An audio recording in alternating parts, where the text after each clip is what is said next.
We start with a cult of red-robed mages who are quietly chanting some kind of bizarre heretical prayers. They and a horde of monsters gather around a glowing pillar. But a split second later, a sharp sword light flashes directly, shattering their formation and sending them scattering. Sword King Dai Chang roars out that he will pave the way. Gravekeeper Dayak Bilmir also charges right behind him. The entire legion quickly arrives as Saintess Maria fiercely brandishes her blade, shouting that they must stop the descent ritual. But right at that moment, a chilling voice echoes through the silent space. Too late. The energy stone on the altar cracks, and the tower level shifts from 12 to 12 hard. A new target is generated. Everyone backs away in sheer panic, raising their guard. The Season 5 boss, the Lord of the Plague, has appeared. The system flashes a new quest to defeat the Lord of the Plague, but in the blink of an eye, he wipes out over half of their forces. Many drop dead instantly from the deadly poison. Luckily, over on Maria's side, she quickly erected a barrier to keep them alive. However, the situation is grim and Maria cannot hold it up for much longer. Soldiers cough up blood and collapse in the toxic mist. Terrified out of his mind, Dai Chang reveals his true colors, screaming that he does not want to die. His comrades watch him flee in stunned despair, abandoned by their guild leader. Meanwhile, the Plague Lord contemptuously raises his blade. He scoffs at the foolish humans, asking where they think they are going. His weapon unleashes a devastating beam of light, threatening to slice through space itself. At that critical moment, a hero rushes forward to block the deadly blast. The other guild members gasp in pure joy, realizing they are saved by the Hero King himself. His gaze is incredibly sharp and filled with unwavering resolve. Without saying a word, he silently dashes forward, wielding dual swords. The Plague Lord quickly launches a preemptive strike, but our hero counters instantly with a powerful slash to shatter his defenses. Infuriated at being pushed back, the boss loses his temper. Both launch into a chaotic, brutal melee. The entire battlefield is instantly swept up in a violent vortex. Maria frantically screams out his name, Kang Du-sung. Meanwhile, hidden inside the thick dust cloud, a tense struggle unfolds as the smug Plague Lord mocks him, asking how he dares to attack alone. He scoffs that humanity's hope, the Hero King, will die a lonely death, drown in a sea of plague where no one can reach him. But Du-sung coldly interrupts, offering a calm thank you. He simply cannot let anyone else witness his true hidden power. Smirking slyly, Du-sung admits he was actually worried about how to keep his secret safe. Now, watch closely, he decides to show this monster his real-world ending strength. The Plague Lord stands frozen, watching the blinding light slowly consume him. He gasps in disbelief that this is impossible. A massive torrent of energy erupts right before the stunned onlookers. Everyone struggles to stand their ground against the powerful howling gales of energy. But once the thick white mist finally clears, they all realize in absolute shock that they won. The Plague Lord is defeated and the apocalypse is stopped once again. Hero King Kang Du-sung has successfully brought glory back to humanity. The mechanical voice of the system suddenly chimes over the roaring cheers of the crowd, announcing the end of the Plague Lord's season. Random equipment cards are now distributed to all participating players. The top 100 players receive a rare rank skill card, while the elite top 10 players are awarded a hero rank artifact card. Having landed the final blow on the seasonal boss, the player Kang Du-sung receives the legendary Black Death equipment and the exclusive title of Plague Slayer. The moment the system messages fade, his exhaustion catches up with him and he collapses. His teammates rush over in a panic, calling out his name in deep concern. Du-sung simply closes his eyes, letting out a long, relieved sigh. The world has successfully bought itself another year of peace. After returning to reality, the media immediately swarms the exhausted hero. They hail him as the undisputed rank 1 player across all 4 seasons. He holds the top spot in tower attack level, equipment, skills, and achievements. Truly, he is the hero of all heroes, the legendary King Kang Du-sung. Naturally, his merchandise flies off the shelves. Kids everywhere are holding little Du-sung plushies, pointing excitedly at their TV screens. Look, it is the Hero King on television. Even the adults are joining the hype, lining up to buy t-shirts printed with his face. Fans joke about how the Hero King saved the world yet again, wearing the shirts proudly to show their endless support. At the press conference, the host brightly turns the spotlight back onto Du-sung, asking him to step up to the microphone. They ask if he can share a few words about how it feels to represent all the great heroes gathered here today. Sitting nearby, Maria urgently nudges Du-sung, whispering that he should just say something, anything at all, even a simple thank you. She clasps her hands together, practically begging him to remember that they are currently live on air. Right next to her, reporters from the NIV channel are waiting eagerly alongside the top 10 players of the season who have all gathered here. They expect him to talk about his heroic sacrifices to protect the world. Instead, Du-sung lets out a mocking laugh, scoffing that he only did it for the money. The typing journalists freeze in unison while Maria literally turns to stone. Du-sung just smiles. He grips the microphone tight, proudly declaring to the whole world that he hasn't cared for a long time, so go buy one. It was the end of peace. One day, the world suddenly transformed into a game and massive towers began appearing in every major city. These towering structures blocked out the sky, and just a few days later, bloodthirsty monsters poured out to slaughter humanity. These beasts were insanely brutal, driving terrified crowds to run for their lives as everyone believed the apocalypse had finally arrived. In an instant, the beautiful world turned into a bloody battlefield. But right at that desperate moment, a miracle occurred. Or more accurately, players appeared hunting the monsters down with devastating weapons and protecting humanity with absolute defensive powers. Following this, a brand new world order was established to manage tower outbreaks, the terrifying event where monsters flood the streets. These outbreaks can be prevented if players raid the tower in time, making anyone with supernatural abilities a celebrated global hero. These powerful players became absolute icons. Back in reality, Kang Du-sung is cringing while rewatching a clip of his own viral speech. He stares at the edited video of his arrogant monologue where he casually tells the public that he hasn't cared about saving lives. Those controversial words came straight from the Hero King himself, who boldly declared he only does this for cash, so buy his merchandise. He lets out a dry laugh while looking at the top comments, wondering if the entire player forum is really this toxic. This massive forum was created as a hub for players worldwide to share raid details, trade rare gear, and discuss strategies.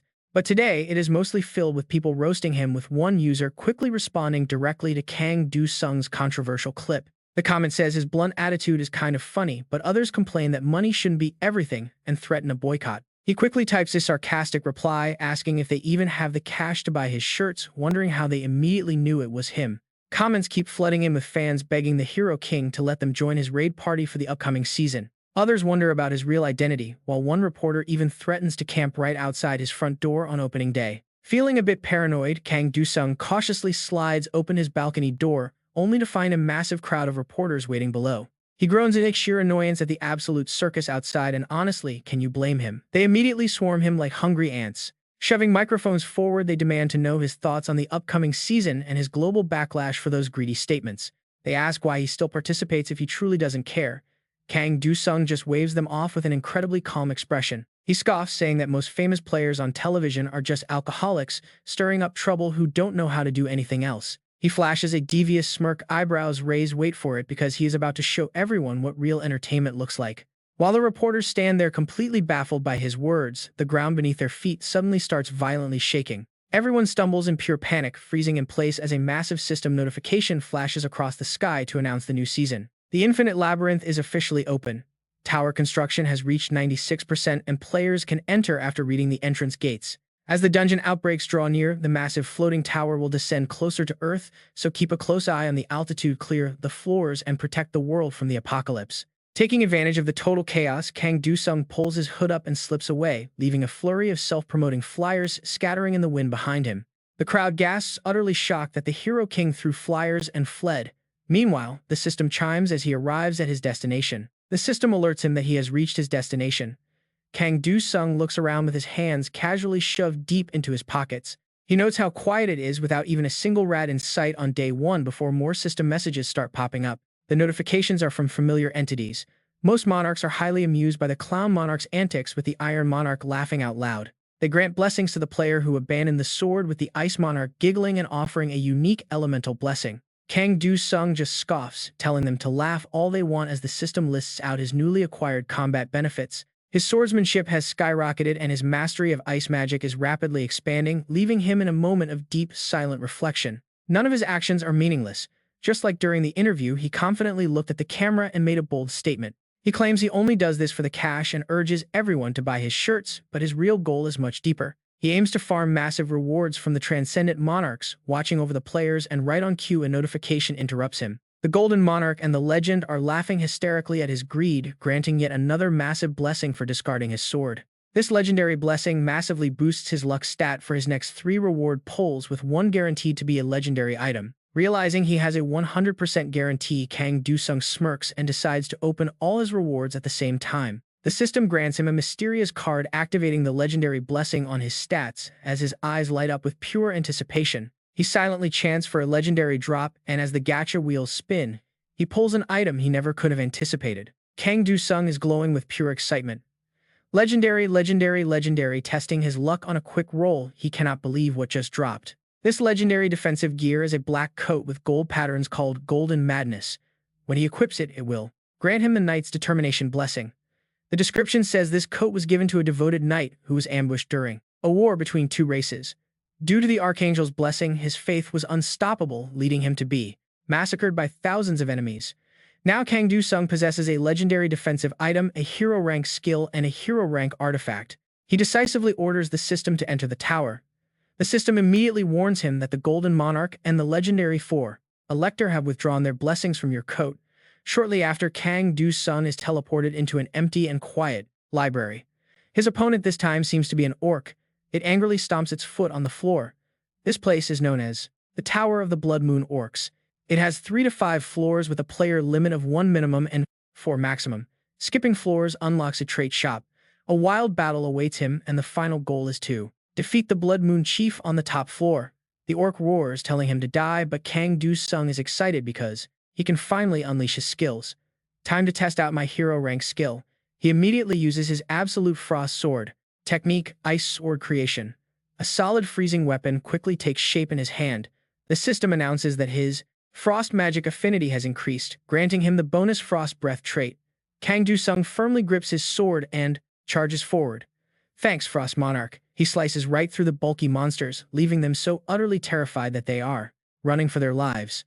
Next, a thick white mist freezes everything, and he blows the orcs 8 meters away with a simple wave of his hand. Once finished, he casually strolls among the unfortunate victims with a light heart, feeling absolutely no guilt or hesitation. The system notifications keep rolling in as he sweeps through. Level up. Your strength, dexterity, and intelligence are all up by 1. Level up. Level up. The Ice Sword Creation skill card has leveled up. Floor 1 cleared. Kang Do-sung smirks to himself. Not a bad start. Maybe he should try saving the world again. As he enters the next gate, system immediately alerts him that he has reached the 2nd floor.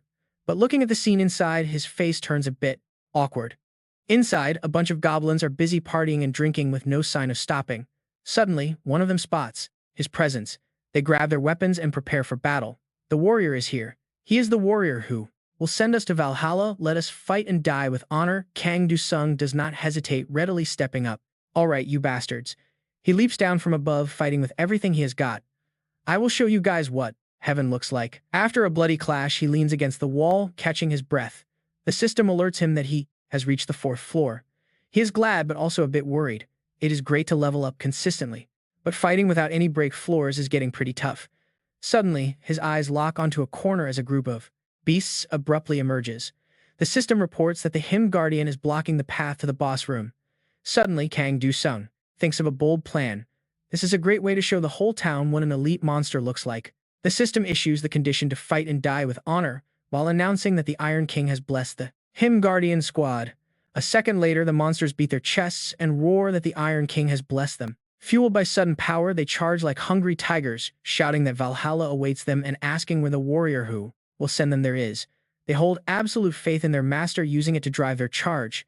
Sing the Iron Blood hymn for the Iron King. Right after one battle, Kang Do-sung has to deal with another wave. He silently groans. These guys really do not give him a second to breathe. He unleashes a strike, forcing them back, but he did not expect them to recover so quickly and immediately charge back in. Relying on his sharp reflexes, he finds an opening to strike from behind with a heavy downward slash, yet it barely scratches them. This is not looking good. Just as he thought, that strike did almost 0 damage. He tenses up, but quickly starts planning his next move. Since this guy is an elite monster, he probably has high frost resistance. Kang Do-sung cleverly times his moves, jumping up to force the beasts to hit each other instead. He clings onto a chandelier, brainstorming his strategy. He absolutely needs to land a single fatal blow, but right now he lacks the skill. Meanwhile, the monsters completely misread the situation, mocking Kang Do-sung as a coward. But then he recalls a card he acquired earlier. With those insane stats, this item is practically a masterpiece. It is hard to believe such a legendary gear actually exists. On top of that, Ice Sword is a hero rank skill, and he even has a hero rank artifact.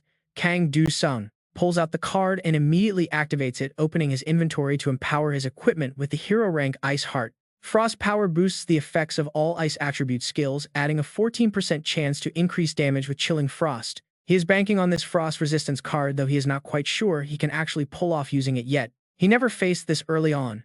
The system warns do not mess with people who do not have frost magic. There is a pretty high risk of freezing them. Just make sure to get permission from the red magic tower before using it. The monsters are losing patience and keep taunting him to get down there and fight. They yell that cowards have no honor and will never make it to Valhalla. An axe comes flying right at Kang Do-sung.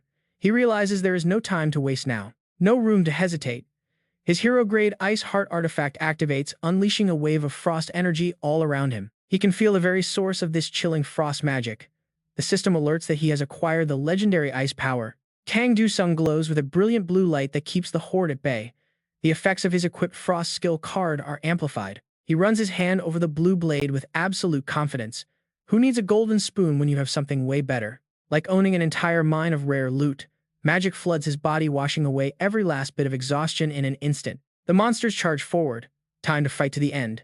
Suddenly, Kang Do-sung manifests a massive arm made of solid ice and rock. This reinforced shield easily blocks every single incoming strike. Better yet, the monsters instantly freeze the moment they touch his frosty power.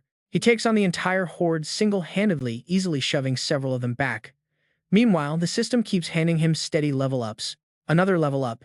No matter how massive their axes are, they simply cannot stand against the sheer force of his gigantic sword. On top of that, they freeze solid upon contact. Kang Do-sung effortlessly cuts down one beast after another in a flurry of slashes. He levels up again. Watch how he fluidly shifts his massive blade into a slender sword. His overwhelming power is just too much. None of these monsters can block him, some getting sent flying hundreds of meters. He levels up again as his blade shifts forms once more. This terrifying strength strikes pure fear into the beasts. The more he slashes, the more he levels up. It is an endless loop. Levels keep piling up. With a few lightning-fast strikes, the monsters are sliced to pieces before they even realize what hit them. Kang Do-sung figures this floor is finally cleared. But out of nowhere, a stray monster slowly sneaks up right behind him. It tries to sneak attack, but Kang Do-sung senses it immediately, muttering that his reflexes must be getting a bit rusty. He goes big, transforming his sword into a massive spiked ball. Time for the final blow. He crushes them and the system tallies up. Another level up. He cleared the elite floor and the system rolls out his rewards. He secured some sweet loot, specifically a random skill card pack and 1,000 achievement points. He opens it and the mysterious card glows with light. But it turns out to be total trash, just a common skill. He is pretty disappointed, hoping for at least a legendary drop. It is a common metal attribute skill called Thrust. It temporarily boosts physical power to unleash a quick pierce attack. Kang Do-sung is pretty underwhelmed but accepts it. Hey, a common skill is still better than absolutely nothing. He equips it anyway. The Blessing of the Sword Renouncer skill instantly boosts his new card's power. He then steps into a brand new room. A familiar girl's voice rings out welcoming him and asking if he is not dead yet. Kang Do-sung rolls with it. He jokes back that unfortunately he is indeed still alive. Automata laughs, saying he has to stay alive to buy her goods. Keeping him alive is much more profitable. She tallies up his score, noting he racked up 1,600 achievement points this run. She tells him to spend it all before he dies, calling him a creation of the Machine King. Kang Do-sung snaps back immediately. He asks why she does not just let him rot right here, then demands to see the shop menu. She pitches her goods. She begs him to buy a card pack, promising a guaranteed legendary. Kang Do-sung shuts her down with a flat rejection. He tells her he does not trust her at all, picking up a blue and a yellow potion instead for 300 points. The points are deducted and the items are moved to inventory. Still, Automata whines, begging him to just buy a card pack. Kang Do-sung just plays completely deaf, ignoring her. With his shopping done, he heads straight into the next section of the dungeon. Entering the insect zone, he finds a massive boss sitting confidently on a throne. It mutters if it is wartime already. The Blood Moon Singer is eager to throw down, shouting about fighting and dying with honor. Its overwhelming presence is insane. This guy is massive, making Kang Do-sung a bit tense. He realizes he has mostly fought goblins, not beasts of this scale. He decides to test out his freshly purchased items immediately. He hurls the fire potion directly at the massive beast. The fire potion erupts, engulfing the Blood Moon Singer in fierce flames. The boss shrieks in agony as the fire spreads. Trapped in that sea of fire, the beast looks like a demon straight out of hell, but it somehow breaks free and charges. While it looks around completely confused, Kang Do-sung is already behind it. He raises his blade and drives it straight down. He acts fast, taking down the Blood Moon Canter in an instant. Kang Do-sung grins, thinking a blessed buff makes even a common skill can become pretty useful. However, the Blood Moon Canter is not down for the count just yet. It groans, screaming out that it is not over yet. Suddenly, the Blood Moon Canter activates its terrifying Berserk skill. Kang Do-sung does not flinch. He just scoffs. A game that is too easy is not fun at all anyway. The beast unleashes a violent wave of energy shaking the ground. Kang Du-sung quickly summons an ice shield to block the blast. Even he is impressed. That attack does crazy damage. If it had hit him directly, he would be a goner. Talk about a backhanded compliment. But that is only if it actually hit him. Furious, the cantor charges in to shred him. The beast uses raw brute strength to shatter Kang Du-sung's thick ice barrier. But our main character is already starting a silent countdown. 175, 174. He keeps fighting while tracking the seconds. 60, 59. At 32, he reaches for a potion. Waiting for the final second, Kang Du-sung drops the flask right as the Blood Moon cantor lunges forward for the kill. He turns, snaps his fingers, and time is up. Instantly, the massive beast crashes to the ground, completely dead. The system alerts him that he has defeated the boss. Notifications begin flooding his screen one after the other. He has conquered the Blood Moon Snail Clan Tower, earning an elemental skill card pack as his clear reward. He also bags a special achievement as the first conqueror. Meanwhile, his speed potion effects finally fade away. Looking at his massive haul, Kang Du-sung cannot help but grin. Things are going a bit too smoothly, aren't they? The system prompts him to select a specific element to receive a random skill of common tier or higher. He is absolutely thrilled. This is easily the best reward he could have gotten on the third floor. As the blue badge representing natural energy glows brightly, he decides to open the Ice Element skill card pack. But reality hits him hard as the system hands him absolute garbage. A common tier card appears. He got Ice Arrow. His smile vanishes, instantly replaced by sheer disappointment. What did he even expect from this trash game? Soon, a new quest is generated. The demon-worshipping Imp Tower on floor 3, requiring at least 1 player, and 16 at most. The moment he spawns in, a pack of hostile imps surrounds him, calling him a filthy heretic. They scream to kill the outsider. As they close in, Kang Du-sung unleashes his newly acquired Ice Arrow. Although it is just a common skill, it easily pushes the mobs back. He spam summons dozens of ice arrows. The more he uses it, the stronger it gets. Kang Du-sung grins, finding this skill leveling process actually pretty fun. Right on cue, a system notification pops up detailing his Ice Arrow skill, which condenses atmospheric moisture into deadly projectiles. The Resonance Pierce effect is active, boosting the damage and arrow count. Ice Arrow has successfully leveled up. After clearing out the low-level grunts, the second wave begins. This time, the horde of imps is even bigger, and far more aggressive, chanting in unison for the Demon King to send them straight to hell. Kang Du-sung sighs and decides to wipe them out. If they want to visit hell so badly, he is happy to oblige. The moment they get hit by his ice arrows, they freeze solid. The more he spams, the faster they upgrade. System alerts flash faster than he can read. Ice Arrow and Ice Sword creation are leveling up continuously. The monsters curse him as a vile outsider, but he merely glares back. Suddenly, a bright red warning flashes. The tower boss, the heretic imp, has spawned. It tries to intimidate Kang Du-sung, threatening to offer his blood to the Demon King. It orders its followers to charge, but they barely take a single step before being blasted 10 meters back. The boss freezes in shock, completely dumbfounded by the absolute destruction. Seizing the opening, Kang Du-sung immediately launches an attack. The system instantly alerts him that the heretic imp has been successfully inflicted with the freeze status effect. But freezing it is just a setup for something else. He tells the boss it arrived right on time for an experiment. The Resonance Pierce boost has increased his weapon variety and limit. Kang Du-sung pulls out an ice card to test it. He explains how he can easily summon a short ice spear, maximizing his total active construct output on the battlefield. Endless spears rise from the frozen ground at his command.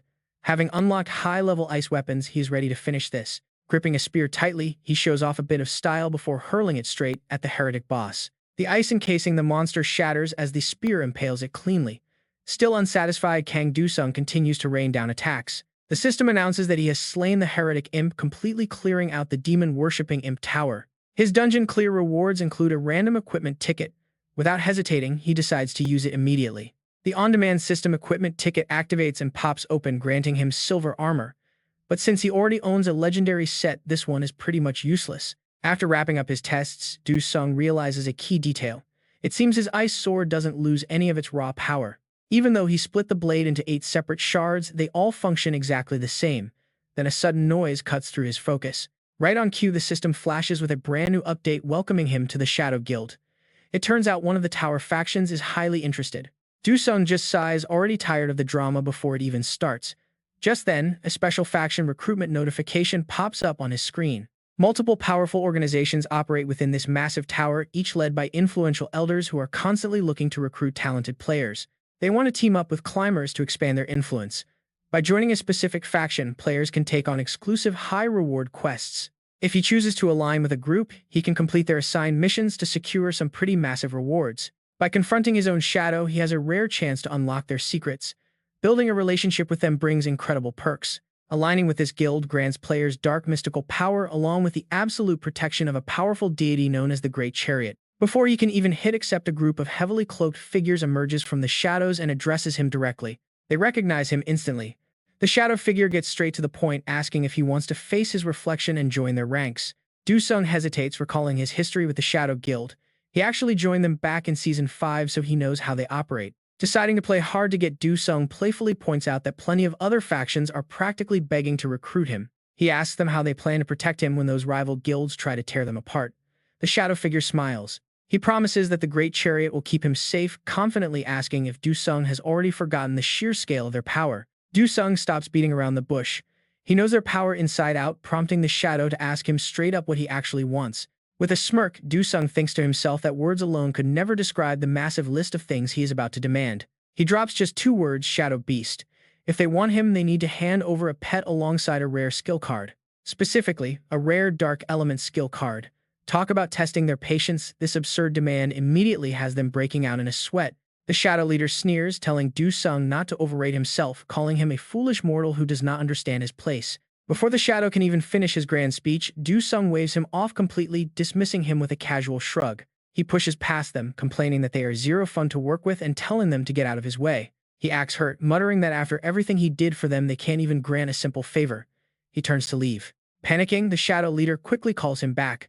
Du-sung smirks, knowing they couldn't afford to lose him. Suddenly, a magical black cat appears. The small creature pads over to him and a system notification confirms that he has successfully acquired a genuine shadow beast. Named Black, the cat immediately snuggles up to his leg. This even unlocks a hilarious hidden achievement for rescuing a stray cat. He pockets 100,000 achievement points and gently strokes his new pet just as a rare skill card materializes in his hand. It is the rare Shadow Sword skill. The recruiter asks if he is finally satisfied, and Du-sung happily accepts their invitation to join. His reputation with the Shadow Guild instantly shoots up. After a long productive day, he heads back home, feeling incredibly satisfied with himself. This season is shaping up to be absolutely wild, and honestly, we are so ready. He wonders if he should keep pushing his luck. But just as he starts debating whether to take a break and enjoy life for a bit, someone calls out his name from behind. Du-sung spins around and lets out a heavy, exhausted sigh. It looks like his peaceful afternoon is officially over. A swarm of reporters suddenly surrounds him, shoving microphones and cameras in his face like hungry vultures circling their prey. They shout his name, asking how it feels to have cleared 2 Tier 3 towers on the very first day of the season. They press him for a statement, pointing out that he is already closing in on the #1 spot. Du-sung just closes his eyes. Keeping his cool, he simply asks them if it isn't obvious that his success is purely due to his own incredible talent. Another reporter yells out, mentioning that even China's legendary sword god failed to clear the Tier 4 tower. This season's race is turning out to be brutal. Du-sung raises his eyebrows, curious, and asks how many climbers they had. The reporter explains that there were 5 seasoned elite veterans from the Chinese guild, all led by the sword god himself. But despite their experience, 4 of them were brutally wiped out during the raid, proving how deadly the tower truly is. Du-sung just crosses his arms, scoffing. He mutters that the guy sounds more like a shield god who uses his teammates as meat shields. He asks who even gave him that title. A female reporter raises an eyebrow, asking if he means the sword god sacrificed them intentionally. Before Du-sung can clarify, another voice shouts in excitement, announcing that the sword god has just entered the Tier 5 tower. Du-sung glances over, interested in the details. He asks how many meat shields the sword god brought along this time. He quickly replies that it is just him. Du-sung crosses his arms and chuckles, thinking that it is only the first day, but it seems like the guy is already going all out. Inwardly, he scoffs, believing that starting a fierce rivalry at the beginning of the season is completely pointless. He thinks about Maria's deep concern, knowing the sword god will prioritize hoarding skills and items first. Du-sung also recalls Diog's warning, added, noting that the monsters in the tombs will not make their move just yet.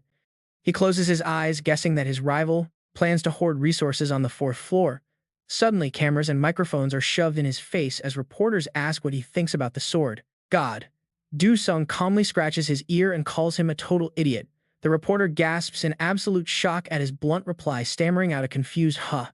Han-soo shoves his microphone forward, looking thoroughly confused, and asks if Du-sung plans to drop out of the race with the sword god entirely. Du Sung feigns absolute shock and asks back, claiming he thought everyone already knew. He raises his hand, bursting into a very loud laugh. He declares that he is actually an idiot too, but instead of being a losing idiot, he would much rather try to be the winning one. Hearing his wild words, Han Suk strictly warns him to watch his mouth, but Du Sung just shrugs and asks if anyone can help him reach the 5th floor. With that, Du Sung steps into a glowing yellow magic circle, looking up at the glowing text on the interface. The screen declares that only a single winner will grasp ultimate glory as system notifications begin to flood his vision. Under the watchful eye of the clown monarch, other powerful monarchs have started betting, competing wildly to place their wagers on him. The Ice Monarch bets on his victory, warning him not to disappoint. The system screen finally locks onto the details for the 5th floor. This is a battlefield-type war tower. A massive historic fortress siege awaits him with player limits set to a minimum of 1 and maximum of 2 with absolutely no shop. Honestly, the system is totally setting him up, but he just laughs. This is way beyond a simple honorary battle. Another system warning pops up stating that the entering players cannot be in the same guild. One player is already inside and the goal is to claim victory for his own faction. Du Sung remains completely unbothered, knowing the player inside is definitely the sword god. It is time to start the real game. With a quiet command, he initiates entry. A prompt flashes on the screen as he gets transported directly into the war tower. The system displays a brief introduction. The demonic cavalry empire of the southern continent has launched a massive invasion, marching to the border and halting right before Bala's fortress in the kingdom of Zodia. The outcome of this historic battle is now entirely in his hands. The prompt asks him to choose a faction, the Cavalite Empire or the Zodia Kingdom. He is urged to fight for whichever side he deems just. Du Sung gasps in surprise at the two options on screen, but the Cavalite faction is already locked. The other player chose it first, leaving only the Zodia Kingdom. Du Sung yells out in pure shock. He jokingly wonders if he should report his rival for fighting for imperialists before raising his hand to select the only option anyway. Even with a choice, he would have picked the kingdom anyway.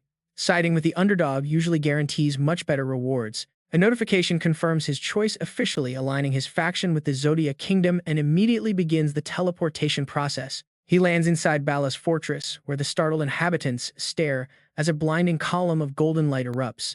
Spotting Du Sung, they shout in excitement that a player has finally arrived, weeping with joy as they clasp their hands in prayer. They praise God for sending a savior guest to rescue them, while others inside the fort embrace each other in sheer relief. Du Sung looks around the busy chamber, quietly deducing that he has likely dropped right into their main military planning room. Judging by their heavy armor, battle is imminent. He grabs a nearby chair, pulling it out and asking if he can take a seat. An officer quickly welcomes him to sit down. Du Sung calmly asks who is running the show around here, making the officers freeze in absolute confusion. Just as he looks at them, an arrogant noble storms into the room, and you know there is trouble, loudly scolding Du Sung for being incredibly insolent. The newcomer, wearing a proud sneer, beats his chest in total self-importance. He demands to know how Du Sung dares fail to show proper royal etiquette before Mu Tadu, the supreme commander of this fortress. He rattles off his lengthy titles as a Zodia royal and head of the Duchachim family, raising his voice in irritation. Dismissing his status as a guest, the noble continues to brag, but Du Sung simply cuts him off with a raised hand. He directly asks the general if they can win. Mu Tadu crosses his arms with a smug grin, claiming that despite a resource shortage, their willpower is boundless. Du Sung stares back in utter disbelief, completely speechless at this absurd military logic. The pompous general keeps blathering on about how his troops possess the spiritual force of hundreds of men, but Du Sung cuts him off. Before the idiot can finish, Du Sung delivers a swift palm strike, sending him flying across the room. With a dark expression, he looks down at the sprawling lord and declares himself the new general. Turning to the rest of the room, he sees them all sighing in pure relief. He quickly commands them to prepare for a war council to assess their current assets. How many barracks, troops, and enemies are out there? Kang Du Sung walks up the wall, looking down in silence. At best, they have only 500 active soldiers. Barely 90 of them actually know how to use a bow. He stares at the heavily equipped Imperial army opposite them. It is clear this disparity is absolutely hopeless. But there is one stroke of luck after so much misfortune. This world has absolutely no mages or magic. Kang Du Sung ponders. That sword god guy is definitely not just some brainless player relying on raw physical muscle. He must be the disciple of the Slaughter Monarch. Kang Du Sung cannot help but wonder what rewards he received. Normally, a regular player only binds with a single monarch. Naturally, they only receive gifts from one god. But Kang Du Sung is completely different. He gets showered with incredible rewards from multiple different gods all the time. His case is extremely unique, especially since the Jester Monarch chose him. Recalling the rules, he starts to wonder, While a monarch can reward multiple players, only one single player can hold the coveted title of favored disciple. A monarch will spare no effort to support their own disciple. Still, there are always limits to that power. In the Sword God's case, any skill unrelated to the Slaughter Monarch cannot be used as a main attack. Since he cannot use them for his primary offenses, Kang Do-sung cannot help but chuckle at the thought. This match might not be too bad after all. He turns to the others, but their pressure is different. These soldiers have no way of knowing how much of this tower world is actually real or fake. Watching them move so naturally, he can't help but wonder if they are real people or just virtual puppets. It is a tough question to answer. Still, furrowing his brows like this changes absolutely nothing in the end. Now, how can he raise their morale? Suddenly, flocks of startled birds take flight into the sky. A soldier standing next to Kang Do-sung on the wall waves his flag, shouting that a great guest has arrived. He announces to the troops below that the useless and corrupt Lord Mutad has been stripped of his command. Instead, the player himself will lead them. Down below, the soldiers look at each other and gossip. They are glad that Fat Coward is finally gone, agreeing that having a player lead them makes perfect sense. The soldier next to him happily remarks that Kang Do-sung has successfully taken over that greedy bastard's position. Their morale has absolutely skyrocketed since he kicked Mutad out. Kang Do-sung laughs, relieved by the wonderful news. He realized he was just worrying for nothing, but a sudden massive explosion instantly catches his attention. A frantic soldier reports that the Empire has begun their assault. Zodia archers immediately draw their bows. Cavalry soldiers charge the fortress relentlessly. A panicked soldier looks to Kang Do-sung, hoping for a miracle. He reports that the Imperial assault is brutal. If they do not push them back, now the gate falls. Kang Do-sung grips his blade and tells him not to worry. A sharp, confident smirk plays on his lips. He calls out to his trusty shadow beast, wondering if it is finally time to let Blackie out for a wild hunt. Black bones and dark mist erupt at his summon. Blackie, show them what you can do on this battlefield. The cavalry vanguard screams in horror at the creature. The battering ram crew stops dead in their tracks. They stare at the massive black monster on the wall, but their commander yells at them to hold.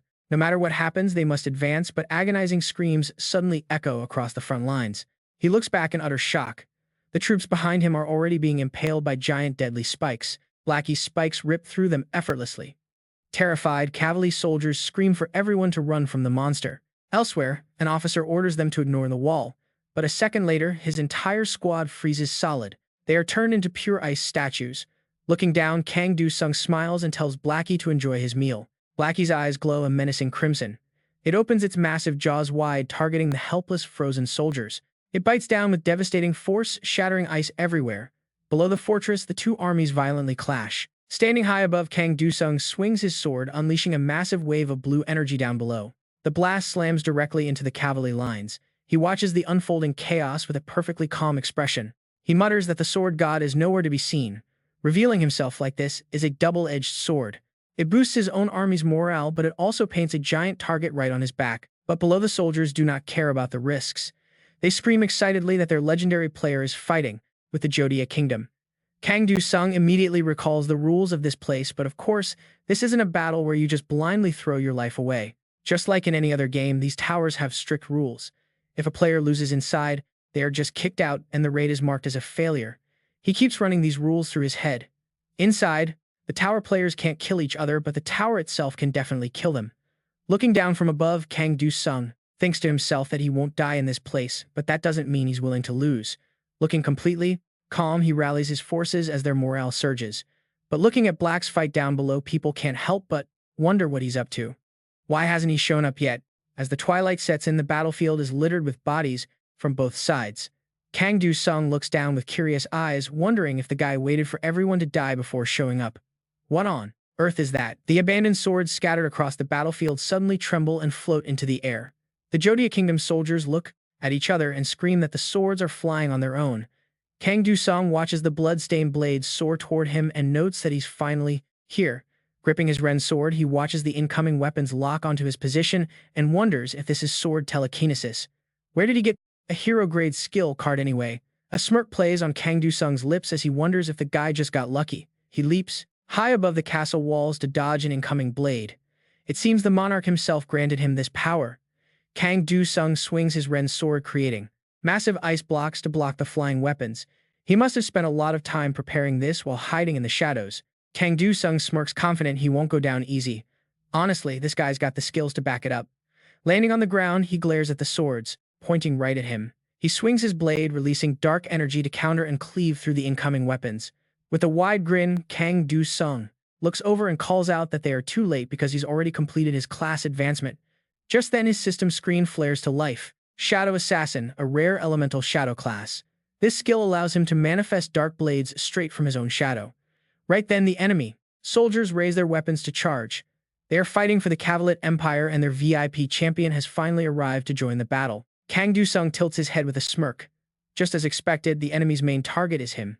He looks down at the chaotic battlefield. The tide of war is shifting, and in the next instant, Kang Du-sung raises his Ren sword, unleashing brilliant blue slashes as he yells out. But don't tell him they actually believe this is enough to bring him down. Their sword control mastery is weak compared to the massive number of blades thrown. Instantly frozen energy spreads outward from below the fortress walls. The absolute zero aura bursting from Kang Du-sung forces the incoming swords to stop dead in their tracks, spinning uselessly in the air. He looks up at the blades trying to lock on again and shouts that he already warned them. With a smug expression, he swings his Ren sword, declaring those petty tricks won't work. Suddenly, he pauses and glances behind himself, a subtle smirk forming on his face. A glowing golden shield materializes out of nowhere, completely shattering all the incoming weapons into countless tiny fragments. The system screen flashes with a notification: Chariot Shield has successfully deflected and countered the enemy's attack. The backlash hits Dai-Chang hard, forcing a painful groan from his throat. He slams his sword into the ground to anchor himself. A warning chimes: Chariot Shield is destroyed.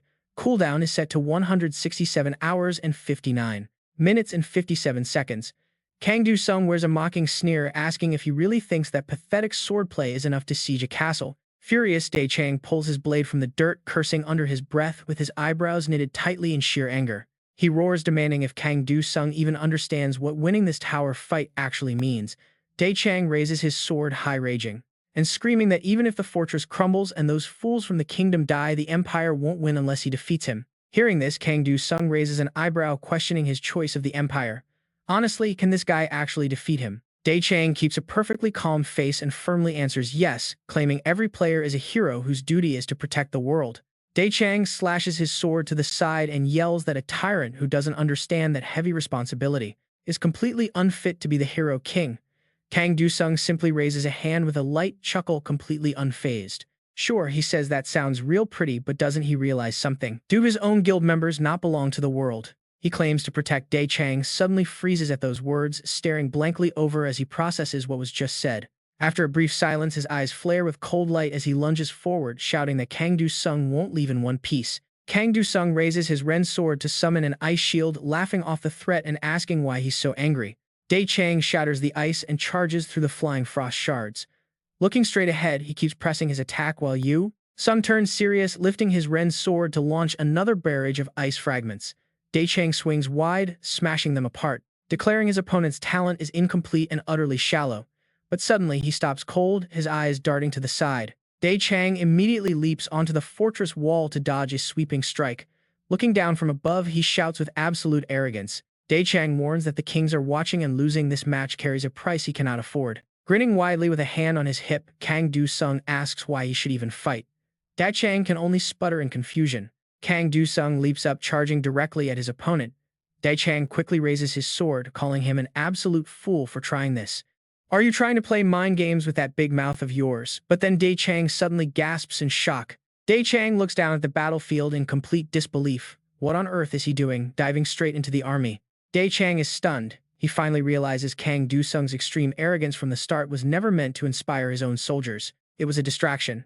Seeing Kang Du-sung hurtling down like a meteor, the cavalry soldiers panic and scream for their lives. They yell for help as Dai-Chang desperately gives chase, swearing under his breath at this absolute madman. Swearing under his breath, Dai-Chang tries to catch up, screaming for Kang Du-sung to stand still as chaos erupts outside the command tent. Soldiers scream about how to stop this monster, urging everyone to run. Inside, Barmut slams his hand down in fury. He demands to know what their own player is doing while his panicked advisors desperately try to calm him down. They beg Barmut to keep his cool. But suddenly, a blinding light pierces the room from behind them. Kang Du-sung smirks with a chilling grin. He whispers that he found them raising his Ren sword as he slowly steps forward. He aims straight for Barmut, knowing exactly how to win this game, and swings his blade with an easy smile. The people inside watch him charge and scream in terror, wondering if God has completely abandoned them to the enemy player. Kang Du-sung's eyes glow with a deadly blue light as guards desperately shout to protect Barmut at all costs. A blinding blue slash cuts through the entire room, sending everyone collapsing to the ground in a spray of blood. He stands perfectly still, his bloody sword tightly gripped just as Dae Chang finally bursts into the room behind him. Kang Du-sung turns back with a light chuckle, suggesting Dae Chang should have put his commander's armor on a decoy instead. Dae Chang grits his teeth in pure rage at the mockery. He demands if Kang Du-sung even knows what is at stake. My job was to stop this empire. Dae Chang roars, raising his sword to strike down the absolute bastard before him. Kang Du-sung just smiles at the blade pointed at him as a system notification pops up: Bala's siege cleared. Suddenly, Dae Chang feels his sword vanish into thin air as a continent-wide announcement begins to echo. During the siege of Bala's fortress, all cavalry commanders, including Barmut, were eliminated by an unknown assassin. Left completely leaderless, the Imperial forces have halted their plans and are forced into a hasty retreat. With Dae Chang's sword returned to his belt, Kang Du-sung smiles at his personal notification of a successful raid. He successfully cleared the Tower of War, triggering Dae Chang's defeat. Then a reward selection screen pops up. He can choose between the rare Tai Chi swordsmanship, the rare Shadow Dance, or the heroic grade sword control. Kang Du-sung cheers, thanking his rival for being so incredibly generous. Dae Chang explodes, cursing him out. Dae Chang vows to hunt him down and kill him. Kang Du-sung simply smiles, reaching out to tap the screen. Well, since you are so enthusiastic, it would be downright rude of me to refuse. Kang Du-sung laughs. The system processes his choice immediately. He has successfully acquired the heroic grade metal attribute skill sword control. This ability grants free telekinetic control over swords. Kang Du-sung immediately equips it, prompting a new system alert. His equipped metal attribute skill card has been successfully enhanced, while Dae Chang's absolute rage completely boils over. He thrashes around, screaming that this is far from over. Kang Du-sung just holds up his reward card, grinning triumphantly. Another system screen flashes: King of Heroes Season 2. Kang Du-sung stands still as a clown mask falls before him. He stares at the mask, struck by a wave of intense familiarity as a nostalgic prompt appears. It mentions a child with 1,000 masks and powers. Do you want to become a hero? It asks. Crouching down, Kang Du-sung reaches for it, realizing he has been dreaming of this day and making the exact same choice. As he looks up, the Clown King speaks, offering him the chance to become a hero of heroes, but warns him that no one will ever understand his sacrifice and the world will only treat him as a laughingstock. Looking down with a mocking grin, the king asks where else he could possibly find such a hilarious joke. Kang Du-sung watches his younger self gently place the mask over his face, reflecting on having this exact dream countless times. The system announces that the Clown King has formed a contract with Kang Du-sung, and he suddenly startles awake. On the messy bed, a phone continuously vibrates with missed notifications. Finally, the glowing screen displays 4 missed calls, immediately followed by a violent pounding on the door. Hey Kang Du-sung, I know you are. They're open up right now, you bastard. Covering his eyes with his hand, he mutters, wondering why his dreams are always so goddamn terrible. What is it this early? After a while, Kang Du-sung opens the door with a forced grin and mocks him. Oh my, why would a distinguished, humble director like you travel all the way to a remote dump like this? Tae-shik chuckles in response, telling him to lose the attitude as details about the old man flash in Kang Du-sung's mind. Uncle Tae-shik cannot help but recall his profile. An elite top 30 player who established a contract with the legendary old assassin, earning the infamous nickname Purple Sword. Tae-shik is also the director of the National Intelligence Service, working directly with the Blue House. Kang Du-sung frowns, asking with concern, you look tired. Is it only the first day and you are already running around? Tae-shik laughs, asking if he thinks he has any free time. Raising his trembling hands, he recalls the brutal Lado battlefield where on the first day of the season, warmongering bastards worldwide deployed players to the front lines, joining forces to play a song of destruction. Hearing that, Kang Du-sung chuckles, mocking their so-called great effort for global peace. Tae-shik turns to him, demanding to know why he ignored his phone calls. Shrugging, Kang Du-sung claims he simply overslept. The old man cannot help but remind him that the sun is already high up. Tae-shik then trips on dirty dishes, nearly falling, asking why. He lives like a total slob. Eyeing the pile of empty canned food, he yells at him to get his life together, instead of running around acting like a complete lunatic while trying to sell those stupid Hero King shirts. Kang Du-sung kneels to quickly clean up, puffing his cheeks and complaining that he should stop calling him by that nickname. Tae-shik lifts a foot to peel off his dirty sock, joking that looking at his current lifestyle, he truly is a real child of darkness. Sitting cross-legged on the bed, he wonders why someone making so much cash still eats cheap local Chinese takeout 3 times a day. Kang Du-sung keeps washing his dishes, loudly yelling back that those local Chinese noodle bowls are actually insanely delicious. Taeshik flops flat onto the bed, immediately demanding to try some right now. He demands 2 extra large portions of brisket jam pong and some strong Kaoliang liquor. Kang Du-sung cannot help but recall how his deep, fateful connection with this old man first began long before. The world turned into a virtual game back when he was just a 15-year-old kid sitting in a PC bang, wearing his headset, shouting excitedly that the game is over and they just need to stay alive. His classmates gathered around in absolute awe, praising his godlike gaming skills. Back then, Taeshik was just managing that PC bang, listening to the students shout, asking if there is any game he cannot master. Smiling, he recognized that the kid was a pure gaming prodigy and walked over to suggest that Kang Du-sung should go pro. Kang Du-sung asks in disbelief what he is talking about. He only played for fun, but the old man actually went all the way to his house to convince his parents, eventually helping him to hone his natural talent. One day, shortly after his 18th birthday, as Kang Du-sung eagerly prepared to make his official professional debut, the sky shattered. A system screen announced the end of peace and the start of a deadly new season. He still vividly remembers the terrifying dragon attack and the massive tower explosion they suddenly had to endure. Kang Du-sung collapsed on the cold ground outside his house, staring blankly inside with sheer terror in his eyes. His eyes widened as he watched the horror unfold, witnessing a giant monster with glowing red eyes crawl out of the shadows. Suddenly, Taeshik leapt over the railing, lunging forward to drive his blade into its head. Gritting his teeth as blood splattered everywhere, Taeshik quickly turned to ask if Kang Du-sung was all right, but the boy ignored him and desperately dashed inside, screaming for his parents as they lay lifeless in a pool of blood. He still remembers weeping as he realized he lost his parents that day. Taeshik walked over, standing beside the devastated, sobbing boy, offering quiet comfort. That was the day he found the only hero of his life.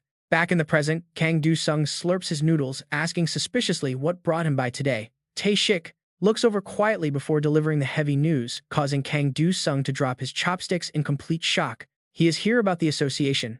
Kang Du-sung frowns, looking up to ask if they are trying to exploit him again. Instantly, details about that corrupt place flash in his mind: the Korea Player Association, otherwise known as the KPA.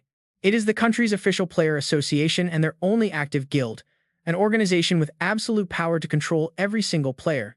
Taeshik looks up from his phone and asks if he knows about the Player Academy the association established last semester. Kang Du-sung shrugs, calling it a literal slave factory, and Taeshik can only nod in agreement. Yep, that exact one. Hearing this, Kang Du-sung falls silent. Apparently, they are planning to host their very first graduation exam sometime later this week. They want him to make an appearance, but since he is obviously going to refuse, Taeshik checks the messages on his phone. The association officially invited the Hero King to visit, but Taeshik assumes he is far too busy with other things. Smiling, Taeshik offers to decline the offer on his behalf, saying he only brought it up to keep him in the loop. But Kang Du-sung calmly cuts in, saying he will actually go. Taeshik is completely dumbfounded by this sudden change of heart. Wait, what? Taeshik stammers, but his fingers are already fast at work, texting them back that Kang Du-sung is indeed coming. Kang Du-sung smiles, noting it might be fun to check out the rookies who supposedly hold the future of the nation. Taeshik asks if there are any conditions. Smiling, Kang Du-sung mentions they move the entire exam to 5 a.m. tomorrow morning. Fast forward to 4:55 a.m. at the academy. A group of students coordinate an attack on a giant beast. A male student swings his sword nervously, asking if that legendary Hero King is really the one evaluating them today. Surely they do not actually have to win to pass, right? Another student raises his shield to reply. There is no way they fail, but who on earth schedules an exam at 5 a.m.? Are they serious? Who does this guy think he is? Outside, Kang Du-sung stands with hands in his pockets, calmly watching the chaos unfold. Sung-ho smiles proudly, gesturing toward the arena, and asks Kang Du-sung what he thinks of their highly structured training curriculum. Kang Du-sung crosses his arms, shooting back if that just means their entire paths have been artificially laid out for them. Lee Sung-ho, the head of the academy, gently smiles and asks him to evaluate the combat skills of their first-generation students. Suddenly, a brilliant gold light wraps around Kang Du-sung, equipping his battle gear. Remembering his conditions, he steps forward. Summoning his signature sword, Kang Du-sung declares he will personally test these kids to see what they are made of. Whether these kids graduate or fail is entirely his decision. Sung-ho readily agrees, and Kang Du-sung steps onto the field. Kang Du-sung walks into the arena, announcing the final exam has officially begun. The principal watches his back with a smirk. That guy really does whatever he wants, Sung-ho thinks, though he remains completely confident in his own secret plan. Even if it is early in the term, these students are incredibly talented rookies who will not go down easily. Not even the Hero King can completely run over them. But cut to a few minutes later and Sung-ho goes completely pale. Shaking with absolute terror, he grits his teeth. Kang Du-sung, arms crossed, effortlessly sweeps the students away with his sword. Failed. Disqualified. You are out too. Kang Du-sung looks at Seon, who is now completely surrounded by his hovering swords. She is the last one standing. With tears streaming down her face, she asks if she failed the exam as well. But Kang Du-sung surprisingly tells her she passed. Seon clutches her shoulders in sheer confusion, asking how that is possible. Kang Du-sung retracts his weapon, telling her she got lucky. Out of everyone here, her luck was simply the strongest. That is why she survived until the end, and for a player, raw luck is often the ultimate stat. He claps his hands, asking them to shut off the cameras. Kneeling on the cold floor, she repeats the word in confusion. Kang Du-sung casually congratulates her on graduating.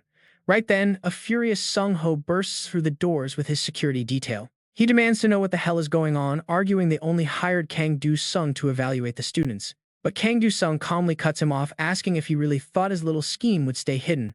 Every single kid in this room is related to or closely connected with high-ranking members of the association. They wanted the Hero King here to act as a benchmark to boost their profiles and gather battle data. Kang Du-sung points a finger, asking if the plan was to turn these weak, coddled kids into high-profile heroes, giving them undeserved authority and high status only to eventually use them as the association's personal hunting dogs. It is only the very first year, and things are already this rotten. Seething with pure rage, Sung-ho clenches his fists.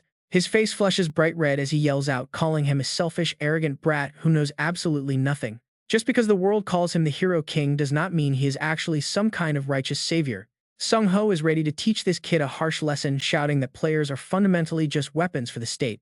Every single country operates the exact same way, and they are only doing whatever it takes to protect their interests. He clenches his fist in a tight grip, declaring that they must secure the nation's peace.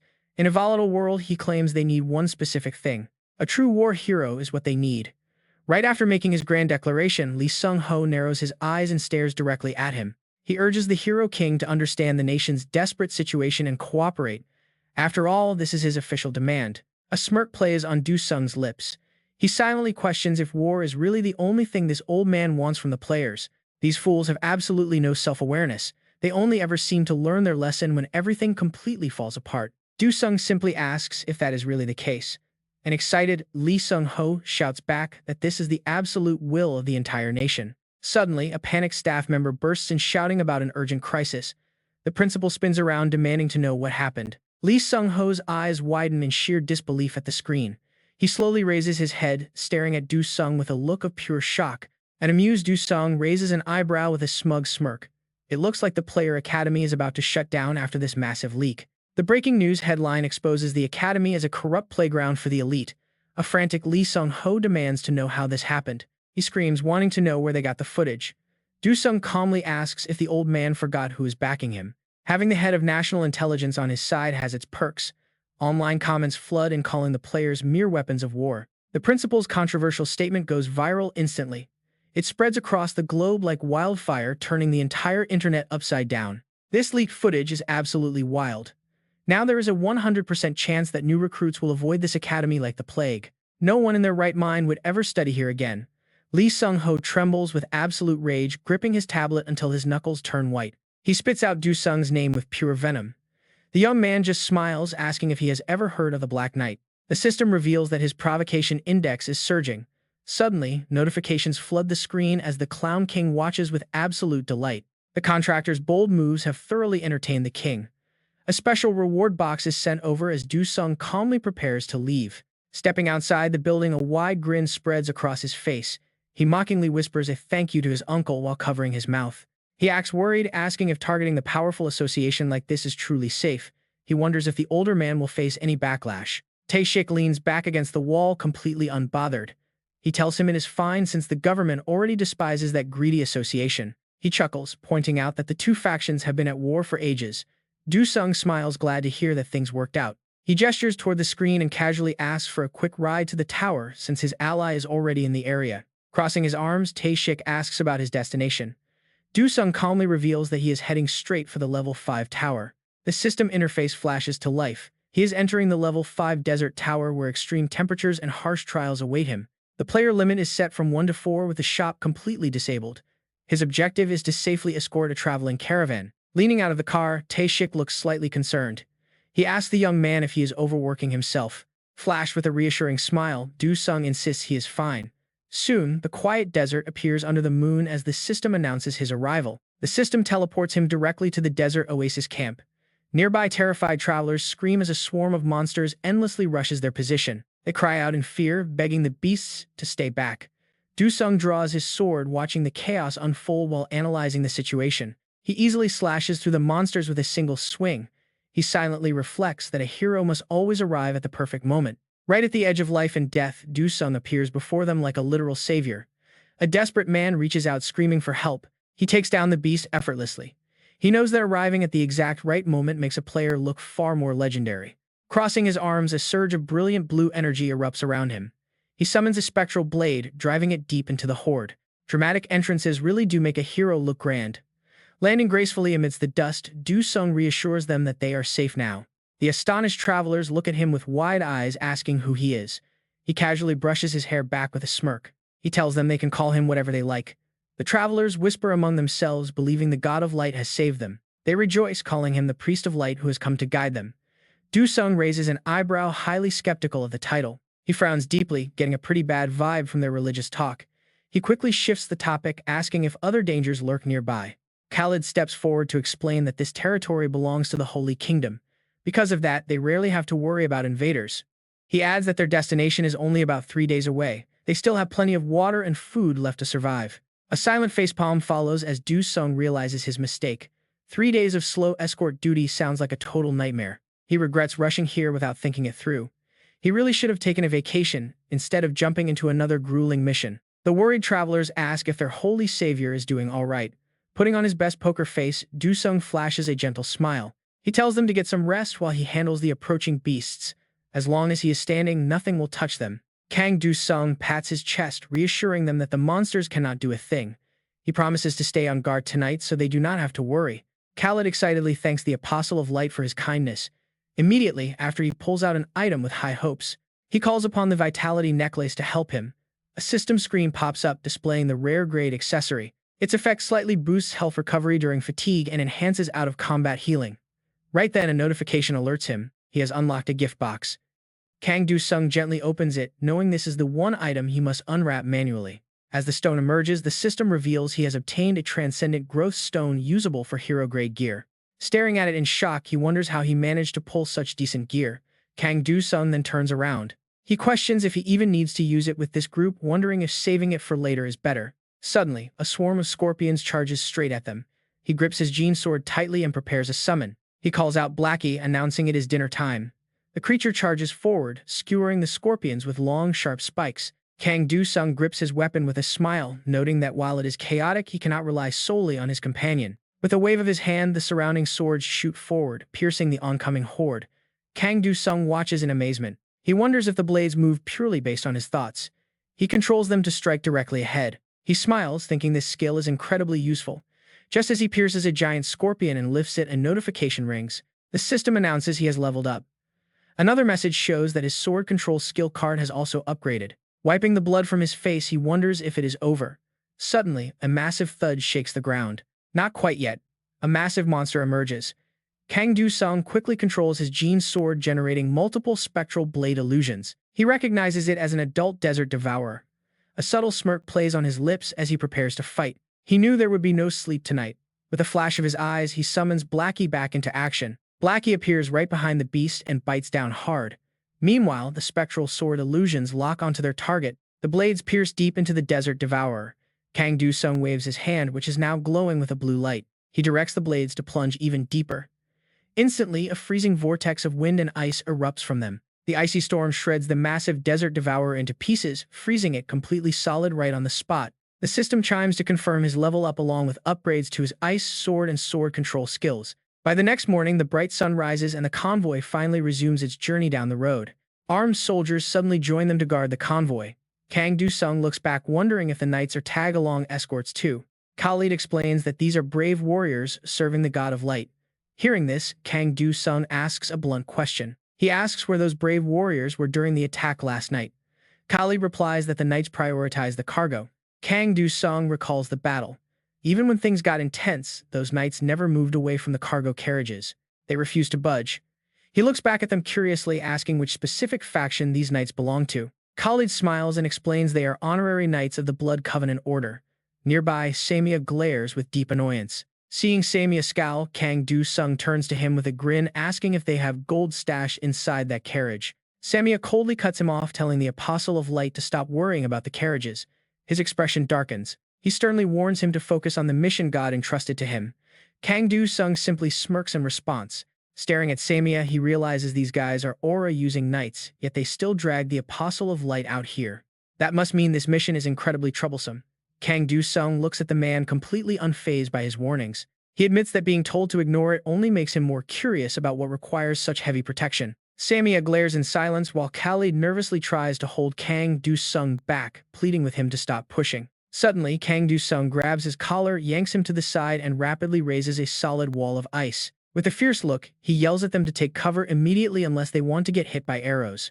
Arrows rain down heavily from above, skewering a nearby soldier who lets out a scream of pure agony. Samia spots the archers and bellows that they are under attack by heretics, glaring directly at the attacking Malik. He demands to know how these evil heretics dare invade the Holy Kingdom. Right after the knights charge out. Wait, are they seriously running away? Kang Do-sung wonders how these knights actually plan to counterattack. Samia and his men raise their swords to form a protective barrier, ordering everyone to guard the cargo. The spearmen hold their formation and activate their aura shields. Kang Do-sung watches the others get hit by arrows, guessing they do not care about their allies on the front lines. He raises his Ren sword and charges straight forward, telling them to just keep protecting that gold. A system screen pops up with a notification. 5th level, Desert Tower.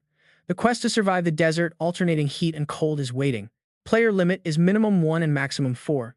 No shop available. The raid objective is to protect the caravan and transport the cargo safely. Kang Do-sung purses his lips, staring closely at the path ahead. The caravan must be protected, and the goods delivered safely to complete this. Across the field, an archer aims directly at him. Kang Do-sung immediately dodges to the side while raising his sword high into the air. Seeing the blade strike the ground, the archer laughs, shouting that the enemy attack cannot possibly reach them from over there. Suddenly, a dark shadow rises from the sword. It quickly stretches across the sand, easily knocking the arrogant archer right off his horse. Kang Do-sung immediately brings his Ren sword down with total composure, looking down at his target, but his eyes suddenly widen in pure shock. Staring at the enemy's face, he realizes something. Is this guy actually a desert elf? Suddenly, Kang Do-sung whips his head to the side.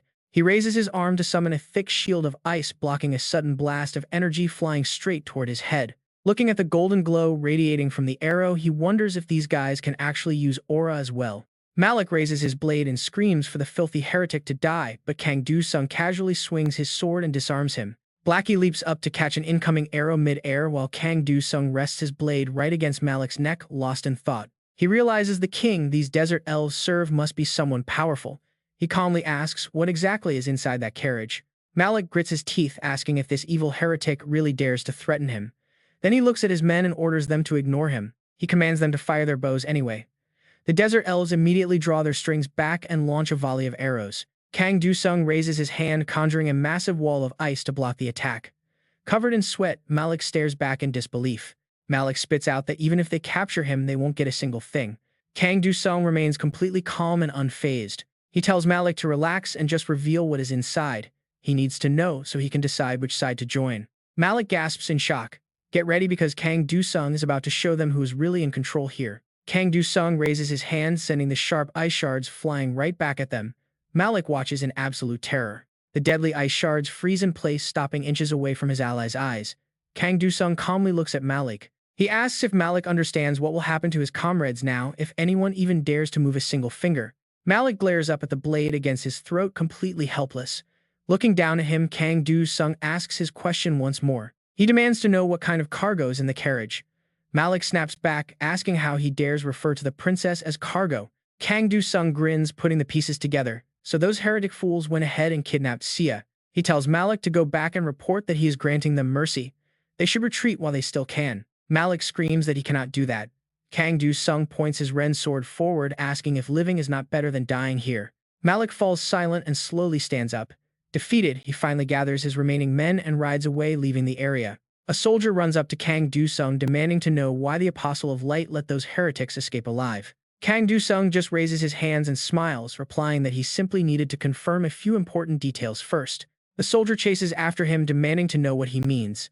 Suddenly, Samia steps in front of him with a sword. She asks where he is going. Kang Du-sung looks up calmly, telling her to move aside as he has things to inspect. Samia lowers his head with a cold, threatening glare, declaring that even the Apostle of Light will not pass him today. Kang Du-sung's eyes flash with a dangerous purple light as Blackie bares his fangs. He warns them to step aside while he is still asking nicely. The guards shout in anger as Kang Du-sung grabs the carriage door. He peers inside, asking the captive princess if she wants to be saved. Sia, with a heavy iron chain locked around her neck, glares back at him, shouting if she is supposed to beg for heretic sympathy. A system warning suddenly flashes in front of him, reminding him not to lose focus and to stick to his assigned quest. The King of Light issues a direct warning about his behavior. Kang Du-sung simply summons a sharp blade of ice. He mutters that since she put it that way, he has no other choice. In one swift motion, he strikes. Kang Du-sung slashes right through the system notification, shattering her iron chains. As the collar falls, a new hidden achievement alert pops up. He has successfully rescued the princess. The surrounding soldiers begin to fade away as another system alert fills his screen. He is rewarded with 300,000 achievement points.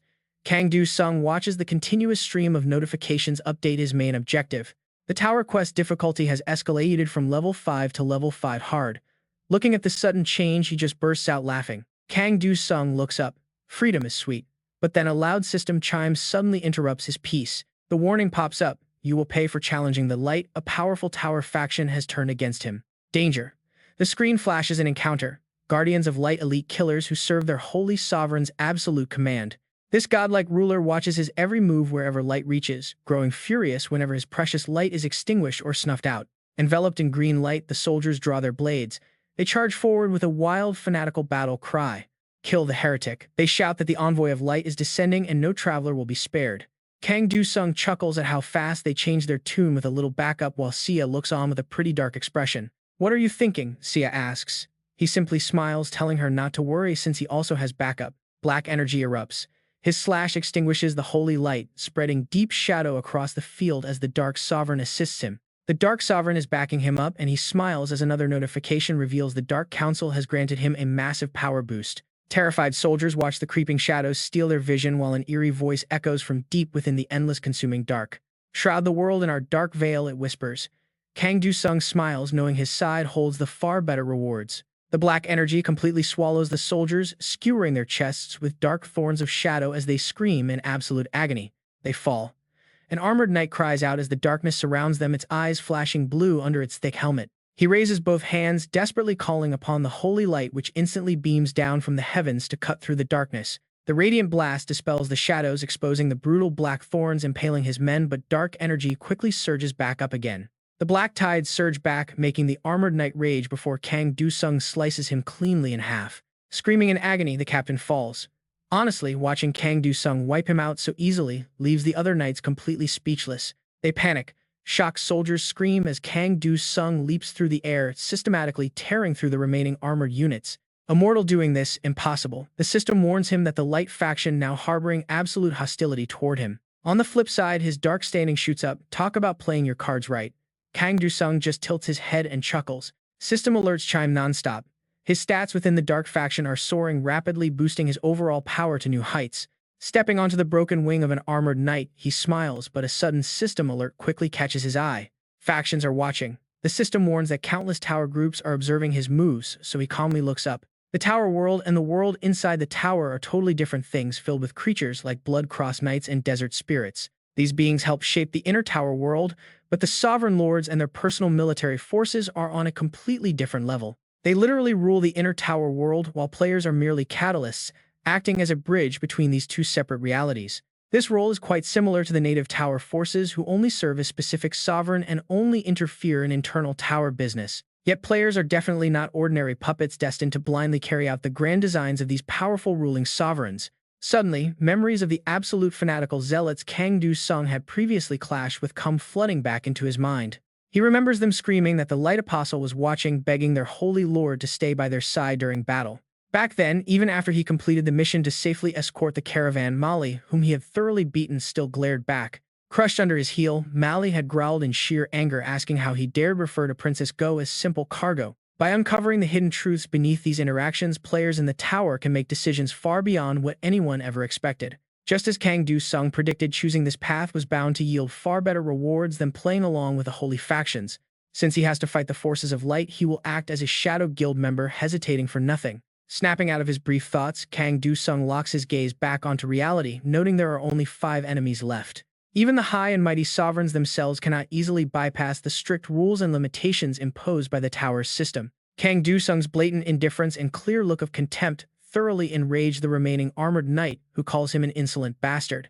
The knight winds up channeling his entire reserve of holy energy to hurl a blinding, blazing spear of light straight at him. No matter how much these holy defenders despise him, this is only the 5th floor, meaning high-tier angels cannot descend here.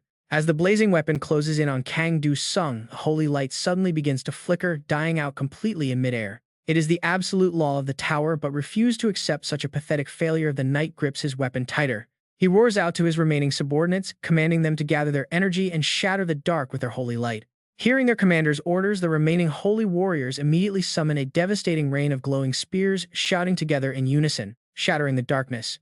The indiscriminate sweeping attack rains straight down to the ground, instantly ending the lives of countless innocent soldiers, cowering down below. Even as a deadly spear pierces straight through his chest, one unfortunate soldier can only stare in sheer wide-eyed disbelief, wondering why the messengers of light would do this. Witnessing this brutal slaughter, Kang Du-sung does not feel a shred of pity. Instead, his lips curl into a cold, mocking smirk. These hypocrites would not even spare their very own loyal followers. Suddenly, a grim memory of a desert slaughter flashes in his mind where thousands of helpless victims were mercilessly pinned by rain of arrows. Those soldiers are no different. They are probably realizing right now how foolish it was to put their faith in these so-called angels. Kang Du-sung uses every passing second to analyze and measure the combat capabilities of these ruthless keepers of light. This brief window gives him a clear reading on the angels' actual limits before making his next move.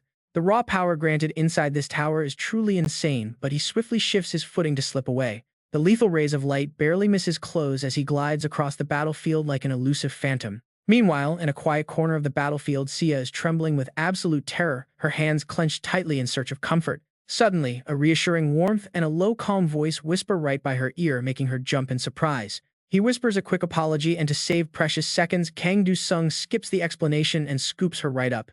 Once he deposits Sia safely into a hidden, secure alcove, he finally catches his breath and gently sets her down. Opening his palm, a brilliant, glowing, transcendent growth stone appears, radiating a magnificent, blinding aura of pure energy. He asks Blackie if this is enough to keep the princess safe, then instantly crushes the legendary stone with a single powerful squeeze.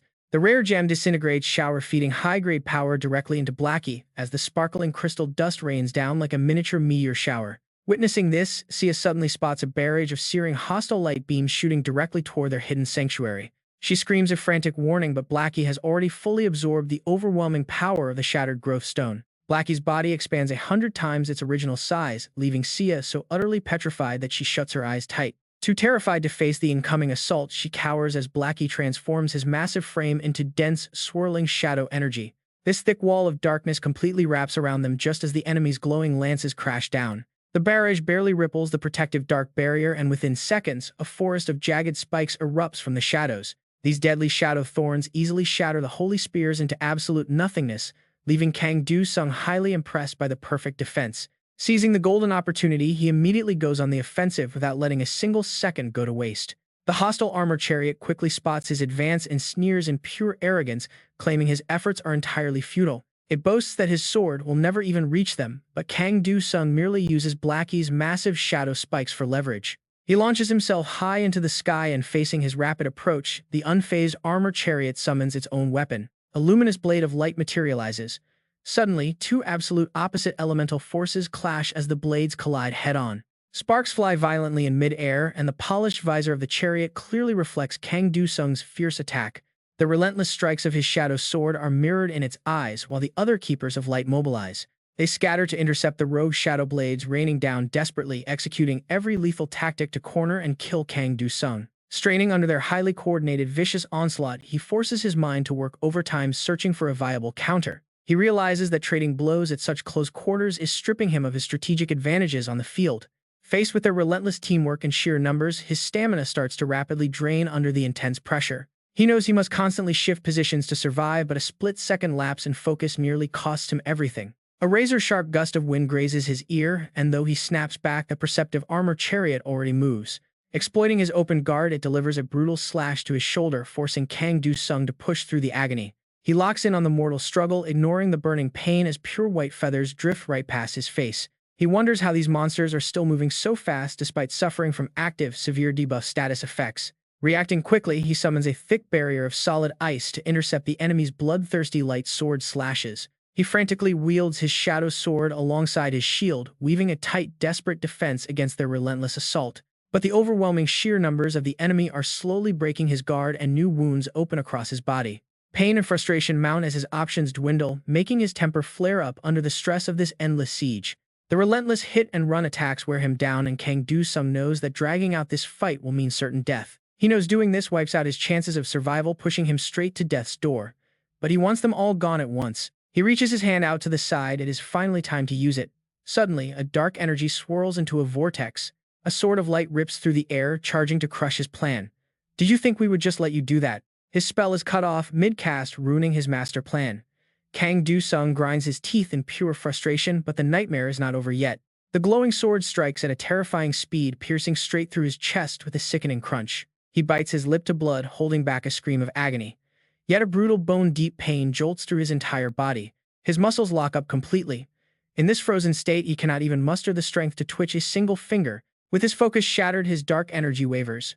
Overhead, the dozens of floating shadow swords start falling to the ground like rain. Realizing their target is completely defenseless, the Light Guardians charge in together, sealing off every escape route for Kang Do-sung. They shout that this is their chance to tear him to pieces.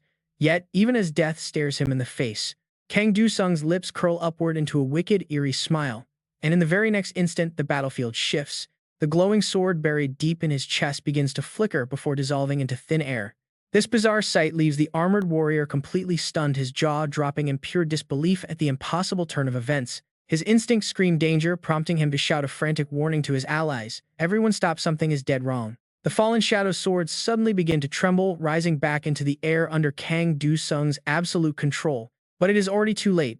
A massive sword barrier quickly wraps around him, weaving together into a solid protective cocoon. Right at the center of the defensive wall, Kang Do-sung stands calmly with his arms crossed over his chest.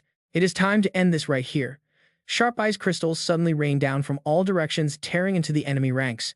Hit by this relentless barrage, the armored warriors lose all momentum, left entirely helpless as the storm tears them apart. Blind panic takes over. The armored commander turns and flees for his life, desperately running to survive the slaughter. But once Kang Do-sung targets someone, escape is not an option. He swings his massive greatsword down toward the fleeing target. The giant blade slams straight into the escaping warrior, pinning his body deep into the cold earth and ending him instantly. With the armored squad wiped out, the familiar chime of the system rings in Kang Do-sung's ears, informing him that he has leveled up, but his combat buffs will now expire. Only now can he finally relax his tense muscles, letting out a long, weary sigh of relief. He slowly looks around, calmly taking in the ruined battlefield. Under the scorching sun, fresh blood stains the vast desert sands, leaving a grim, quiet scene of devastation behind. Blackie slowly trots over to him, gently tapping his master's foot with a tiny furry paw. Kang Do-sung kneels down, smiling as he stares at the little fluff ball, asking if it shrank again. Sia approaches with exhausted steps, calling out to the guest who just single-handedly crushed an entire army. Her mind is a mess of conflicting emotions. Why did he betray his own people and go this far for her? Kang Do-sung doesn't bother hiding his motives, giving her a brutally honest answer. This side simply offered a better reward. The cold transactional reply makes her hesitate, but she gathers her courage to ask another question. Weren't those people his allies, or is he only planning to hold her for a massive ransom? He stays silent, gently stroking Blackie's soft fur. After a long moment, Kang Do-sung finally looks up with a slight smirk. He tells her he really dislikes these kinds of questions, apologizing that she is prying into things he finds unpleasant. This cold warning leaves her shivering in fear. He turns back to pet his companion, praising him warmly for a job well done. He pats the little pet's head, telling him he did great. A few days later, they arrive safely at the Elf Kingdom border. Kang Do-sung successfully escorts Sia without any further trouble. Seeing her homeland right ahead, her suspicion fades. She drops her guard completely, admitting she owes him a lot and thanking this visitor from another world. Hearing her gratitude, he simply raises an eyebrow and reminds her of his true goal. He still has a reward to collect. Sia understands his practical nature without taking offense. She holds something tight in her hand, offering it to him. She tells him to take it. The moment Kang Do-sung's fingers touch the delicate necklace, a system alert rings. The moment Kang Do-sung's fingers brush against the delicate necklace, the system rings out, confirming his quest completion. He has successfully cleared the difficult desert of death, earning the rare A-rank token of trust as a special reward. Staring at the stats of this rare item, Kang Do-sung is left speechless. But before he can say a word, before he could finish his sentence, everything around him completely vanished. The Empire calendar was gone along with Sia of the Elf Kingdom. The elf princess had been kidnapped, but Kang Do-sung successfully rescued her. After the king passed away, Sia ascended the throne as the new queen. Kang Do-sung leaned his head back against the seat, staring blankly at the blurry streaks of light flashing past the train window as they pulled into Busan Station. Just 4 hours ago, he was sitting in Tae-shik's office while the older man was typing away, demanding that he head over to Busan. At the time, Kang Do-sung was just relaxing on the sofa opposite him, slowly sipping his coffee and asking what was going on over there. Tae-shik kept his eyes glued to the data on his screen, answering coldly and bluntly with a simple "not yet."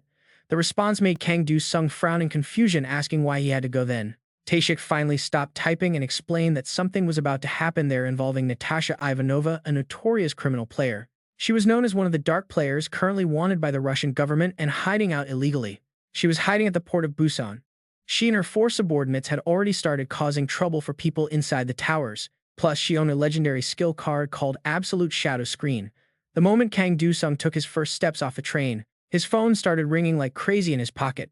Tae-shik's urgent voice immediately blasted through the receiver. Tae-shik demanded to know if he was on the train to Busan, telling him to pick up the pace. He added that it was not too dangerous, but hearing that highly suspicious reassurance, Kang Do-sung could only reply with a sigh. In a tired voice, he told him to stop watching him and just send a car. Tae-shik stopped joking and got serious. He began briefing Kang Do-sung on the classified intel he had just uncovered about the tower Natasha's gang had entered. He promised to send Kang Do-sung right there. This news instantly sparked Kang Do-sung's curiosity, waking up his exhausted mind. He asked what rank the tower was. The other end of the line went quiet for a moment before dropping a heavy answer. It was rank 5. Soon after, he was sitting comfortably in the back of the car sent by Tae-shik. Up in the distant sky, massive floating towers hovered side by side, creating a breathtaking and suffocating sight. Kang Do-sung was instantly teleported into a terrifyingly ruined and desolate dimension, confirming he had entered the tower. In the early 21st century, Ta Pharmaceutical had accidentally released a deadly virus from its lab in Busan. City lockdown. Seeing the gloomy, death-filled atmosphere around him, Kang Do-sung could not help but shudder. He figured a Tier 5 tower would be completely insane. Still, this was pretty unsettling. The system issued his official quest: survive the hungry, infected, and the secret army of Tella. Suddenly, a bizarre noise echoed. Out of the ruins crawled a mutated mass of flesh stitched together from rotting corpses. Reaching into his pocket dimension, he pulled out his shadow sword, readying himself for a fight. Wondering if these things were actually zombies, he prepared to charge. But then an unexpected event caught him completely off guard. He stared in shock at Blackie, who had somehow materialized right in front of him without him even noticing. Blackie let out a creepy, bloodthirsty grin with drool dripping from its mouth, leaving Kang Do-sung completely stunned. The dark shadow beneath Blackie expanded rapidly, swallowing the ground where the zombie stood as he moved behind it. Using the darkness to slip behind his target undetected, Blackie watched his shadow rise like a dark tidal wave. He transformed into a massive wide-open jaw lined with razor-sharp teeth, looking like a terrifying shadow beast. Taking the shape of a colossal shadow whale, he leaped from the dark pool and swallowed the zombie whole. After easily devouring his prey, he dove right back into the darkness to hide once again. Talk about an incredibly clean and satisfying hunt. Kang Do-sung's eyes lit up with absolute delight and amazement. That gross stone he absorbed earlier had seriously boosted his power, and he seemed to understand the compliment. Blackie wagged his tail in excitement, but the cheerful mood quickly vanished at the sound of sudden applause. A woman clad in a tight-fitting tactical suit walked forward confidently, leading a small group of people. She called out that she knew he would show up. Kang Do-sung's smile instantly vanished, replaced by a freezing glare. Once he recognized her, Natasha spread her arms wide, taking casual steps as if she owned the place. Calling him the hero of heroes, she showed absolutely no fear, flashing a highly provocative grin instead. She mocked that he would never let a villain like her go. Kang Do-sung bluntly called out her full name, Natasha Ivanova. Without showing any emotion, he calmly recited every piece of intelligence he had on her. A key member of the Z Mafia wanted by the Russian government and hiding out illegally with her crew. Hearing Kang Do-sung expose her secret background at Busan port, Natasha covers her mouth with a sharp, mocking chuckle. "Oh dear, are you going to arrest me and throw me in jail?" Her sarcasm is met with a cold, flat denial. No. Instead, he summons a swarm of razor-sharp shadow blades that float menacingly around his body to display his power. "Think you can just relax here? Let us find out how strong you really are. Let us test the power of a famous Russian player." Instantly, Natasha's smile fades as her eyes flare with deadly intent. Her gaze is pure bloodlust, ready to tear him apart. Yet Kang Do-sung calmly points his cold sword blade right at her. Aiming straight at Natasha's face, he calls out her dark scheme. I bet this little squad of yours belongs to GS Lon. Are you planning to corner me here and let the zombies eat me alive? Seeing her cover blown, Natasha stops playing. So you knew I was with Russian intelligence and still dared to show up, she smirks, her lips curling with challenge. Did you really think I came here to be monster bait? Instantly, the shadow swords hovering around him receive their command. They rip through the air and launch straight at her. After all, there is no cleaner way to steal a legendary skill. She flips backward with incredible agility, barely dodging the blades as they slam into the solid stone ground. I knew it, she thinks. Regaining her balance, Natasha immediately screams a command to her hidden accomplices. Attack now. Instantly, Kang Do-sung's position is heavily bombarded, blasting the hard earth into countless flying fragments. The mercenary squad unleashes a frantic hail of bullets, pressing forward to keep him on the run. No room to breathe. The air fills with thick smoke and flashing muzzle fire. It is a dance of death. Yet Kang Do-sung moves like a ghost, weaving effortlessly through the rain of bullets. His evasion is impossibly perfect. Despite being surrounded and overwhelmed, he keeps his cool and maintains total control. He rapidly closes the distance. Seeing him catch up, Natasha slowly turns around and flips him a provocative middle finger. But right then, Kang Do-sung's instincts flare with a warning of extreme danger. Surges of pitch-black energy erupt around him, completely cutting off his view of the outside world. Trapped inside the dark mist, Kang Do-sung shows absolutely no fear. Instead, a smirk plays on his lips. Did she vanish? A cold gleam flashes behind his back. He just glances back unfazed. He summons an ice shield, blocking a sudden sniper round. 3 melee fighters and 1 sniper are closing in. As soon as he leaps away, another bullet strikes his exact spot. Their coordinated attack is relentless, but his speed and flawless reflexes keep him steady in the storm.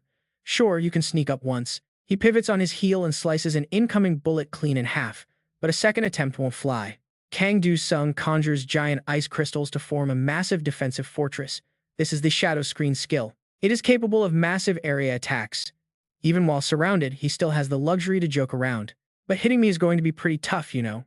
Just then, Blackie lands on his shoulder with a soft chirp. That small sound jogs Kang Do-sung's memory. Of course, he has a much better solution right here. Hey Blackie, give me a hand here, will you? The little creature nods and lets out an eager, happy squeak. Outside the barrier, Nikolai continues to unload his weapon into the frozen wall.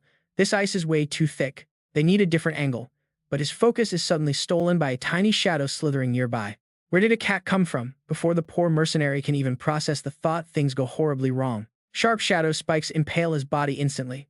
Dmitri is luckier, barely blocking the sneak attack with his heavy rifle. Alexei clutches his bleeding wounds, desperately trying to stop the flow of blood as he screams in panic. Stay away from that cat's shadow. Safe inside his ice barrier, Kang Do-sung folds his arms and enjoys the show. Hearing their terrified screams, Kang Do-sung wonders if they can even see Blackie's deadly shadow at all. It is not like it is instantly fatal, so why yell? Though even if they see it, they are utterly helpless. Suddenly, a cold blade presses against his neck. Having successfully snuck up, Natasha whispers directly into his ear. Be a good boy, Kang Do-sung.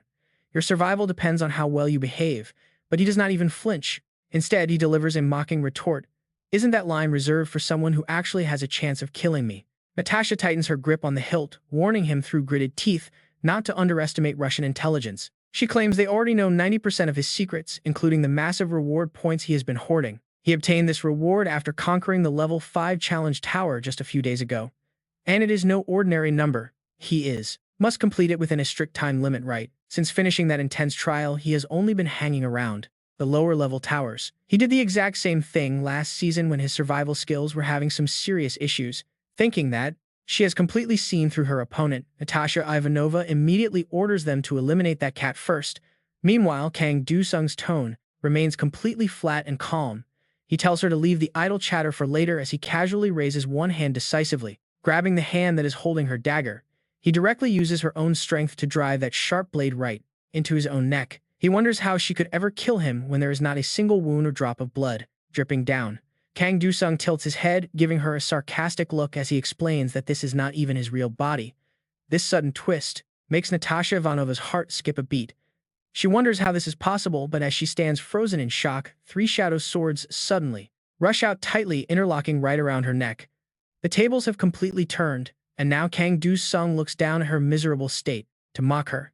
He admits he knew from the very beginning that this was not a real shadow veil.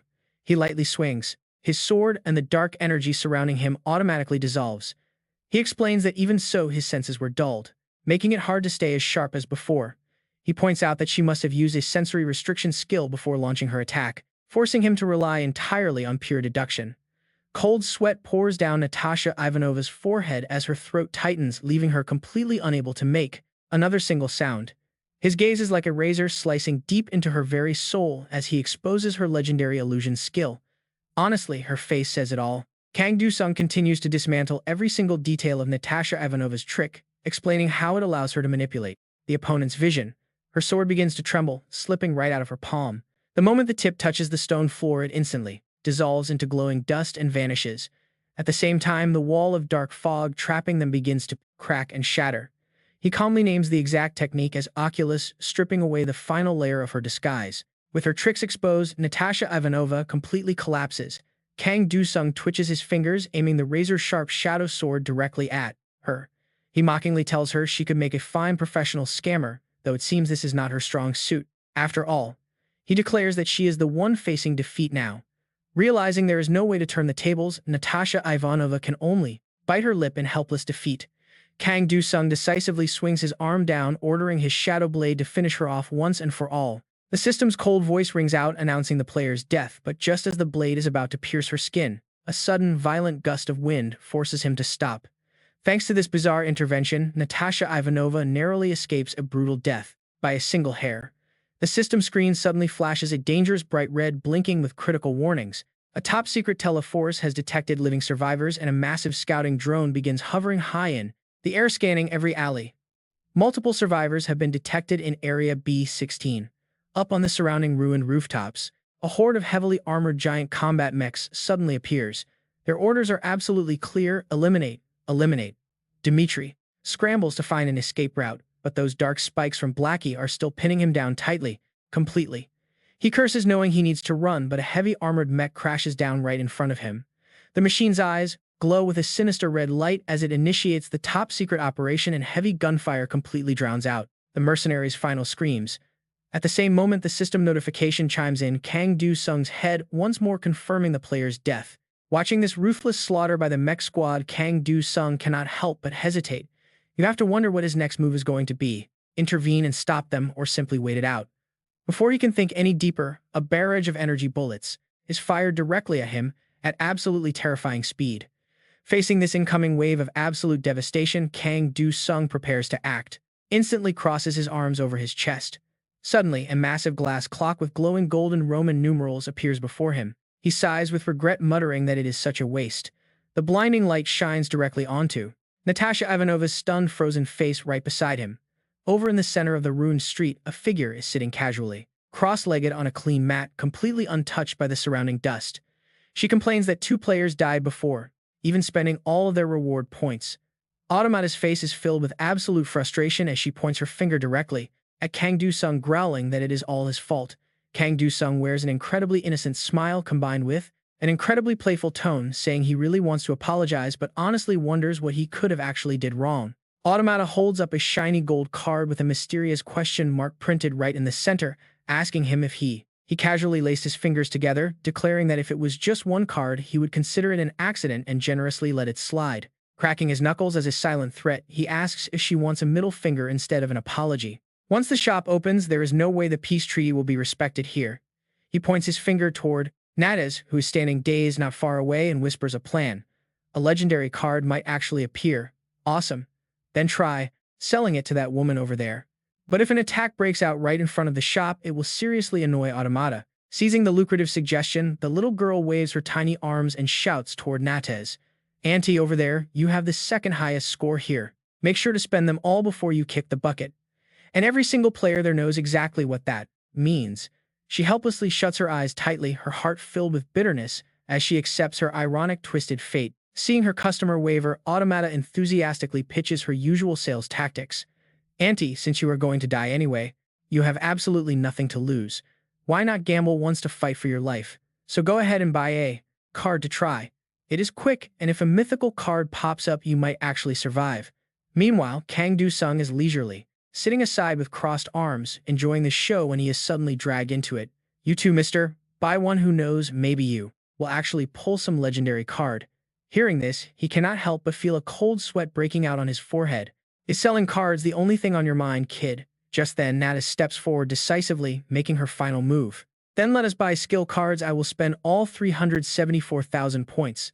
Kang Do-sung is so shocked his jaw drops, looking up at her like she is completely insane.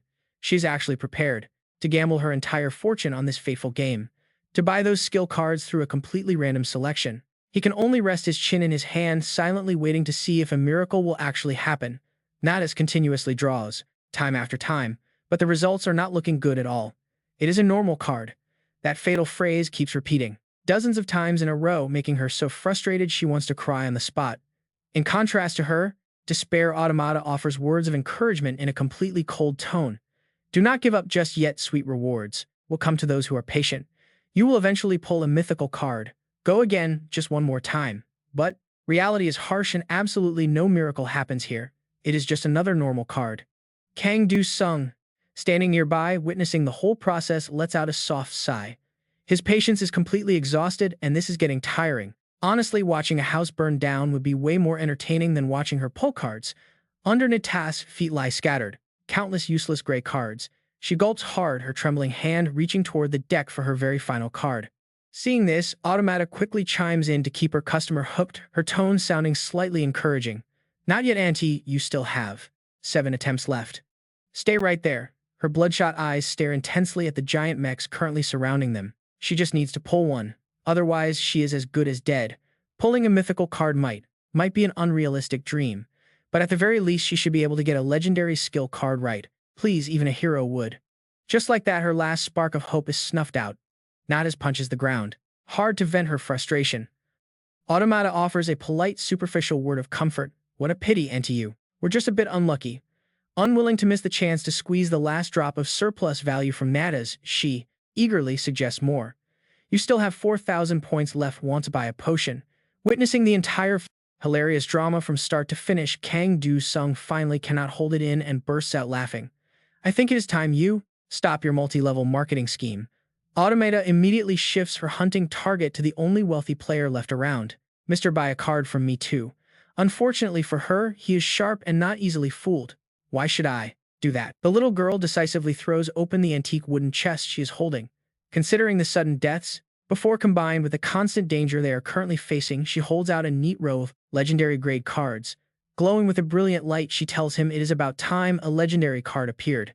Buy one card and you will definitely get it. Meanwhile, Natas drags herself back up, looking completely lost. The Underworld King is shocked. Kang Do-sung turns to look at her, giving a fake apologetic shrug. I cannot back down and let you have this one. She frantically pulls her hair, screaming out in helplessness and rage. Damn it, Kang Do-sung and that little brat are both bastards. He completely ignores the woman, losing her mind in despair beside him. Honestly, swearing at others is bad, but it sounds pretty fair in her case. I will buy one. Seeing him close the deal, Automata happily steps aside. He makes his choice. The system alerts him that 10,000 points have been deducted, and the details of his reward instantly pop up. The card shows he learned a common tier skill called Ice Arrow, but since he already has it, a prompt appears asking if he wants to upgrade it through skill fusion. Kang Do-sung can only force a bright smile to mask the sudden bitterness in his chest. Well, what was he expecting anyway? He quickly shakes off the disappointment and tries to look on the bright side of things. At least this beats ending up with a totally useless common skill. But before he can even relax, the real trouble starts. He turns and calls out to Natasha. She gets right up in his face and unleashes a furious torrent of words in Russian. Kang Do-sung stands there totally lost. He has absolutely no clue what she is saying, and honestly, the language barrier is real. Confused, he turns to O for help, asking what the hell she is screaming. But the little girl has zero interest in translating. She just tells him that everything is fine and she will see him next time. With that, her figure vanishes into thin air. He desperately reaches out, yelling for her to wait, but it is too late. Suddenly, the air fills with the roar of explosions. Standing in the chaos, Natasha flips him off with both hands, screaming at him to drop dead. Right then, a massive metal foot slams down hard, crushing the remaining ice. The massive combat mecha raises its heavy energy cannon, whirring with a cold mechanical hum. It initiates a classified protocol declaring that all witnesses must be eliminated immediately. Natasha clicks her tongue in pure annoyance. Kang Do-sung tries to talk to her one last time, calling out to get her attention. She whips around, incredibly irritated. Before she can even finish asking what he wants, Kang Do-sung swings his sword in a flawless, clean arc across her neck. Natasha's head flies into the air as her lifeless body collapses onto the cold ground. That is one threat out of the way. He turns his focus to the squad of mechas firing wildly. With zero hesitation, he charges straight into the deadly crossfire. Moving like a blur, he ducks and weaves through the heavy barrage. Then he stops dead in his tracks. Spreading his arms wide, he conjures a swarm of razor-sharp ice crystals and sends them flying straight ahead. The ice collides with the incoming energy beams, detonating them in midair. Realizing simple shots are not working, the mechas adjust. Two of the machines close the distance and combine their weapons. Their resonated energy cannon now deals double the damage. A blinding beam of pure destruction tears through the air. Even though Kang Do-sung dodges it, the intense heat still singes his face. Talk about a close call. He grumbles that all of this madness is entirely the fault of that shady pharmaceutical company. His heels dig into the dirt, sliding to a halt as he recovers his balance from the explosive impact. He jokes to himself that he should probably buy some of their stock if he actually makes it out alive. Kang Do-sung quickly summons a burst of frost magic to cool down and push back the oppressive heat surrounding him. Pointing a single finger upward, he fills the sky with thousands of glittering ice shards. It is quite a beautiful sight, but he definitely does not want to see these mechas ever again. He snaps his hand forward, pointing directly at them. Like homing missiles, the shards find the tiny exposed joints in the enemy armor with absolute precision. Under such an overwhelming barrage, they stand absolutely no chance of defending themselves. Even the scout drone above begins to wobble. The mechanical systems of the mechas completely malfunction. Within seconds, a massive explosion tears through the entire squad. The dust settles, and a welcome system notification rings out to declare his hard-fought victory.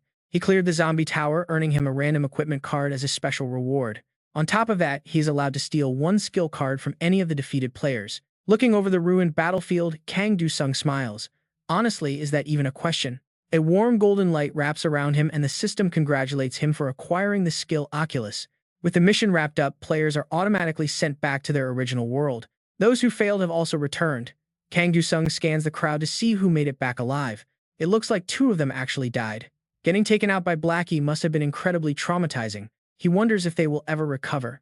But then again, that is assuming the tower was the actual cause of death. Natasha is on her knees.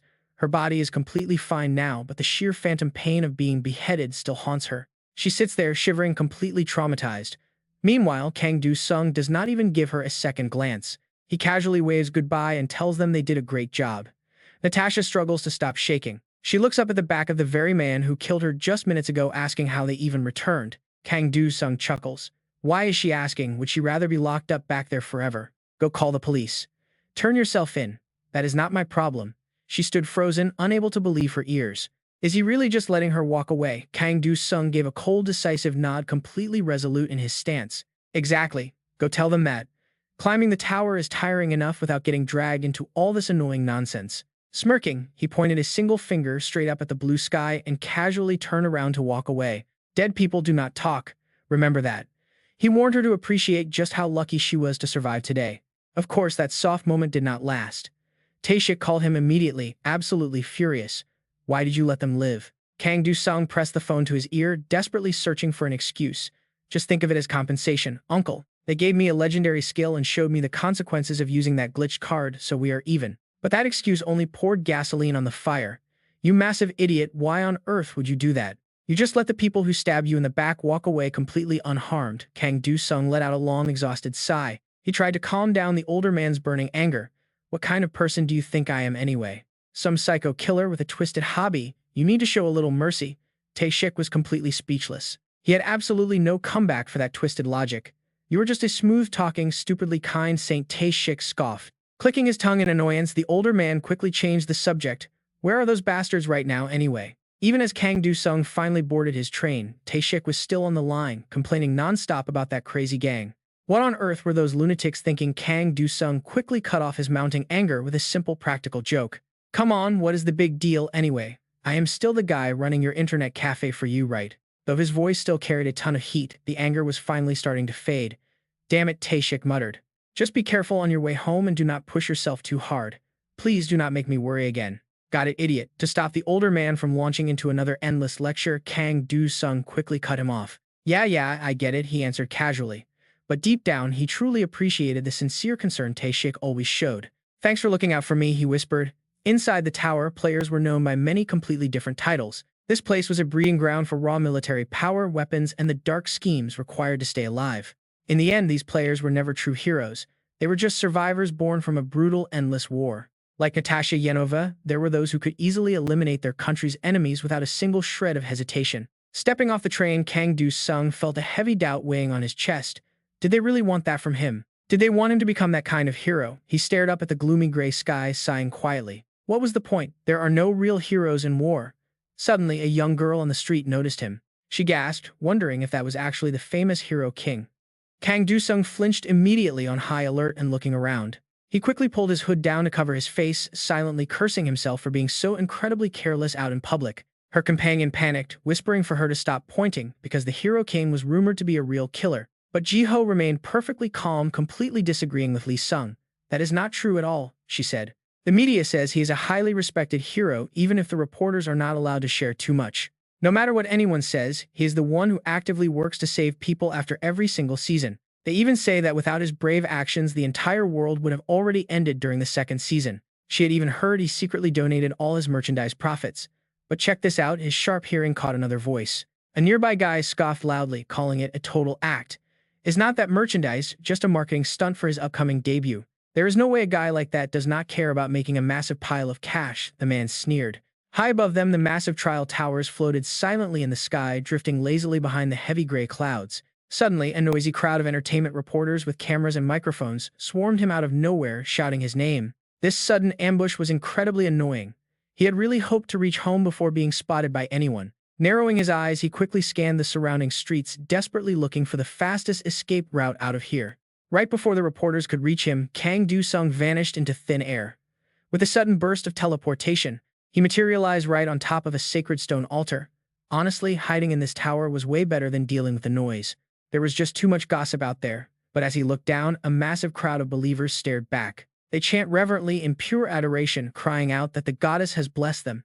His presence makes them even more overjoyed. The summoning ceremony of the holy warrior was a massive success, and he quickly catches onto a vital key. Word whispered among the buzzing crowd. Holy, while Kang Do-sung is busy analyzing the situation and the background of this new dungeon, the girl standing before him steps up to greet him, expressing her joy at meeting the legendary savior, who answered their desperate prayers from the other world. Right behind her, a brilliant divine halo suddenly bursts into light. As she introduces herself as Ilia Celestina, the 37th holy maiden of their kingdom, Kang Do-sung bows, a knowing smile forming on his lips. He gently takes her outstretched hand, playing along with the holy savior role as he introduces himself as a professional warrior who saves worlds with absolute speed and perfect precision. Not wanting to waste any more precious time, he gets straight to the point with a polite, direct question, asking how exactly he can help her today. Hearing this, the holy maiden immediately starts rambling without pausing for breath, eager to explain how everything originally began on the continent of Philia. Seeing her wind up for what looks like a massive history lecture, his face falls slightly. Kang Do-sung cuts her off, telling her to skip ahead to the war between angels and demons. Despite being interrupted so abruptly, she doesn't get annoyed at all, maintaining her bubbly enthusiasm as she agrees with him eagerly, saying that is exactly what she expects from a brave hero. She explains that demons, those creatures locked away in darkness, underworld, invaded the world of light. To prevent that invasion, the angels forged a series of legendary holy weapons, but over centuries, the seals holding them back have weakened. Now to fix this, they must activate an ancient weapon that they call the Arch. 30 minutes pass and Kang Do-sung feels a massive headache coming on. His temples throb painfully from the sheer information overload. He asks if they can just skip the history lesson and go save the world. Threat of demons right now. But Ilia insists on telling the entire story, claiming that their epic tale is only getting started. Because of past events, the angels feared humans would abuse the Arch's power, so he must pass a trial before proceeding. At this point, Kang Do-sung is completely regretting his impulsive decision to help them. Without another word, Sung turns around and walks away. Panicking, she rushes to stop him, asking where their brave warrior is going in such a hurry. He replies indifferently that he is going to do his job, leaving her scrambling to catch up and grab his coat. She points out that he does not even know where the Arch is, but Kang Do-sung has completely lost his patience. He asks if she knows where it is, which completely flusters her into admitting that she does not either. Since she is absolutely useless for information, he sees no point in staying. She tries to plead with him again. But right then, an immense, suffocating pressure crashes down from above, instantly giving rise to a terrifying vortex of dark energy swirling violently right above the holy cathedral. Talk about an intense, uninvited guest. From deep within the void, two massive hands and a pair of demonic horns tear through. Ilia is left utterly frozen, by this sudden intrusion, wondering how on earth a demon could bypass their defenses and breach the sacred island. Witnessing their sanctuary desecrated, the crowd of believers instantly boils with rage, screaming for the vile creature to get lost. From their holy grounds, a barrage of brilliant magic spells is unleashed, raining down a flurry of attacks to crush the beast. Yet the magic passes right through its body harmlessly, leaving everyone terrified and wondering how this is possible, when their holy spells and enchanted blades do absolutely nothing. Amused by the sheer panic of these helpless mortals, the demon flashes a bone-chilling grin. A highly concentrated sphere of dark energy begins to manifest right at its fingertips, ready to fire. Realizing things have completely spun out of control, Kang Do-sung decides he cannot just idle by anymore, and yells for everyone to get back. Thanks to his timely intervention, Ilya and the priests manage to retreat safely, while shouting offers to help. Instead, Kang Do-sung erects a massive wall of thick ice, completely cutting them off, and telling them to just stay put. Sensing the immense danger, a nearby male guard frantically steps up to shield the maiden. He anxiously inspects her from head to toe, asking with deep concern if she is doing all right. Through the chaos, she quietly nods, staring at the massive ice wall, blocking her view with a heart full of guilt, since he threw himself into danger just to keep them safe, feeling entirely useless and unable to help him directly. Ilya drops to her knees on the cold ground, clasping her hands tightly as she prays to the goddess for mercy, begging her to have mercy on them. The surrounding believers immediately copy her, their collective whispered prayers echoing together, in absolute unison. Meanwhile, behind the solid ice wall built by Kang Do-sung, the atmosphere suddenly shifts as the battle, shattered into 1,000 pieces. Ilya Celestina cried out in a panic, asking the warrior if he was hurt as he clutched his head tightly with a face twisted in agony. Seeing her rush toward him, he grit his teeth to suppress the blinding pain. Deep down, he forced himself to speak. The demon sent a warning while escaping, and this really depends on us. Demons can interfere with evil, and soon your bright world we detest will be swallowed by our darkness. That was the demon's exact message. Kang Do-sung took a deep breath to steady his voice after repeating those ominous words. "Do not try to stand in our way, lost warrior," he muttered, finishing the threat. Ilya Celestina could barely believe her ears as her face went completely pale. How could she not panic after hearing that? Kang Do-sung cut through her fear, asking seriously if they could really afford to delay this any longer. He needed to know where the evil would appear. Ilya Celestina's mind was a complete mess. She could not believe the world was ending like this, but she knew there was no turning back now. With one place in mind, horse hooves soon thundered as Ilya Celestina galloped ahead to lead the way. Kang Do-sung kept his horse right behind her, keeping pace.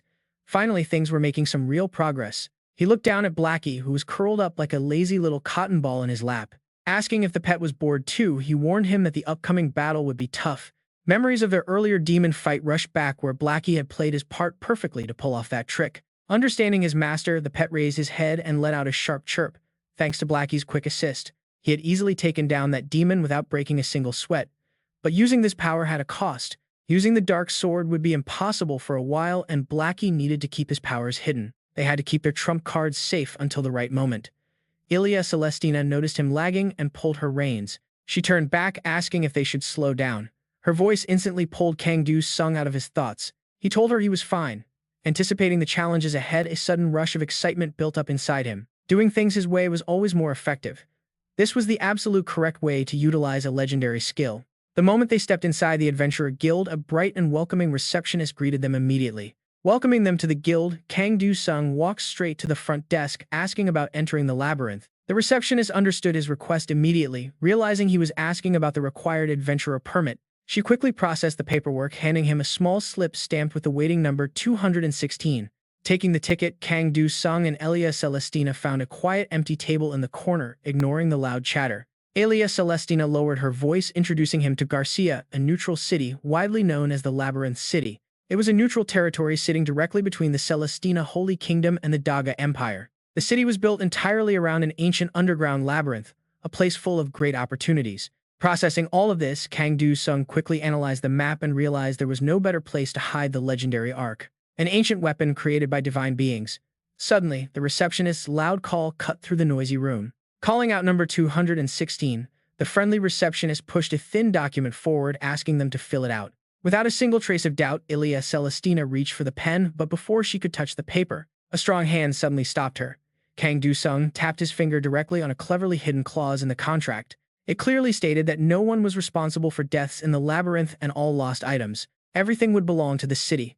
Kang Du-sung asked the staff if they really had to agree to this shady term. Cold sweat beaded on the receptionist's temple as she tried her best to maintain a bright, natural smile.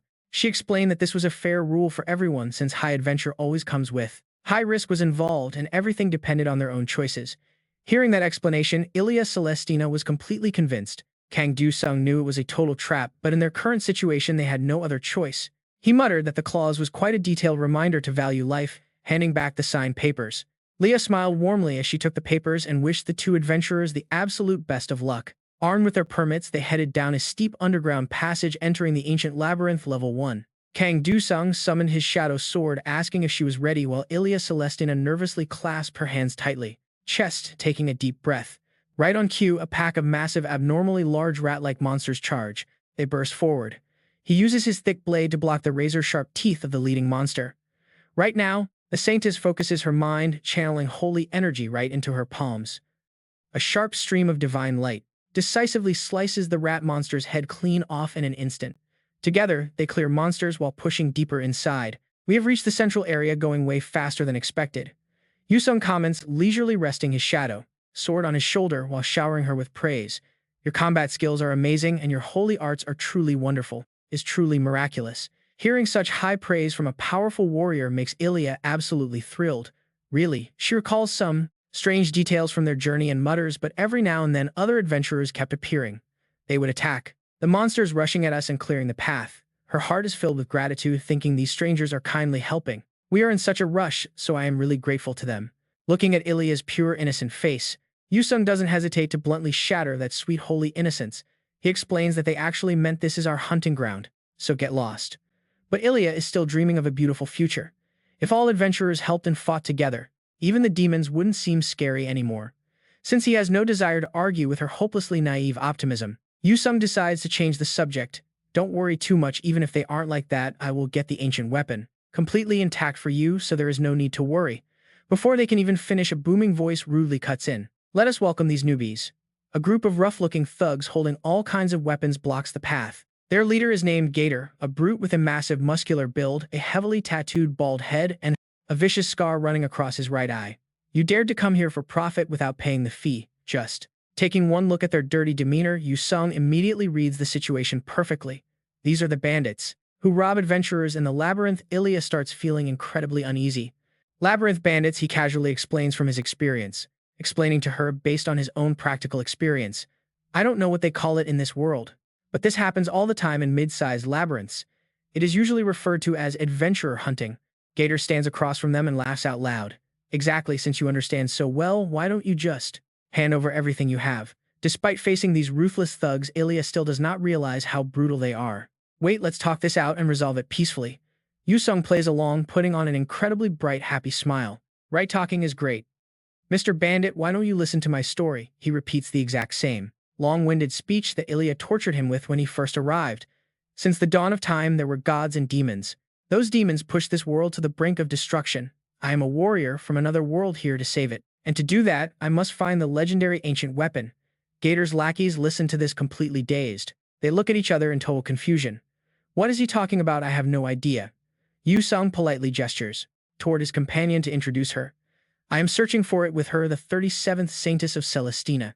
She nods along eagerly to support his words, her face filled with absolute pride and deep seriousness. Finally, Yusung offers a polite standard smile. So, could you please let us pass? Ilya also tries to convince them, with her soft, earnest voice. It is for the sake of the world, so please help us. Their thick brains work overtime trying to digest the savior philosophy they just heard. Gator cannot hold it in anymore and bursts out laughing mockingly. Who does this guy think he is, just babbling absolute nonsense like that? His lackeys join in laughing so hard they tear up. Boss, I think he lost his mind from pure fear. This is the first time in Ilya's life she has ever experienced such a bizarre, humiliating situation. Watching this, Yusung sighs softly. I knew it. He steps forward, wielding his dark sword, instantly appearing right in their midst. Once inside a labyrinth, reputations mean absolutely nothing. His blade moves too fast for the naked eye.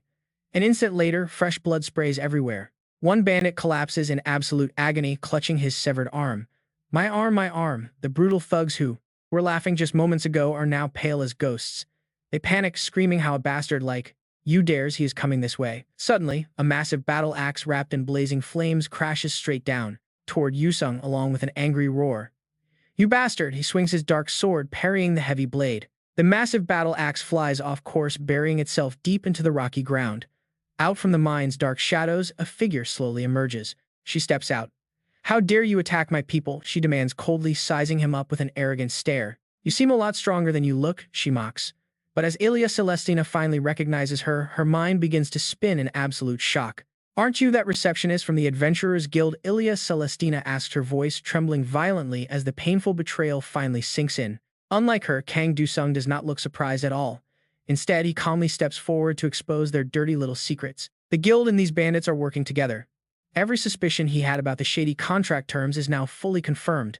They deliberately lure rookie adventurers into deadly high-risk situations, putting their lives on the line for a sick profit. Once the rookies are in danger, they seize all their gear. It is a cold-blooded scheme run entirely for greed. As Kang Dusung lays out this brutal reality, all the color drains from Ilia Celestina's face, leaving her completely pale. She covers her mouth, struggling to hold back a wave of nausea. How could anyone do this? Yet Lysia feels absolutely no remorse. Instead, she just sneers. "An innocent, naive girl like you has absolutely no business trying to be an adventurer," she mocks. "This is just how things work in the city of Lane." Suddenly, a violent, raging red fire erupts around her weapon. Flame wraps around the giant battle axe as she swings it down. "It is too late," she roars, but three shadow swords instantly interlock completely, halting her heavy blade. Through it all, Kang Dusung keeps that same harmless smile on his face. "Watch your step," he warns gently. Lysia flinches in sheer terror as her battle-hardened instincts scream at her of an impending trap. A dark, suffocating energy has already crawled up from the shadows, quietly swallowing the ground beneath the bandits' feet. The mastermind behind this perfect silent trap is none other than Blackie. Talk about a cute but deadly secret weapon. That cute, innocent look on its face stands in stark contrast to the terrifyingly dark magic it is channeling right now.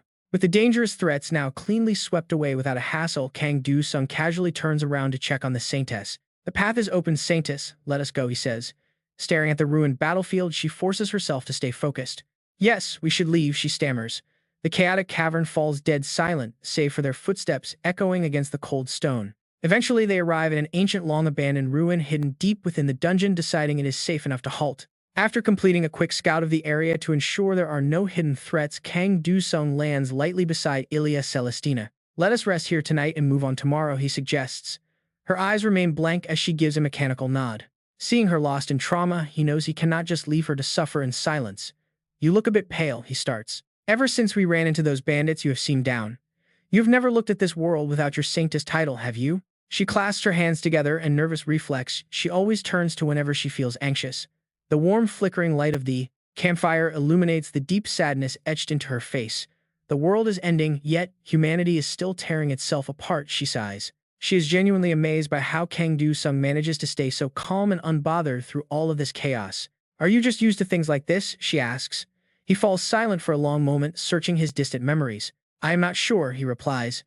The question suddenly triggers an old memory, echoing with the words of the Assassin King. "Rebuilding a world requires a war hero," the king had said.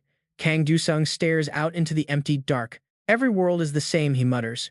Hearing his words, Ilia Celestina falls into deep thought, whispering softly to herself. Is that how it is, she wonders. Under the flickering firelight, curiosity slowly begins to push away her lingering fear. "What was your home like?" she asks. Stunned by her curiosity about his past, Kang Dusung pauses for a long moment. "My home was threatened many times," he finally says, turning to her with a faint, bitter smile on his lips. "None of us can foresee the future to stop these things, making it even harder." Realizing she stepped on a painful memory, she quickly apologizes, worried she made him uncomfortable. But Kang Dusung does not seem bothered by her question at all. "The first time, well, actually, I did not think much of it at all," he continues until the third time. He looks back on his distant past, closing his eyes as he begins sharing the heavy thoughts he usually keeps locked away. "Everyone only thinks about themselves," he murmurs. Ilia Celestina, completely captivated by his story, softly asks what about him. Seeing her genuine curiosity, Kang Dusung smiles with amusement and throws the question right back at her. "Me, you ask? What do you think?" he asks. Ilia Celestina stays quiet, keeping her eyes fixed on him as silence stretches between them. Her eyebrows arch slightly, her lips curving into a thoughtful frown. Only when the silence blends with the cold night wind does Ilia Celestina finally speak up, asking if he means her. That simple response catches Kang Dusung completely off guard. A hearty laugh breaks the absolute silence. "No way, it is impossible." As their long stories finally wind down, They lean back against the freezing rock wall and drift off. Soon Kang Do-sung wakes up. Suspicious. Why so quiet? Time seems frozen. Suddenly, Autumn appears, looking like a shady salesman. Are you awake, buddy? Want to buy some card packs? The familiar pitch makes him pause. He needs 2 more levels. After weighing his options, Kang Do-sung makes his demand: show me the items, not the cards. A few days later, floor 100 is a brutal war zone. Medusa unleashes fierce, relentless attacks, screaming arrogantly that her demon race will seize the archway. Die, warrior. While Kang Do-sung handles the heavy combat, Ilya stays back, constantly channeling divine energy with her holy prayers. Please show mercy. As holy light wraps around his body, Kang Do-sung leaps high into the air, charging straight toward the giant serpent head. Getting up close, he channels every ounce of his power, striking down hard. The razor-sharp blade tears through space and slices through Medusa, sending her screaming in agony. Before turning to dust, she weakly raises her hand for one final plea, begging her demon lord for forgiveness. She failed to secure the archway. Kang Do-sung simply nods. Rest in peace. The system notification pops up. He has leveled up. Relaxing his muscles, Kang Do-sung cracks his neck, letting out a long, exhausted sigh. That was rough, but the system rewards keep rolling in. He receives 10,000 achievement points and a random skill card pack.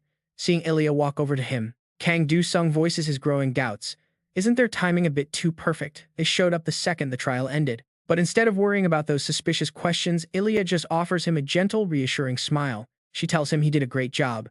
Right then, a blinding pillar of light erupts in midair. Both of them freeze in absolute awe. Massive mana condenses into a floating sphere, and Ilya gasps with joy.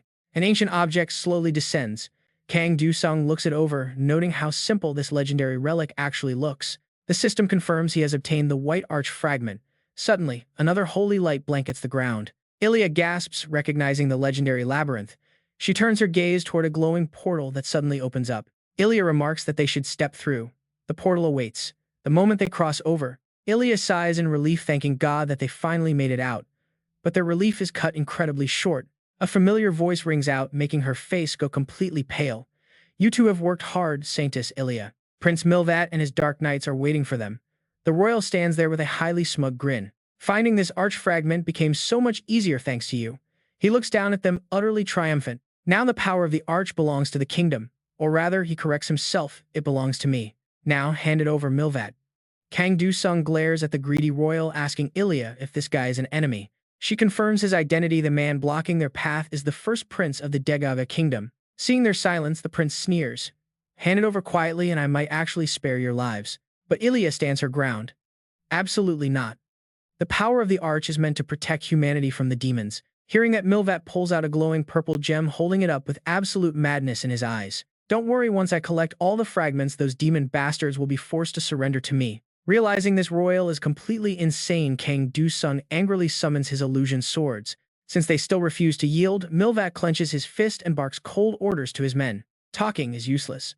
Charge, proud swordsman. At his command, the knights prepare to strike. The dark guards draw their longswords. It is time to prove your absolute loyalty. Blades gleam in the air. Tension rises. Get ready because things are about to get ugly. The army moves in. System alarms ring out frantically. He is seriously outnumbered here. The first prince of the Degaga kingdom and his dark knights are locking onto the power of the arch. Kang Do-sung summons an arc of illusion blades. Behind him, Ilya clasps her hands together, channeling her magic. Please show mercy. System data flashes across his eyes, confirming he has received the Saintess's powerful holy buff. Divine energy surges through his body, feeding straight into the countless glowing swords floating right around him. Shot into the air with boosted power and speed, they transform into streaks of light, charging straight at the opposing army. Realizing their battle formation is collapsing, a dark guard frantically yells that they must retreat as they cannot hold out any longer. But Milvat stands, frozen veins bulging on his forehead as he tightly grips the crystal in his palm. From the crumbling fragments, a heavy wave of dark energy surges up, making the air suffocatingly thick. No, not yet. As his furious roar echoes, a warning screen instantly pops up right in front of Kang Do-sung, alerting him that First Prince Milvat has triggered a violent eruption of the dome's power. Staring at the flashing red data, Kang Do-sung can only sigh. Internally, knowing this would happen, he quickly turns to the Saintess to warn her that the dome's power is violently erupting. At that exact moment, dark energy completely envelops Milvat. As it explodes outward, Kang Do-sung quickly deploys a defensive shield to protect them. Witnessing a massive, mutated monster rise on the battlefield, the dark guards turn pale and lose their minds. Seeing the giant stand completely still, they nervously shout out asking if the first prince is alright. But the monster answers with a brutal swipe of his hand, instantly vaporizing one of them as he yells at them to get out of his way. He calls them useless trash. Realizing Milvat has lost control, the remaining guards panic and flee from their monstrous prince. Not wanting to waste this golden opportunity, Kang Do-sung calls out to the Saintess, telling her to cast another buff. She complies immediately.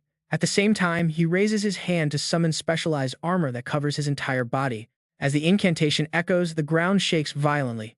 Fueled by earthquake magic and flame powder, raging torrents of lava burst from the earth, trapping Milvat in a sea of fire. Taking advantage of the thick smoke blinding his enemy, Kang Do-sung dashes forward to ambush him from behind. His swift, precise sword strikes make the giant roar in agony, but these shallow wounds barely scratch the beast. Milvat grits his teeth in pure rage, cursing this damn warrior. With a furious roar, Milvat thrusts a massive arm forward, mockingly asking if Kang Do-sung really thought he could hide behind the flames. Facing the brutal attack, Kang Do-sung only flashes a confident smirk. Just as Milvat's hand is about to crush him, the target suddenly dissolves into mist.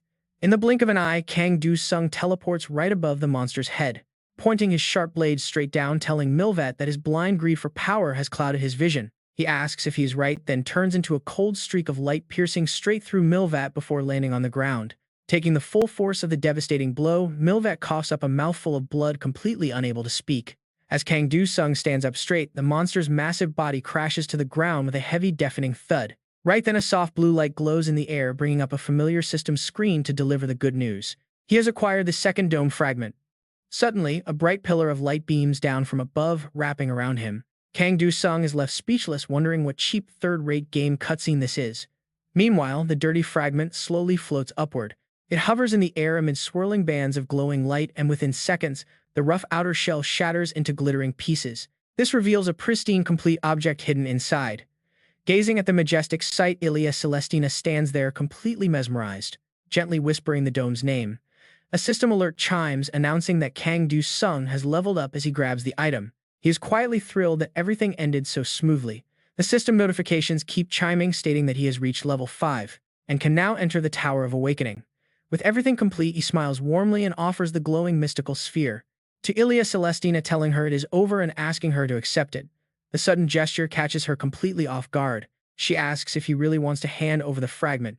Kang Do-sung simply smirks and replies with complete confidence. He points out that only the Saintess can handle this, but she immediately refuses, claiming she is unworthy of such power. Seeing that Ilia Celestina still cannot overcome her inner hesitation, Kang Do-sung stops using standard arguments and tries a different angle. He casually asks if he should just hand it over to the Elgar Kingdom instead. Noticing her face instantly tighten, he knows he has made his point and gently takes her hand, suggesting that it is better for her to use it than to give it to those fools. But she quickly protests, saying she cannot be irresponsible with such dangerous power of the dome fragment. Even so, Kang Do-sung gently presses the glowing relic into her hands, completely resolute in his decision. In his experience, those who go mad with power and destroy the world usually do so.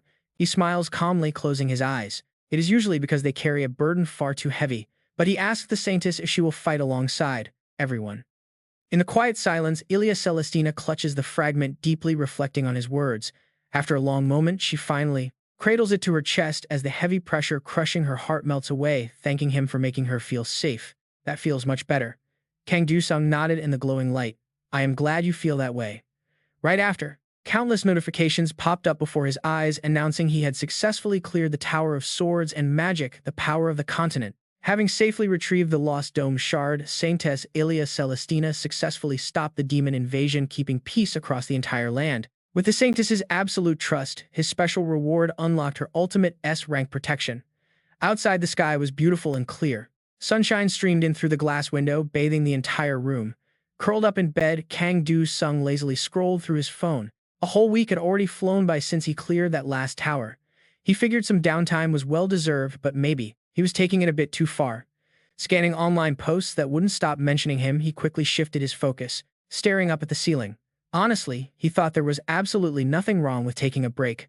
Besides, it was only mid-January, and there were far more pressing matters to focus on. A few days later, Kang Do-sung navigated a packed, bustling street, keeping his guard up as he slipped through the crowd. He had good reason to be on high alert. A pack of hungry reporters was hot on his heels. The moment they spotted him, they lunged forward, shouting, asking Mr. Kang Do-sung to give their magazine a quick interview. Not even bothering to hear them out, speechless, Kang Du-sung muttered to himself and stepped inside. Watching him vanish in an instant, Han Zuk helplessly watched him go, muttering that he had already stepped inside the tower. The surrounding crowd buzzed with intense curiosity, wondering which exact tower it was. Suddenly, they gasped in unison as the exact same realization hit them. Could he have actually stepped inside the legendary Awakening Tower? The moment Kang Du-sung materialized inside, a sudden voice shattered the absolute silence, declaring it had been waiting for him, the child of 1,000 faces and 1,000 talents. Opening his eyes, Kang Du-sung did not waste any time with pleasantries. He snapped back, telling the voice to cut the garbage and start the test. Instantly, the lights flared, revealing countless mirrors around him. Each mirror cast a different shadow of Kang Du-sung. A creepy, amused chuckle echoed through the chamber, mocking his impatience. His own reflections began to warp, twisting into disturbing demonic grins. The voice teased that the show was about to start anyway, as all the mirrored figures suddenly broke out of their frames, lunging straight at Kang Du-sung from every angle. But right here, in a split second, every single reflection shattered into pieces. Amidst the sea of sharp glass covering the floor, heavy footsteps began to echo closer and closer. Emerging from the pitch-black darkness, a cloaked figure carrying a sword stepped forward, stopping right in front of him. It was the Jester King, who smirked coldly, asking if Kang Du-sung was seriously not even going to show a shred of surprise. Bypassing the small talk entirely, Kang Du-sung raised his hand, summoning a deadly array of floating swords all around his body. Across from him, the Jester King mirrored the exact same motion.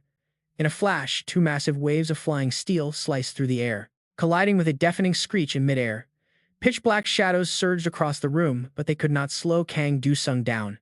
He teleported instantly, his silhouette darting through the intersecting flashes of light as the two clashed head-on. The smug grin on the Jester King's face never wavered as his arms blurred with relentless lightning-fast movements. Watching the enemy's flawless form, Kang Du-sung realized this clone was copying his exact skill set down to the millimeter.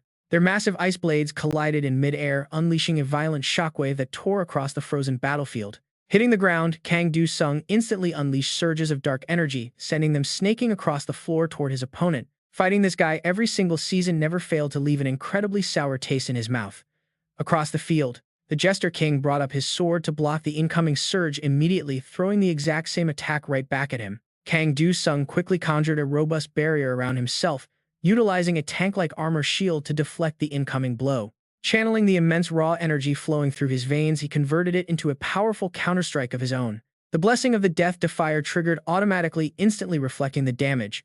But almost at that exact same moment, an identical flash of light erupted from the Jester King's side, colliding with Kang Du-sung's counterattack in a blinding blast. Seeing all his moves perfectly neutralized, he decided he had had enough and called out for Blackie. Instead of his loyal pet, a cold system notification popped up stating that summoning familiars was strictly prohibited in this zone. Deflecting another heavy blow, Kang Du-sung clicked his tongue in annoyance, realizing that his standard options were off the table. But he knew there was still a straightforward way to clear this stage. Dropping down to the floor, he decided to trust his gut on the solution he had realized earlier. Raising his sword, he let raw power surge into the steel blade like a raging torrent. A split second later, his focused expression suddenly tightened as a thin trickle of dark red blood ran down his chin. Right then, both Kang Du-sung and the Jester King thrust forward their weapons, simultaneously impaling each other's chests. Yet the Mad King didn't seem to care about the blade in his gut, his lips curving into a twisted, delighted grin. "Why are you being so serious?" The dark red liquid keeps dripping onto the ground, but his tone is strangely completely calm. "You could be a hero, but being a villain works too. Whatever we become is entirely up to us." Each word slowly echoes through the dead silence, carrying a strange, hypnotic charm. So there is really no need to be so serious. As he speaks, the Jester Monarch slowly raises his hand. After all, nothing in this world is worth stressing over. Nothing at all. Now get this, the two of them reach for each other's faces, our hero furrowing his brow at the Jester Monarch. Looking at him, standing there, Du-sung realizes this guy's endless lecturing is actually more irritating than his actual attacks. "I have a neat little magic trick that can make that big mouth of yours shut up forever."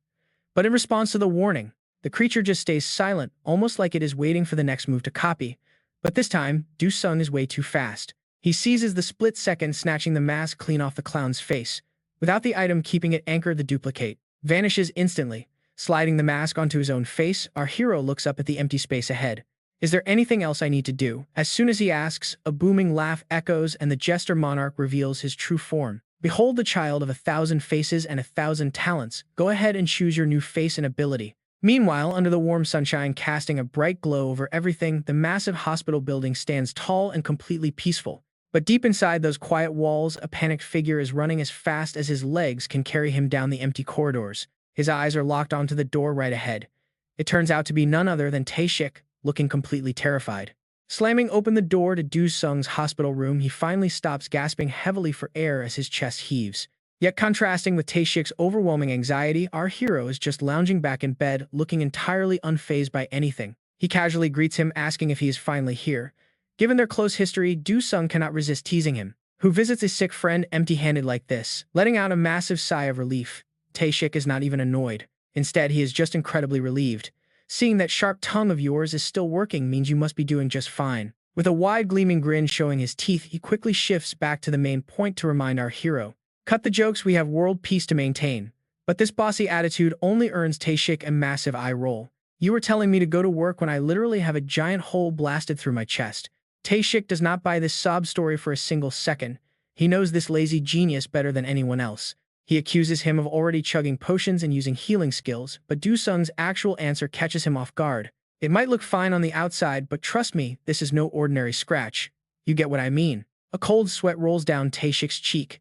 Deep down, he knows it makes sense, since his friend's monarch is no joke. The recent awakening process must have been an absolute nightmare. Letting out a long, heavy sigh, Do-sung speaks up. Actually, it is not even that bad. It turns out that a level 50 awakening takes different forms for different monarchs. In Do-sung's special case, the epic reward for successfully defeating his own copy is his actual raw talent. Basically, he now gets to keep every single skill card and stat boost he has accumulated up to this point. And as the endless system notifications start flooding his vision, right now, our hero cannot help but flash a highly satisfied grin. The alerts announce he has acquired the legendary Frost Blade creation skill Ice Beam and his signature passive ability Insight. Now back to reality, Do-sung casually shrugs and asks his friend what kind of mission they are dealing with. Tae-shik excitedly pulls something out of his pocket, telling him they need to track down a bad guy and beat him up. And get this, the item in Tae-shik's hand is a smartphone displaying a wild live stream with a highly shocking title. Which dark player is the serial arsonist? He is a classic pure villain, which is pretty rare these days. Terrified, desperate screams echo loudly from the phone's speakers as the broadcast continues, showing a massive fire. Meanwhile, the crazed mastermind behind this horrific inferno is absolutely loving every single second of his twisted, fiery chaos. To him, those agonizing screams are like pure music, a gorgeous and hypnotic melody of absolute crushing despair. Every wave of his staff triggers another massive explosion of flames. He commands the ignorant fools to tremble in fear. Dong-soo wears a massive sinister grin stretching from ear to ear as he continues his unhinged crazy speech. He claims his masterpiece performance will guide them with magnificent art. The symphony of screams and explosions is working. This horrific performance clearly pleases his patron, the Fire Monarch, who wants him to burn the entire world to ashes. With the fiery entity showing great satisfaction, the Fire Monarch praises his loyalty and grants Dong-soo a massive reward. Tension hangs thick in the air, but he does not even care that a group of police officers is slowly creeping up from behind. He mutters about how only the Fire King truly understands his art. Turns out, Dong-soo noticed those cops from the very start. Disdain fills his eyes as he mocks the foolish armed humans coming to arrest him again. But the next second changes everything. He leaps off the railing, vanishes completely. The police chief is left absolutely furious, shouting curses into the empty air. Grim updates immediately flood the radio channels. The culprit has already slipped inside the tower and is on the move. He entered the level 4 arena tower and only 3 players can follow him in because of the entry limit. People shout in frustration over this stupid gate restriction. Yet, in sharp contrast to the panic around him, Kang Do-sung remains dead calm. He observes the chaos and realizes this opponent is no hero. Looking out at the Weeping City, he understands his enemy. Even without a face-to-face meeting, Kang Do-sung knows this monster is someone who wants to drown the entire world in flames. Kang Do-sung's eyes narrow. Cold, deep disgust. He absolutely detests how this lunatic treats human lives like a game. This guy is way beyond a common madman. Stepping into the tower, he teleports to the level 4 arena in a flash. Instantly, he is standing right inside the combat zone as the wild crowd of spectators roars with savage excitement. Brimming with arrogance, Dong-soo does not even bother looking to see who just joined, shouting out to ask what fool entered. But the moment he registers the intruder, absolute shock ripples across his face, a perfect picture of disbelief. Recognizing his opponent, Dong-soo stammers as Kang Do-sung summons a slender blade humming with brilliant cold blue light. "Yes, it is me, you absolute psychopath," Kang Do-sung answers calmly. Facing the top-ranked player, he does not flinch. Dong-soo is not even afraid. Instead, he gets incredibly excited, raising his voice to greet the famous hero king. He asks if a true hero like him can appreciate his beautiful art. But Kang Do-sung cut him off instantly. "You are just a pathetic lunatic calling yourself an artist," Kang Do-sung remarks coldly, his sharp eyes narrowing at him. He closely watches his opponent, muttering how he cannot understand why this world is so full of absolute maniacs. This mocking tone strikes a nerve instantly, flipping Dong-su's manic smile into a dark, venomous scowl. "How dare you mock me?" Dong-su roars, unleashing a massive shockwave of volatile dark crimson energy. He triggers his ultimate signature skill, Hell Orchestra, screaming about how his beautiful art is being treated like cheap trash. He orders his flames to burn everything to ashes, but with sharp reflexes, Kang Do-sung easily moves out of range. The floor explodes into raging fire right where he stood as Dong-su screams out in mad frustration. "Flute, the lunatic is not done yet." He immediately unleashes a massive firestorm across the entire arena. Clash. Too bad for him, Kang Do-sung possesses a perfect counter skill that instantly dispels the oppressive heat around him. These crazy self-proclaimed artists always lose their minds over nothing. Seeing his target completely unharmed only makes Dong-su more furious. Now completely unhinged, he summons a terrifyingly massive bronze bell to crush his opponent into dust once and for all. The massive artifact slams down with ground-shaking force, completely trapping Kang Do-sung inside its heavy dark walls. "Got you," Dong-su cheers. "Too bad. The power gap is just too massive to be closed by a simple trick." Shattering the prison, Kang Do-sung floats gracefully in midair, declaring that this pathetic trick is not nearly enough to stop him. "It is time to end this," he says. But right as those words escape his lips, a brutal counterattack hits. Two giant fiery symbols slam together, trapping him in blinding heat. Even when they open, the damage is already done. The extreme heat takes a severe toll on Kang Do-sung, sending him crashing heavily onto the cold arena floor below. Dong-su bursts into a manic mocking laugh, proud to create his finest masterpiece using the legendary hero king himself. He calls it his absolute masterpiece. But things take a sudden shocking turn as the burning body starts to speak. "Where are you looking?" the voice asks. Before Dong-su can react, Kang Do-sung appears right behind his blind spot. He delivers a swift, decisive slash that grazes the madman's ear, whispering cold words right into his mind. "That was just my afterimage," he mocks. But seeing that Dong-su managed to completely dodge the blade, Kang Do-sung frowns. Surprised that his opponent actually reacted in time, he watches as the mad artist falls back into deep confusion. How is this even possible? Dong-su stammers, completely unable to comprehend what just happened before his eyes. Simple illusions are not supposed to speak. Smirking faintly, Kang Do-sung offers a calm, mockingly direct response. "I am not nice enough to give you a detailed explanation," he replies, cold as ice. Then he acts. Activating his 2-star legendary skill, multiple clones materialize instantly, completely surrounding the panicked lunatic. In a stealthy way, "Know from your blind spot, I will bring you a massive audience." His eyebrows furrow tighter with every passing second. Update. The smile from a moment ago completely vanishes from Kang Do-sung's face, replaced by pure burning rage. But he simply pushes his hands forward, sending the illusions created by his special eyes charging straight toward Dong-su without a single doubt. "This is going to be your final performance before you die." Yet completely opposite to his furious state from earlier, the villain suddenly flashes a wide, creepy grin, declaring that his art worships the ultimate truth he has chased for so long. Dong-su immediately unleashes a massive explosion of flames around his body to self-destruct before Kang Do-sung's incoming blades can strike. He claims he will never die, and the resulting blast is so massive that even Kang Do-sung has to brace himself. He grits his teeth, shielding his face from the intense shockwave. A second later, a notification pops up: "You won." The system message leaves him completely dazed before he can even make another move. But before he can fully process it, the blue holographic screen updates with a new notification announcing the raid is successful and prompting him to choose his exit. Kang Do-sung snarls through his teeth, "Damn it, there are 2 exits." Since players are banned from killing each other inside the tower, he figures he can at least corner the guy at the exit. So instead of heading back to Seoul, Kang Do-sung decides to teleport straight to the French gate. Just as he initiates the jump, the system evaluation rings out. In the blink of an eye, he materializes right outside the grand structure, ready to hunt down the self-proclaimed artist. Dong-su is running for his life, clearly planning to escape through France. Kang Do-sung's deeply furrowed brows show he is not pleased. The target is right where he expected. To make sure not a single second is wasted, Kang Do-sung instantly moves in, letting his mana flare up violently. He demands to know if the runner really thinks he can escape. Without a moment of hesitation, Kang Do-sung unleashes a barrage of precise, freezing sword slashes directly at his target. No matter how hard Dong-su struggles to escape, the frost magic completely locks him down.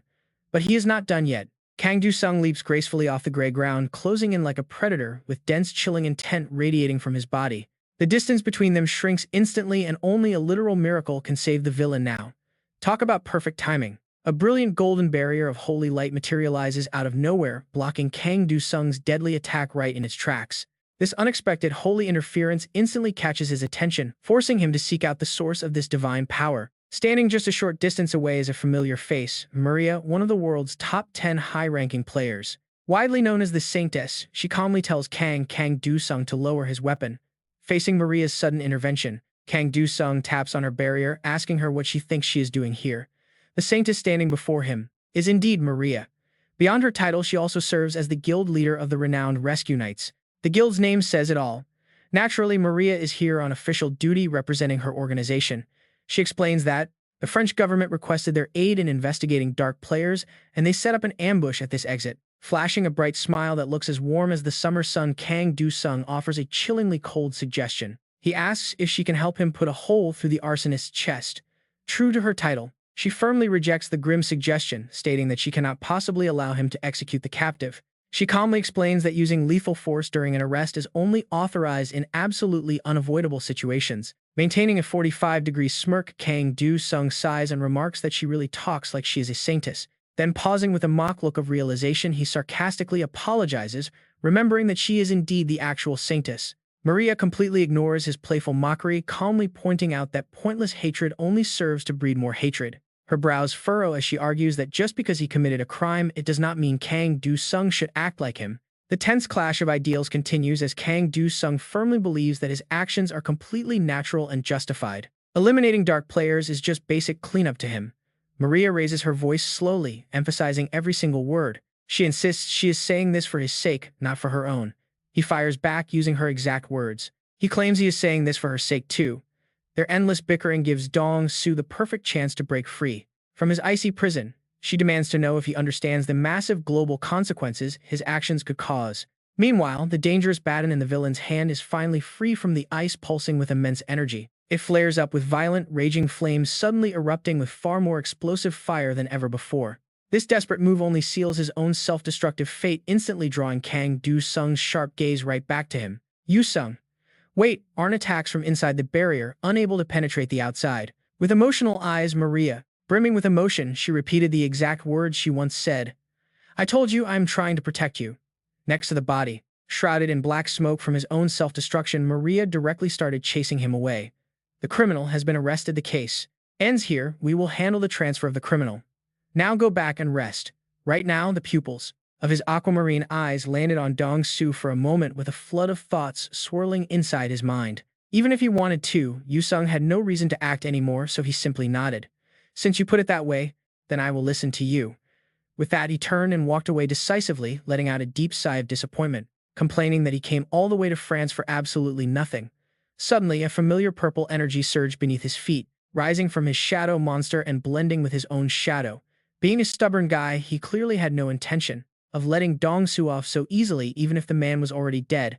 Unfortunately for him, as his longtime partner, who had worked with Yu-sung for years, Maria calmly flashed a smile that masked her deep frustration as she blocked him. "It is useless," she said, sighing in disappointment.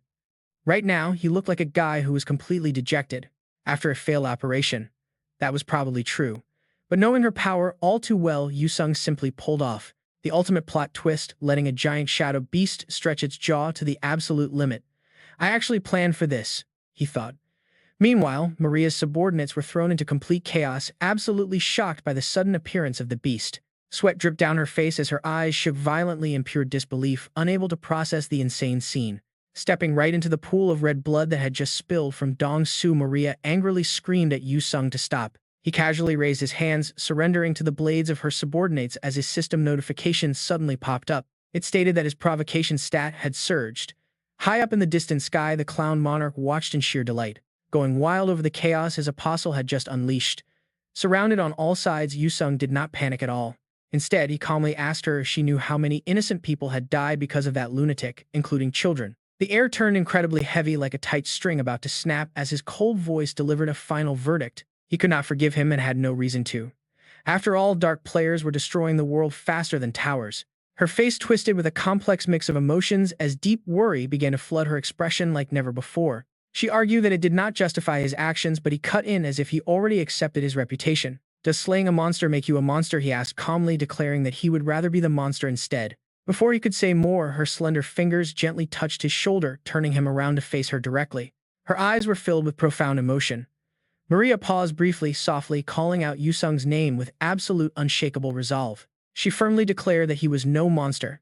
Time slowly ticked by, and before they knew it, the sun was high in the sky.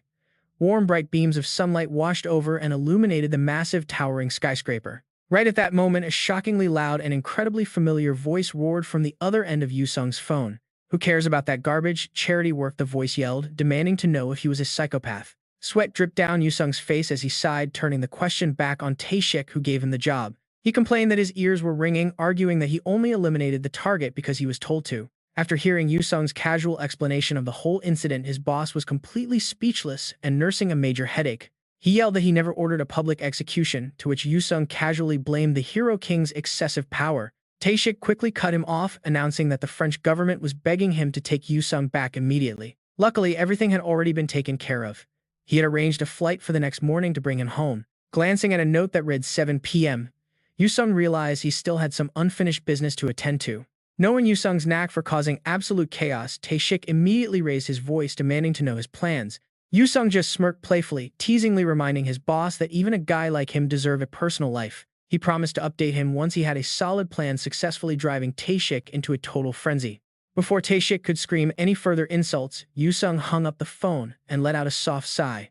Turning to the person opposite him, he warmly thanked her for her help, shrugging as he admitted his debt. It was the absolute least he could do for her, leaving her with a warm, brilliant smile that outshone the sun. Maria calmly responds, saying it actually makes her feel much more comfortable. Just like that, she closes the distance between them, leaving Kang Do-sung to wonder. Kang Do-sung sits right beside her. "Make yourself at home," he says. But before their shoulders can even touch, she reacts. She bolts upright, as if nothing happened. "See you in Paris tomorrow," she tells him. Kang Do-sung shakes his head. Total disappointment. "You are really good at drawing boundaries," he sighs. Left completely speechless, he can only watch as she decisively turns and walks out. "Don't you have anything else to say?" Kang Do-sung calls out. She pauses for a split second, a simple shake of the head. "No, have a good night," she replies. Then she slips out, shutting his door. It almost feels like she is running away from him. Turns out Saintess Maria is carrying a heavy burden. Her furrowed brows show she is trapped in a storm of deeply troubled thoughts. Is it really going to be okay between Min Niu and him, she worries. Time passes quickly. Soon a new challenge begins. They enter the Level 6 Revolutionary War Tower. On a neatly paved path, a line of carriages speeds forward at an insane pace. Massive clouds of white dust kick up in their wake. Get ready, because this high-speed chase is about to get wild. Leaning out of an early 20th century carriage, Kang Do-sung calmly summons a massive ice shield. Perfect defense for an incoming surprise attack. Their mission is to complete the final scenario. Because of this, he cannot just defend. He must take the fight to them. He launches a direct strike at the enemy. His focused expression shows exactly how serious he is about winning this battle. To ensure everything goes smoothly, he turns back inside. Time to coordinate their next move with Maria. "There is a bridge ahead, let's block them there," he says. Maria agrees. She is ready to strike without any hesitation. Their current scenario requires protecting the king's nobles from the revolutionaries. No holding back, not even a little. Working in perfect sync, Kang Do-sung and Maria prepare to unleash a massive coordinated strike. This will stop the enemy dead. They slam a devastating blow right onto the bridge. Under their immense power, the stone structure crumbles into the quiet river. The shattered stone blocks crash into the quiet river.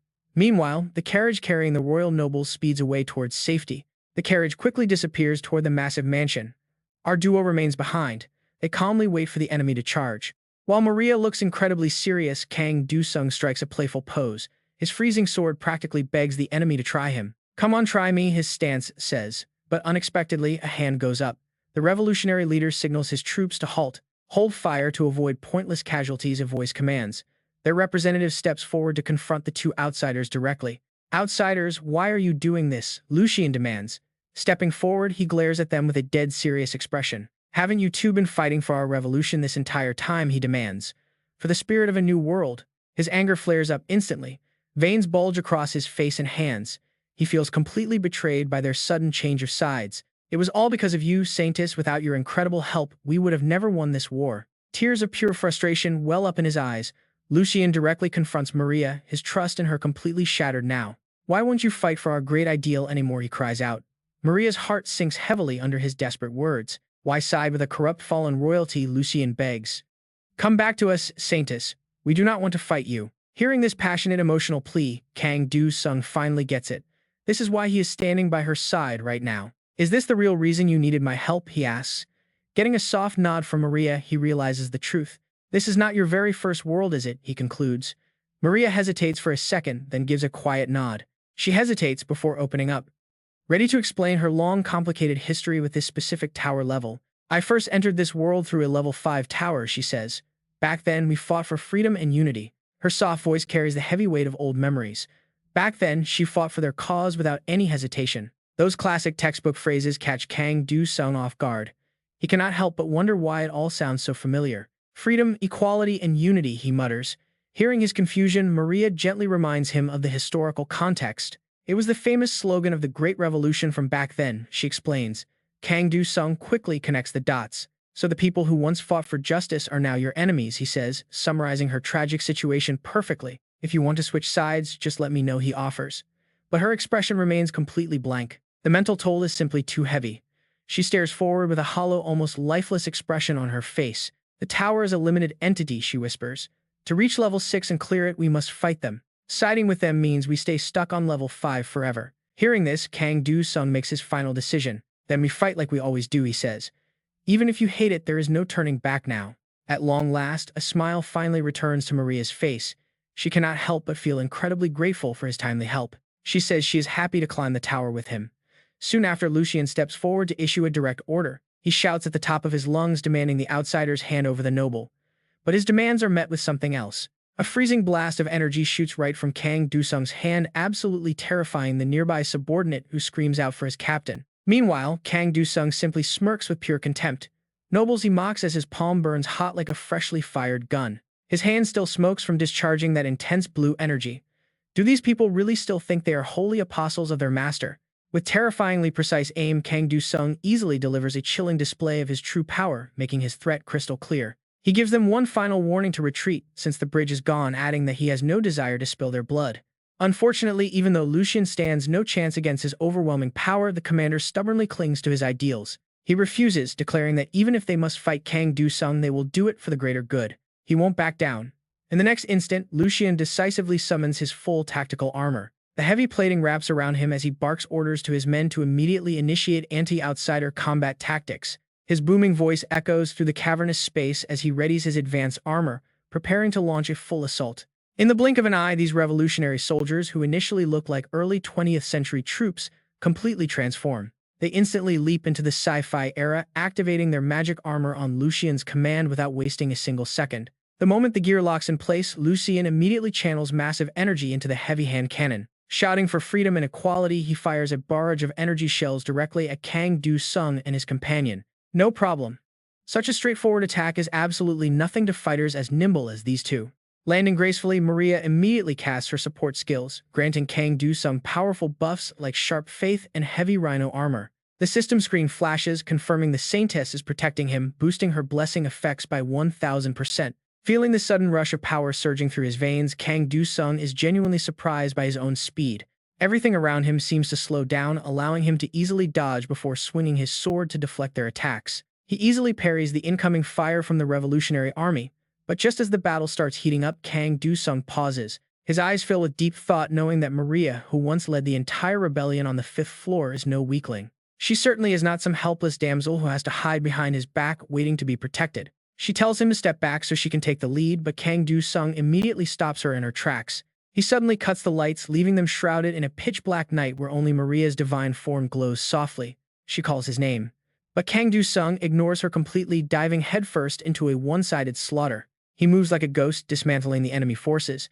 Even as a powerful warrior worthy of his hero title, he is impressed. This 6th-floor military force is undeniably formidable, somehow managing to anticipate his exact movements even in total darkness. Facing down a massive energy blast about to erupt from the enemy's weapon, Kang Do-sung quickly shouts to his partner. He tells the Saintess to raise her shield.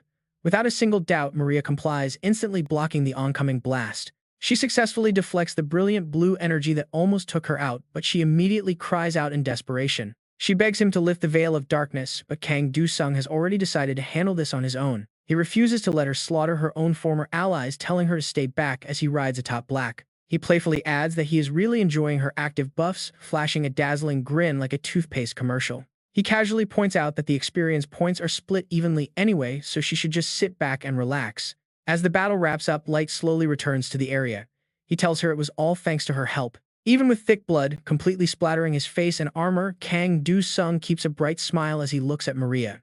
Standing among a pile of defeated enemies, he simply shrugs, announcing that he is officially done with the fight. Silence falls over the battlefield. Maria just stares at him in deep, complicated contemplation, unable to find any words. Having taken the burden of slaughtering her former comrades onto himself, Kang Do-sung knows her mind is currently in complete turmoil. He stays quiet to give her some space, but after a brief silence, he urgently calls out to her. He tells her to take his hand, keeping that confident smirk plastered on his face as he pivots to their next goal. They need to move quickly to catch up with that fat emperor up ahead, keeping their momentum going strong. Maria nods slowly, refusing to forget a single detail. She knows everything will be completely meaningless if the city they are racing toward collapses.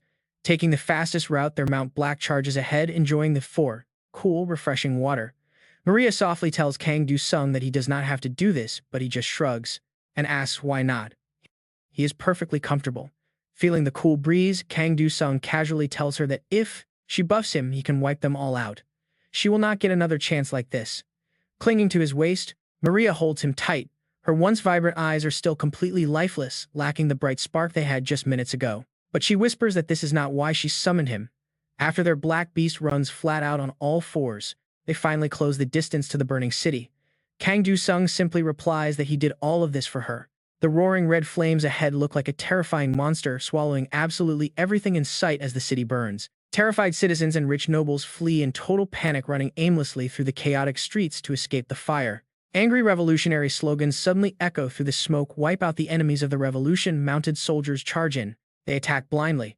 Swords slash at everyone passing by under the direct orders of the ruthless iron-blooded Duke. The order is to slaughter all supporters of the old system, sparing absolutely no one, not even the elderly or young children. Standing right in the middle of these tragic ruins, Kang Do-sung and Maria look completely out of place.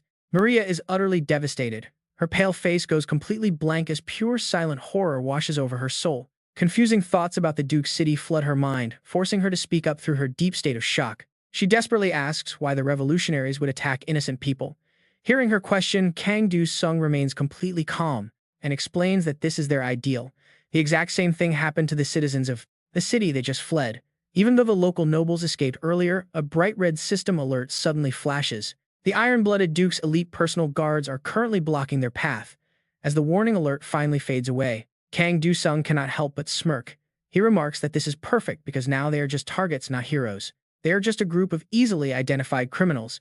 He is fully prepared to take them down this time. He comforts the crying Maria, telling her that the darkness will end in just a few minutes. The tower system updates. They have cleared the Revolutionary War Tower, with the Royalists completely defeated. By a dark era begins.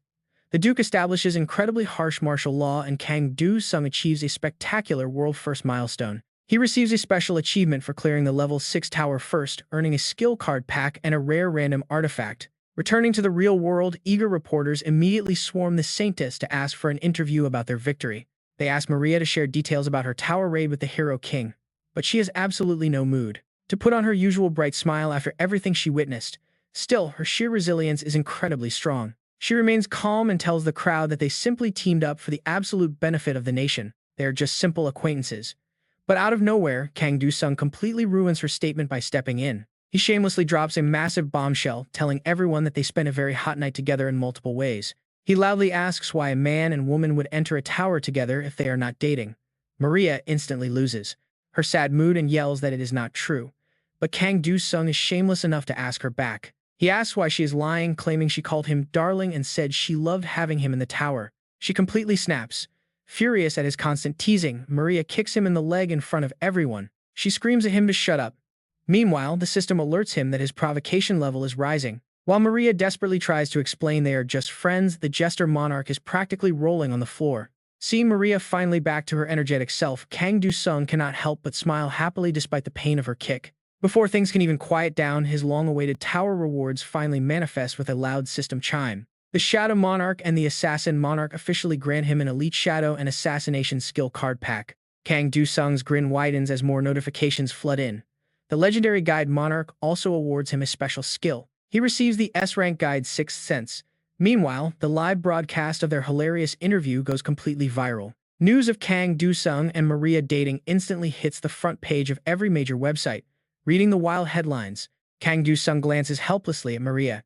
He tells her that claiming they are just friends now is totally pointless. Replying to his awkward silence, Maria does not say another word, only flashing a highly calculating smile as time slips away, and soon they reach the monster-filled zone, entering the Tower of the Frozen Land of Death.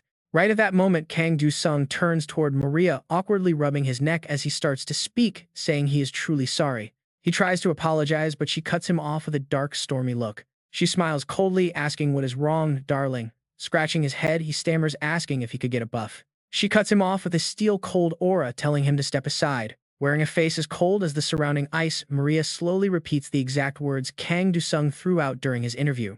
A freezing night follows a hot one, she mocks instantly, unleashing massive divine power, sweeping straight through the monsters. In the blink of an eye, the battlefield is completely cleared, and the system screen updates. The system confirms the tower is cleared, leaving Kang Do-sung completely frozen in place. For a whole month, they pull off consecutive shocking raids. Clear after clear, the system alerts keep rolling in. They conquer the Impossible Defense War, the Tomb Tower, and the Monster Hunt Tower. They conquer the Sand Hell and the Spider Queen. Just before parting ways, Maria suddenly stops him. As she calls his name, Kang Do-sung suddenly turns back with a mischievous grin. He asks if lovers are supposed to hug and kiss each other on the cheek when they say goodbye. Ignoring his teasing, she quietly admits she actually envies him. She asks how he can be so incredibly irresponsible. The sudden question sounds highly sarcastic, leaving him completely puzzled. Is that a compliment, he wonders.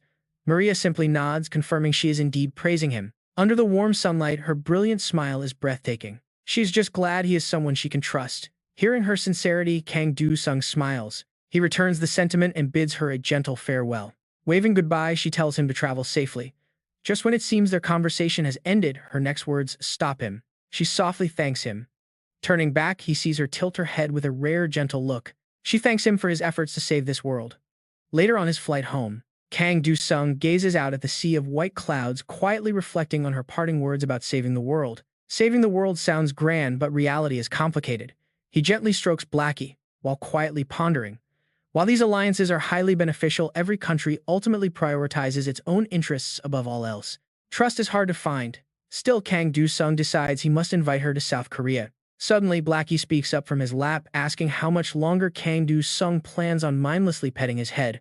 Kang Do-sung leaps up in pure shock, asking if the cat just spoke. Blackie merely gives him a deadpan look, casually explaining that he has evolved. Naturally, that brief explanation only, Kang Do-sung is left utterly bewildered, asking why he never talked before. The cat snaps back, saying he was sick of watching him flirt. He demands Kang Do-sung stop messing around and hand over the card packs he won from this raid. This reminds Kang Do-sung of his card packs, hoping to draw a legendary. Thinking back to his recent brutal battles, he begins analyzing his cards, realizing something incredibly important about them. A simple pile of cards can become so much more once fully opened. He believes it is highly possible to construct a genuine skill deck and unlock some highly anticipated rewards. In this game, class synergy is absolute. He managed some synergy earlier, but filler cards blocked him from receiving a true class buff. But the moment he presses the select button, a massive wave of system data floods his screen. He unlocks the Dark Assassin class, a massive boost to his shadow powers. Looking at the incredible synergy effects unfolding on the screen, a satisfied grin slowly spreads across his face. Satisfied, he relaxes, planning his next move with Blackie as they travel. Let's find a tower to test out the new card deck. Good night. Right then, towering above the city skyline was countless towers floating suspended in midair. The moment the local citizens spot Kang Do-sung, they immediately start whispering, "Isn't that the Hero King? Look, it is the Hero King. What is he even doing here?" Watching him walk past, they can't help but whisper suspiciously, which clearly annoys Kang Do-sung. That's a bar entrance. Why is he entering in broad daylight? Inside, a completely wasted figure is passed out cold on a table. Kang Do-sung gets right to it, roughly waking the guy up, as if venting his irritation from earlier. "Look at the clock, you jerk. We agreed to meet up at 9 a.m. Woken up so suddenly, Kangmin rubs his forehead in deep irritation. He groans, wondering what is wrong with this guy. Ignoring him, Kang Do-sung keeps a totally blank face telling him he will count to 3, so get up and follow. But the moment those words leave Kang Dusung's mouth, a glass comes flying straight at him. Kang Min glares, demandingly questioning Kang Dusung with a trashy attitude and a slurred voice. Who are you to order me around? Do you even know who my dad is? Seeing no response, he gets even louder and more aggressive. My dad is the chairman of the OSS Corporation, you jerk. Who do you think I am? Hearing this, Kang Dusung steps closer and places a hand right on his head. Then you must be. This totally catches Kang Min off guard, leaving him wondering what he is doing. Kang Dusung just calmly continues his sentence, calling him the spoiled heir of the Han family. Then he drags him right out of the bar and onto the street. Move aside, everyone, the Hero King is passing through. Kang Min clutches his head and struggles, screaming to let him go. But Kang Dusung is already regretting his life choices.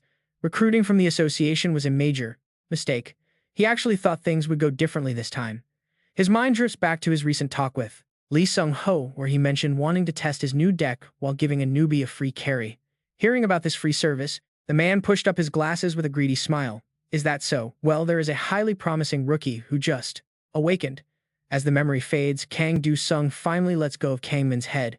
It is hard to believe that someone like him could be considered promising. He heard the kid successfully cleared a Tier 3 tower. Hearing those words, Kang Min finally realizes who is standing in front of him. Wait, you are the Hero King. Does that mean you are carrying me for free? He then lets out a boastful brag, totally true to his spoiled nature, claiming he is already bored of Tier 3 dungeons. Kang Dusung just calmly responds, is that so, while quietly noting that personality and actual skill clearly do not go hand in hand. Why waste any more breath on this guy? He immediately drags the brat straight into a much higher difficulty zone. As the system screen flashes, welcome to the Tier 4 tower, the butcher shop. Once they both finally materialize inside, Kang Dusung turns to the heavily and flashily geared Kang Min. He does not care whose rich kid he is carrying today. He kicks him straight into the center of the battlefield to see what the kid can actually do. Sent flying forward, Kang Min turns pale as a massive menacing shadow looms over him. The moment he lands, the surrounding butcher monsters look at him with pure hunger. Fresh meat, they growl. As a massive cleaver comes slicing down toward him, he barely manages to dodge the incoming strike. Desperately rolling away, he looks back at Kang Dusung and screams at him to get over here and fight. But the Hero King couldn't care less, casually stating that he does not take orders from the weak. Meanwhile, the spoiled brat is busy holding his head and dodging devastating swings from every direction, yet he still tries to threaten Kang Dusung. If anything happens to me, you are dead meat too. Watching him get absolutely thrashed, Kang Dusung analyzes the situation. The kid's high-tier gear is the only thing keeping him alive, but he has zero combat instincts. This free carry is starting to look like a joke. Spoiled players have zero intention of fighting. They just want a free ride to level up and boost their stats without doing any real work. Even with insane defensive stats, Kang Min is too terrified to strike back, completely overwhelmed by the butchers as he screams out, "Please somebody save me." Watching this pathetic display, Kang Dusung can only facepalm. How are people like this supposed to protect the world? Shaking his head, he activates his shadow step instantly, flashing right in front of the kid. You should have just said that from the start. As he begins absolutely obliterating the butcher monsters, he starts lecturing the brat. If you want a free carry, you need to show some respect. Before he can even finish his sentence, Kang Min screams and points toward the ceiling. Look out up there, there is a swarm of bats. Kang Dusung remains completely unfazed. He casually swings his arm, activating his blood chain skill. The dark crimson chains manifest instantly, swiftly wrapping around the flying monsters. With the area cleared, Kang Dusung turns back to his pathetic companion to check in, and asks what they should do next. But instead of showing gratitude, the spoiled brat immediately goes right back to making threats. Just you wait until we get out of here. You better act nice or my father will. Seeing this lack of respect, Kang Dusung puts a heavy hand on his shoulder. How long do you think it takes to become a really strict teacher? Because you are about to learn a very expensive lesson. He promises a change, a brand new him so they can walk into their happily ever after. But right now he is terrified. Completely shaken by that sudden move, Kang Min scoffed at his ridiculous question. What on earth was he even thinking? Kang Dusung ignores him. He calmly states that the correct answer is, and right then his expression grows so incredibly dark that it matches the pitch-black night sky when his assassination skill activates. No answer for you, you useless trash. Staring at the floating object, Kang Min frowns in panic. What did you do? The system warns that his debuff stat reductions have exceeded his original stats. Right then, he coughs up warm blood and shattered iron armor.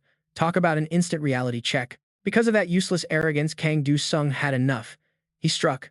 The Hero King's free ride was never meant for trash like him. Before passing out, Kang Min struggles to speak. But Kang Do-sung completely ignores his pathetic state, simply waving goodbye with a bright mocking smirk. If you think this is unfair, why not get stronger and fight me again? Immediately, the system chimes in. The player has failed the raid. After kicking Kang Min out of the tower, Kang Do-sung and he are instantly spat back into the real world. Right into a crowd of whispering people. They are back. Look, it's the Hero King. What is he doing? Is that some sort of ceremony? While the crowd tries to guess, Kang Min looks utterly lost. Confused. He has no idea what just happened. Kang Do-sung looks at him highly skeptical. What is with that face, glancing at his opponent's shocked expression? Kang Do-sung drops each word with absolute coldness. Obviously, I eliminated you in the most painless way possible. So painless you didn't even realize you died.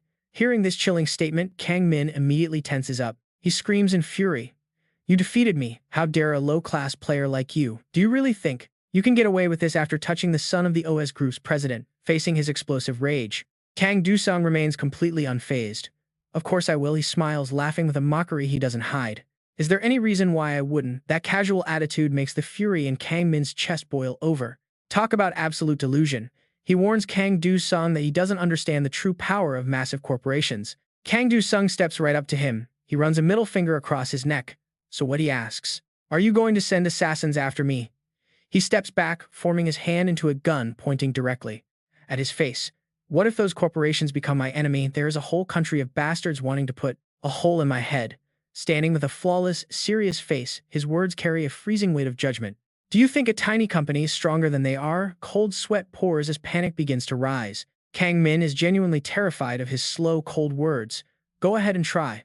Suddenly, a loud chime rings out. A system alert grabs their attention. The Labyrinth race, the latest update for the Infinite Labyrinth season, has begun. 999 labyrinths are waiting. Challenge the maze, win, and claim your rewards. Time to level up. The Clown Lord has exerted his powerful influence over the rules of the tower. And the next system message, for Kang Do-sung, congratulates him on being chosen as a challenger. Suddenly, his body starts dissolving into pure light. What? Wait, he shouts in surprise. The screen flashes, confirming his teleportation to Labyrinth 999. When the light fades, Kang Do-sung is standing in a strange area with other players scattered on the floor. Covering his face, he falls into deep thought. Unbelievable. Because standing right in front of him is none other than that trash Kang Min. He glances over at Jigon's group, who haven't even recovered yet, and another bunch of confused newbies. No one expected what came next. The first person to react is the Hero King. Snapping out of his daze, Jigon looks down at the glowing text on the ground. Group A. It looks like they must cooperate to clear this labyrinth, but his logical explanation is completely ignored as the crowd erupts into cheers. We're saved. We're teamed up with the Hero King. This makes Kang Do-sung sigh in pure exhaustion.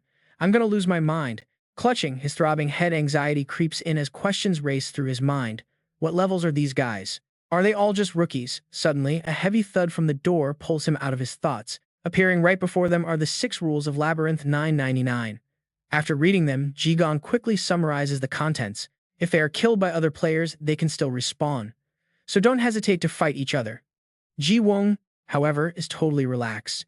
The Hero King is on our team, so why worry? Looking at this carefree bunch, having these guys as temporary teammates makes Do-sung smirk.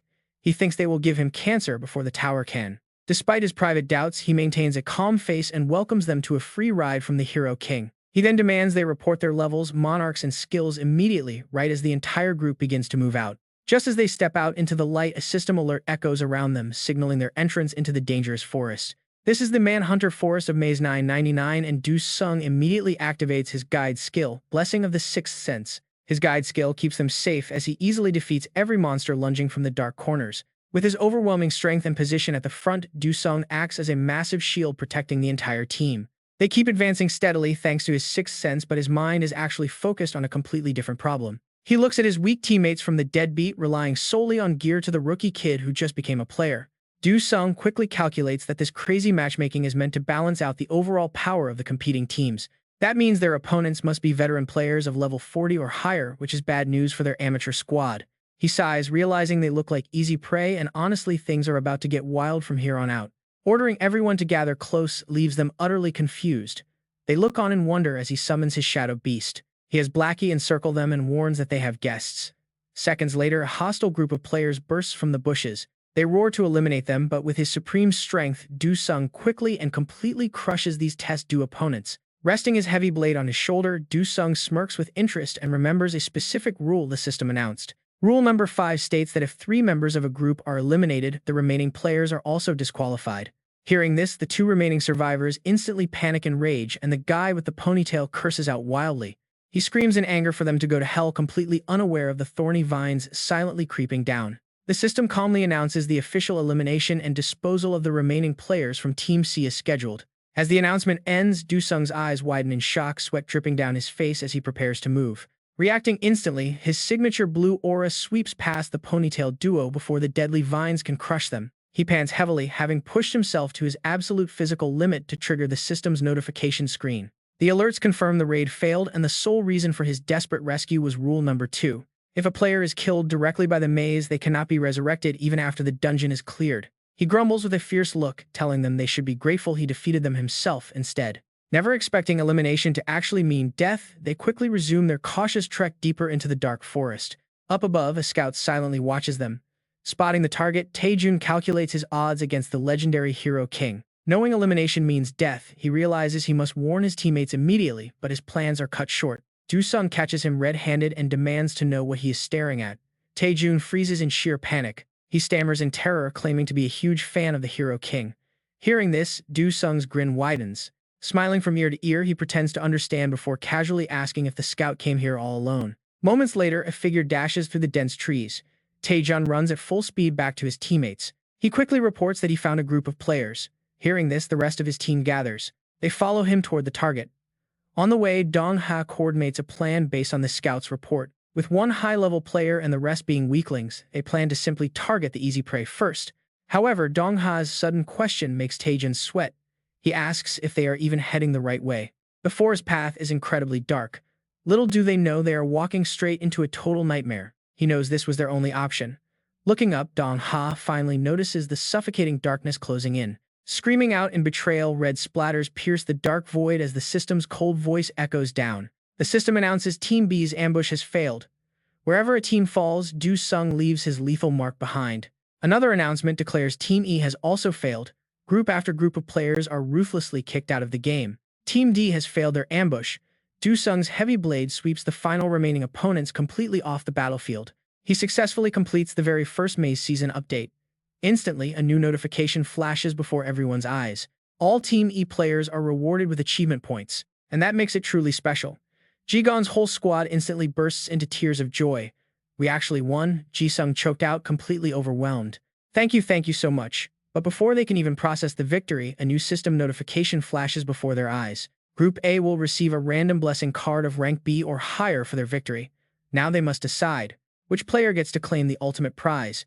If a dispute arises among them, however, the reward will be completely forfeited. This leaves everyone completely shocked.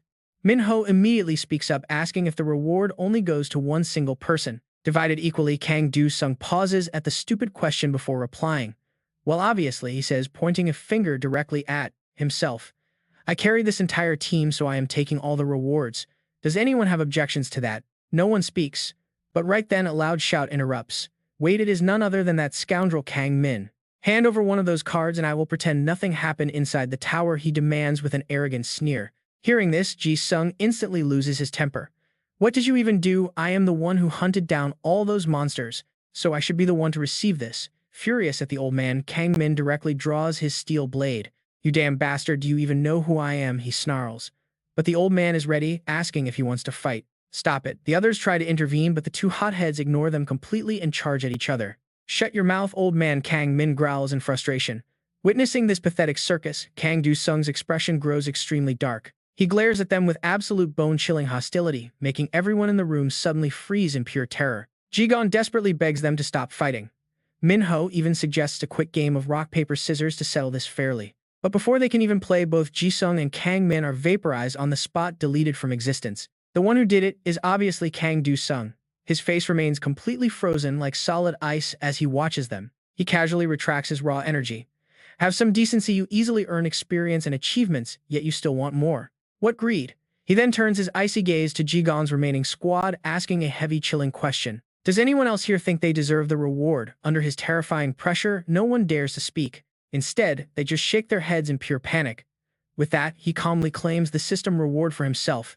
Player Kang Do-sung receives the reward. As soon as he accepts a new system, notification flashes before his eyes. A random blessing card has been unlocked. Kang Do-sung cannot hide his excitement, grinning with incredibly high expectations. Did he just get a bonus blessing? Instead of opening it here, he heads straight back home to unbox it. The interface displays the results. He has obtained fire resistance and tailwind, making Blackie smirk at their insane luck. This is truly incredible luck. And before he can even celebrate, the system screen updates with a brand new prompt. Since he already has fire resistance, does he want to merge them? He agrees immediately, starting the fusion process. A new notification pops up, confirming the successful fusion. You have obtained the rank of Fire Shield Blessing. Reading the details, Kang Do-sung contemplates. Having more blessings is always better, even if they are not super strong. A sovereign blessing never resets and will carry over to the next season.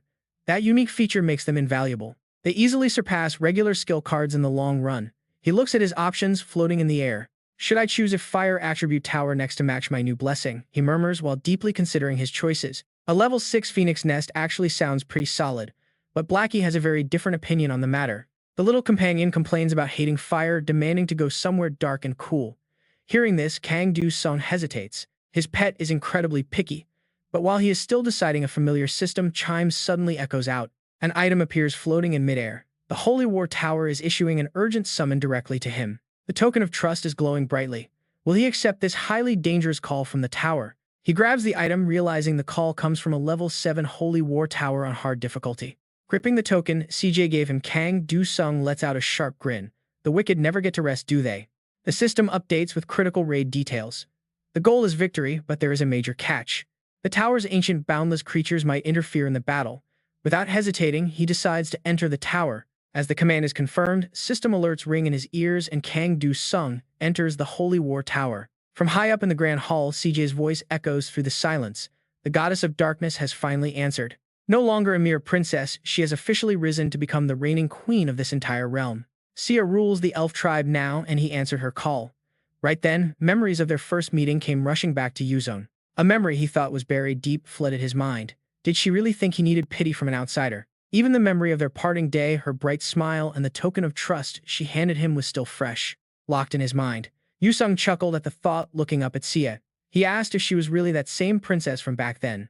The second those words left his mouth, spears pointed straight at him as the guards roared not to be disrespectful to the queen. But before things could escalate, Sia stepped in and commanded everyone to stop immediately. Her command made the guards freeze in their tracks. Sia stepped forward, standing right in front of Yuzong. She told them she owed him more than words could express and that he had answered her call to help. He was here as their ally.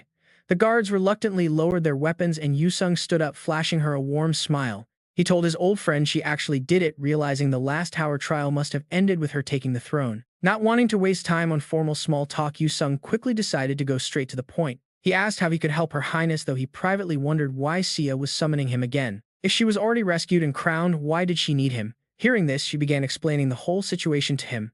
The trouble had started at the Holy Land. That day, Pope Venoba received urgent news from the front lines. He almost couldn't believe his ears.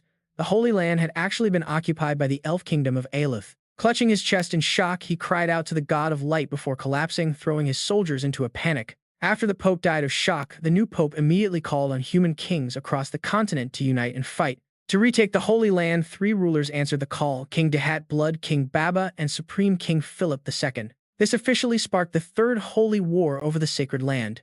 Hearing this, Yuzong nodded in understanding. He realized this was a classic religious war.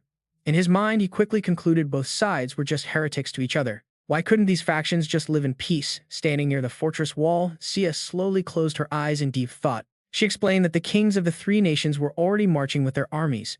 Their target was likely this fortress. It was the closest stronghold to the Holy Land. A moment later, she opened her eyes, looking directly at Yuzong. She asked if he would fight alongside them. Yuzong didn't answer, simply narrowing his eyes as he scanned the horizon. He asked if the enemy army was stationed over there. Hearing that, Sia gasped, unable to hide her shock. She asked how he could possibly see them from 2,000 meters away. Yuzong didn't explain, shifting right to business. He decided to swap his subcard, replacing Owl with Frost Arrow. The system notified him of 2 changes remaining. In the blink of an eye, a massive rifle materialized in Yuzong's hand, thanks to his 6th sense buff. The guide's passive activated, creating a 3-star Frost Arrow. It massively boosted both his range and firepower. He aimed the weapon like a high-powered firearm, smiling warmly. He told her she had absolutely nothing to worry about. An eagle soared through the blistering sun-drenched sky. On a high rocky ledge overlooking the vast desert below, Yu Sung stood quietly scanning the battlefield below. Without saying a single word, he pressed his eye to the scope. He lined up his shot, keeping his body so steady he didn't shake even 1 millimeter. The center of the enemy lines appeared clearly in his sight. Without a moment of hesitation, he pulled the trigger. The bullet struck an enemy soldier, instantly causing someone to shriek that it was indeed that same outsider from yesterday. As panic broke out, Nazer barked urgent orders to raise all shields. Instantly, rows of soldiers prepared their defenses. They formed a solid wall of defense. Because of this, his next few shots failed to break through. The frozen projectiles shattered against the heavy shields. Witnessing this, Yu Sung couldn't help but feel a bit suspicious. He wondered if those shields were blessed by the Fire Monarch. Unable to help himself, he began to complain. He only had one blessing from his Ice Monarch, who rarely showed up. Down below, Nazar's voice boomed across the sands. He ordered the second squad to hunt down that outsider immediately. Pushing his thoughts aside, Yu Sung prepared to move. He immediately leaped off the rocky ledge, sliding down the steep slope with the incredible speed of a diving bird. An excited smirk crossed his face. He muttered a quiet "let's go," hitting the ground in full stride. He quickly summoned Blackie and sent him charging in another direction, completely ignoring the chaotic battle raging behind him. Rainfalls of arrows from the elven army pelted down, but the enemy's holy shields deflected every single shot. The question rings out in panic as the elves approach, asking if they should merge forces, but Nazer instantly shuts it down. No, he insists, we must find the outsider first. But while he stands full of confidence in his protective item, a cold light suddenly falls right on his head. Yet a heathen's arrow can never pierce the sacred shield of the god of light. Kazim was the one who shot that arrow. A thrilled smirk plays on his lips as everything goes exactly as the outsider predicted. Gazing down at the army below, he quickly makes a judgment. By now, the enemy forces are likely in total disarray. Right then, the human army is battered by violent waves of dark energy from Blackie, leaving them unable to hold their ground. They scream in panic, demanding to know why an apostle of light would ever choose to fight alongside these pagans. Doubt and terror echo across the battlefield, and pain spreads like wildfire as entire groups of soldiers fall one after another. Just as the situation turns desperate, a cold slash tears through the air, instantly dispersing the gathering dark energy. Do not be afraid, even Blackie's wild rampage is forced to a screeching halt, if only for a brief moment. That powerful voice belongs to the leader of the army, a man who carries a completely different level of intensity. Do not retreat. Spurring his horse forward, Daihat charges right into the front lines of the chaotic battle. Do not turn your backs on the gods. Raising his sword high, he bellows out the rallying cry for our lord. But a rustling sound zips past his ear, forcing him to turn around. Creeping up right behind his lines is the giant jaws of Blackie, snapping down at terrifying speed. In an instant, the darkness swallows them whole. Even so, Daihat's sword erupts with a brilliant light, tearing right through the pitch-black barrier before him. Looking up, he shouts his signature line, "Obey the will of God," acting with brutal, unexpected savagery. Daihat easily shatters the dark barrier created by Blackie, then points his steel blade directly at the figure standing ahead. He boldly declares that they will completely eliminate these heretics and wicked monsters once and for all. The eyes of the fanatical soldiers glaze over as their wild, frenzied chants ripple across the battlefield. Watching this chaotic scene unfold, Du Sung can only twitch his mouth in pure disbelief. Talk about a crazy crowd. Du Sung breaks into a cold sweat, seeing how bloodthirsty these enemy soldiers are. As he shapes ice into a sword, he senses something weird. Through the thick smoke, multiple shadows suddenly leap out. Malik charges forward from the rear, shouting with absolute confidence. He tells the outsider to focus on his target while he and his allies strike like sharp daggers. By the Queen's order, they will wipe out these heathens, their faces brimming with bloodthirsty excitement. Du Sung can only watch with a helpless, sarcastic look. They really are just a bunch of fanatical zealots, aren't they? Both sides clash violently as dust covers the field. Daggers meet swords, but the gap in power is just too wide. Malik's group completely dominates, easily tearing through these weak soldiers. Screams of slaughter echo, filling the air with a sickening stench.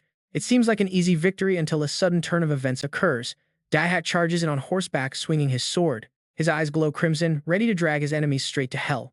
Du Sung keeps his eyes locked on this key player. This is going to be fun. It is finally his turn to join the fray and balance the playing field. Du Sung unleashes two quick slashes, forming a sharp X-shaped strike, but Daihat blocks it with surprising ease, demanding to know how the outsider dares to block his path. Furious, he swings his blade with full force, though none of his attacks land. "Do you even know who I am?" he roars. Du Sung just smirks, playfully mocking him by calling him a mere target, the guy he needs to kill to claim his sweet reward. He activates the system, checking if his target actually has a dragon heart. But while the system is still processing, a deep red energy suddenly bursts from Daihat. The weakness debuff successfully applies to his opponent, granting him a massive advantage as the enemy's stats plummet. His hit rate, agility, and evasion stats are slashed by 500. Yet he still violently swings his sword upward. He refuses to yield to a mere insect, crazily slicing down his own horse to fuel his blood magic. Du Sung is pushed back, his eyes widening in shock. Even with the debuff active, how is this guy still so incredibly strong? He is still absorbing every drop of blood from his poor horse, offering it up as a grim sacrifice. I offer this blood to you, Daihat roars, begging the gods for the power to destroy the heretic before him. Lost in a bloodthirsty frenzy, all he wants is slaughter. Du Sung quickly opens his system to swap his frost arrows. He trades them for telekinetic swordsmanship. But Daihat's relentless onslaught is so intense that Du Sung can only grit his teeth. Staying extremely vigilant, both fighters lock their sights on each other, prepared for a final lethal clash. At that exact critical moment, bloody hands erupt from the ground, latching onto his entire body like grotesque, disgusting leeches. One after another, they squeeze and lock down Daihat's entire body. Watching this, Kang Du Sung raises an eyebrow and wonders if his blood chains grew stronger from the surrounding sea of blood. He realizes this is his perfect window of opportunity. All conditions are met. A system radar sweeps the battlefield, locking down the exact target range to activate his ultimate skill. With his target locked, Kang Du Sung's eyes grow cold as he gives the command rise. The fallen soldiers, who were once dead, snap their eyes open, rising like mindless zombies. Daihat roars, unleashing a massive wave of red magic. Hitting him, Daihat snarls that Kang Du Sung cannot stop him with such lowlifes. Kang Du Sung ignores him and decisively activates the Undead Awakening card, spawning grotesque tentacles from the bodies of his zombie army. Watching this, Daihat is overcome with a visceral terror he has never felt before. He is completely surrounded, trapped under a merciless onslaught. With his last breath, the defeated king can only whisper a final prayer to his god of light. He dies right there, torn apart by the very army he once took pride in. Suddenly, a system warning pops up. The skill range is too wide for his current summoning capacity, canceling the Undead Awakening. Kang Du Sung looks down at the mess. Showing absolutely no mercy, he waves his hand to wipe out the remaining hostiles. By afternoon, the battle survivors return to the castle. Kang Du Sung opens a box containing the tyrant's head and announces it to the court. Sia sits upon her throne, expressing deep gratitude to the outsider for slaying the terrifying evil Daihat. However, she warns him that this is only one of the three kings and the holy war is just beginning. Kang Du Sung simply nods in silent agreement. That night, a tense silence hangs over the battle-scarred kingdom under the moonlight. Feeling the cold wind on his face, Kang Du Sung takes a moment to breathe before turning away from the balcony. He looks down at his blood-stained hands, then calmly walks down the empty hallway. But his peace is suddenly interrupted. Bright magic circles flare behind his back. Automata pops up excitedly, calling him uncle and delivering some big news. His ice sword skill is now maxed out. By upgrading the shop, he can finally purchase an awakening stone. A satisfied smirk plays on his lips. He lets out a soft sigh, teasing the kid for taking so long. He chuckles, noting that a high-tier companion like Automata wouldn't bother with trivial things after reaching the 7th floor. The system immediately processes the purchase, deducting 1,000 achievement points to upgrade the shop and buy the stone. He spends another 1,000 points to awaken his ice sword skill, solidifying it into a frostsmith card. By the next morning, he's already back on the battlefield, enjoying the fresh air before the chaos begins. With lightning speed, Kang Du Sung effortlessly sweeps through an entire squad, casually joking that it is a great day to die. He even trolls the survivors, asking if they are having fun before mocking their incredibly stubborn captain. Freezing mist radiates from Kang Du Sung, completely crushing the enemy lines. Every step he takes freezes the ground solid, instantly trapping anyone who tries to charge him. Yet the enemy leader still refuses to leave his tent. If he won't come out, Kang Du Sung will just have to drag him out. Only a day ago, Sia warned him about this mysterious outsider, reporting that Baba had secretly deployed his elite strike forces near their position. Hearing this, Kang Du Sung mocks the Elven Secret Service for their sheer audacity. Sia sighs, revealing an unbelievable truth. Humanity actually leaked the intel. He freezes in absolute shock, forcing Sia to explain the politics of this war. The three kings of the Holy War have never trusted each other, constantly plotting in the shadows. But this division presents a golden opportunity. Baba is the strongest of the three, so Sia wants to send her elites, and asks Kang Du Sung to lead them.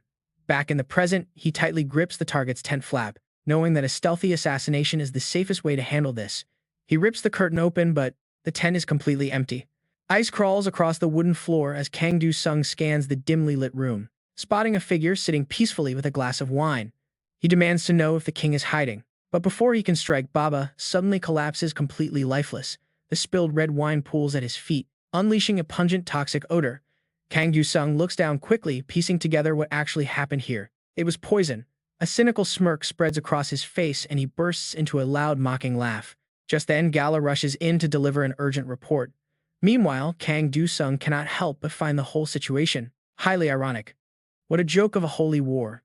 Gala freezes in her tracks, realizing their target is already dead. It turns out only Kang Du-sung truly understands that the real enemy is standing right in front of them. Ever since day one, they have pushed nations into brutal wars, sent assassins to target rival top-tier players, and done nothing but chase their own selfish interests, just like a few bad actors in the real world. He steps forward, crushing a broken wine glass under his boot. There is not a single trace of joy left on Kang Du-sung's face. How pathetic to think that King was poisoned by his very own people.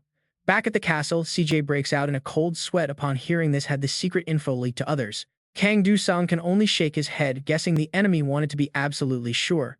She also stands completely helpless in this brutal reality. Unable to believe they would pull off a scheme like this right as the holy war draws near, Kang Du-sung suddenly chuckles as he deciphers this dirty move and explains. This is happening precisely because the holy war is right around the corner. They wanted to hog the glory while breaking the balance between the three major nations. Talk about killing two birds with one stone. C lets out a soft sigh of relief, thinking they only have to face the conqueror's army now. But Kang Du-sung instantly shatters that hopeful illusion. The remnant forces are not going to just pack up and go home. After all, those troops were deployed for a holy war, and those leaderless soldiers have likely banded together somewhere. Meanwhile, at a small military camp, a frantic guard rushes inside. He pulls back the tent flap and urgently reports that a group of heretic assassins has completely wiped out Baba's forces. The soldiers inside look as if they have just found their salvation. They can easily pin Baba's death on those heretics. King Philip II turns with a satisfied smirk exactly because that will force his remaining men to obey my command.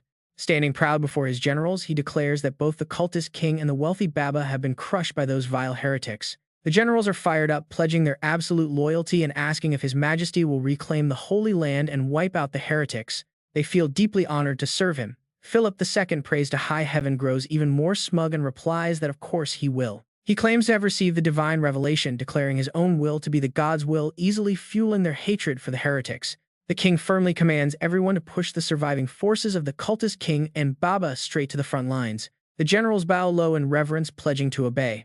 Philip II wears a highly calculating smirk, muttering that the angel of faith is watching over them. They do not need to doubt a thing. He feels incredibly secure because he wears a golden fanatic cloak blessed by a mighty archangel. Sure enough, as the morning sun rises over the horizon, lives are about to end. Kang Du-sung stands high up on the wall looking down at the familiar cavalry units of the cultist king. Looking to the side, he spots the heavily armored infantry of Baba. They are currently setting up massive catapults, preparing for the fateful clash ahead. Kang Du-sung calmly shifts his gaze further out, fully aware of their sinister scheme. In the distance, he spots a massive unfamiliar army raising the exact same war banner, to fight under the same banner. Turns out Philip plans to use the other king's soldiers as meat shields, classic behavior for a tyrant. The enemy troops chant hypocritical slogans. They do not actually care about screaming to destroy the heretics in the name of the light. Claiming to bring peace only makes Kang Du-sung turn his head in utter disgust. It is just another empty propaganda slogan from history books, as if peace itself would magically descend to slay their enemies. Standing on the battlements, he looks down at the neat elven ranks. Kang Du-sung looks down at his glowing system screen with a cold expression, whispering that he does not care about any of that. He quickly activates a west wind buff to make the upcoming clash a lot smoother. The system then alerts him that the buff will remain active until the tower raid ends. He slowly raises his hand, releasing a freezing aura that blankets the entire battlefield. It sweeps right over the charging enemy forces. Spotting Kang Du-sung from afar, Nazer screams in pure rage, pointing out the heretic player. He rallies the troops to avenge their fallen king, prompting them to charge blindly with drawn swords, but they are completely unprepared for the blizzard. Philip II grips his glowing red divine sword, tightly whispering a prayer for the god of light to guide them. Immediately, the system displays a massive update. The Light King has blessed the human faction and the Light Guardians have entered the battle. Additionally, the Fire King has bestowed a blessing of ultimate destruction, spreading wild and aggressive flames across the frozen battlefield. The human soldiers cheer with excitement, truly believing that the gods themselves are protecting them. On the wall, Gala draws her massive bow. She rallies her troops to fight bravely, shouting that the goddess of darkness is watching over them as well. Instantly, their side of the system is triggered. The Shadow Army blesses the Desert Elf forces, activating their special dark traits. The Shadow Council joins the fray, while the Frost King blesses the Desert Elf army, unleashing a freezing domain over the area. As ice magic reshapes the battlefield, only Kang Do-sung remains entirely grounded in reality. If this war is truly the god's will, then the massive explosions detonating below and claiming countless lives are just part of their divine play. The fighting grows wilder by the second, but his gaze only darkens with pure disgust.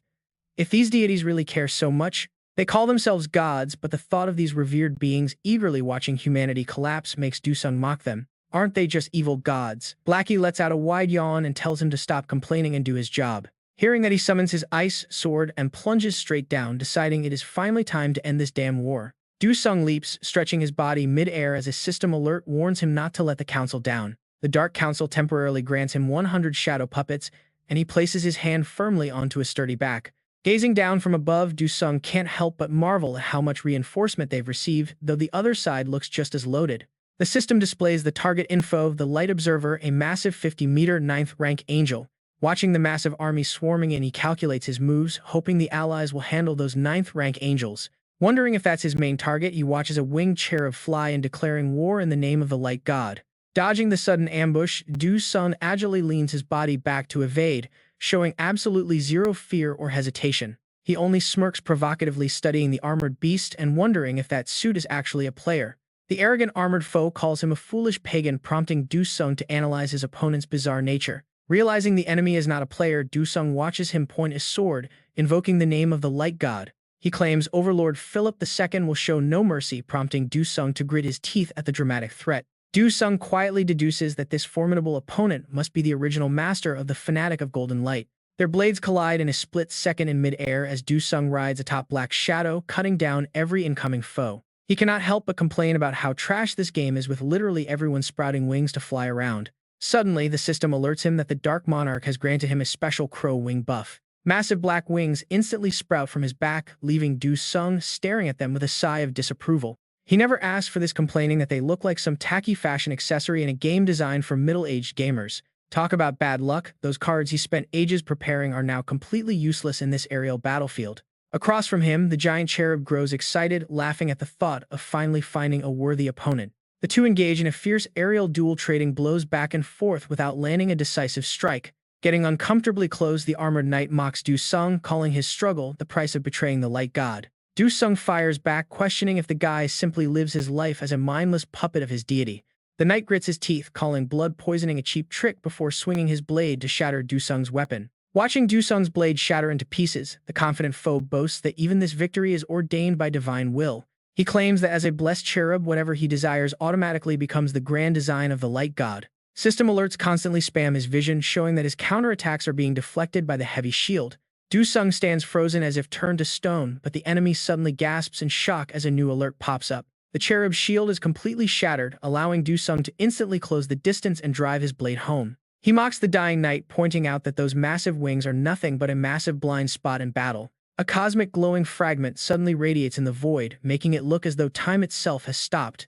A red emergency warning flashes, stating that an 8th-rank cherub has possessed the Overlord's body. Shocked by the sudden development, Do-sung quickly pulls his blade out as a blinding light erupts from the wound. A massive explosion tears through the battlefield, instantly burning away all the surrounding darkness with a searing, blinding light. The raw collision of light and shadow leaves deep, fiery cracks on the stony ground beneath him. Golden lightning tears through cold blue crystals as a holy halo slowly materializes above the cherub's head. Spreading his giant wings, the divine knight glares down at the battlefield with cold, piercing, and unforgiving eyes. Watching the massive transformation in utter disbelief, Do-sung realizes these angels have resorted to straight-up body snatching. Surging blue energy wraps around the enemy's blade as the system announces the creation of the Flame Destruction Sword. On his side, the system alerts him that his Frost Guardian sword has been infused with the Sub-Zero Chill of Cositus. Dropping from the sky, the two clash on the ground with their blades screaming in a massive spray of sparks. While the army marches forward below like swarming ants, a soldier pauses as a cold raindrop hits his face. The dark, heavy clouds begin to weep as a single point of blinding light slowly pierces the stormy sky. Kang Do-sung and the armored warrior are still locked in combat. Gritting his teeth, he tenses up as he trades blows, but every strike he throws is instantly blocked. The armored warrior sneers, his blank white eyes glaring with provocation. Seizing the perfect opportunity, the beast points his sharp sword forward and charges like lightning. A sinister aura burns in his eyes and a devilish smirk spreads across his shadowed face. Witnessing this terrifying charge, Kang Do-sung stands frozen, his jaw dropped in sheer disbelief. Yet, Before the armored threat can even get close, a volley of sharp arrows rains down, piercing right through his body. He is now completely pinned in place, left with absolutely zero room to strike back. With the boss dealt with, Kang Do-sung rubs his throat, feeling like he is about to lose his voice. Glowing energy wraps around the armored body, and just before he vanishes completely, he lets out one final roar. Outsider. Right after the system announces you have defeated the Archangel's incarnation, Kang Do-sung reaches back to touch the glowing wings on his spine. Sorry, he says, but I don't really need this stupid crap to fight in the air. Without hesitation, he rips them off and tosses them aside. The soldiers, down below, look up at the bright light and someone spots something unusual. Look, there is something falling down. Is that an angel? Everyone freezes in utter shock as the armored warrior's body plummets in a helpless free fall, and by the time they realize what is happening, they can only scream in panic. Honestly, the system notifications get crazier by the second as it alerts. The timeline is warped, distorting the player's historical gear. Kang Do-sung smirks, pulling up his dark cloak with one hand. As the system pings again, special achievement unlocked, you have received 100,000 achievement points. He looks up, letting out a sigh of relief. It's finally over. The moment he teleports out of the battleground, a mob of reporters surrounds him, shouting questions about the breaking news. The Hero King successfully cleared Season 1's Level 7 difficulty. Kang Do-sung shields his eyes from the flashing camera lights, thinking, wait, didn't I enter the tower from my own house? Where am I? A female reporter steps up, asking why the cross pattern on his outfit has vanished, wondering if he changed clothes inside the tower. Kang Do-sung shrugs nonchalantly, saying that anyone can clearly see the answer. Undeterred by his response, she keeps pushing. You have raided the tower more aggressively than anyone else this entire season. Another young reporter immediately chimes in next, asking if he has anything to say about his heroic deeds as a player. Over on the roadside, a car screeches to a halt, and Tae-shik rushes out in a panic, cursing that they are way too late. The girl behind him seems much calmer, calling him overly protective. The man grits his teeth and mutters, is his skill on cooldown? He looks a bit unusual. Facing the press, Kang Do-sung doesn't hold back at all, firing back, you guys sure love heroic stuff, don't you? Are you all just desperate to hear that I am washed up? Honestly, sometimes I don't even get why I have to go through all this stupid crap just to protect the world. The reporters listen with wide, sparkling eyes, hanging onto his words. Today I really want to blow off some steam. So let's try some raw honesty. Do you guys actually like war? A female reporter stammers in complete confusion. War? Kang Do-sung nods in confirmation. Yes, war, where molten iron is poured on you while scaling fortress walls where arrows pierce you and swords tear your guts out. Oh right, we are currently in the 21st century. To make it fit our modern era, let's picture massive missiles raining down, bullets piercing bodies, and fighter jets bombing civilians, though either way it still ends with organs spilling all over the place. So do you all really love that kind of war? The crowd instantly erupts into whispers. No way, who could possibly like war?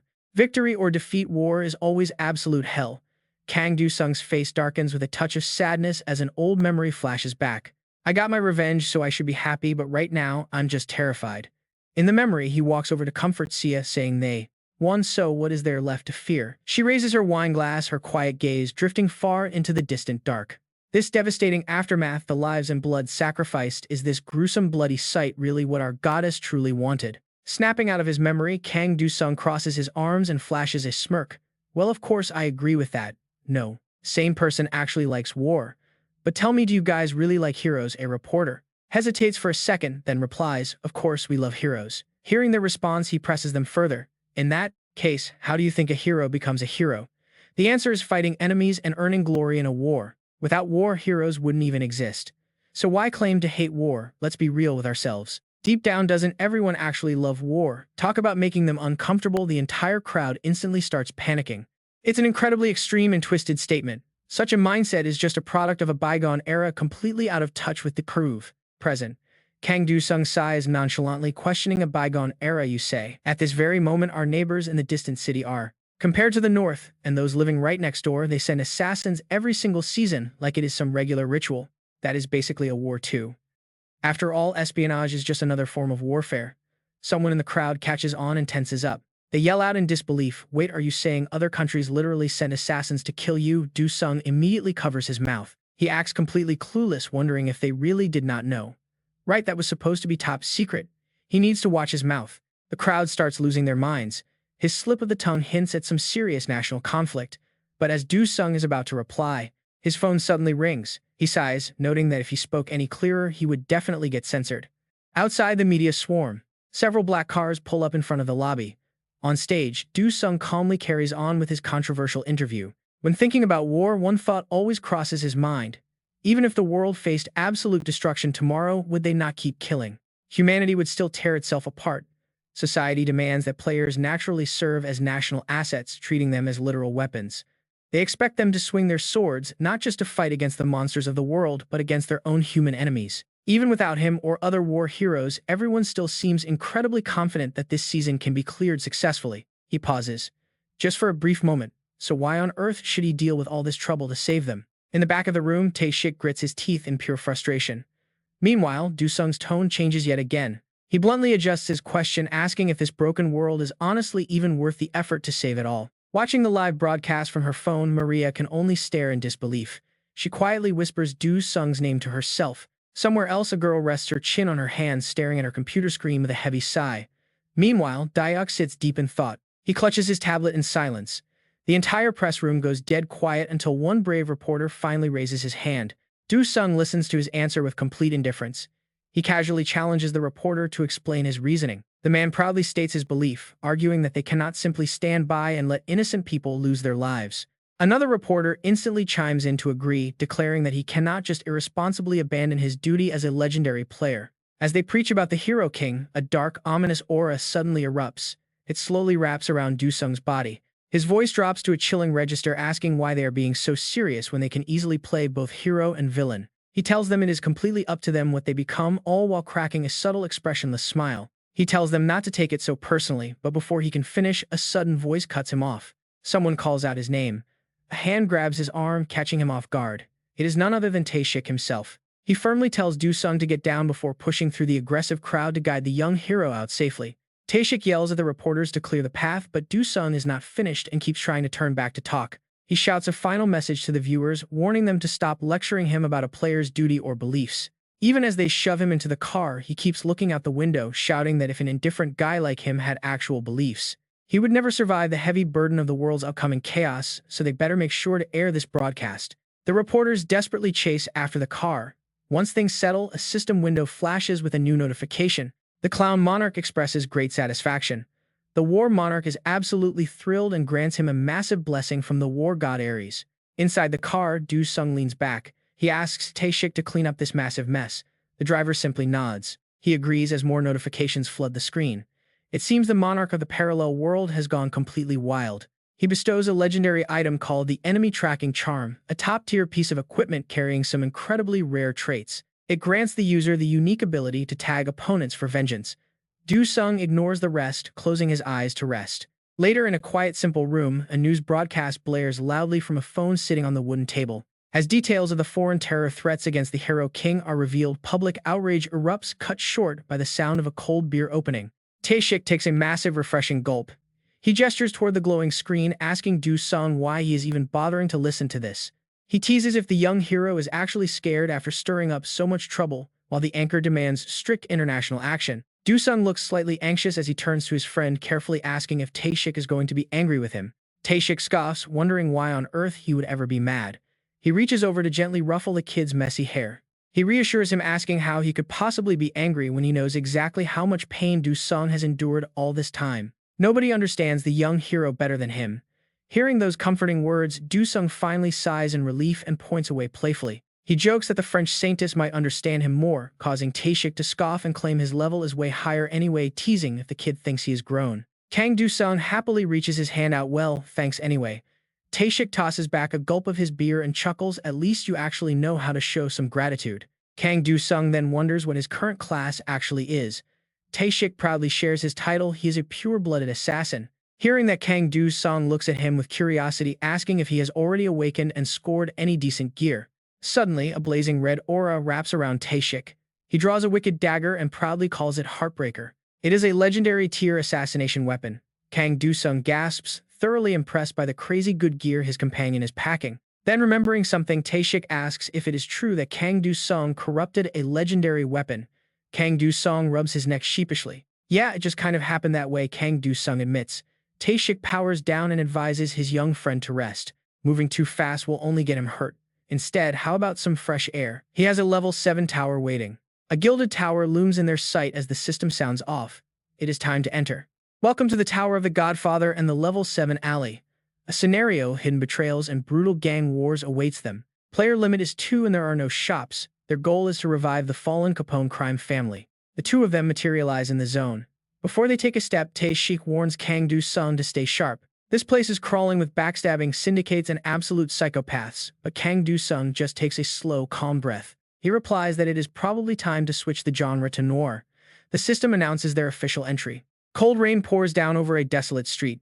Standing in a dark corner, a woman named Rebecca holds a strange object. She coldly orders her subordinate to finish the job before the big meeting. He bows respectfully and accepts the task. She reminds him to never forget why they are doing this. Together, they chant for the justice of this world.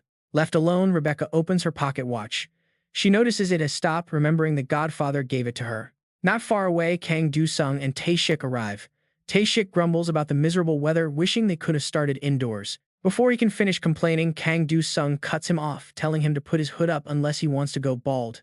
Rebecca hears the noise and spots them. She wonders if they are the help, deciding to step out and approach them. She calls out, begging the strangers to help them. Kang Do-sung is confused by the term, but Tae-shik quickly explains it. That is just what locals call outsiders around here. Rebecca explains they are in Blackshot City, and the Capone family is in deep trouble. Kang Do-sung nods, saying that dealing with this crisis is exactly their quest. Rebecca immediately offers to guide them to her leader. She leads them inside their hideout, explaining that Blackshot is a city governed by 5 powerful underworld families. But get this, in just 4 days, a massive summit is scheduled between the key leaders of these organizations. However, their godfather and a massive portion of their veteran crew were wiped out in a sudden, brutal attack. Kang Do-sung follows closely behind, a bit puzzled by the Godfather title. Rebecca looks down quietly, opening up about her past. She was once a stray orphan on the streets. Though she awakened some magic, it was pretty much useless. Everything changed when the late Godfather adopted her, becoming her true savior. Kang Do-sung keeps quiet, silently digesting her story. He glances back at Tae-shik, who is busy snooping around like a curious tourist. Finally, they reach a set of double doors. Rebecca explains that during the massacre, she was only able to rescue one person, the late Godfather's only son. He is the current head of the family. The doors swing open and young Vito Capone welcomes the strangers inside. He introduces himself as the head of the Capone enterprise. Tae-shik immediately blurts out his thoughts. Oh, the boss is just a little kid. Vito is furious, pointing right at Tae-shik's face, yelling about his insolence. How dare this outsider call him a tiny leader? He is the legitimate heir and proud head of the Capone family. Seeing things get heated, Rebecca steps in to play peacemaker, asking her young leader to calm down. She says the stranger just lacks a proper eye for greatness. Tae-shik blinks, asking what the hell she means by that. Ignoring him completely, she continues buttering up the kid, praising his naturally commanding aura that always demands respect. The flattery works and Vito clears his throat to hide a smug grin, agreeing that they should get straight to business. He does not have all day to waste anyway. He orders Rebecca to brief them, and she quickly bows in response. Meanwhile, Kang Do-sung watches Rebecca closely, studying her every move. Once everyone is seated, she lays out the plan. Their primary objective is to restore the Capone family's glory during the summit between the 5 major clans. In 4 days, they must command total attention and expose the actual mastermind behind the assassination of their leaders. Kang Do-sung leans back in his chair, calmly asking if she already has a prime suspect in mind. Rebecca slides the documents in front of Kang Do-sung. The culprit is likely one of the rival family heads, or maybe even someone in their own alliance. The prime suspect is Gambino, currently cornered and looking for war. Kang Do-sung picks them up, examining each file closely. Next to him, Tae-shik places his hand on a photo. He asks for their orders. Should we just kill them all? Rebecca immediately agrees with this aggressive approach. She wants to wipe out Capone's enemies. But Kang Do-sung cuts in, pointing out their young leader does not agree. She flinches in surprise. Vito looks completely bewildered, his voice trembling as he tries to explain his own view. He insists that while Capone has always been great, the family reached its absolute peak during his father's era. Rebecca has observed his father's methods for 20 years, making her way the absolute essence of the family. Kang Do-sung instantly spots the issue. He reminds Vito that he is the actual leader of Capone, not Rebecca. Vito nervously explains that she simply knows more. Kang Do-sung immediately asks if Vito truly wants them all dead. Vito rubs the back of his neck, muttering that if the rivals are innocent, it is better to keep the peace. He adds that his father would have wanted to maintain current ties, anxiously checking if Rebecca is getting angry. Seeing her stay silent, Vito nervously asks if they can do that. Suddenly, a soft smile appears on her face. She assures him it is possible, teasingly calling him soft-hearted. With the meeting finished, Tae-shik walks out looking curious. He wonders about the five great families, suggesting they pay a quick visit to the nearby Collio family first. Kang Do-sung suddenly stops in his tracks. He looks at Tae-shik and says he looks like a total villain. Tae-shik flashes a devious grin. At times like these, they might as well play the part of the bad guys. Before he can even finish, both of them leap into action, unleashing terrifying power on the guards below. Spotting the intruders, the guards immediately raise their weapons, demanding to know who dares trespass on Collio family ground. The duo wastes absolutely zero time, instantly wiping out everyone in sight as Tae-shik stands tall in his red cloak. He coldly warns them to surrender while they still can, promising mercy for cooperators, but one guard bravely resists. The guard sneers, refusing to hand over family secrets, while a bald guy behind him yells for them to go to hell. In response, Tae-shik instantly unleashes a devastating strike to end them all, calmly telling them they can die now. Kang Do-sung just stands there watching the absolute carnage as if he is enjoying a movie before more guards charge. Their furious leader kicks a crate aside, screaming at them for daring to attack right before the big meeting. Tae-shik grabs a guard by the collar, asking if that loudmouth is the boss, but the terrified man stays stubborn. The man spits back that their boss would never fight trash like him, which Tae-shik calmly accepts. He casually tosses the guy straight into the oncoming crowd, telling Kang Do-sung to handle the rest of these small fries. Kang Do-sung looks back in confusion, asking if they should stick together, but Tae-shik points a finger at him deviously. He reminds Kang Do-sung that he came here to relax, so he should just sit back and let him handle things. Kang Do-sung chuckles, resting his sword on his shoulder as he agrees to clear a path for his companion. True to his word, Kang Do-sung releases a surge of energy to back him up as Tae-shik charges straight ahead. Declaring that the leader is all his, Tae-shik unleashes a massive shockwave that blows back every single incoming enemy. From a distance, a mysterious figure quietly observes the entire battle before a black crow takes flight into the sky. While busy taking care of the remaining Collio forces, Tae-shik's glowing red eyes suddenly catch sight of the massive bird. It feels like something massive just passed by. Kang Do-sung also freezes, staring blankly at the strange sight before him. Seeing a massive flock of crows gathering, Kang Do-sung gets a terrible feeling that their enemies are far stronger than expected. The crows glide effortlessly across the clear blue sky, signaling that the battle with the Collio family is already over. Now they target the Gambino family. Kang Do-sung watches the chaos unfolding in front of him with pure amazement. Look at that! Tae-shik blasts straight through the entire building, shaking the massive structure down to its foundation. It has been a while since they last fought together, and honestly, Kang Do-sung prefers keeping his own dark side hidden. Holding Blackie in his hands, Kang Do-sung gently reminds his companion to clean up and devour absolutely everything left behind. The creature grumbles back, calling him a lazy butler, but Kang Do-sung only grins, reminding him that he is on vacation. The scene then shifts to a fast food joint where Tae-shik sits across from Kang Do-sung looking highly unimpressed. He calls Kang Do-sung a pig, pointing out that he has been eating burgers 3 times a day without getting sick of it. Kang Do-sung takes a massive bite, covering his mouth as he chooses to reply. No way he heard that Chi burger is the absolute best item around here. He realized he needs to eat as much as possible while he is still in town. Tae-shik quickly reminds him there are plenty of other great options. Kang Do-sung casually shrugs. It has been a while since his last vacation, and he does not want to stress over choosing from a menu. Tae-shik lets out a helpless sigh, calling Kang Do-sung an absolute weirdo. Then, as if suddenly remembering something, Kang Do-sung asks a question. He wonders what the Gambino leader actually said. Tae-shik rests both hands on the table, looking incredibly thoughtful, and admits the man claimed he knew nothing. Taking another bite, Kang Do-sung asks blankly if that is the best result Tae-shik could get after telling him to trust the process. Tae-shik waves his hands to calm him down, insisting the man would not dare pull any tricks during the upcoming major meeting. Meanwhile, in a chaotic room, Gambino is desperately trying to make a call, repeatedly hitting dial with absolutely zero success. No answer. Gritting his teeth in pure hatred toward both Sanchez and Falcone, Gambino furiously throws his phone. He roars out in frustration, wondering why on earth they are ignoring him, hoping their alliance has not already attacked Elder Cow. Gambino's face darkens as he looks down at his palm, where a mysterious swirling dark energy is beginning to gather. He knows this miserable state is entirely their fault. In 72 hours, the blood in his heart will freeze and shatter. Back then, Tae-shik had warned him with a terrifying aura. Unless he reactivates it via acupuncture, the fatal timer will not stop. He folds. Gambino makes his ultimate decision to completely back out of the upcoming bidding. Instead, they will cooperate to hunt down the killer of Capone. Tae-shik points directly at the center of the man's forehead. He praises him for making a smart choice, promising to let this slide and meet up with him again later. Gambino bites his hand in pure rage, cursing under his breath. Meanwhile, Kang Do-sung is casually crunching on some ice. He complains they walked away empty-handed, prompting Tae-shik to lightly smack his head and warn him to stop chewing ice. It is bad for his teeth. Taishik adds that they will learn more at the meeting, sensing another hidden player in the shadows. Someone outside of the five major families is pulling strings. Under a blood-red sunset sky, three glowing-eyed crows watch from above. They coldly stare down at the massive skyscraper, looking like dark sentinels waiting to devour the city. Below, a sleek car pulls up and a group steps out. Inside a quiet room, three key figures gather around a table. Malus speaks up first, noting the late hour, while Gambino grits his teeth and reveals that those two have completely vanished. Vito is sweating bullets, whispering the names Falcone and Sanchez.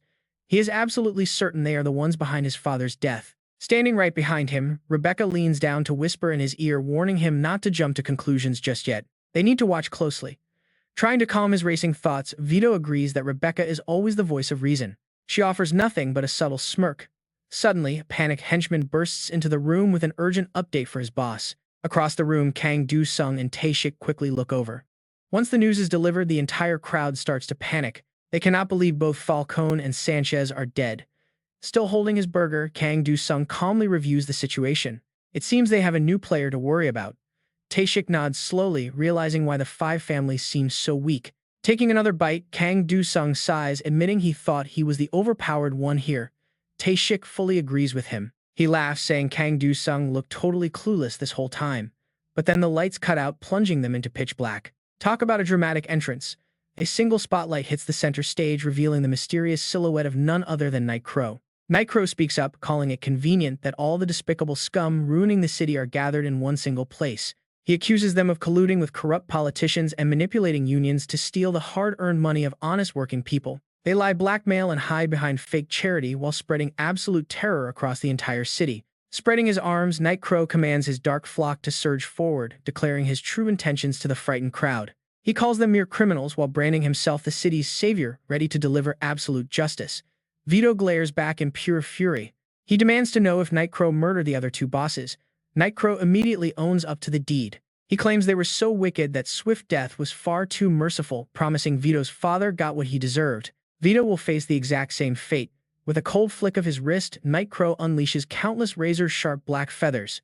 They rain down like deadly arrows.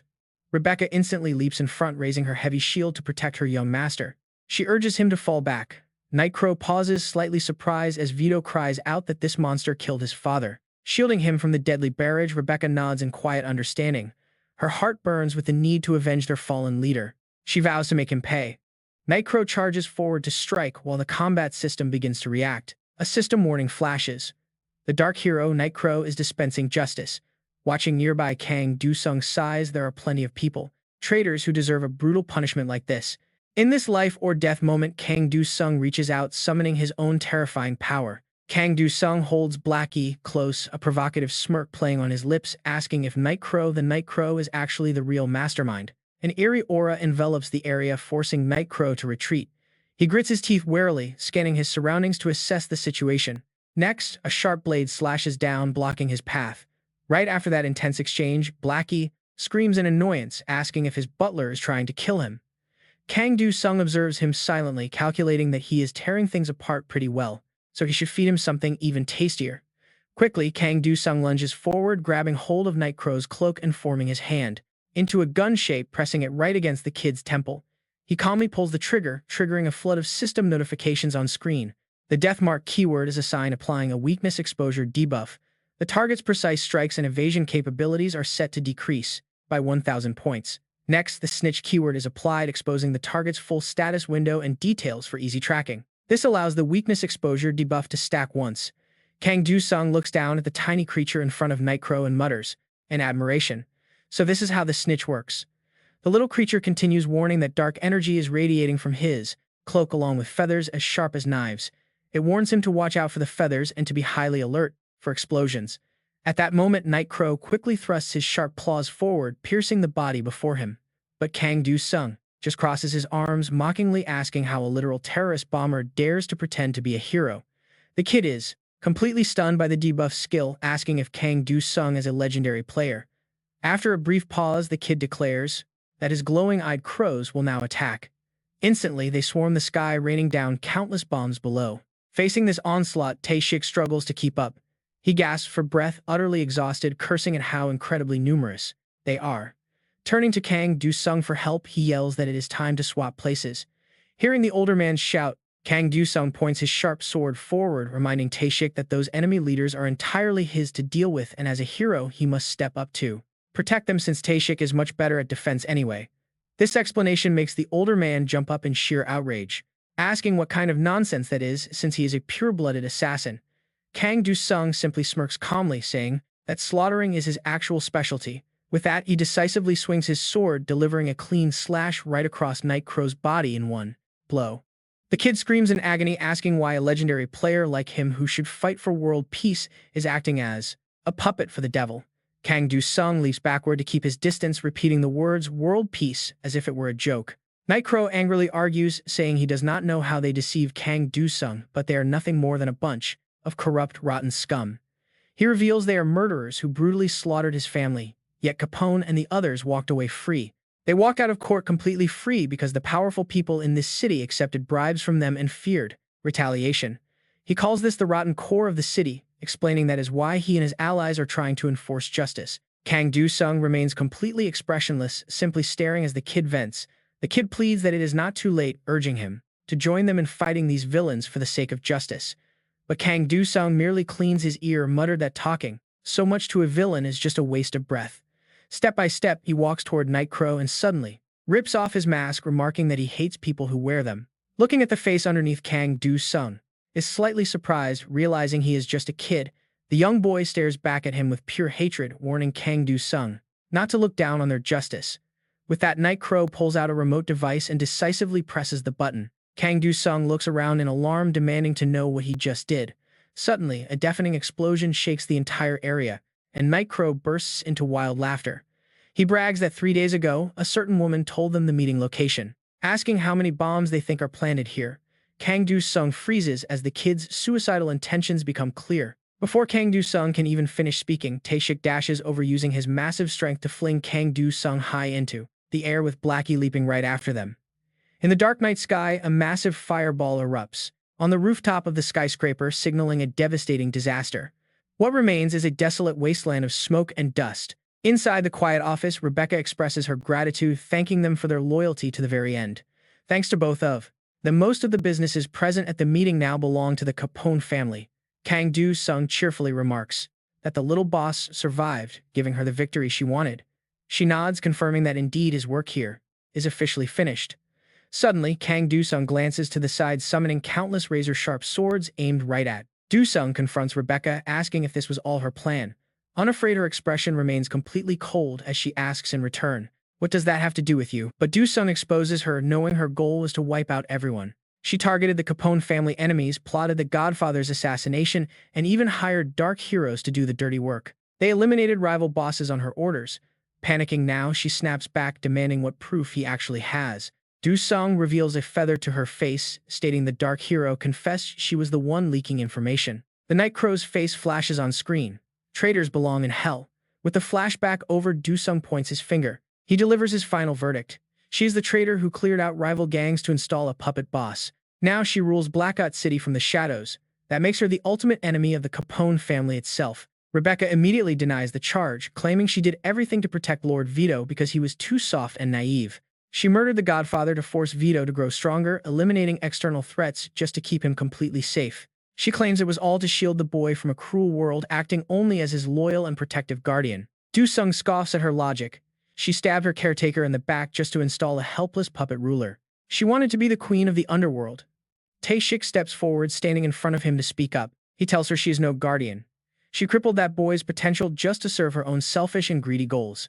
Rebecca just laughs it off, telling the ranger he has no right to judge her when a familiar voice interrupts. "Let me ask him instead."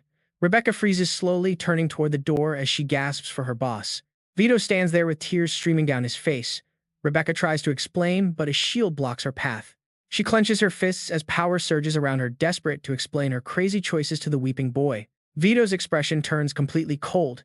He points his gun directly at her, declaring the world is indeed quite cruel. The system flashes a notice. The quest to restore the Capone family and eliminate their enemies is officially complete. They earn the top privileges for the upcoming 5 families meeting after fully conquering the Godfather's tower and back alley.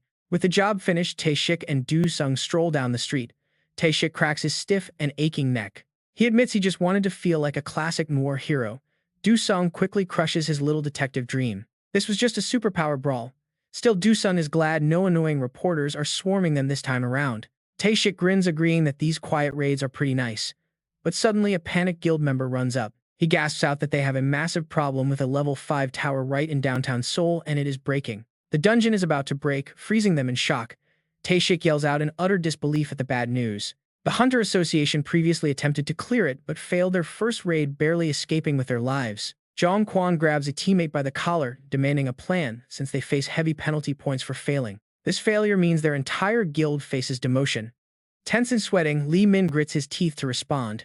He claims they can still recover, but the leader snaps back, furiously, asking how that is even possible. Lee Min suggests a hard mode raid, leaving everyone stunned. Jong Kwon loses it, screaming if he is insane. Gone is his timid attitude as Lee Min desperately argues they have sacrificed too much to give up. He asks if they really want to become low-tier slaves to the association, urging them to fight back and win. They must wipe out the heavy penalty points, leaving a hard mode run as their absolute and final resort. That reckless decision led to their entire squad getting utterly slaughtered. Later in a car, Do-sung reviews the files. He notes the association's harsh penalty system is completely broken, especially when it leads to a catastrophic tower break. Such disasters are rare now, but back in the early seasons, these tragic dungeon breaks happened all the time. Back then, hunters lacked proper raiding strategies, making failure common and the casualties absolutely devastating. Those early disasters claimed countless innocent lives, taking away Do-sung's own beloved family before he became a hunter. The crushing loss left him utterly devastated and in tears, a pain that still haunts him to this day.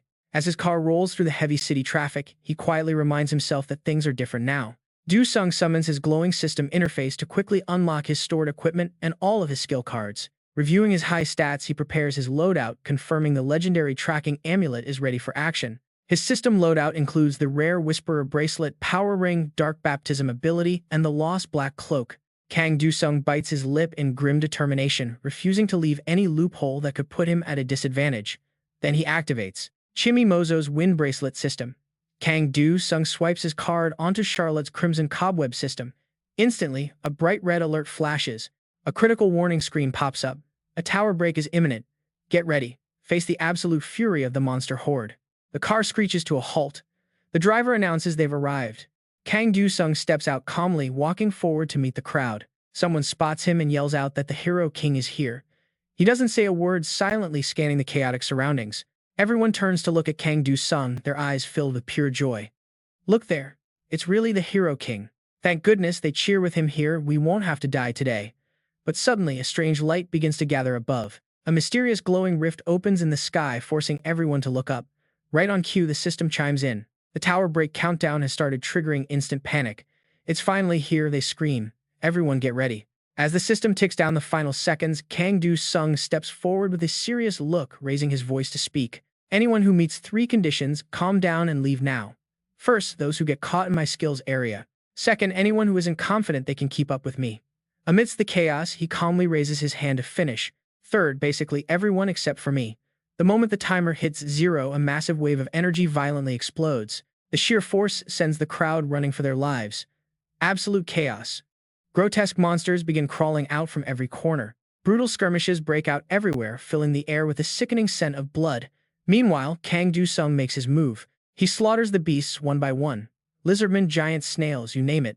Then he stops and stares. Honestly, he has absolutely no clue what that weird creature is. But judging by the tower's name, players face its natives. Meaning the enemies they are supposed to fight are residents of the inner world, not this random wave spilling out. So this horde has 0 connection to the actual tower he's raiding.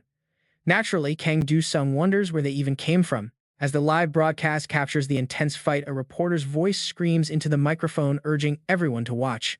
Look at the Hero King go. He's soloing a level 5 hard mode tower break. He's controversial, but his skills are real. They are completely undeniable.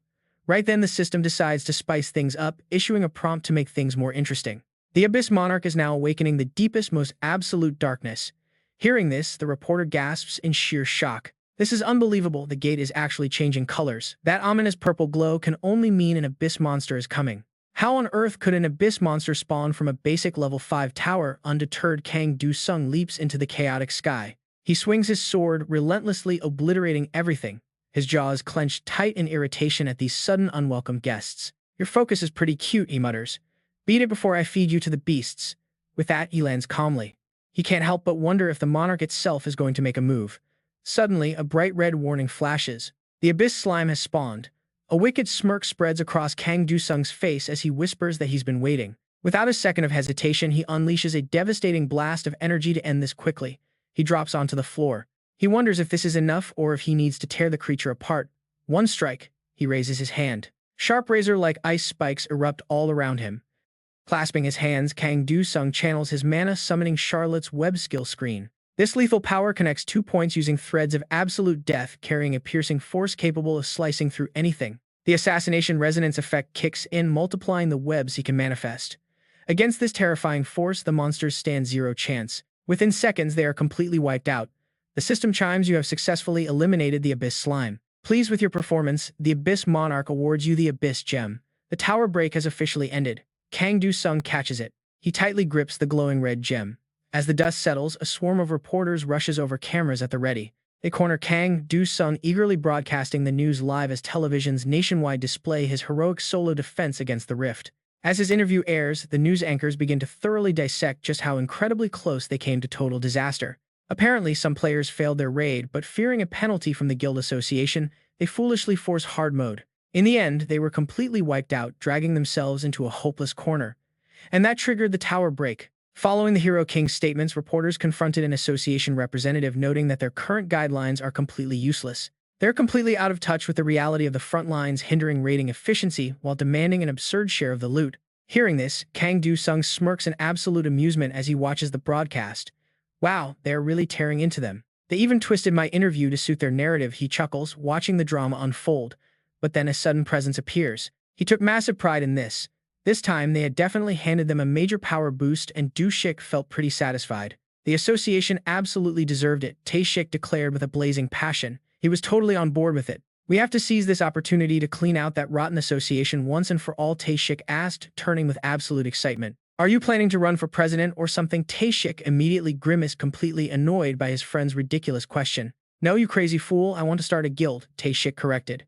Dushik broke a sweat quickly, reminding him of the harsh reality. The law strictly bans making new guilds right now, so what do you expect me to do? But Taeshik just kept ranting. It was like scratching his itch, and he eagerly launched into a long rant about taking advantage of this perfect timing. We need to change the system, Taeshik insisted, pointing out that none of the 3 association leaders are actual players. Those guys have never even set foot inside a tower, yet they are the ones making all these senseless rules. On top of that, they only promote the wealthy and powerful, completely abandoning everyone else. It is a total joke. We cannot let this keep happening, so let us sway public opinion to abolish these restrictions. Hearing this, Dushik turned away.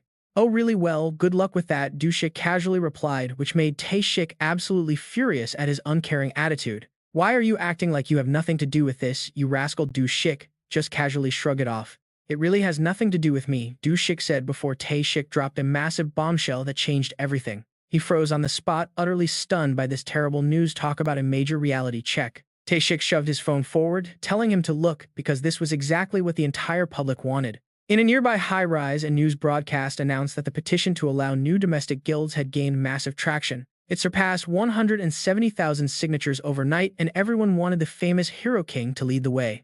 Hearing this, a corrupt official named Sung Ho boiled with rage, furious that they would dare loosen control on these monster players. He gritted his teeth in sheer frustration, his hands trembling violently as he tightly gripped his digital tablet. He was certain that Master B and Dushik were pulling the strings, but deep down a sudden wave of anxiety hit him. Sung Ho worried they had no idea of the true dangers that unregulated players could bring to the civilian world. Unchecked player power was a recipe for complete disaster, and their self-regulation sounded like an absolute joke to him. In countries with weak governments, private guilds easily colluded with the mafia, turning entire nations into completely lawless underworlds. Even a supernation like America, which allowed independent guilds, kept a tight military leash on their top players. Strong players were basically walking time bombs waiting to detonate, and he absolutely refused to let them roam free. Pressing his hand against the cold glass, he knew that choosing the lesser evil was simply the brutal nature of politics. His eyes burned with intense hatred for those arrogant fools who had absolutely no idea how the real world operated. But right at that moment, a mysterious system interface suddenly flickered to life behind Sung Ho, displaying an unexpected offer. It asked if evil was always so hard to understand before announcing that the Dark King had taken a keen interest. Sung Ho stared at the yes or no options, his fingers trembling with a wild mixture of fear and pure excitement. He stepped closer to make his choice.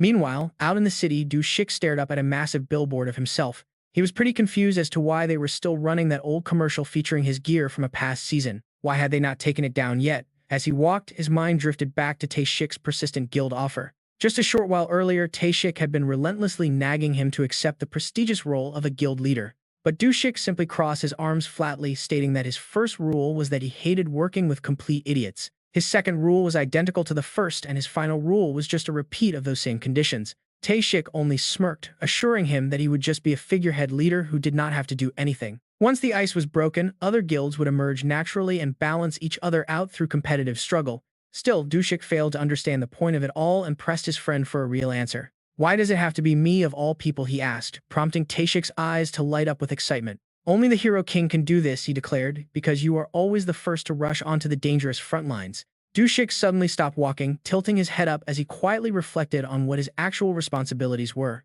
His only real duty was to raid towers and right on cue, his system interface began its daily routine. It searched for level 7 towers, found nothing, and quickly expanded its scan to direct him to the nearest one. The remaining distance is 226 kilometers, and since it is too far, Du-sung has absolutely no intention of heading there to finish guiding. But there is a way to enter the tower without searching for them.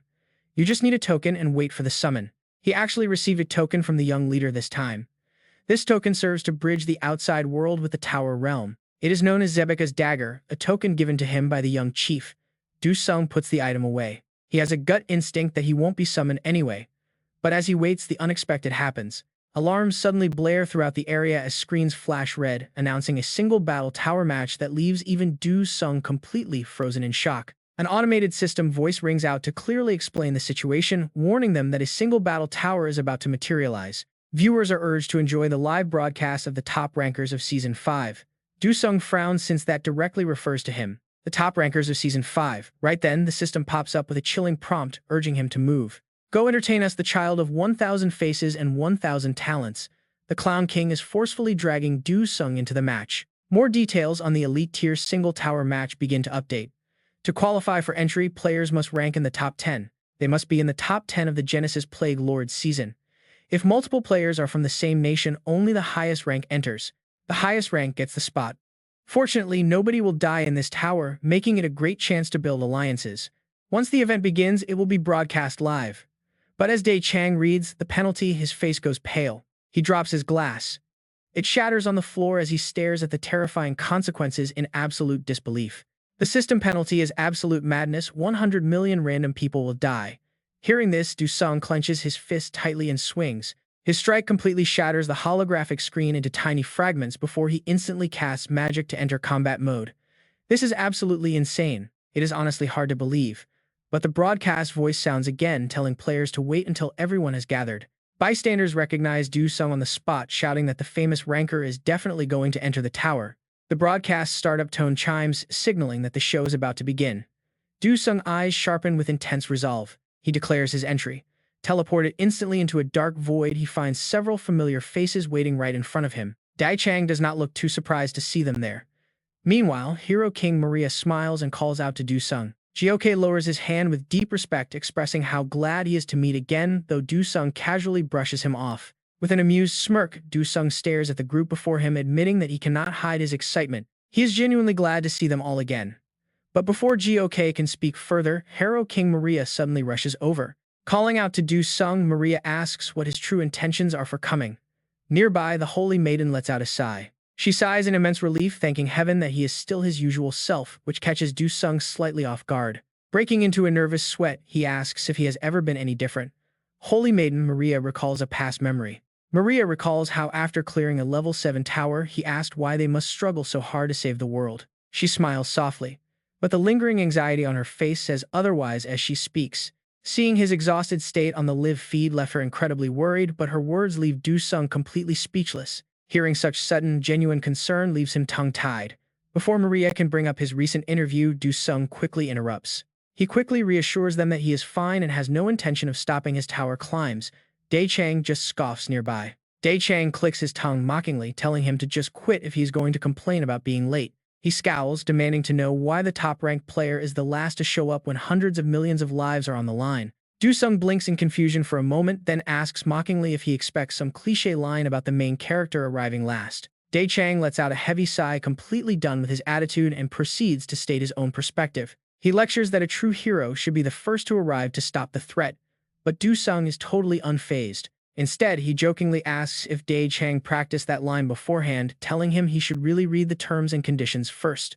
Clicking agree immediately makes people easy targets, which is why he can never beat those gravekeepers. Infuriated that Du Sung exposed his weak spot, Dae Chang grits his teeth in pure rage. No response. He demands to know if they realize what that old man is scheming, but then he suddenly notices something shocking. Shouting out, he demands to know how GOK dares show up without any player gear whatsoever. Amused that Du Sung finally noticed, the old man maintains his gentle smile and calmly explains that he has not even started the season. This season, and no one can die in this tower with the whole world watching us. Suddenly, a minor tremor triggers a system notification. Until you officially exit the next tower, all seasonal items from the end of Season 5 will be temporarily provided. Skills and gear have been distributed to each player. Kang Du-sung feels abundant energy surging through his veins. It looks like his chances of dying just dropped even lower. Everyone's power is fully optimized and perfectly completed. Maria grips her holy sword tightly, but caution remains on her face. Suddenly, Yuri steps forward with a sarcastic smirk. "You came all this way just to watch us meaninglessly." Yuri is incredibly blunt and straightforward. "Men truly are like children," she says. Hearing this, she tilts her head in total agreement. That is absolutely true. Everyone knows exactly how many lives depend on conquering this tower. King Jin nods, forced to admit the harsh reality. He has to agree, saying so with a slight smirk before reminding everyone of their duties and major responsibilities that they must fulfill for their home planet and nation. Meanwhile, Kang Du-sung is trying to keep the peace between the two, asking them not to act recklessly, especially while they are here. Jin Hyuk turns to leave, tossing back a final remark. This broadcast should have been like this since the Plague Lord raid. He just cannot help but throw in another tease. Too bad for you, though. Right on cue, the jester appears, welcoming them warmly. You all must have waited so long to celebrate your glorious victory over the Plague Lord. This festival is gifted by the elders. Welcome, heroes of Earth. Jin Hyuk smirks, his voice full of sarcasm as he tries to test him. A festival to celebrate an elder's death. They must not have been very close, right? Kang Du-sung sighs at his incredibly arrogant attitude, but still keeps his cool. He warns him that it is best not to provoke the Elder's hero king, the formidable Elder Slayer. That is the legendary title officially awarded to Kang Jin Hyuk for defeating the seasonal boss, the Plague Elder. The Elder Slayer title has been bestowed. Jung-woo watches from afar, unable to hide the growing jealousy in his heart. A special title just for defeating a seasonal boss. Gritting his teeth, he silently declares that he will never acknowledge him. He demands to know the rules, asking what they want them to do now. The jester steps in to explain. As he explained, this is simply an entertainment show to reward them, so they should not feel too pressured. Suddenly, Jung-woo completely loses control and lunges forward. His sharp blade slices the air, aiming straight for his target. A weapon born from a deep craving for defeat, the solitary 9 swords. Gripping his glowing, powerful blade, Jung-woo attacks. He activates his passive skill. 9 strikes with every single blow. It is a fit of pure, furious rage. Are the lives of hundreds of millions just entertainment? As the heavy strike lands, kicking up a thick cloud of dust, Jin Hyuk just watches like a bystander. But wait for it, the jester emerges from the smoke completely untouched. He stands tall, telling Jung-woo he is too hasty since all attacks are currently useless. Don't waste your energy. He pulls a microphone out of thin air, asking for permission to explain the rules of this tower. With an excited snap of his fingers, he transforms the entire space into a gorgeous stage lit by shimmering spotlights. He happily announces to the crowd that viewers watching this live broadcast will decide the ultimate champion of this tower, telling them to vote for their top 10 heroes. Back in the real world, citizens are completely bewildered by this. Bewildered. What is actually happening as the voting screen pops up? Trust me, our hero king is not happy. Wait, this is definitely going to be rigged. He barely gets it out before the jester quickly covers his mouth. Watch your words, hero king. We still have rules to follow. Lowering his voice, he explains the current guidelines. The current rules are simple. Grab the audience's attention using whatever creative methods you want to show off. Your rewards will be based on the votes you receive, but if your votes are too low, the raid fails. Or if the audience loses interest entirely. Maria's face darkens as a wave of intense rage washes over her. 100 million lives are on the line. Maria is furious. The jester shrugs calmly, telling them to act. Hurry up and use your bodies, brains, or mouths to create some incredibly exciting content for the world. As usual, Jung-woo wants to show off first. I, the Sword Master, demand an arena match with the Hero King, Kang Jin Hyuk. Awesome, someone actually understands the assignment. But Jin Hyuk is highly displeased, protesting immediately about this. asking why he has to fight. Releasing Jinhaik, the jester turns and announces that challenges cannot be refused. However, even if you happen to lose or die in the arena, you will be resurrected immediately afterward. And lastly, you cannot leave the tower until the voting ends. As the battle draws near, he announces that he will set up the arena right now. The ceiling slowly splits open, revealing the massive stage above them. Sky lights up. Maria looks around, her heart filled with unease. Du-sung stands on the stage, shrugs and says, "Let me ask you one last time." He is immediately reminded by Dae-young to show proper respect to a sword master, but Du-sung mocks him. "Are you seriously going to charge at me after getting beaten to a pulp?" Dae-young tightens his grip on his sword. His blade overflows with mana, as he growls that as long as he has not beaten Du-sung, votes mean absolutely nothing. Dae-young is burning with fighting spirit, refusing to back down, declaring he will settle the score for his first day defeat. He lunges forward, unleashing a fierce barrage of strikes with sharp, determined eyes, but none of those attacks land. Du-sung easily evades them all. Calmly, the hero summons his own legendary sword to counter the assault. "I do not like revealing my secrets," Du-sung says. Dae-young's eyes widen in pure horror at those movements. Du-sung unleashes the solitary 9 swords, executing slashes that are terrifyingly fast and precise. Up in the stands, King Gode watches in utter disbelief. How can the hero king use that exact skill? Lydia cannot hide her surprise either. He is using the same sword and the exact same swordmaster skill. Dayak, observing closely, recognizes what is happening. It is a replication skill. Down in the arena, Dae-young struggles to block his mind, completely shattered by the realization. Did the hero king contract with the Mirror Elder to get that gear and skill? No, this feels completely different. He struggles to accept the harsh reality.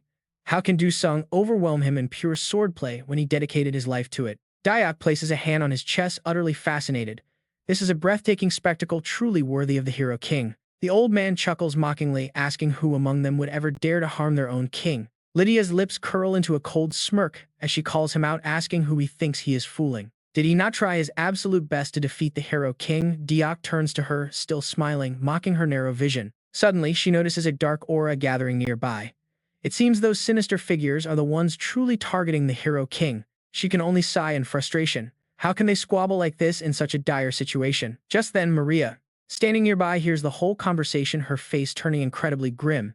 She bows, her head lost in dark thoughts. Hundreds of millions of lives depend on conquering this tower, yet she cannot stand to look at their greedy faces. These heroes only care about defeating the hero king and claiming the top spot among the players. It is exactly as Du-sung warned her before. Even if the world is ending tomorrow, they will still fight each other. Now Maria truly understands that Du-sung was right all along. She recalls the battles from the first and second seasons. Back then, everyone climbed the tower with a single goal: to save their dying world. A deep, heavy disappointment fills her eyes. Things are different now. These heroes only hunger for fame and fortune. Everyone wears a dark, sinister smile, eager to tear each other apart just to climb higher. Maria rubs her temples in sheer exhaustion. Even though the players grow stronger with every passing season, the tower levels keep rising, and the bosses get deadlier. The dream of everyone working together to save the world is just a fairy tale. She knows this because she is no longer that naive girl in her early 20s who just awakened. No matter their different nationalities, religions, or skin colors, if they cannot unite in a game where the world is at stake, she frowns as deep sorrow washes over her. How could they ever save the real world? And look at this clash back in the arena. 2 razor-sharp blades collide with immense power. Dae-young grits his teeth, trying to make sense of this. The tower system is notoriously unfair. But no matter how powerful the hero king is, he must be hiding some overpowered secret. If he can just uncover that hidden power, Dae-young believes he can win. Du-sung's sharp eyes lock onto him. He wants to smash his opponent, but reality is incredibly harsh. A single strike from Du-sung is enough. Dae-young's heavy armor shatters into pieces instantly. He is ready to accept defeat, but he still charges. All he wants is to uncover the secret behind Du-sung's terrifying power. But the pain of defeat hits hard. As pain courses through his body, Dae-young finally wakes up. Du-sung remains chillingly calm. He asks if Dae-young forgot his place just because he held back. The challenger's pupils shrink in shock. Before he can even process the shock, a brutal kick sends him flying. They quickly separate, opening up distance. Du-sung raises his sword coldly, promising to show him the absolute difference between their power levels. "Don't challenge me again," Yu Seong warns, slamming his sword down and shattering the ground. Ray Chang looks on, completely pale. Standing several meters away, they could already feel that crushing aura. A violent sandstorm swirled ahead, threatening to swallow them whole. Kang Du-sung stood inside, making his move, swapping cards. In an instant, the dust cleared to reveal a towering, glorious silhouette. He stood tall, His hair was now noticeably longer, his look completely changed. The onlookers froze in absolute cold terror. Jae-young looked so terrified he could probably visualize his next reincarnation.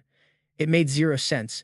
This was simply impossible, and Kang Do-sung was. Kang Do-sung just stood there, radiating an entirely different terrifying aura. It was a mythical-grade skill, Descent of the Heavenly Demon. Summoning the Heavenly Demon's power, he hovered. Suddenly, he rocketed forward with blinding speed. He unleashed the Heavenly Demon's three-sword techniques. With the first form, Kang Do-sung delivered a brutal horizontal slash. The strike tore his target apart. Drenched in blood, Jae-young collapsed to his knees, coughing up dark crimson. But Kang Do-sung wasn't stopping. Glancing back, he prepared the next attack. With the second form, his slash transformed. A violent, highly destructive tempest erupted. Watching from the sidelines, the spectators' faces twisted with their own complicated thoughts. Kang Do-sung shattered solid rock with just his second form. Right then, the clown appeared like a referee to call the match. Match over. Outstanding, totally overwhelming, and absolutely brilliant. That's the true undeniable caliber of the Hero King. He gleefully announced that the voting had officially begun. Let's see how fast those poll numbers started spinning out of control. Votes flooded in for the Hero King, Swordmaster, Gravekeeper, and Saintess. Trembling Jae-young stared at his surprisingly intact body. Even the general's score fluctuated wildly. Kang Do-sung slowly cast his glowing red eyes toward the spectators' stands, silencing the arena. He took a few steps forward, raising his murderous blade. Ji-wook froze in sheer shock, his jaw dropping. How is this even possible, he stammered. Looming right behind Kang Do-sung was a massive, terrifying skeleton that shook everyone. Even the nearby heroes couldn't hide their deep concern. Outside, the massive crowd of viewers started whispering in absolute disbelief. Wait, isn't he just a regular player like us? How on earth did he copy the Gravekeeper's legendary gear and skills? Dong-soo turned to his friend and yelled, that guy is a total monster. There's no way he's human like us. Ji-hyuk immediately shut him down, warning him to watch his mouth and reminding him that they were alive because of him. Dong-soo admitted that made sense, but wondered what they should actually call him. Ji-hyuk just smiled. What else? Ji-hyuk smirked. He's clearly the Hero King. Back on the battlefield, silence lingered. Kang Do-sung wore a smug grin, asking what was up with his face. First time seeing my copying skill, he teased. Ji-hyuk broke into a cold sweat but replied with excitement.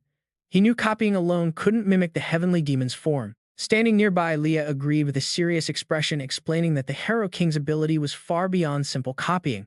She once fought a mimic called the Face Collector, a notorious black market player who hid his rank and stole identities. That freak would copy everything about his targets, even peeling off their faces to wear them as masks. Her voice grew cautious, admitting that while the combat style looked similar, those copycat abilities always had hard limits.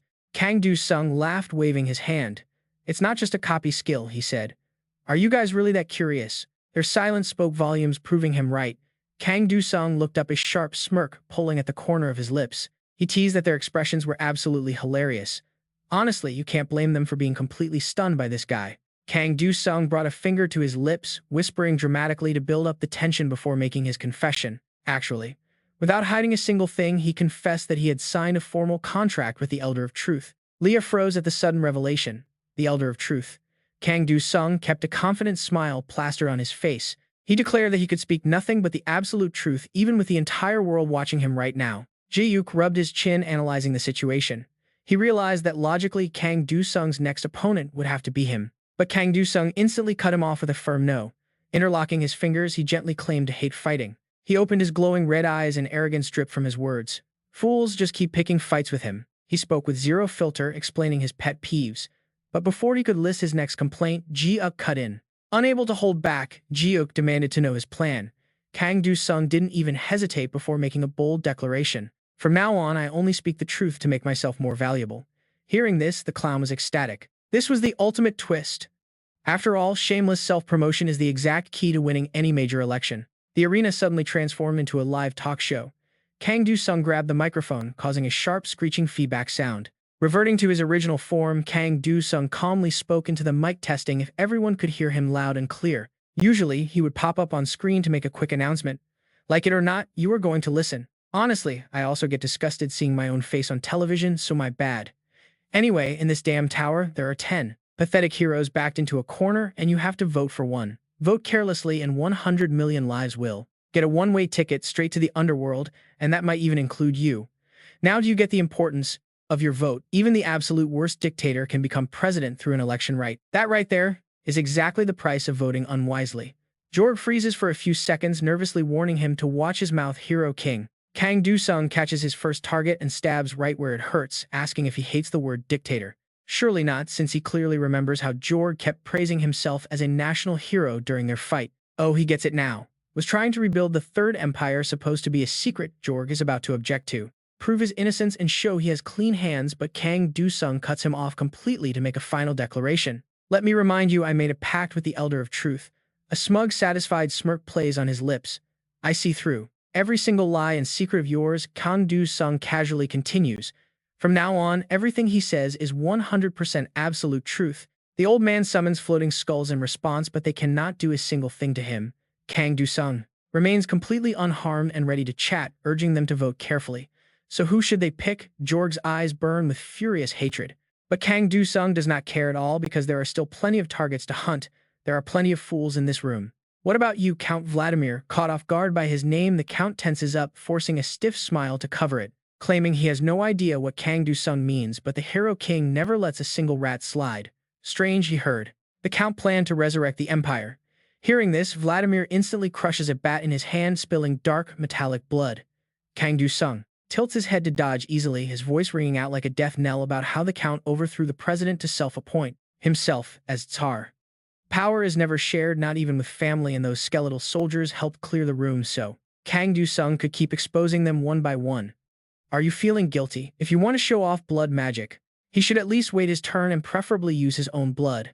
The Count places a hand on his chest, declaring he cannot tolerate any more insults to his motherland and his president. Hero King Kang Du-sung nods in mock understanding, but his words are dripping with pure sarcasm. Yes, indeed, what a devoted son.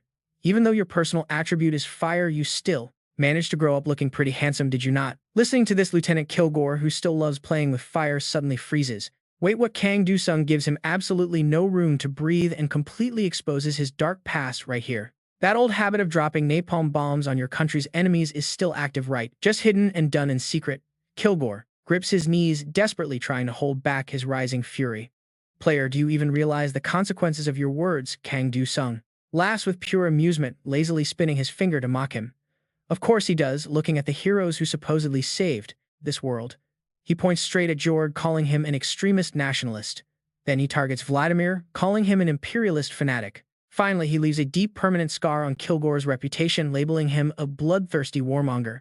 Kang Du-sung laughs, making zero effort to hide his mockery. Do you think the world will actually accept this truth? Enraged, Kilgore lunges forward to attack, but Kang Du-sung blocks him instantly, his sharp glare challenging him to a fight. Kilgore raises a finger high to unleash his power, confident his opponent will back down completely, unaware that Kang Du-sung is already copying him from behind. A massive destructive magic circle forms beneath the general's smug face, declaring he will show him the ultimate weapon. Watching from below, Lydia gasps in shock. Is that hot-headed idiot trying to drag everyone down with him? Moria immediately deploys her shield to create a solid barrier, telling Lydia to hide behind her.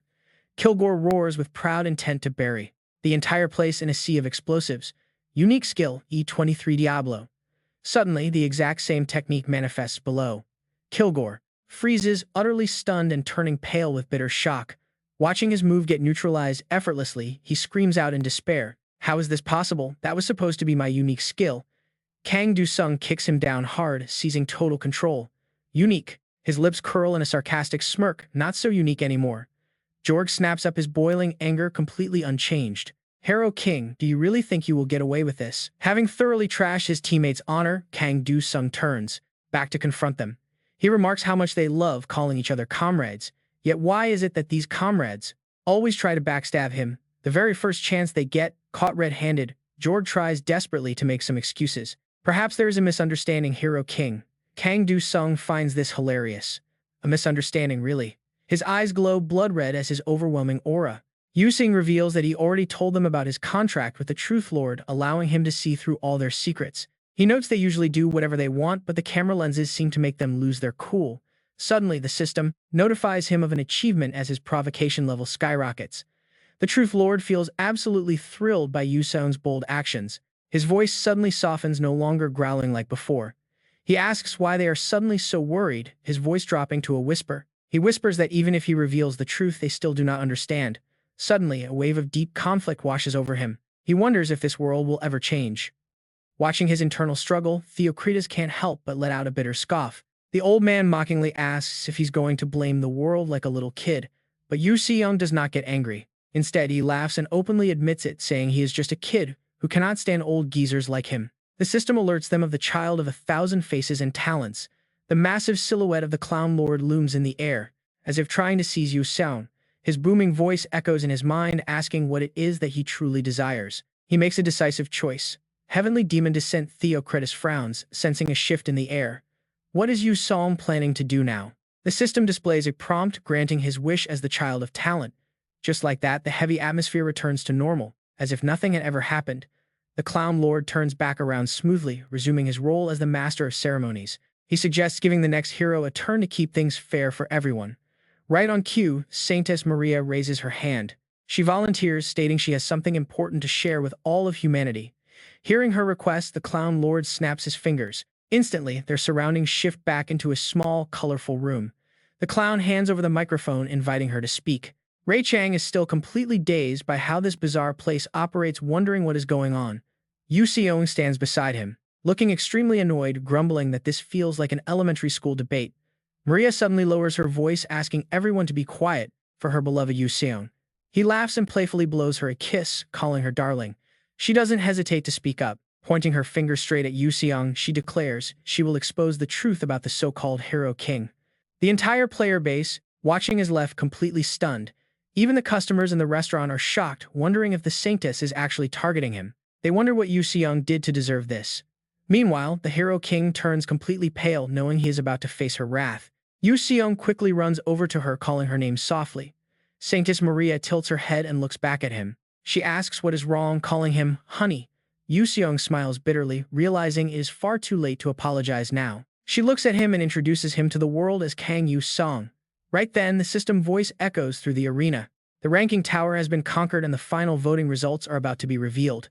The system quickly displays the rankings. First place goes to the Hero King, second to the Saintess, and third to the Gravekeeper.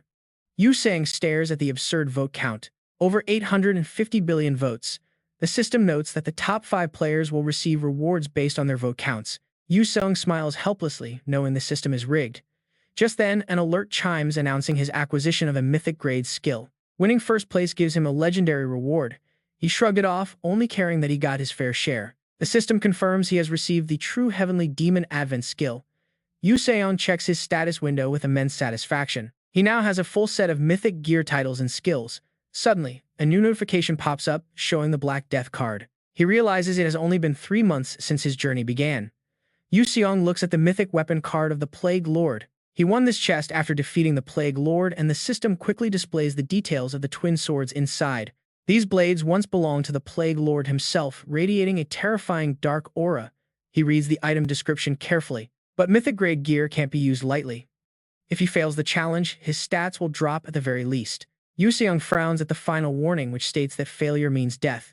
Believe me, even top rankers were severely punished for failing this. Even the Gravekeeper lost his top rank because of a failed attempt.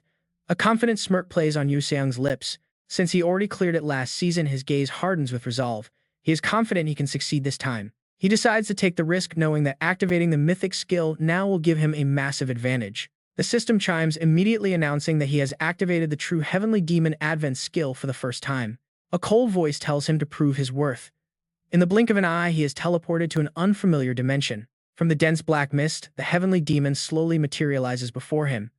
As he appears, he dramatically tosses his hat aside. Yu Seong calmly looks at his legendary opponent, stating he is here to make a deal just like last season. Get ready. The system instantly lays out the test. The challenge begins. Block 2 basic strikes from the Heavenly Demon. Without a single hesitation, he channels his magic through his entire body. The moment he draws his sword, an eerie black mist spreads everywhere. Facing this overwhelming pressure, Kang Du-sung feels his blood boil with excitement. The sword techniques of the Heavenly Demon race through his mind. The 3 swords strike. The second the notification ends, his blade tears through the wind, rushing straight at him. Kang Du-sung braces. Gritting his teeth, he blocks the impact. A smirk plays on his lips. How amusing. He grips his hilt tighter, but, "I have already survived this before," he says. Instantly, Kang Du-sung spins around, launching a fierce counterattack that clashes directly with the enemy blade. A massive explosion erupts the second their weapons collide. The Heavenly Demon watches the blast, his eyes widening in complete shock at this human. He stares deeply at him, asking if he truly earned that new legendary title. Kang Du-sung just laughs, asking if he means the Slayer title. The ancient warrior presses on, demanding to know if he truly defeated the Demon King. Kang Du-sung simply nods in response. Casually sheathing his weapon, Kang Du-sung says the test is over. He asks if the master will answer his summon to fight for him next time. Total silence. The heavenly demon stares him down, slowly repeating his words, asking if he really claims to have slain the Demon King. Kang Du-sung raises an eyebrow. Does that bother you? Suddenly, the ancient warrior bursts into a wild, amused laugh. He admits he actually likes him, and trust me, that is when things get crazy, as the cavern begins to shake violently. As the earth caves in around them, a bewildered Kang Du-sung wonders what is happening. The demonic master unleashes his suffocating, terrifying pressure. Step by step, the demon approaches, raising his sword. He coldly orders Kang Du-sung to show him how he really wields his blade. A devastating blow crashes down, forcing Kang Du-sung back. Wait, was the test not supposed to be over by now? Asking if the old man has gone senile, Kang Du-sung is forced to block a relentless barrage of attacks. The strikes just keep coming. He cries out, begging the legend to go easy before he actually gets killed. But the elder's eyes suddenly lock onto his weapon. Squinting, he studies the blade, noting it is still wrapped in basic magic. He questions if this cheap weapon really took down a lord. Underwhelmed, the ancient master slowly lowers his tip. He declares that if that is true, he cannot accept Kang Du-sung as worthy. Panicking, Kang Du-sung protests, trying to make sense of the situation. He asks how he could possibly match such absolute swordplay. If he could win with his own skills, he would have just fought alone instead of coming here to summon a legendary guardian. The warrior falls silent, then gives a brief nod of agreement. As the pressure lifts, Kang Du-sung lets out a massive sigh of relief. Instead, the master decides to test him differently. He stomps his foot, instantly shattering the stone ground beneath him. Stunned by the ridiculous raw power, Kang Du-sung quickly raises his sword to block a devastating follow-up kick from the master. Barely dodging the heavy blow, Kang Du-sung leaps back as the battlefield under his feet begins to completely crumble apart. Backpedaling, Kang Du-sung complains that this is getting way too extreme. He begs for at least one good reason for this madness. The elder locks eyes with him, mentioning his victory over the Demon King. He tightens his grip on his sword once more. He mutters that the ultimate answer he has been searching for might actually lie deep within this young human. Feeling an even heavier wave of pressure, Kang Du-sung tenses up. The legend unleashes his true power, challenging him to survive. Raising his blade, the master prepares his ultimate three swords technique. He smirks, challenging him to block this final blow. An earth-shattering strike erupts, tearing the sky apart. Kang Du-sung can only watch in absolute awe as it approaches. Destruction surges right at him, but then wait for it, time itself suddenly grinds to an absolute halt. Confused, Kang Du-sung looks around. Frozen world, nothing makes sense. He quickly checks himself, searching for any fatal wounds. Finding absolutely nothing, he stares at the master in disbelief. He asks what on earth the blade actually sliced. The ancient warrior remains quiet before speaking. He admits he has always yearned for an opponent who could teach him defeat. He spent his entire life wandering the endless, brutal wilderness. His eyes turn distant, recalling those endless, lonely journeys. He has never once tasted the bitter flavor of losing. Gripping his sword, he confesses he genuinely does not understand defeat. His deep voice echoes through the silence. Even when death itself finally came, knocking his mind, only held ancient memories. Death reached out, yet his eyes show only a profound loneliness. He never managed to meet a single worthy rival. Closing his eyes, he remembers standing atop a desolate peak, unleashing his ultimate strike to the empty sky, hoping for an answer. But only endless silence answered him. Nobody ever came. Decades of lonely wandering flashed through his ancient mind. Every Grandmaster dynasty, empire, and even the divine messengers of the gods all fell worthless before his demonic sword. He realized that everything in this world is utterly meaningless before the absolute might of his heavenly demon blade. His tone grows incredibly solemn. For the first time in his life, he is standing before a mere mortal who slew a demon king. Keeping his eyes locked onto Kang Du-sung, he silently wonders if this boy is the one. A spark of hope rises within him, that familiar doubt. You too will break too, just like the rest. The heavenly demon quietly waited, watching. Answer. Answer me. What does this mean to you? A distant, forgotten voice echoed, do you want to be a hero? An image of his first day flashed clearly before him. I am Han Du-sung, a new player this season. Then the scene instantly fractured into pure, terrifying chaos. Damn it, the tower is falling. Amidst those overlapping memory fragments, a familiar voice called out. Next came Maria's incredibly soft, quiet voice, whispering that the hero King Han Du-sung was far gentler than anyone knew. He was unbelievably fragile. She chuckled, recalling those early days when he was a total coward, and so unreasonably selfish. Maria's eyes softened with a wave of heavy nostalgia. Gradually, her voice began to drop, lower, remembering the comrades they lost. Painful memories flooded back: the failed raid, the screaming, the collapse that blew the tower apart and cost so many lives. Maria looked down. Du-sung had wept like a broken child for a whole week. A faint smile touched her lips. I just sat there, she recalled quietly, listening to all his confessions. Snapping back to reality, Du-sung fell to his knees. The heavenly demon watched disappointment creeping into his cold eyes. So in the end, you were just like the rest, unable to answer. He closed his eyes. But slowly, Du-sung raised his chin. What kind of answer do you want? Du-sung stared back, calm and detached. The meaning of defeat, the meaning of death, or the meaning of my life? The demon fired back. Then why are you still breathing? Du-sung let out a dry laugh, remembering those words. Why the saintess had said so much more back then. His gaze drifted away into the past. But no matter what, Du-sung never quit. His fist clenched tight, white-knuckled. No matter the agony, the horror, or how broken, he got his voice hardened into pure steel. I still fight for this world. He shrugged. Even if it is a completely meaningless, thankless chore. The heavenly demon's eyes wavered. Completely meaningless. Du-sung looked up. The non-existent sky. How can you break something that isn't even there? The same goes for meaning, he muttered. His lips twitched into a smirk. Isn't that the whole point of your heavenly demon? Three swords. To me, everything ended long ago. What does not exist cannot be severed. Hearing this, the heavenly demon slowly reached for his hilt, drawing his sword, his eyes wide with absolute disbelief. Impossible. Are you saying you have reached a realm equal to mine? If you truly understand the void, the demon pointed his blade at Du-sung's throat. Why do you bear the Hero King title? Why play the fool, protecting what does not matter? Du-sung shook his head quickly. No, that's not it at all. He sighed, dismissing the demon's grand words. You think I fight for some noble, righteous ideal. Truth is, I'm just doing a completely thankless chore. Du-sung thought back to his past years. On one hand, some guy saving the world daily, exhausting himself to the absolute bone. A helpless smile played on his lips, while on the other, lunatics waved guns around like madmen. Du-sung shrugged. He was entirely used to the madness. Is there anything more meaningless than this? The heavenly demon closed his eyes, contemplating. Truly, it is fleeting. Hearing those words, he only let out a quiet, heavy sigh. After a moment, the demon smiled. I look forward to our next meeting.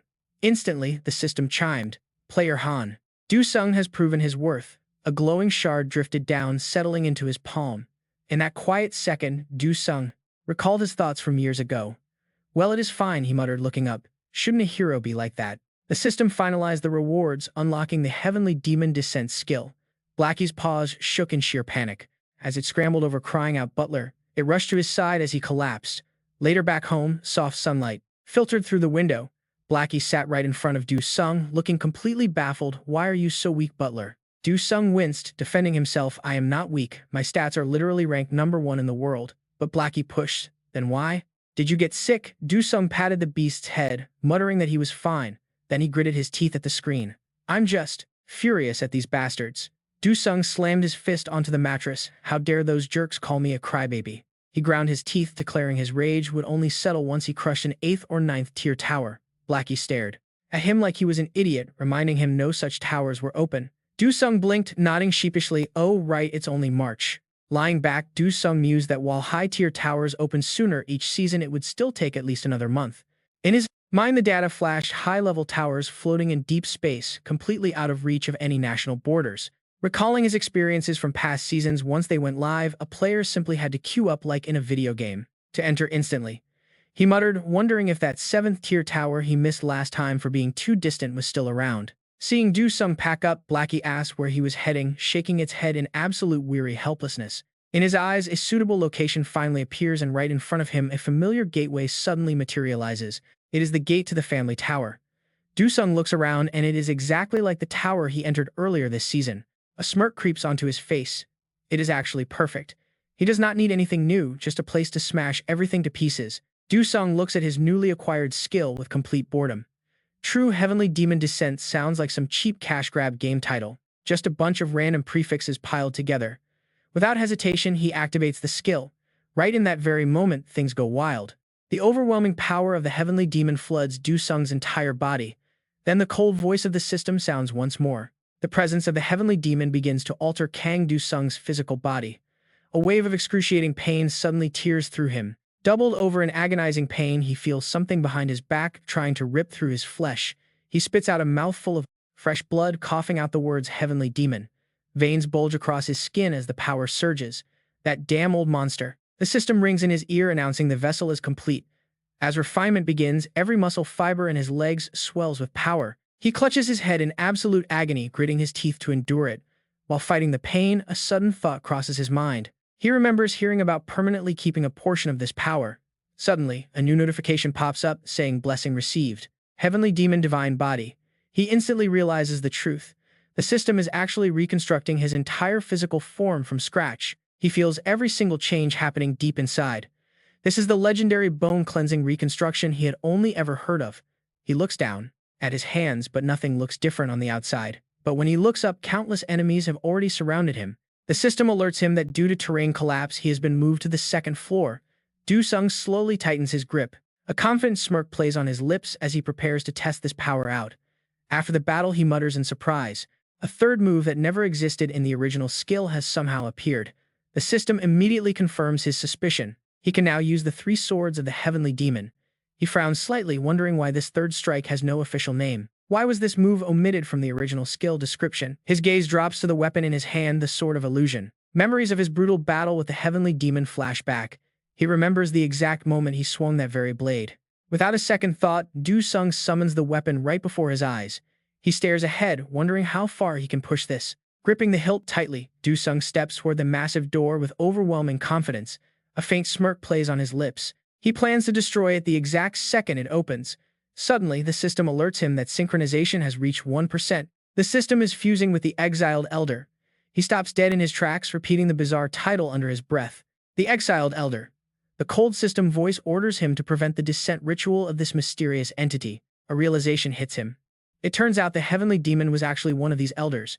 Memories of their past conversation surface. He remembers the creature saying he craved a strong opponent to teach him defeat. Those words still echo in Du-sung's mind. It was the very first time a mere mortal had ever managed to slay an elder. Now everything finally makes complete sense. The beast reacted that way because Du-sung had slaughtered one of his equals. Suddenly, a cold chill runs straight down his spine. The system warns him that countless other elders are now silently staring. This is getting intense, guys. The Clown King watches on with a completely expressionless face. Du-sung shivers slightly, staring straight ahead as the system continues. Suddenly, a massive pillar of light crashes down from the heavens. Du-sung clicks his tongue in sheer annoyance at the sight. These guys are incredibly annoying. The system immediately confirms that the boss battle has officially begun. A voice echoes from afar. The enemy declares that the war has officially begun.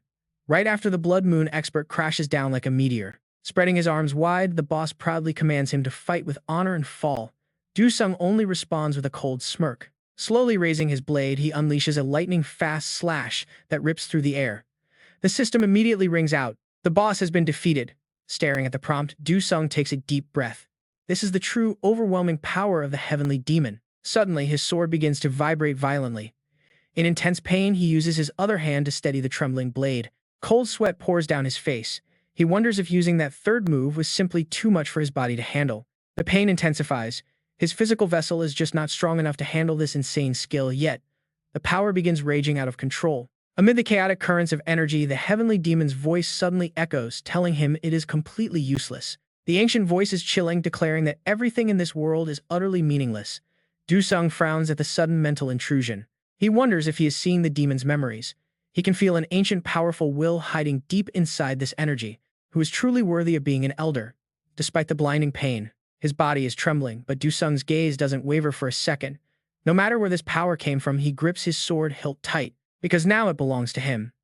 A bizarre surge of energy instantly spreads through the air and the gloomy sky begins to clear up. The light returns to normal, and seeing this, Du-sung lets out a soft sigh of relief. He smiles and looks up. He boasts that, to be honest, he looked pretty cool back there.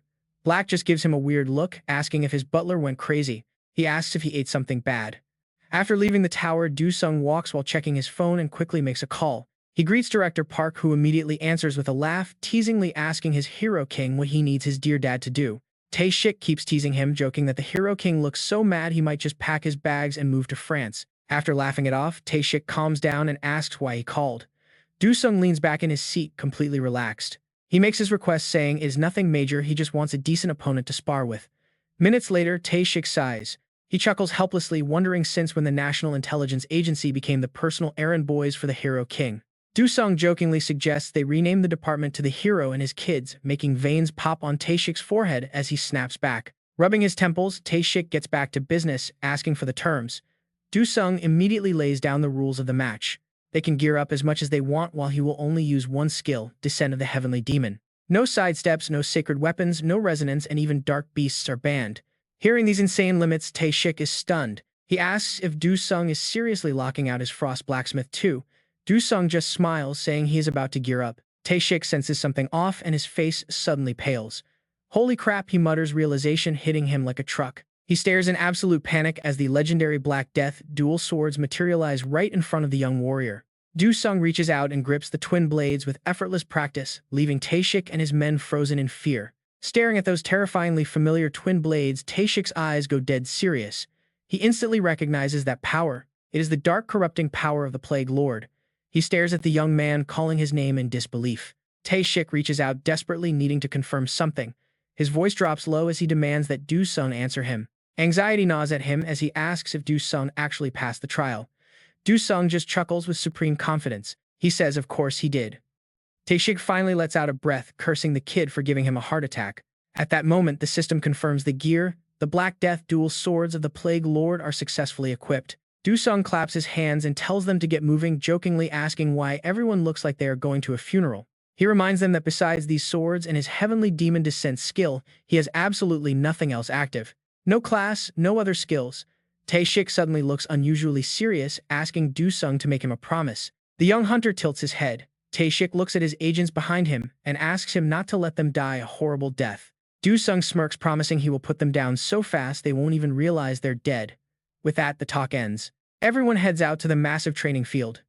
Do-sung waits for the signal, ready to unleash hell. The moment the flare goes off, his eyes scan the hidden agents, telling them to fight like their lives depend on it. He hopes their assassination squad is as good as they say. Up ahead, the match flare is lit and ready to blow. He grips his hilts and grins because making them struggle is the only thing that makes training them worthwhile. Boom! The flare explodes and agents lunge from every shadow. Do-sung spins, unleashing his twin swords to meet the rush. He sends out sharp waves of sword energy, blasting two more back. Another tries to ambush him from his blind spot. But Do-sung dodges effortlessly. Even surrounded by a mob of elite killers, he unleashes a relentless flurry of counterattacks. An assassin hurls daggers at him, but Do-sung effortlessly deflects them midair. Suddenly, a massive blast of energy rains down. He spots a figure lunging from above and simply smirks. Right on cue, the system alerts him to a special feature. The system alerts him that the Broken Heart exclusive function has activated, recalling his weapons. Do-sung watches his target with absolute amusement. Did they really think he would fall for such a simple trick? Tae-shik laughs, confidently launching a massive barrage of throwing stars. They fly in from all sides, but he bends backward, dodging them by a hair. The deadly blades graze past him. The projectiles keep going, but suddenly glow bright in midair. In a split second, they turn right around. They lock onto the agents behind Do-sung, who only responds with a wicked, dangerous grin. He will not waste this chance. Do-sung charges forward, accelerating his strikes. From the sidelines, Isia coldly watches his every move as a system notification blares. The tarot barrier is activated. In the blink of an eye, a massive swarm of steel wires flies straight at Do-sung. A shockwave from the attack blasts dirt and rock violently into the air. Her steel wires tear through the wind, slicing right through the dust. Simultaneously, the rest of the team seizes the opening to charge in. Amidst this chaotic storm of attacks, Do-sung suddenly spots someone far away. Tilting his head to casually dodge the strikes, he lets out a quiet sigh of relief. Close one. He glances at the steel wires grazing past. He almost got hit there. Suddenly, an interesting idea flashes in Do-sung's mind. Let's give this a shot, he decides, immediately leaping into the air. He lands on the rooftop of a nearby building. Looking down at the battlefield, Do-sung chuckles and wonders whose pathetic barrier this actually is. Across the field, Isia pales the moment she realizes he is charging straight toward her. Do-sung points his sword right at her and grins. It belongs to Hia, our top disciple, he laughs. She stares back at him with a twisted, fearful expression. How terrifying, she mutters, taking a step back instinctively. Surely you are not planning a one-on-one fight, she stammers. Do-sung slowly raises his dual swords in front of him. Right then, a massive explosion of raw power erupts and surges forward. Tae-shik raises his arm to shield himself from the brutal shockwave. Watching the destruction, Do-sung calmly explains that dual wielding doubles the active effects. With that, he nonchalantly strolls forward across the Kote, cracked ground. Gazing at the absolute chaos around him, Do-sung mutters that it is a beautiful sight. Across from him, his opponent's hand is still trembling from that insane pressure. The old man wipes cold sweat from his forehead, muttering that he almost died. Seeing his goal complete, Du Sung sheathes his blades. "Let's call it a day," he says. Tae-shik immediately glares at him, asking if he actually wants to keep fighting. Du Sung shakes his head casually. "No, it is time to clean this place up and leave." Tae-shik looks around at the absolute ruins, sighing that Du Sung completely trashed the area. Then Tae-shik suddenly asks if Du Sung has ever considered ruling the world. Du Sung frowns deeply, confused. "What are you talking about all of a sudden?" he asks, shrugging at the absurd idea. "How could I rule everything?" Tae-shik seriously replies that from his perspective, perhaps only the first hero king could ever achieve that. Du Sung shakes his head, noting that the first hero king's power was immeasurable and nobody has ever unlocked 100% of it. He turns and heads toward the exit gate. "That's enough for today, let's just exit the tower," he says. Moments later, the entire group is teleported out of the dungeon. Looking down at the player passed out on the ground, Du Sung calls out for him to wake up. The man opens his eyes, totally dazed. He scratches his head, completely bewildered, asking when exactly he died because he had absolutely no idea. Another teammate laughs and teases him, bragging that at least they survived longer. Du Sung crosses his arms, looking at them. "I kept my promise, did I not?" he says. Tae-shik chuckles and nods in satisfaction, asking Du Sung to invite them along next time so the others can continue to grow. Suddenly, a robotic system voice echoes in his ear. The alternative history tower is summoning player Kang Du Sung. Hearing this unexpected notification, Du Sung's pupils shrink in shock. Another alert flashes across his screen. It is Lieutenant General King Go requesting immediate support from him. Instantly, an old memory flashes in Du Sung's mind. Did he really think I could not do it, he wonders. Snapping back to reality, he frowns. "Why would he summon me?" he mutters, his lip twitching in annoyance at the man's sheer audacity. Observing his sudden change in mood, Tae-shik asks what is wrong. Du Sung stares at the system window, feeling a bit conflicted. If he declines, and the barrier breaks, everything will go to ruin. Seeing him stand completely silent, Tae-shik calls out his name once more. Du Sung takes a deep breath and grins. "I am finished warming up," he says. "Now it is time for some real combat." Tae-shik instantly gapes in shock. Right now, he stammers. Du Sung taps the screen to accept the summon. "Yep, I am heading to America now." System sounds a warning that this is a level 7 difficulty. Tae-shik quickly yells after him, demanding to know where he is going. He simply waves goodbye as the system voice chimes again. Now entering the alternative history tower, leaving a worried Tae-shik behind. Watching him vanish, Tae-shik feels helpless and concerned about what kind of trouble Du Sung will cause this time. The system begins explaining the scenario. In the year 1940-something, thanks to a dark archmage, the tyrannical Po-he Empire secured a historical victory over the Kitten Kingdom. Listening to the lore, Du Sung mutters, wondering where this trash Po Empire even is. Suddenly, King Go appears right behind Du Sung, sounding incredibly irritated. "What in the world?" He snaps. "The wings of freedom cannot be broken." Du Sung turns around, highly amused. "Since when did you actually care about these simulated tower worlds anyway?" he asks. The older man jumps out of his skin, startled by the voice. Player King Go stammers, immediately raising his gun in defense. "Why are you here?" he demands. "This tower has absolutely nothing to do with Korea." Du Sung points an annoyed finger right at his face. "Is that any way for someone who just got down on their knees to beg for help to speak? You sent a rescue request." King Go looks completely bewildered. "A rescue request," he mutters before furiously snapping back. "Do I look like the kind of person who would beg for help from a brat like you?" he growls. Du Sung cuts him off, bringing up his system interface. "Wait a minute," a smug, mocking voice suddenly speaks up. "Surprise, you got tricked again, kid." The clown elder holds his stomach, laughing hysterically. Du Sung's face darkens as the truth hits him. The request for help was completely fake. The more he thinks about it, furious, he curses under his breath. Kang Du Sung turns to King Gade, explaining the situation and leaving the man facepalming in utter helplessness. "Sorry to interrupt, but when the tower calls, I must answer." Suddenly, the system interface flashes with a massive flood of messages. They both lean in to check, realizing it is still too early to give up. Armed rebels standing against the enemies of freedom are waiting. Seeing this, King Gade reluctantly speaks up first. "Fine, I suppose I should thank you for joining us anyway. Even if this is just a simulation inside the tower," he wraps an arm around Kang Du Sung, pulling him into a tight embrace. "Anyone born and raised in a free nation will never forgive this." Kang Du Sung reluctantly nods along, letting the moment slide. He continues speaking to Kang Du Sung, addressing him as Kan, "Since no one can deny your strength, as a player we shall cooperate." Hearing this, Kang Du Sung slowly brushes the man's arm off with a smirk.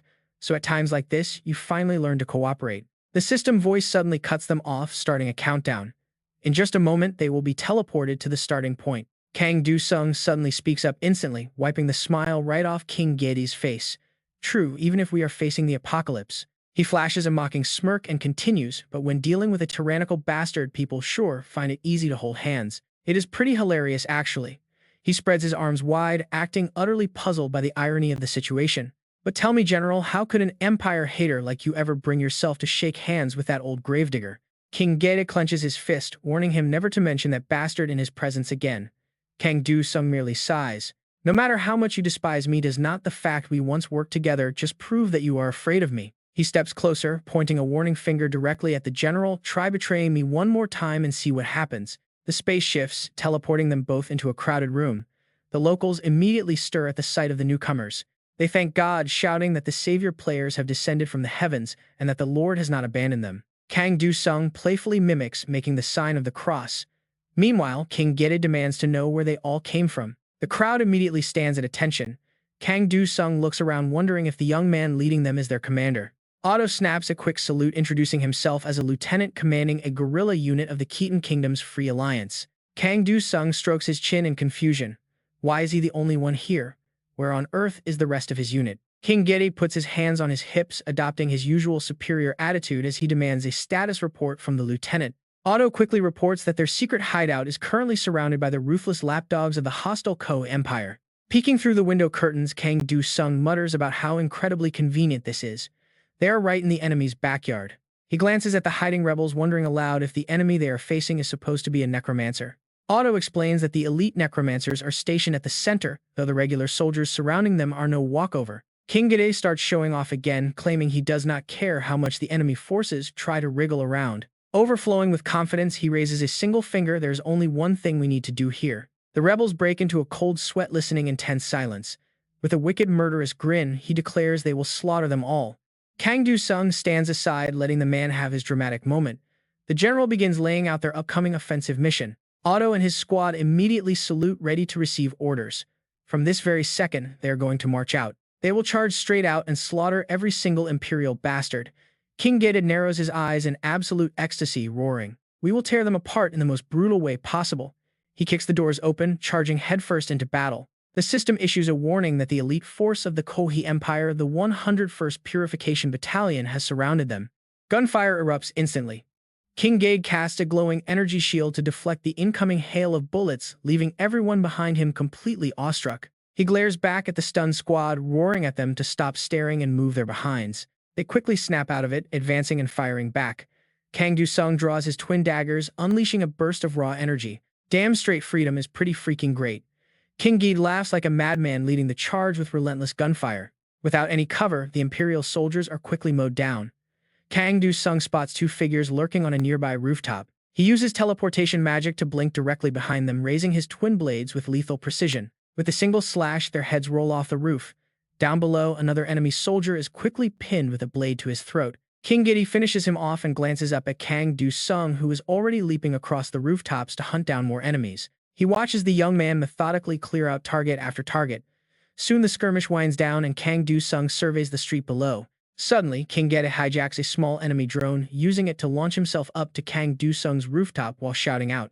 A player steps in, questioning him with a grim look on his face. "Didn't I tell you to execute them brutally?" He calmly shrugs, saying, "Dead is dead." But King Da barks back furiously, "No, anyone wearing that uniform must suffer agonizing pain no matter who they are." King Da looks down at the bloody battlefield below, his voice ice cold. They need to see how brutally their comrades died, so their minds are forever haunted by that agonizing pain. He paints a dark picture. Even thinking about their own crimes should make them suffocate. Hearing this, Kang Do-sung, shrugging calmly, replies that he has seen that movie before. Both look up as fighter jets circle overhead. It looks like the enemy is starting an airstrike. Below, the crowd panics when they see the fighter planes appear. Terribly frightened, King Da steps forward with a wicked grin, promising to show them the strength of his ultimate weapon. Standing tall, he points his finger toward the heavens.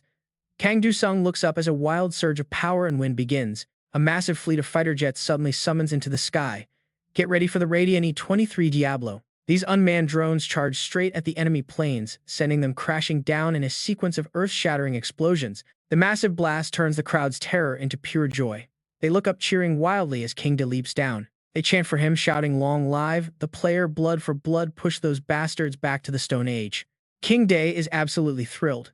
Spreading his arms wide, he roars, "Comrades, think of what we must do for peace." Kang Do-sung leaps down right after him, casually muttering that it sounds like they are preparing for war to keep peace. King Da bursts out, laughing, clutching his stomach. "Prepare," he roars through his laughter, "prepare for war indeed." Kang Do-sung remains calm as King Dae goes on. "To have peace," he declares, his eyes flashing with raw authority. He orders to declare war. Far away on a skyscraper, Dayak witnesses the massive shockwave of the distant explosion. The system chimes in Continental Conquest Tower completed, great leader. It seems the Alliance side has found a player. Dayak taps the holographic screen to confirm and claim his massive reward for conquering the Level 7 tower. Looking up at the sky, he smiles and whispers, "Oh, immortal elder, my mission here is finally complete." He places a hand over his chest with supreme confidence. Yet, to see his grand dream through, he needs time. Turning toward a towering stone statue nearby, he mutters in the flow of history, "Please grant me more time." Suddenly, a giant skeletal specter rises behind him, its voice echoing in his mind, "I grant you temporary freedom. With the many blessings of the elders, the scheduled hour of your ultimate return has been officially delayed." Dayak is absolutely ecstatic, raising his hands to the sky to swear that he will prove his total loyalty. Back at the site, King Da grins wildly at the burning wreckage. To secure peace, he claims you must wage war. As the fighter jets rain down heavy gunfire, Kang Do-sung watches from the sidelines, absorbing the chaotic scene. His eyes flash with deep doubt. Wait, isn't this our allies' land? Meanwhile, they find themselves in a moving vehicle. King Da casually lights up his cigarette and says, "I just love the smell of napalm in the morning." Propping his feet up, he inhales the heavy scent of gasoline and explosives.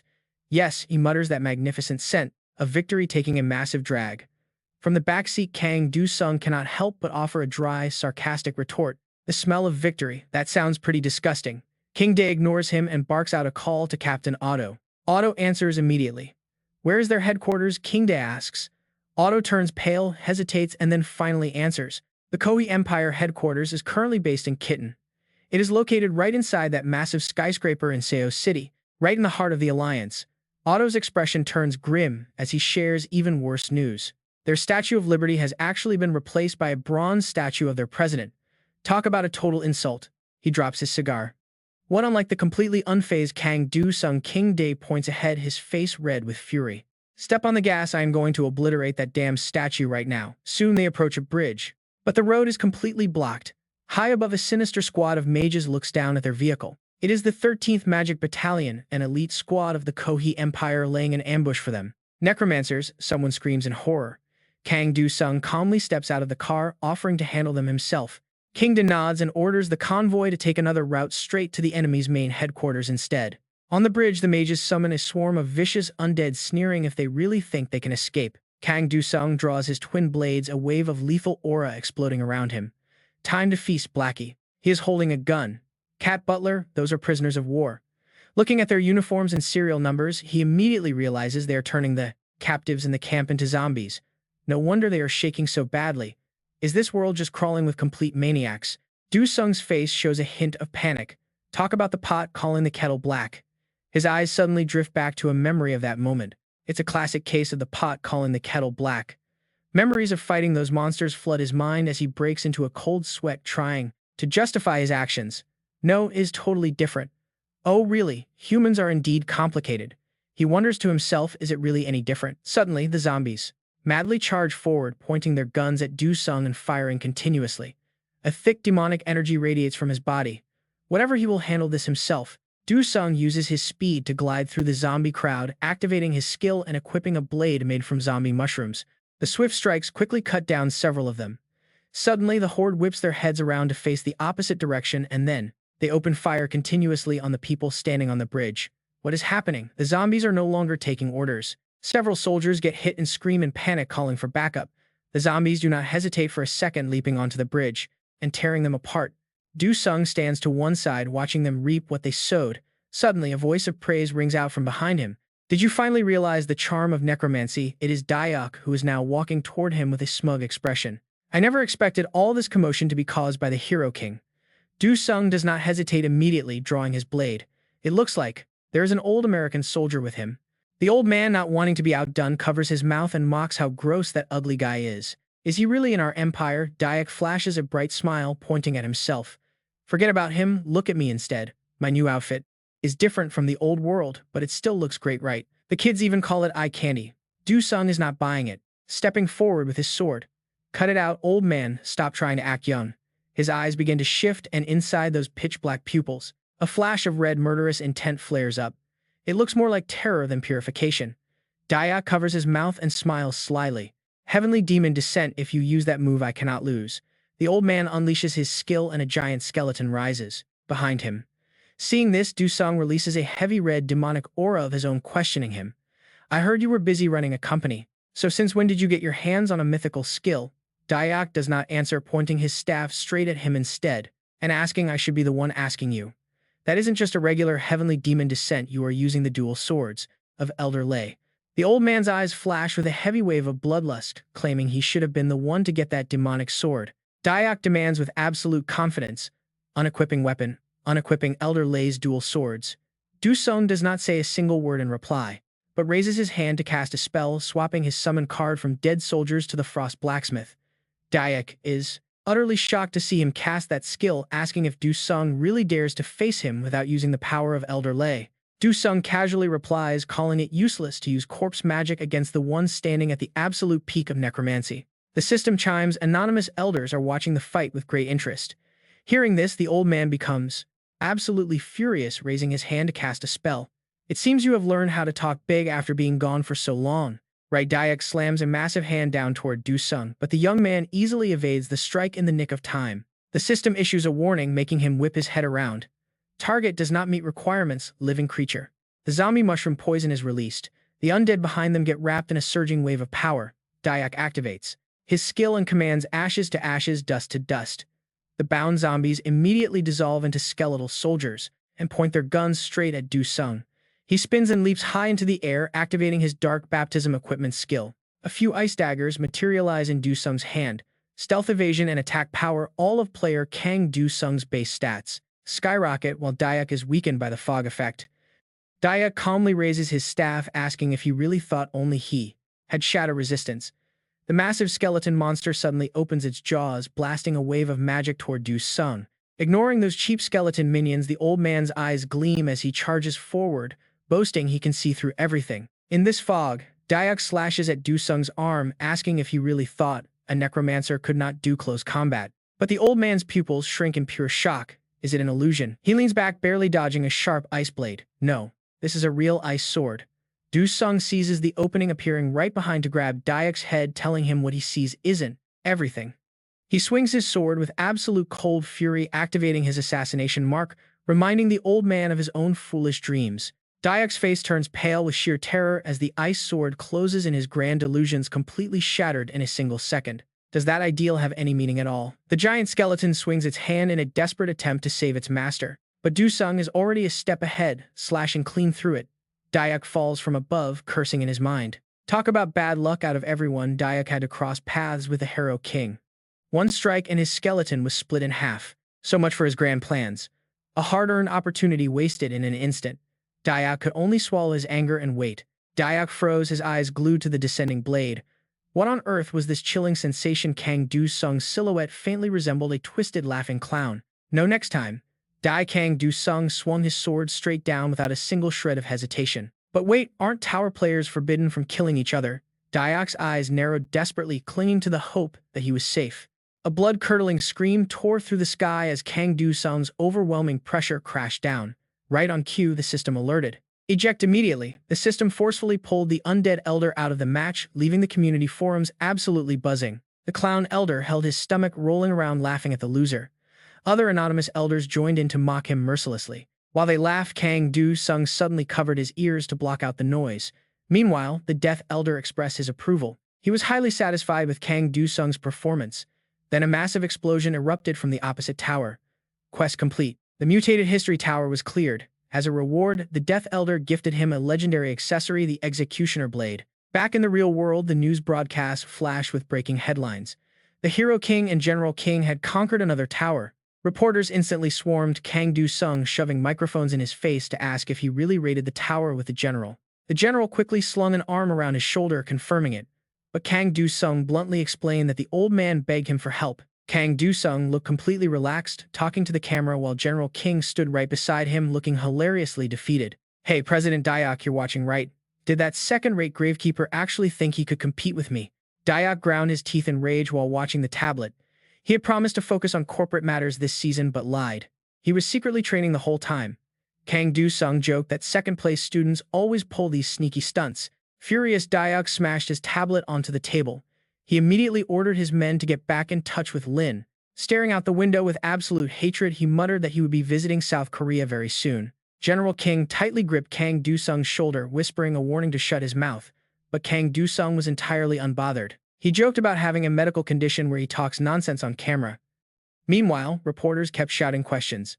The general instantly put on his best proud, heroic face, declaring that he was a patriot before he was a player. With absolute confidence, he yelled out his slogan to make America great again.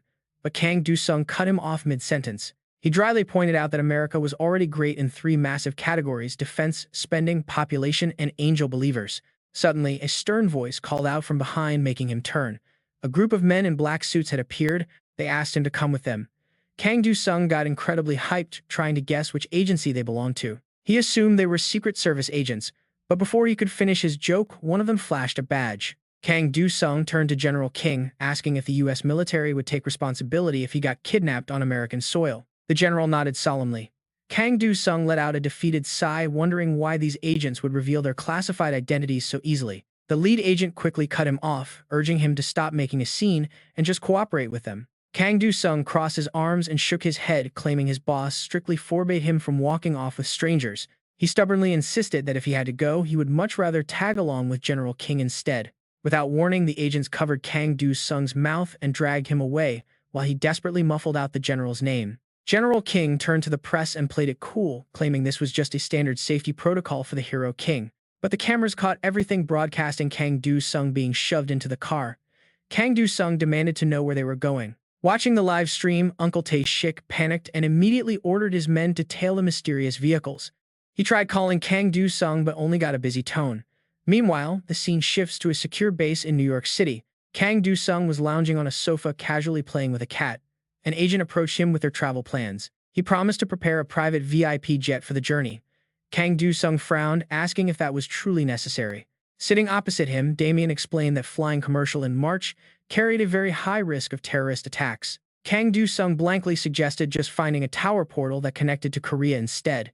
Damien chuckled and shook his head. He explained they had already checked 500 domestic towers, but unfortunately not a single one led to South Korea. There were only a few portals leading to North Korea, which Kang Do-sung realized would instantly spark a war if used. Accepting his reality, Kang Do-sung slumped back onto the sofa to take a nap. Damien quietly slipped out of the room. He tells him to get some rest and gently strokes his cat Daki, wishing it a good night. But while drifting off, Yu-sung hears the faint whispers of a crowd. What is going on and why are they cursing so loudly? Yu-sung sits up and slowly opens his eyes, speaking up in annoyance. He wonders what is happening now, highly confused about why his name keeps being mentioned. Damien hesitantly replies, "It turns out this latest incident is incredibly bizarre and headquarters has finally cleared the files for him." He holds out a smartphone right in front of Yu-sung, telling him to see it for himself. He takes it, joking that this feels like a drama. On the screen is a photo of a room drenched in blood. Yu-sung's face freezes in shock at the sight. He begins scrolling through each photograph inside. The folder, his expression growing incredibly grim. Without a word, Damien hands him yet another thick stack of documents to review. The location is in Donghalim, about 2 miles away, roughly 3 to 4 hours after you finished your latest campaign. Inside the gate, he explains, pulling out a card kept in a Ziploc bag. This was left behind at the crime scene. Yu-sung stares at the card, a deep worry washing over him. The face collector has officially returned. He sets his tablet down on the desk and slowly stands up. Why now and why in this exact place? His voice is dripping with pure, terrifying rage, making everyone in the room tremble in fear. This is an open provocation, plain and simple. Watching him walk out, Damien anxiously asks what he plans to do. Yu-sung halts, his voice filled with absolute resolve, declaring he's going to teach him a lesson. He turns around sharply, demanding to know why they are still standing there. He orders them to move and lead the way immediately. Surely their massive organization can track down one single criminal. Meanwhile, inside a dimly lit room high up in a skyscraper, a shadowed figure is committing a brutal slaughter. He hums a tune while ending a woman's life as a dark presence looms behind him. It is the Mirror Demon King, looking on with twisted satisfaction. The killer reaches up, gripping the mask covering his face, to pull it off. Folk's wrinkled, scarred face begins to warp.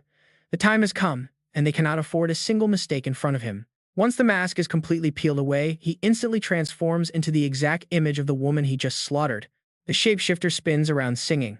Good, because playing the villain was starting to get pretty boring. Nearby, the whispers of ancient rulers echo. The Mirror Demon King smiles in approval, watching the reflection in the glass. "My child," he says, "you can become absolutely anything." He replies with total confidence, even the legendary Hero King himself. Right now, Yu-sung is sitting in a car, carefully studying new intelligence about the faction of the Abyss. Some players deliberately avoid registering skill cards or high-tier weapons, staying completely off the global rankings. These hidden monsters living in the uncharted Abyss are known as the Abyss Powerhouses. They are often Black Ops government agents, elite shadow armies, or rogue dark players hiding away waiting for their chance to strike. And Folk, the infamous face collector, is one of them. He is notoriously known for escaping the grasp of the legendary female master, who ranked in the top 10 last season before brutally murdering countless celestial players.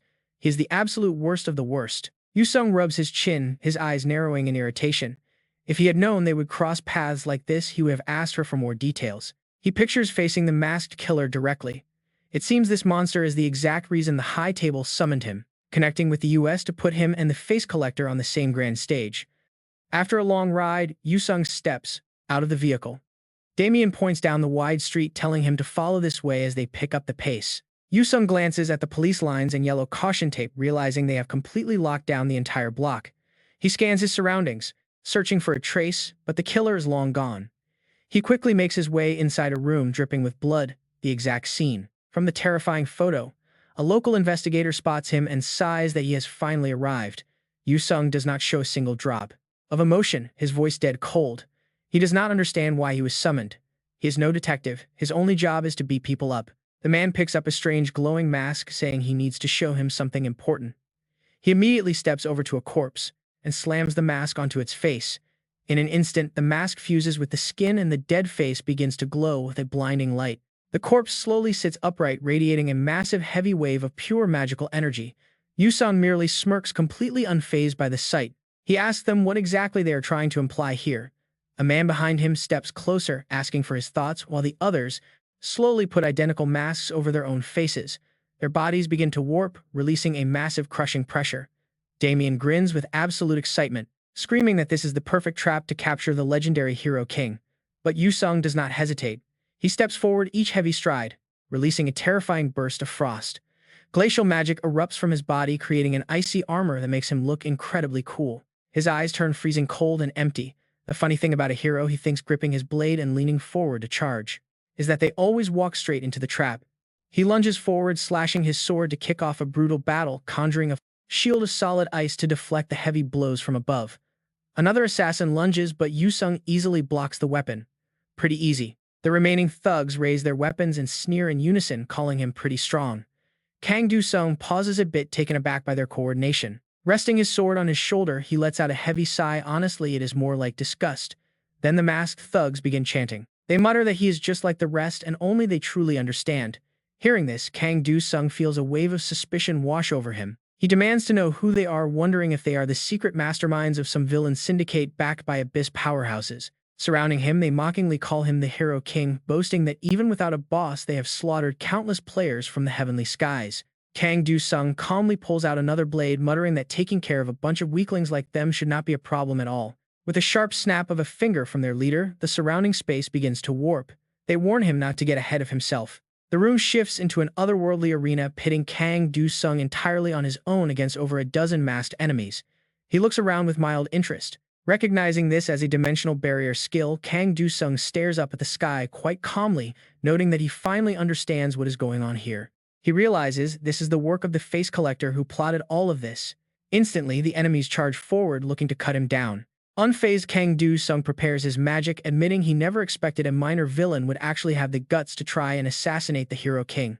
Dodging backward, he unleashes jagged blocks of ice at his attackers. In a flash, he reshapes his mana into a heavy frozen rifle. He questions why they want to play the villain while the world is literally collapsing, aiming his ice rifle directly toward the sky to fire. He asks if they even realize how hard he is fighting to save the Earth, unleashing a relentless barrage of frozen bullets upon them. Every single target hit by his icy bullets is frozen solid on the spot. Suddenly, the collector emerges from the shadows asking, "So what?" He slowly walks toward Kang Du-sung, his face twisting into a horrific grin, saying that a dying world only makes the show much more dramatic. He craves to witness the end of the world with his own eyes as scenes of sheer chaos erupt in the streets like back then. Screams echo through the burning city. The sky turns to fire. The collector slowly pulls a mysterious mask out from his cloak. He admits that while he desires destruction, that is not why he wants Kang Du-sung dead. With that, he presses the mask onto his face. Grinning like a total psychopath, he tells the young hero to listen closely because the world will keep spinning just fine without him. His voice distorts into an eerie echo, making Kang Du-sung slightly uneasy as he mocks the hero for thinking he is the center of everything. Laughing maniacally, the collector confidently declares that this fragile world of theirs will not just fall apart the moment he is gone. As magic daggers manifest in the hands of the masked puppets, the collector sneers that if the current hero king dies, another will rise. The glowing blades fly forward, aiming straight for Kang Du-sung's throat. But Kang Du-sung is already moving, ready to dodge the incoming assault. Slipping past the flying blades, Kang Du-sung watches as the faces of his attackers begin to twist and morph into something truly grotesque. The collector laughs, suggesting he could just peel off Kang Du-sung's face and play the hero himself. Kang Du-sung simply raises a hand in disgust. He mocks them as low-level rookies who have never even cleared a seasonal raid boss, swinging his arm to unleash a devastating shockwave. He pulverizes the nearby masked puppets in an instant. Striking a theatrical pose, the collector just chuckles at the show of force. He claims he simply chose not to participate, calling anyone who risks their life for zero seasonal rewards an absolute fool. Kang Du-sung's gaze turns ice-cold as he asks if the villain truly believes this world can survive without his protection. Kang Du-sung decides it is time to teach him a harsh lesson about reality, spreading his arms to release a crushing wave of pure pressure. He cold-bloodedly states that in this entire universe there is only one true hero king himself. Ice begins condensing in his palm, unleashing a massive stream of frost toward the villain. Kang Du-sung declares that the world revolves around his existence alone. Controlling the magic, he warns that the day he falls, the world itself dies. The collector merely laughs in response. Even as frost begins to encase his limbs, the villain calls him a madman.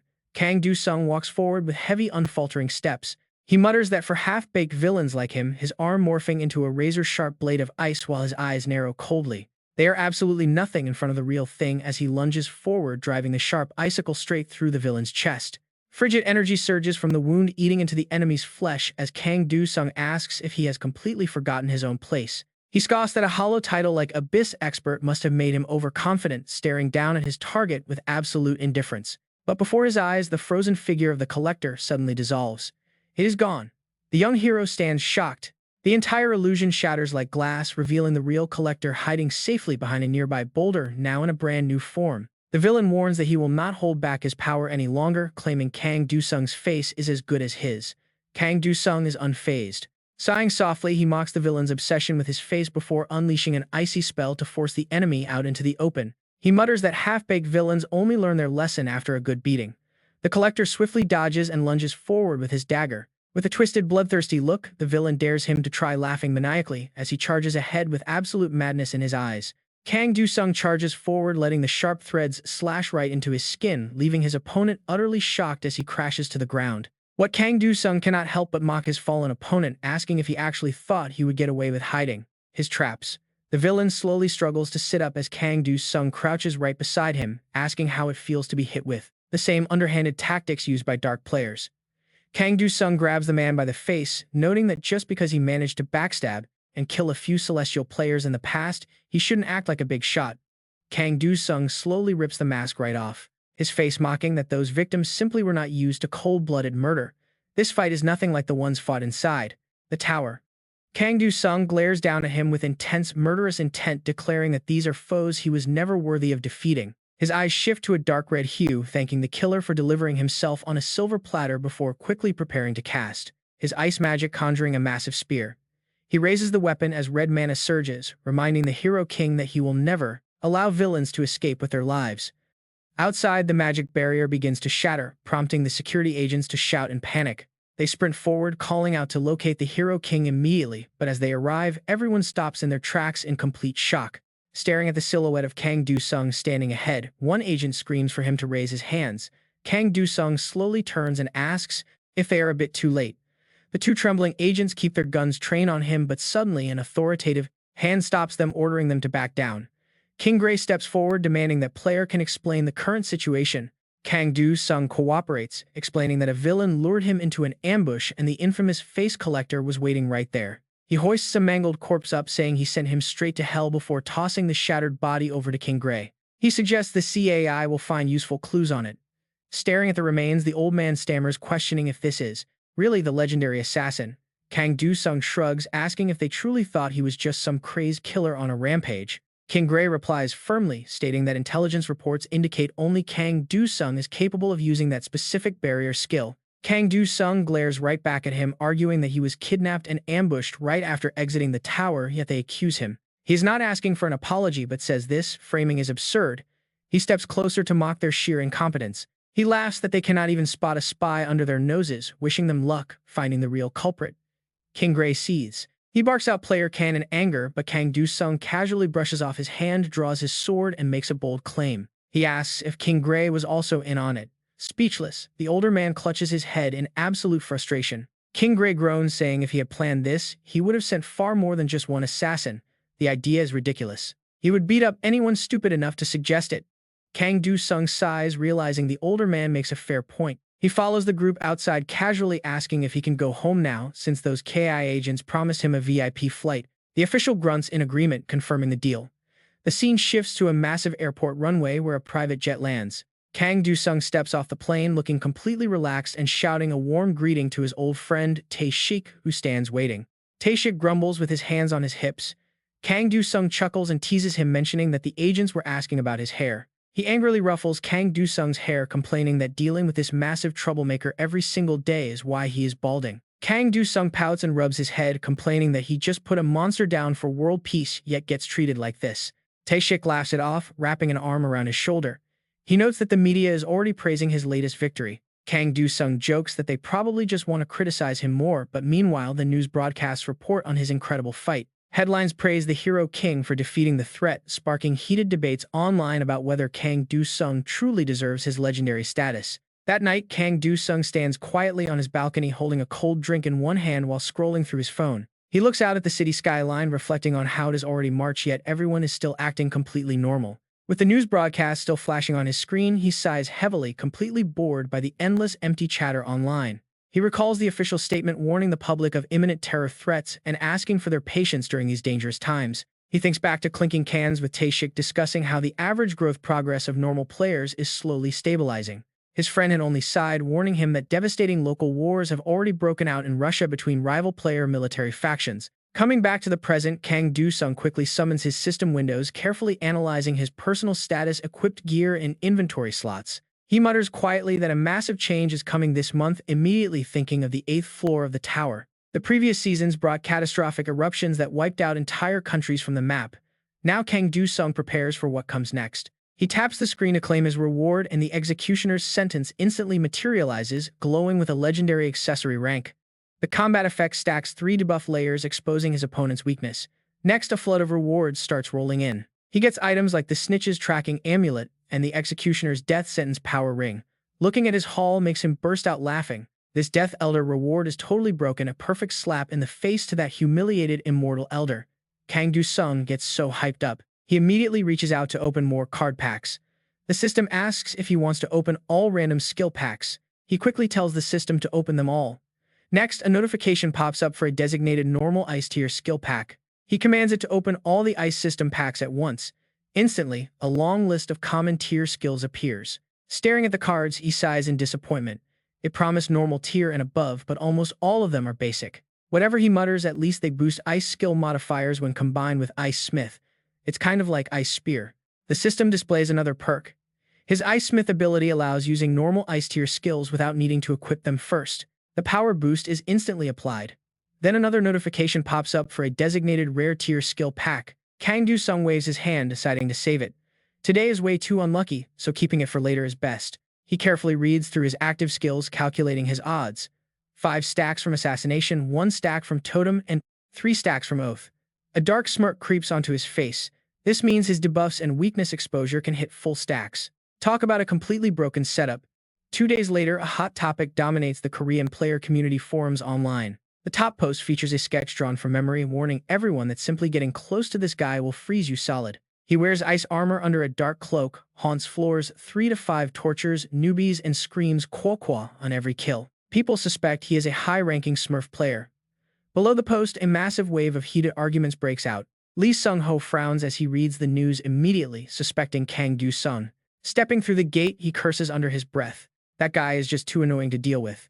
Shaking his head, he sweeps the thought aside and clicks the search bar. He searches how to track down this Kwa threat, but reading the search results, he erupts in pure anger. Does anyone in the association actually know how to do their jobs? Scrolling further down, he snaps in frustration. He orders a local branch to deploy immediately and capture this Kwa menace. Meanwhile, in another location, absolute chaos erupts. Bystanders gasp in horror as a mysterious group clad entirely in black marches through the streets, completely catching everyone's attention. The Grim Reapers are here, someone screams in terror. Their leader turns to his squad, telling them he is going in alone. He commands them to be ready the second the target steps out. They bow in obedience to their squad captain. This is Si-hyuk, the captain of the Grim Reaper squad. Gritting his teeth, he fumes over someone breaking his laws on his territory. Si-hyuk charges into the arena tower and immediately confronts a black-cloaked figure, demanding to know if he is the target. "Are you the notorious Kwa Smurf?" he demands. Kang Do-sung slowly turns around with a playful, completely relaxed expression. "Well, if it isn't the famous Si-hyuk," he teases. "Long time no see. My cloak got too hot, so I used ice." As soon as Kang Do-sung speaks, Si-hyuk freezes. He recognizes that voice instantly and his face turns completely pale. "Don't tell me you are the Kwa villain," he stammers. In response, Kang Do-sung casually sheds his heavy outer cloak. His gleaming iron armor stands revealed. He looks at Si-hyuk and calmly reminds him that he never respected the Hero King. Kang Do-sung raises both hands, ready to summon a massive storm. "Since you love Kwa so much, let me entertain you. After all, you were the one spamming Kwa on my news articles, weren't you?" Realizing he is caught, Si-hyuk panics. "Wait, my boss forced me to write that." Si-hyuk stammers in terror. Kang Do-sung pulls off his mask, looking deeply annoyed. "Wait, you actually commented that?" Kang Do-sung asks. Trembling in front of the legendary Hero King, Si-hyuk can barely nod. Kang Do-sung sheds his armor entirely, raising one hand as pure energy begins to gather around his palm. He stares coldly at him. "If that is the case," he says. His eyes flash with a dangerous light as he prepares to unleash his attack. "I have no reason to hold back." Sweating bullets, Si-hyuk watches in horror as Kang Do-sung yells out his signature battle cry. He hurls his trident straight at Si-hyuk. An instant later, a system notification pops up declaring Si-hyuk has lost. Both fighters are immediately teleported back outside. Seeing them reappear, the Grim Reaper squad panics, shouting that the target is out. "Wait, did our captain actually lose?" Kang Do-sung looks at them with a mocking smile, teasing the squad for their hard work. But the moment they recognize his face, their jaws drop. They stammer in sheer terror, realizing they are facing the Hero King. Pinning Si-hyuk under his boot, Kang Do-sung listens to him whine about the rules banning high-level players from hunting lower levels. Kang Do-sung sighs, looking down with a bored expression. "Besides me," he asks, "who isn't a low-level player?" Suddenly, he shuts his eyes and yells at the top of his lungs, declaring that the Hero King is joining the arena. Kang Do-sung then catches the grim expressions on the faces of the Grim Reaper squad, who have all gone completely pale. He immediately mocks them, asking why they are staring like he committed a crime. Do they expect him to sit around sucking his thumb until the season ends to join the arena? He glances down, his gaze turning incredibly cold. The association is not some kind of god, so why should everyone blindly obey them? Pausing for a brief second, Kang Do-sung continues with a smirk. If they do not like it, they can just come and try to stop him. The entire squad instantly breaks into a cold sweat, bowing in terror. Before walking away, he casually mentions that it is time to hunt down the trolls who mocked him and show them how terrifying he really is. As Kang Do-sung calmly strides past, the crowd starts whispering. They claim that the entire world is about to witness the utter helplessness of the executive branch. After all, who would ever fear those stupid penalty points anymore? Hearing these whispers, one of the squad members clenches his teeth in pure anger. Then an unexpected voice suddenly cuts through the air, instantly drawing everyone's attention. He announces that he is going to make a move. Naman immediately blurts out his confession to his bewildered teammates. Shaking like a leaf, he admits that he was one of the online trolls. He challenges the Hero King to test his strength on him first. The entire team shudders in absolute horror at his sheer recklessness. Another teammate angrily steps up, confessing to the same thing. Pushed to a corner, Naman screams that he was the one who called him mommy. Another teammate admits he left hate comments on the forums too. He curses, confessing that he is absolutely ashamed but still trashed the Hero King. Another one joins in admitting his guilt. Behind them, Hyuk-soo is helped up by his comrades, looking absolutely miserable as he glares at him. He helplessly mutters under his breath, Suddenly, the whole squad rallies together, shouting that the Grim Reaper team will end this villain once and for all. Watching their sudden burst of energy, Kang Do-sung just scoffed at their foolishness. Moments later, they all step into the tower's arena. Just seconds later, the entire squad is already wiped out by his overwhelming power. Kang Do-sung casually waves goodbye with a big, satisfying smile. He thanks them for the massive load of arena points and the skills they dropped. He adds that he will definitely put those skills to good use. He also tells them to thank their higher-ups for forcing them to troll him. Back in his room, he checks the system with a quiet chuckle. Getting this much profit out of the association was completely unexpected. He realizes this might actually allow him to fully unlock his second page. Kang Do-sung quickly decides to switch over to page 2. Instantly, the system screen flashes a notification that he is being transported to the apocalyptic throne. In a flash, his entire body is warped into a completely different dimension. He suddenly finds himself suspended in the middle of a vast void. Suddenly, a brilliant source of light erupts right beneath his feet, rapidly expanding outward. Within moments, the powerful game monarchs begin to appear. They all welcome the Hero King in unison, explaining that this is the apocalyptic throne, a sacred assembly ground where their members gather. Here 999 elders meet. Keeping his guard up, Kang Do-sung demands to know the exact reason they have summoned him this time. A warm golden light suddenly envelops his feet as one of the game monarchs steps forward, addressing him in an incredibly polite tone. Representing the powerful game monarchs, he reaches out his hand, stating that they genuinely want to offer their deepest apologies for what happened. Kang Do-sung looks up with a slight smile, teasing that they have way too many things to apologize for, making it almost impossible to track. The game monarch then explains that when Kang Do-sung fought the player who guarded the historical tower, that player had already completely conquered it. As a reward, he was granted a special time privilege that allowed him to remain in that specific world for a longer period. Kang Do-sung listens quietly and simply asks, "So what?" The monarch goes on to explain that such a privilege requires the unanimous consent of all the rulers. They granted it solely because they wanted to witness his duel. However, one rogue monarch suddenly interfered and drove the Tomb Keeper away. Because of this disruption, the other rulers were incredibly disappointed. The offending party, known as the Immortal Monarch, was heavily scolded for ruining the fun. In his own defense, the Immortal Monarch argued that Kang Do-sung's sword poses a massive threat to the fundamental rules of the entire tower. Specifically, he claimed the weapon makes the non-killing rule completely obsolete. He used the excuse that Kang Do-sung is fully capable of executing players. Smiling warmly, the monarch continues the explanation. He says the rogue ruler insisted his interference was simply meant to maintain the strict laws. Kang Do-sung immediately cuts in to defend himself, asserting that he would absolutely never go as far as taking another player's life. Even so, the monarch casually points out that the possibility is still not exactly 0%. Hearing this, Kang Do-sung's eyes widen. What he gasps in shock. The game monarch merely folds his hands, offering a highly smug smile as he continues. After all, he holds the Lord Slayer title. Still, the monarch adds that the actual risk is practically 0%, which is why they deliberated. The High Council had to review this matter with extreme care.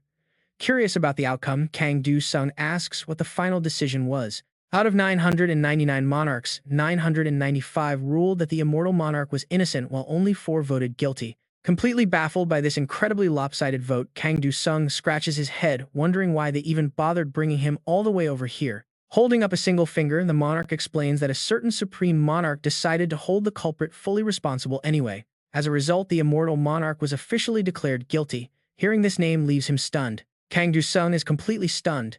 The ultimate demon king, the absolute master of the game, continues explaining. While it is not enough to ruin him completely, the undead king must still face the consequences of his foolish actions. On top of that, you will be granted a unique opportunity for compensation. Kang Do-sung immediately asks if that opportunity itself is the actual reward. The entity smiles and answers, "That is right. After all, everything in this game." He places his hand on Kang Do-sung's head as usual. Instantly, Kang Do-sung is transported to an entirely different dimension. The system immediately announces that he is entering the Tower of the Undead King. This is the Tower of the Undead King. A special rule applies here. If you die inside, you will just be kicked back out. Kang Do-sung quickly opens the system interface to complain. Damn it, he did not even have time to adjust his deck. And if this reward is just conquering this tower, how is that any different from what he always does? Suddenly, a target alert pops up on screen. The target is listed as none. He throws his hands up in complete helplessness, yelling out that this was supposed to be a reward. Suddenly, a strange voice rings out nearby, telling him to look down. Startled by the sound, Kang Do-sung quickly spins around. The voice keeps calling out, telling him to look down. He crouches down in confusion to investigate, wondering what is down there. The voice immediately tells him to dig up the sand. Kang Du-sung asks in confusion why on earth he should do that. The voice asks if he is a player. He nods. Suddenly, something begins to emerge from beneath the dirt accompanied by a creaking sound. The voice says it has seen countless players enter this place and all of them ended up dead, though calling it death might be a stretch. The entity warns him that this place is incredibly dangerous before offering to lend a helping hand to get him through. Skeptical Kang Du-sung prepares to poke the ground with his sword.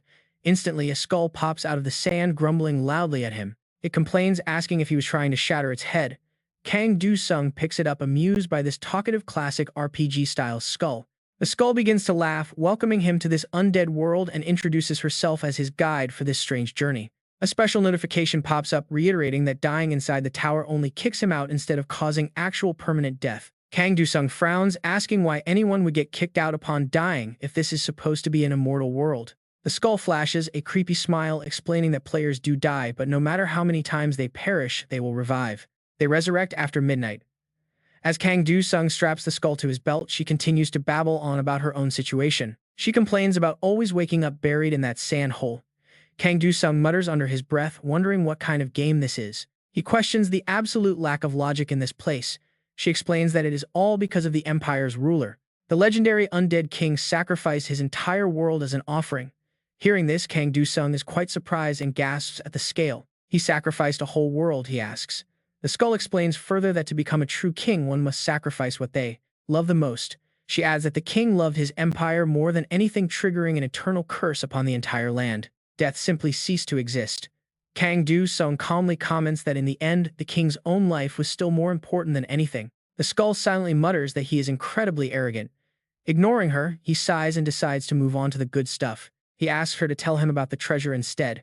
Flashing a strange smile, she finally reveals some juicy information. She tells him to head straight to the Imperial Palace, which is filled with treasure and completely unguarded because nobody cares anymore. As Kang Du-sung approaches the massive castle gates, he spots a highly unusual army marching in the distance, blocking his path. He asks what those things are. Right in front of him, a massive horde of skeleton soldiers has gathered in tight formation. The skull cheerfully replies that these skeletal foes are just friendly companions meant to make their adventure far more exciting. Kang Du-sung is not worried in the slightest. In fact, he sees this as a perfect opportunity to test his strength. He calls upon his summon, calling this place a sweet grinding spot, and tells Blackie to prove himself as they both charge. They shred through the skeleton army with level-up notifications constantly popping up on screen. Kang Du-sung slashes them with a relaxed smile. After clearing the entire battlefield, Kang Du-sung looks up at the darkening sky, noticing that midnight is fast approaching. He looks around and is immediately surprised to find that all the bones have vanished, only for the army to reappear. Finally, understanding the gimmick, he asks if this is a respawn point. Kang Du-sung confidently raises his sword with a smirk. This place is indeed a sweet hunting ground.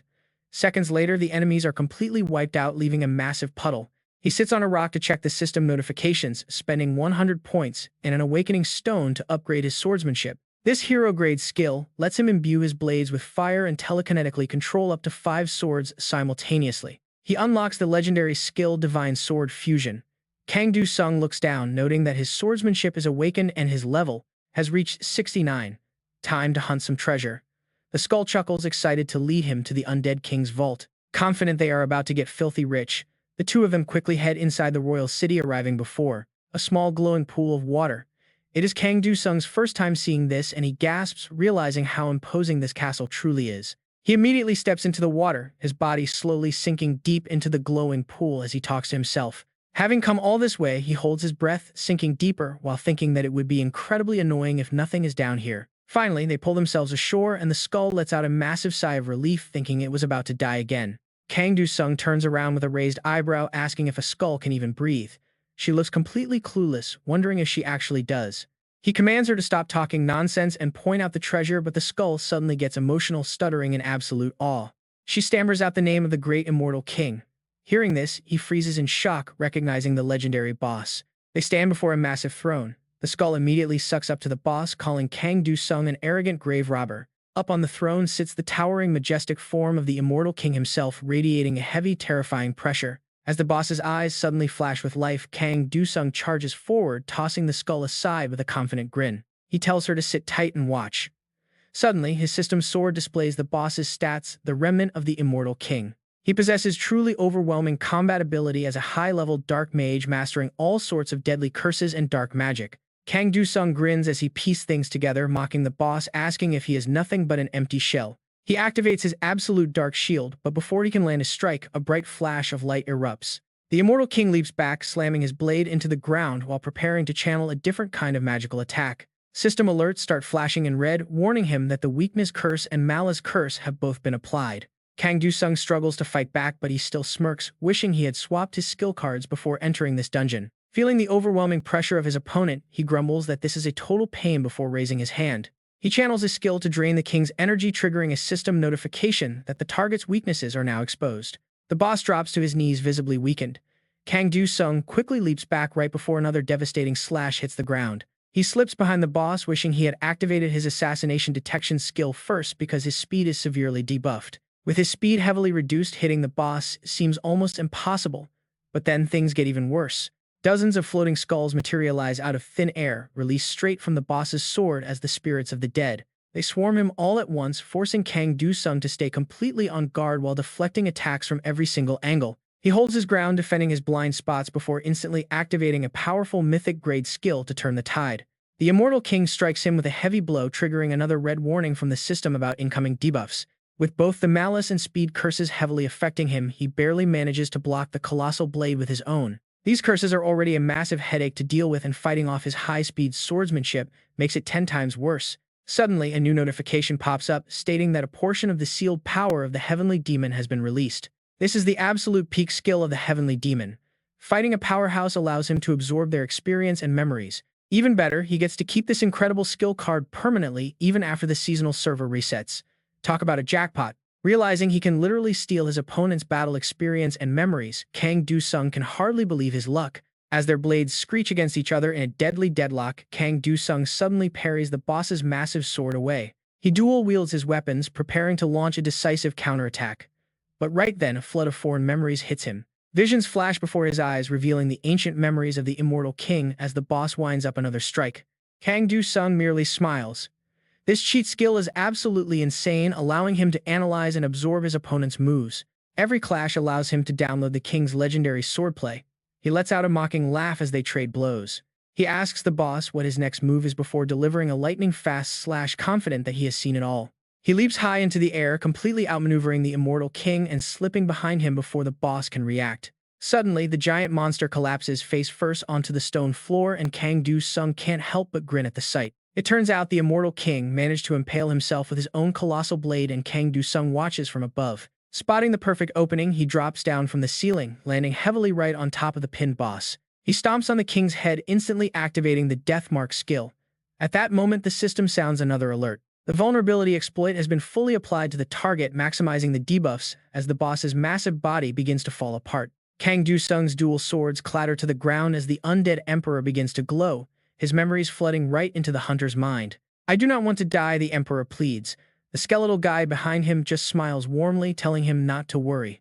She whispers that if he just follows her words, even death itself will not dare to touch him. Kang Do-sung begins to realize. Hearing her voice, Kang Do-sung quickly shakes the thought away, raising his hand to say none of that matters anymore. The emperor's face appears. Kang Do-sung raises his blade. It is time to end this, to stop him from ever returning. No more resurrections. He must return to nothingness. But right before the final fatal slash cuts through him, the undead emperor silently vows that he will absolutely never die. Just then, the system interface flashes with an urgent alert. He successfully cleared the undead emperor's tower, but the system warns that the entire dungeon will collapse in 179 seconds. Meanwhile, Kang Do-sung simply mutters a quiet prayer. Suddenly, a skeletal foot steps into view and a familiar voice calls out. "I believe in you, partner," she says. Kang Do-sung scowls. "Hey, you bastard," he snaps, immediately exposing her lies. He tells her she already exposed her own crimes, but the skull just grins, amazed that he actually defeated the emperor. She calls him unbelievably strong and says she has never seen anyone like him, but Kang Do-sung cuts her off completely. He coldly demands to know where the hidden treasure is before she dies, but the skull calmly asks why she should die. She explains that he actually saved her, so handsome reward is only fair. She immediately presents him with a massive stack of cards. Telling him to take whatever he wants, the system chimes to announce he has received a hero grade or higher soul skill card pack. He also gets 3 standard soul skill card packs along with 31 rare grade or higher curse skill card packs. Kang Do-sung's eyes widen as his hands fly, snatching up every single card. He even receives the legendary Death Dispeller Commander armor. The gear belonged to the great undead emperor, coming with a special blessing. The skull takes the opportunity to ask a question. She asks if the loot is to his liking. Kang Du-sung smiles brightly, saying it is plenty, completely ignoring the collapsing ceiling. He calmly asks what she meant by saying he saved her. The skull excitedly throws her hands up to explain. She explains that with the great undead emperor dead, the curse of eternal resurrection is broken, and no one will revive here again. Kang Du-sung looks up, asking if she means this collapsing ceiling is about to crush him to death. She just laughs casually. She points out that even if he dies here, he will safely return to his own world. She adjusts her hat. She adds that it was a promise made by the monarchs. Hearing this, Kang Du-sung flinches, demanding to know how she knows that. Instead of answering, the skull simply bids him farewell. Just as she promised, he is instantly sent back to the real world. Safely back home, Kang Du-sung opens up his system to inspect his setups. Deck 1 is his Frost Assassin deck. Deck 2 is his Plague Assassin build, and Deck 3 is his newly finished Cursed Dark Mage setup. As a sleek new set of armor materializes over his body, Kang Du-sung mutters that his third deck is finally complete. He is thrilled with the massive haul, realizing that Sketchy Skeleton was actually way more generous than he initially expected. But her final words about seeing him again linger in his mind. He wonders what that creepy skeleton really was. Just as he ponders this, his phone buzzes with an incoming call from Taesik. The moment Kang Du-sung picks up, the older man immediately starts yelling, asking what the hell he just did. Kang Du-sung just blinks in confusion. Taesik explains that his rank on the leaderboard is going completely crazy. Hearing this, Kang Du-sung just chuckles. He admits he found a pretty sweet hunting ground, though he is still locked out of the Tier 8 tower despite hitting level 69. Taesik continues typing rapidly, asking if he is just one level away from triggering his second-class awakening. Kang Du-sung confirms his experience bar only needs about 20% more. Taesik sighs in absolute awe of his incredible growth rate. He jokes that at this speed, Kang Du-sung might actually become a hero demon king. Kang Du-sung just smirks at the teasing. Turning serious, Kang Du-sung tells him to cut the chatter and asks if he has any good towers to recommend next. Taesik hesitates, mentioning a highly unusual tower where several high-level players suddenly abandoned their runs halfway through. Once they exited, they claimed they had to guard the tower instead. Kang Du-sung is instantly intrigued by this bizarre behavior. Guard the tower, Kang Du-sung repeats in surprise. Taesik sighs, noting that they need a hunter with exceptionally high mental resistance. Wondering what kind of madness is waiting inside that place, Kang Du-sung takes out his device to check his stats. He mentions he actually has a massive mental resistance blessing, then eagerly asks for the name of the tower. The system chimes, notifying that his mind is as clear and still as water, boosting his mental power by 108. He instantly warps right into the Peace Tower, only to find something completely shocking waiting for him. Shocked, he frowns and mutters, "What is this?" Right in front of him is a scene of people living in absolute peace. His mind starts racing. The raid objective for clearing this tower is exactly what he feared, a brutal massacre. Then someone sneaks up behind Kang Du-sung and calls out to him as a player. It is Samuel, alongside several others, all approaching and staring at him. Kang Du-sung cautiously spins around, but Samuel only gives a polite, gentle nod. He welcomes the player, leaving Kang Du-sung speechless. The old man casually comments on how incredibly peaceful the place looks. He agrees, but points out Kang Du-sung must be here under the monarch's orders to slaughter every last one of them. Kang Du-sung stays quiet for a long moment. Then he puts his mask back on and asks, "And what if that is true?" Samuel turns, with a sad smile, admitting that no one here can stop him. There are only the elderly, young kids, and nursing mothers.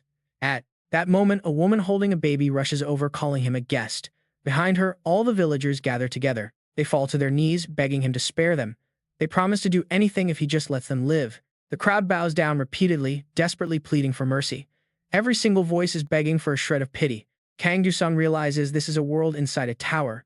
And not just any tower, a brutal level 7 challenge. It is rated hard. After a long pause, he asks them to explain why the monarchs want them dead.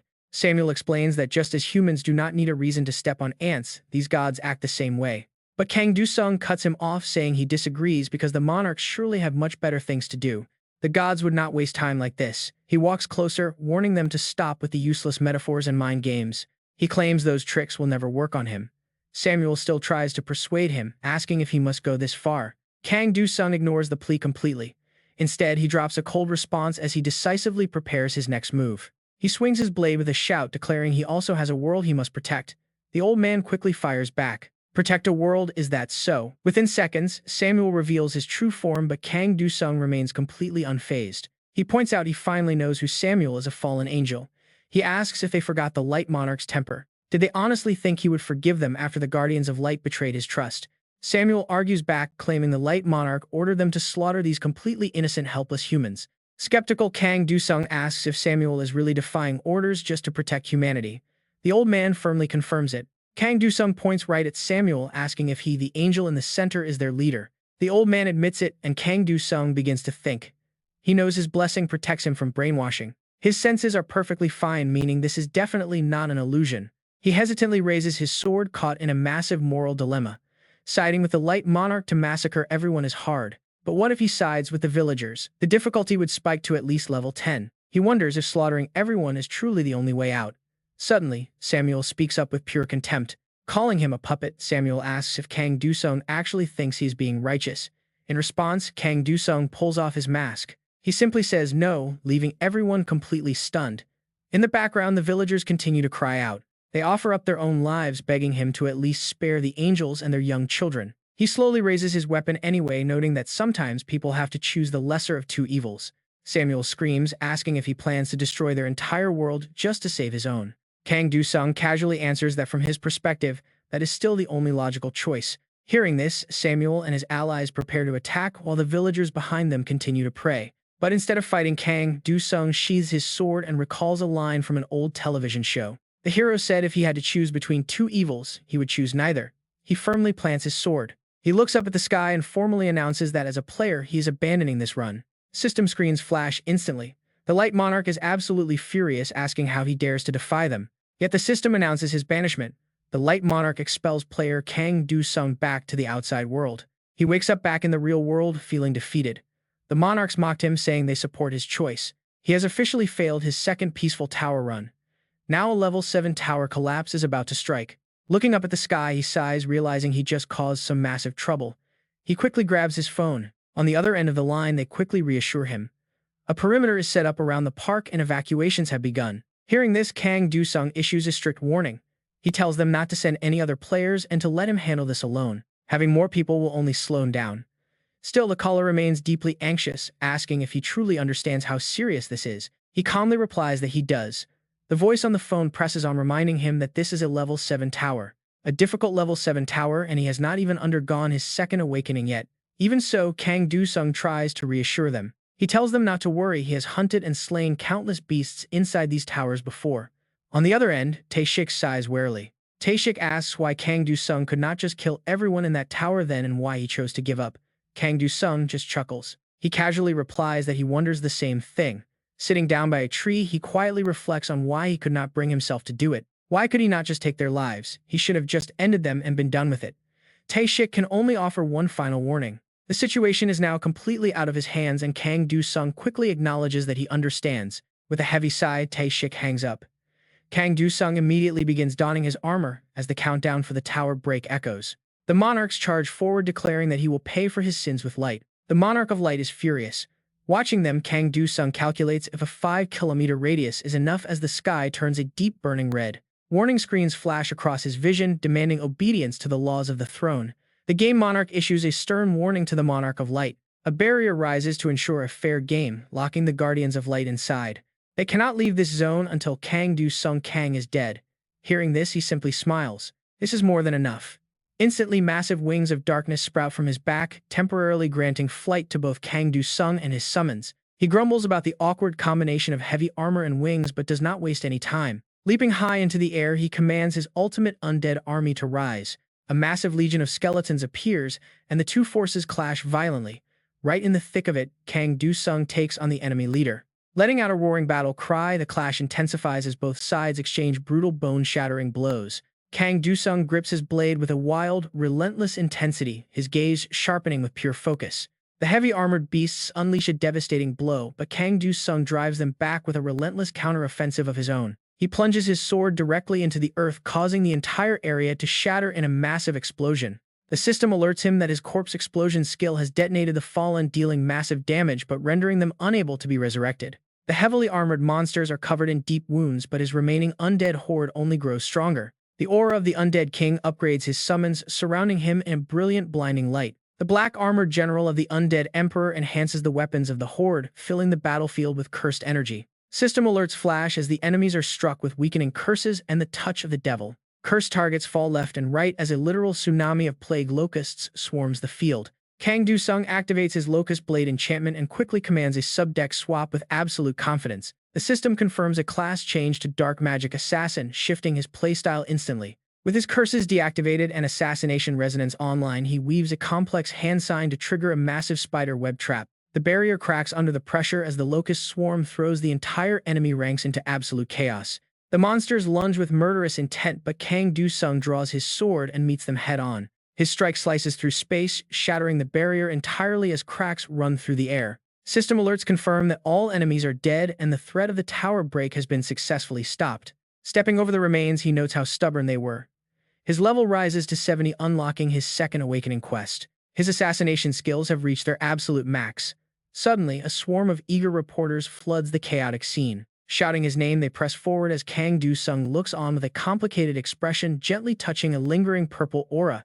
A reporter shoves a microphone forward, asking why he gave up climbing the tower when he was so confident before. Kang Du-sung sighs, telling the crowd he will explain everything if they would just calm down. But the aggressive crowd only jostles closer, demanding to know if he intentionally abandoned the raid.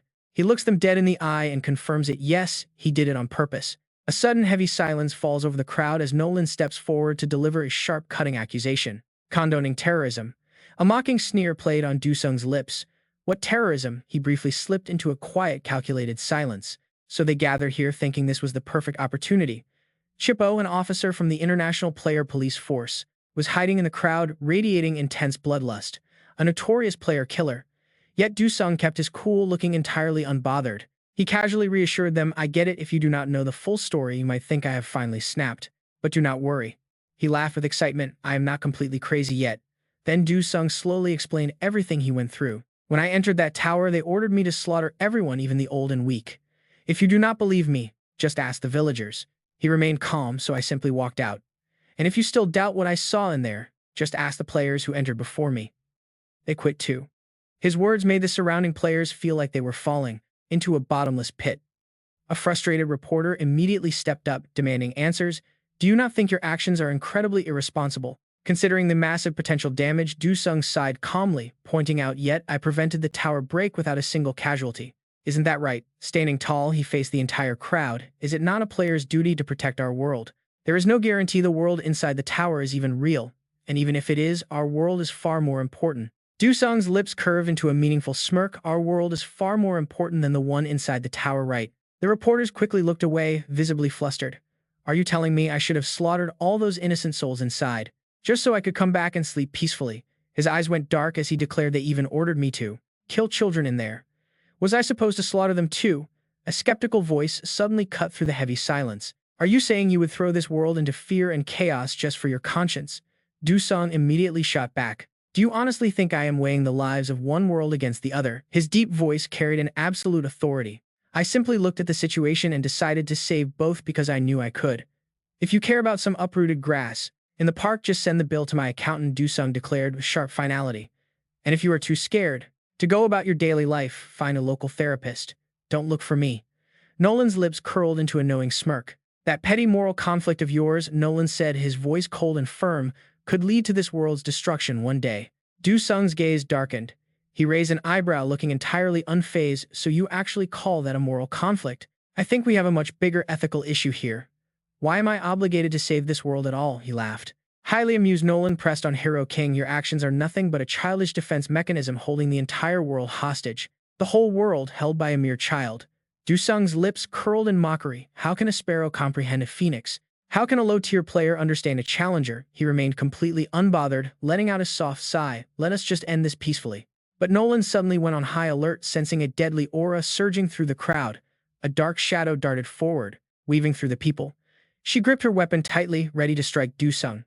Nolan declared with absolute authority, "Player can under international law for causing a tower break." "You are suddenly..." Taeshik pulled Du-sung from the crowd. "Excuse me, let me interrupt." Everyone stared in shock as the two completely vanished, reappearing behind them a moment later. Taeshik looked deadly serious as he announced, "Even before international player law, we are taking Kang Du-sung into custody. Under national law based on territorial jurisdiction." Nolan gritted his teeth, barely suppressing his growing fury as Du-sung was immediately handcuffed. A smirk played on Du-sung's lips. The villain always smiles and acts cheerful even when caught. Ilya spoke up helplessly. You can still joke at a time like this. Sitting in the car, Du-sung looked up. Come to think of it, usually only the sidekicks get captured in these scenarios, and they always have an escape plan ready. A deep commanding voice ordered him to stay put until Mr. Back arrived. Du-sung just sighed, oh come on. Suddenly, system alerts flooded his vision. The Earth Monarch has granted unyielding body. The Wind Monarch has granted smooth sailing. The Frost Monarch upgraded the Winter Bringer blessing to S-Class. The Destruction Monarch granted the S-Class Breaker blessing. The Clown Monarch expressed deep satisfaction. Taeshik quickly jumped into the car, barking a panicked order to get out of here, before I lose any more of my hair. Ilya frowned, pointing out that statistically at his age, balding is completely natural. No need to blame stress. He smirked playfully. Speaking of statistics, isn't it about time you write that report? Du-sung turned to him, his voice softening to be completely honest. I won't deny my share of the blame for your hair loss. Taeshik let out a heavy sigh. I am just relieved you managed to stop that tower break without any actual casualties. About my own balding hair.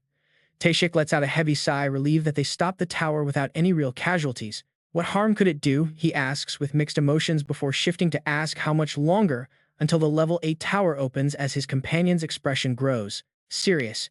He changes the subject, suggesting they open based on player growth, which prompts Kang Du-sung to chime in with a mocking sneer. Mocking him for apparently knowing absolutely nothing. Jae-seok frowns slightly, asking what nonsense he is spewing now, though his eyes flash with a sudden spark of curiosity.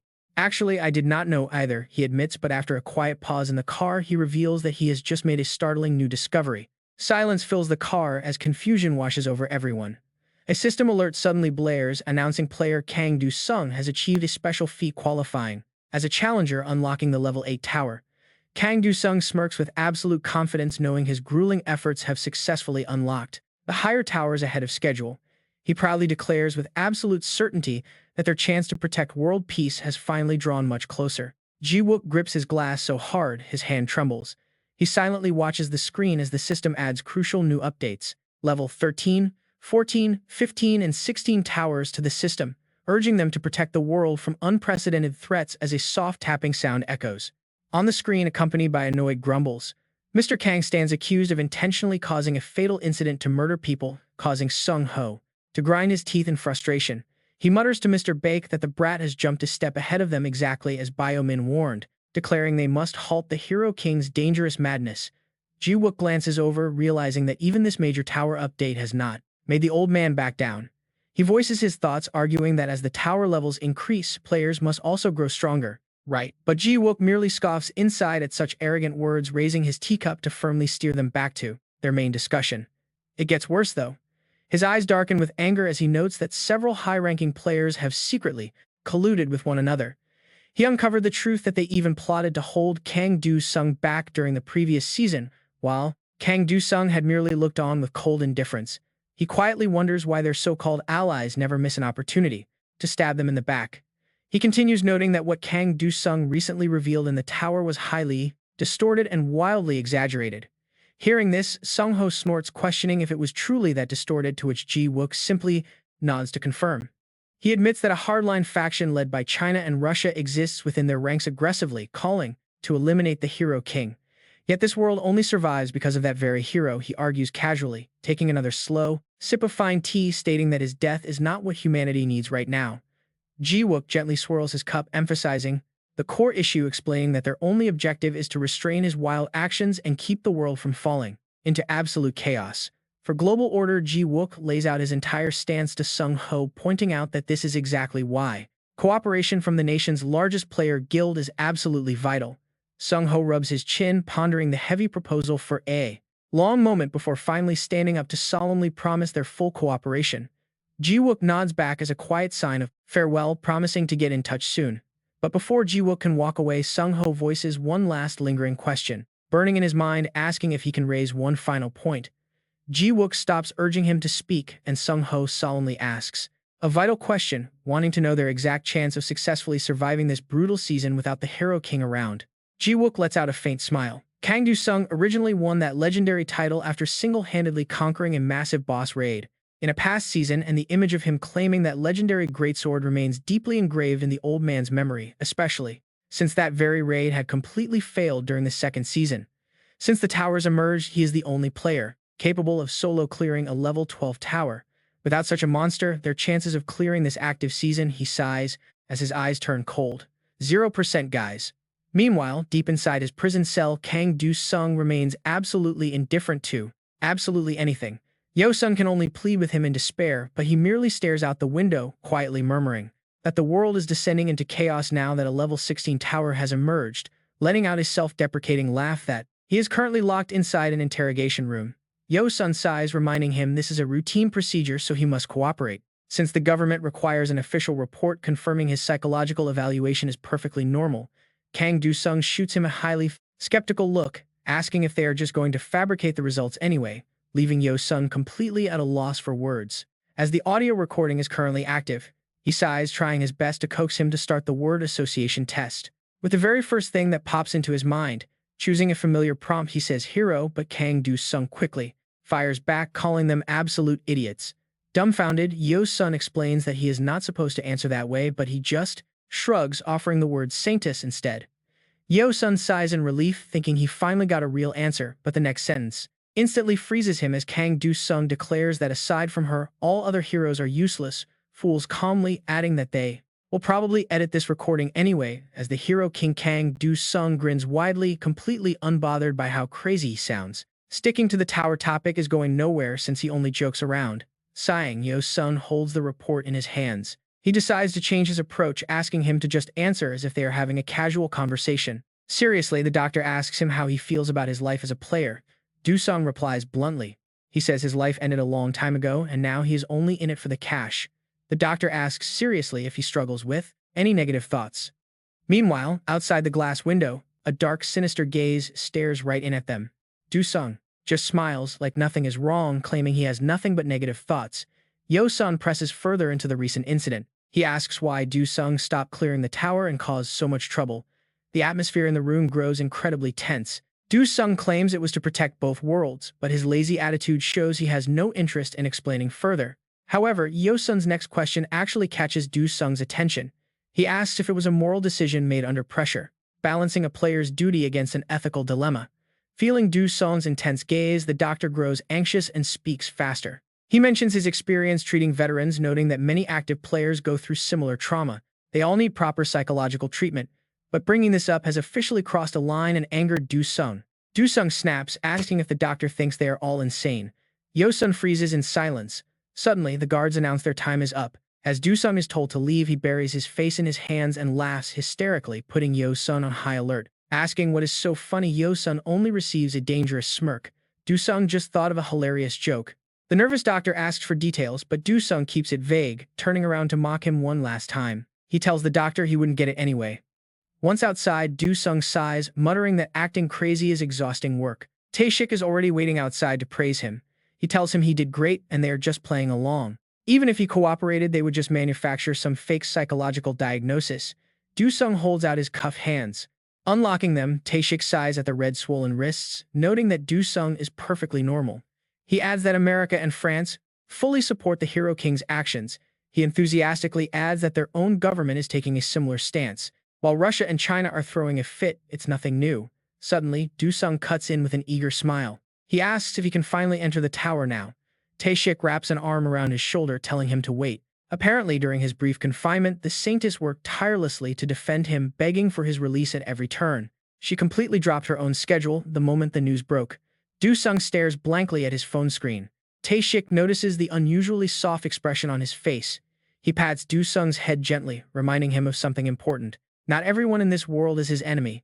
Smiling, Do-sung decides he should thank the Saintess in person. Suddenly, Do-sung yells out a command to change his gear setup and accepts his second awakening quest, startling Tae-shik. The older man yells that he isn't finished talking, but Do-sung promises to listen once he gets back. The system alerts him that his second skill set, Plague Assassin, is active as he teleports into the awakening tower. Left behind, Tae-shik can only sigh. Inside the system, Do-sung enters a vast, empty void where the system welcomes him. Floating mirrors reflect alternate versions of himself. The voice addresses him as the child of 1,000 faces and talents. It asks if he needs a new face and power. Casually shoving his hands in his pockets, Do-sung scoffs. He mutters that no amount is ever enough. In this mad world, he claims to be the only sane person left. The system acknowledges this and tells him to look up, presenting 3 distinct colored paths for him to choose. First is the red path.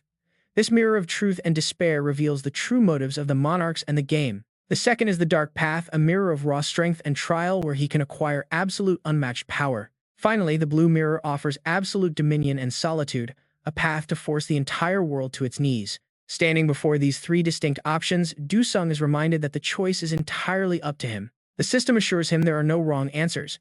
Whichever path he selects will grant him a brand new talent. As the mirrors shimmer, an alternate version of Du-sung from the red mirror speaks up with a dark chuckle. He asks why he has to be so serious, claiming that absolutely nothing in this world is worth saving. He questions if protecting humanity even matters or if playing the savior is just a massive waste of time. Then the arrogant blue persona boasts that under his absolute rule the planet would finally know true peace. He claims he would only be fulfilling humanity's wishes. The system smiles slyly, waiting for his final decision. Make your choice now. Just a few hours earlier, during the tense interrogation of Kang Du-sung, a stern voice echoed through the room. Answer me immediately.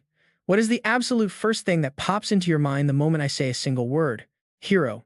Kang Du-sung lets out a calm breath. Saintess. At that exact moment, Maria solemnly declares her public support. As a saintess, she strongly supports the decision of the Hero King. Sitting before countless cameras, she speaks out. A hero is not just a fancy title. They are the actual protectors of life against these terrifying cataclysms. Holding on to their basic humanity is absolutely key. On the television screen, a brand new broadcast headline suddenly flashes. The topic: a hero, but also a human. Wearing casual clothes, Maria raises her eyebrow to plead her case. They are human, not just players. As Maria, she begs everyone watching to keep this simple truth in their minds. Finished with the press conference, she happily waves goodbye and thanks her staff for all their hard work. Noemi smiles back. It was nothing, she says, before gently reminding Maria to stay safe on her way home. The door clicks shut. Sitting back with a soft smile, Maria watches the warm sunset glow through the glass. Then sudden exhaustion hits. Slumping onto her desk, she wonders with a deeply worried face how he is doing. Is Kang Du-sung doing okay right now? Burying her face in her arms, a rush of heavy thoughts begins to flood her mind. He failed. Twice. After abandoning the peaceful tower raid, he just could not conquer it. A memory flashes back. A harsh voice rings out in her head. Are you really putting your conscience above the safety of this entire world? Is it fear and chaos? Hearing those accusations, Kang Du-sung responds with a low, questioning voice that demands actual answers. She remembers him facing the venomous questions of the ruthless reporters. What was he really thinking in that precise moment? Quietly, Maria pulls a single cigarette from her pack. She narrows her eyes as she prepares to light it.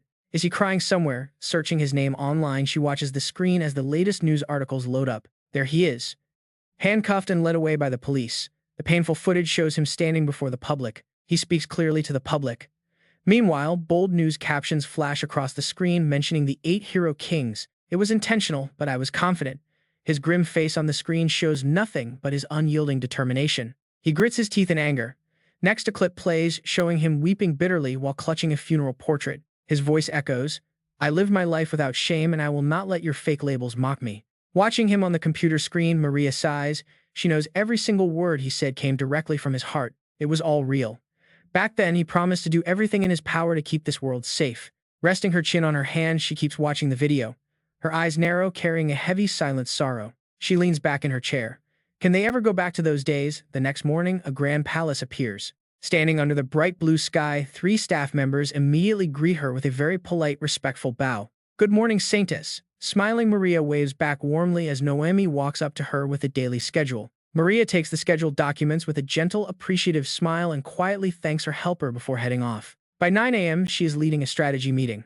By 11 a.m., she is happily doing live interviews. By 1 p.m., she visits a local orphanage, spending her precious free hours playing happily with the kids. Around 5 p.m., she is back in front of the professional cameras interviewing a highly prominent guest on screen. She flashes a bright, perfect smile. But as the dark night falls, her exhausting day finally comes to an end. Leaning heavily against the balcony railing, she looks up at the dark night sky in pure, silent exhaustion. Is this really right? Reaching into her empty pocket with a deep frown, she begins to doubt her path. She has not cleared a single tower all week. Is this really what a true hero is supposed to do? Her coat pocket is completely empty. Looking down, she suddenly remembers the playful warning that Noemi gave her earlier. You cannot smell like smoke before meeting the Pope. Noemi had confiscated the cigarette pack and told her to quit. Maria sighs, hanging her head. Just then, the door opens and Noemi walks in, asking what she is doing out here. She looks back happily. Did you bring back my cigarettes? Noemi immediately shakes her head, firmly denying it. Instead, she asks if this is all about Kang Du-sung. Maria can only offer a pretty dry and nervous laugh. Everything is already so hard, yet she keeps pushing herself. Noemi gently tells her to hold on just a bit longer. This season might be the final one. Suddenly, Ain's voice echoes in the back of her head. It is finally over. We actually made it through the seasonal tower without a single casualty, Kang Do-sung confidently declared back then. That is right. After 3 seasons, it is finally time for this grind to end. She chuckled with an amused expression, dreaming of living a long, peaceful life. They would bask in heroic glory in a peaceful world. Maria tilted her head in curiosity, asking if it would not be pretty embarrassing to be called the Winter Princess without a tower to her name. Aaron casually smirked, saying it beat being called the Saintess. Hearing that, Maria reached out and pinched her cheeks so hard that Aaron could only grind her teeth and groan in pain. Meanwhile, the guy beside her could only smile helplessly. She whimpered, holding her swollen red cheeks, complaining she was no Saintess at all. Back there, Kang Do-sung sweated in worry, asking if she was really safe saying that. At that moment, Di-chang gave a thumbs up. Nice job, Kang Do-sung, he cheered. He then added with a grin, great work, but next time, we should probably discuss things before you just charge right in. He looked pretty annoyed as a voice suddenly echoed nearby. You saved me, master. Lydia smirked slowly, fluttering her hand fan, saying she trusted he would help her out once again. Back in the present, Noemi tilted her head with curious eyes, asking if she was thinking about Season 3 again. Apparently, that was the golden era of heroes. Maria gave a bitter smile, but her face soon darkened as she looked down. Looking closely, the warning signs were already there. Even back then, it seemed heroes were slowly losing their virtues. On that fateful day, King Jingo stepped right in front of Lydia, asking if they could talk before she left the tower. She gave him a dark, searching look coldly, asking if it was even important. He just glanced back with an icy expression, saying that depended. At least 3 people realized right then that their glorious golden era was already coming to an end. Present-day Maria bowed her head, admitting she only realized much later that they had essentially swallowed up the heroes themselves, reliving a nightmare. Her panicked expression looked as if she were watching a horrific scene happen right before her. A sharp object impaled someone, spraying crimson blood everywhere. Right after, a cold system notification popped up on the screen. Player Aaron Menon was dead. Maria screamed in absolute terror, desperately clinging to her beloved Winter Princess. Her eyes burned with pure hatred as she snarled, demanding to know how he could ever let this happen to her. Grabbing King Jingo by the collar, she fiercely demanded why he just stood there and watched. He simply shrugged, completely unfazed. He calmly asked if he was supposed to protect everyone, claiming he was not their personal babysitter. Still consumed by rage, Maria yelled that he should have at least protected his own comrades. Jingo coldly brushed her away, telling her he never accepts a losing deal. He pointed out that the girl's country was not even their ally. In a world where a player's raw strength directly represents their country's military power, why should he help them? A heartless declaration. Jingo claimed the world would not collapse just because she disappeared. Maria slowly looked up at the quiet night sky. Ever since that tragedy, even though higher towers kept opening up, the heroes stopped working together. They simply stopped trusting one another. Noemi lowered her head, noting that even teaming up with the Hero King again took a full year outside of the standard seasonal raids. That was because Kang Do-sung had been soloing since Season 5. She still found it hard to believe he cleared Floor 12 entirely on his own. Surely this season would be different. After all, she and that American general had finally teamed up with the Hero King, bringing a spark of hope. Sighting Kang Do-sung pointing playfully at the camera, Maria sighed, admitting it might be hard to go back to the past. Even so, Noemi admitted that if there was ever a chance, she really wanted to see their squad back together. With sparkling eyes, she chirped about how cool a hero reunion would be, especially with the top 10 elites. Maria simply smiled gently, turning to place a warm hand on Noemi's head, petting her like a little sister. Noemi pouted at the gesture, grumbling at Maria to stop treating her like a child. That only made her chuckle. She teased that her height was just too perfect to resist. Noemi crossed her arms, muttering that it sounded highly insincere. Suddenly, Maria looked up with a soft smile, musing about entering a crowded tower alone to test the waters. She wanted to see the epic assembly for herself. Noemi looked absolutely shocked, asking if she was actually serious. Maria confirmed she would go once Kang Do-sung got released. Suddenly, Noemi gasped, as if remembering her actual mission. That was actually the whole reason she came over, as the Hero King had apparently just entered the Awakening Tower. Maria looked over in complete shock, baffled that he would dive straight back into a tower immediately after his release. She let out a soft sigh, smiling at how much of a workaholic he was. She could not just stand around. Turning to leave, Maria looked back over her shoulder, asking her to reschedule all of her upcoming appointments. Tomorrow is the deadline. Naomi is pretty surprised, asking why it has to be so sudden. She confidently declares that she is going to challenge the 8th floor of the tower. Everyone knows Kang Do-sung is bound to do the exact same thing. Each mirror holds a different skill tailored for brutes who go all in on raw strength. The unyielding body blessing is offered as a deep voice echoes, "Now make your choice, child." He calmly reaches forward with a triumphant smirk, ready to claim his massive power. He takes a slow step into the glowing red mirror. Then, Kang Do-sung gently steps forward. At that exact moment, the figure inside the mirror reaches up to remove his mask, grinning. System alerts flood the screen, but Kang Do-sung remains completely unfazed, barely showing any reaction. Once the floating tower incident is cleared, rewards from the monarch shower down. He looks excited. He raises an eyebrow and notes how easy it is to get blessings this season, even getting an X-rank blessing. Right then, a system notification pops up. The Monarch of Balance is complaining about player Canis. They are questioning the game's fairness, and other gods, including the Undying Monarch, agree. Hearing this, Kang Do-sung grits his teeth, but a message warns him not to interpret the rules too hastily. The complaints are quickly rejected. Reading this, Kang Do-sung cannot hold back his pure excitement. This is exactly how a game should be played, he says. He happily walks over to a glowing chest. It radiates an incredibly powerful magical aura containing the second sealed box of pure energy. He tears off the heavy iron chains, grinning. Let us see what rare items are waiting inside. Tons of rare essence spill out, including Quaking Plague, Quaking Frost, and Quaking Darkness. Right then, the system alerts pop up. He applies the Quaking Darkness essence to his Frost Blacksmith skill. He successfully unlocks the Dark Ice Blacksmith. Next, he applies the Quaking Frost essence to his Undead Army. This upgrades them to the Frost Army of Death. On top of that, he is now an Ice Mage. Kang Do-sung looks at his status screen, highly satisfied. His fourth deck is finally complete. He swipes open the list of available towers. A cold mechanical voice asks him to select a tower. Options include the Hero Tower, Ruin Guardians, the recommended Zombie Apocalypse, and the Conqueror Queen. He mutters to himself, noticing the recommendation tag on the Zombie Apocalypse tower. A memory flashes back. A cold sweat breaks out on his neck as he realizes this is the exact same place as last time. The system voice chimes in again. The objective of this raid is to survive until the designated date. The gates will close in 3 minutes and 59 seconds. 5 players are now locked inside. They must either work together to survive or fight to be the last one standing to claim the loot. Eliminating another player grants a special bonus reward. Stepping inside, Kang Do-sung puts his hands on his hips. A sinister smirk plays on his lips. If the gods want them to tear each other apart, he is ready. The system screens update, loading the current scenario. This is Odia, a domed city hostile to Tizella. The Tizella Corporation intentionally unleashed a deadly virus here. Hearing this, Kang Do-sung raises an eyebrow. It looks like this tower is going to keep them trapped inside. He looks around, muttering, "Cyberpunk setting." Right on cue, a warning flash pops up. A massive horde of infected is heading right for him. Instead of showing fear, he delivers a cold command, "Rise up." His words instantly open a portal. An army of heavily armored skeletons emerges, weapons drawn. They lock their glowing gazes onto the zombies. Without a moment of hesitation, Kang Do-sung waves them forward. "Go get them, boys." His soldiers charge. Lasers of energy blast from the skeletons, guns tearing through the zombie ranks. He calmly watches. A flicker of disappointment crosses his face. There is still no sign of a special event trigger. He acts like he does not notice a hand reaching for his back, but it is a trap. Summoning sharp ice spikes, he repeatedly impales the monster, knowing other players are his real threat. They are bound to be a much bigger threat to his run. Suddenly, a massive explosion echoes. Kang Do-sung turns in surprise as a powerful beam of bright yellow energy tears straight through the air. He moves past a building and finally reacts, casting a quick glance behind him.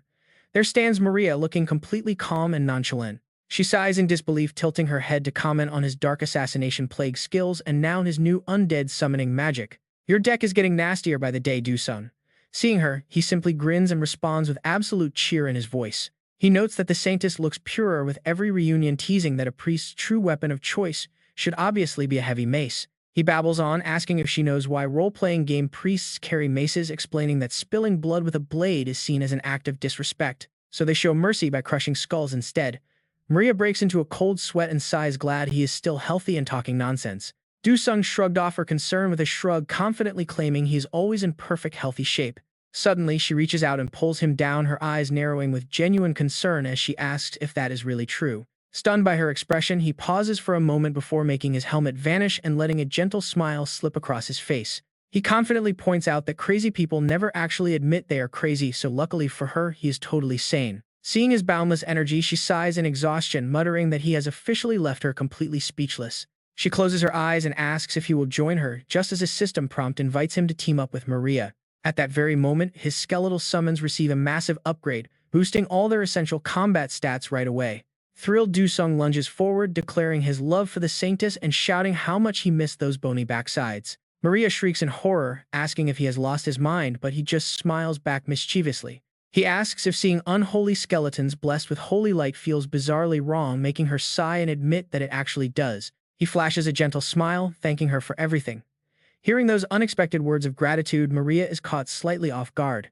She nods and smiles, replying that she only did what was right, but then she suddenly pauses mid-sentence. Her words cut short, and both of them instantly whip their heads toward a sudden ominous sound echoing from nearby. Right then, a terrifying system alert flashes, warning them of an abhorrent fusion monarch trying to maximize its power in this tower. Sweating, Du-sung looks up. The real threat of these high-level floors has finally begun to unfold. On Floor 8 and beyond, the reigning monarchs can unleash unprecedented power, turning the environment into an absolute nightmare.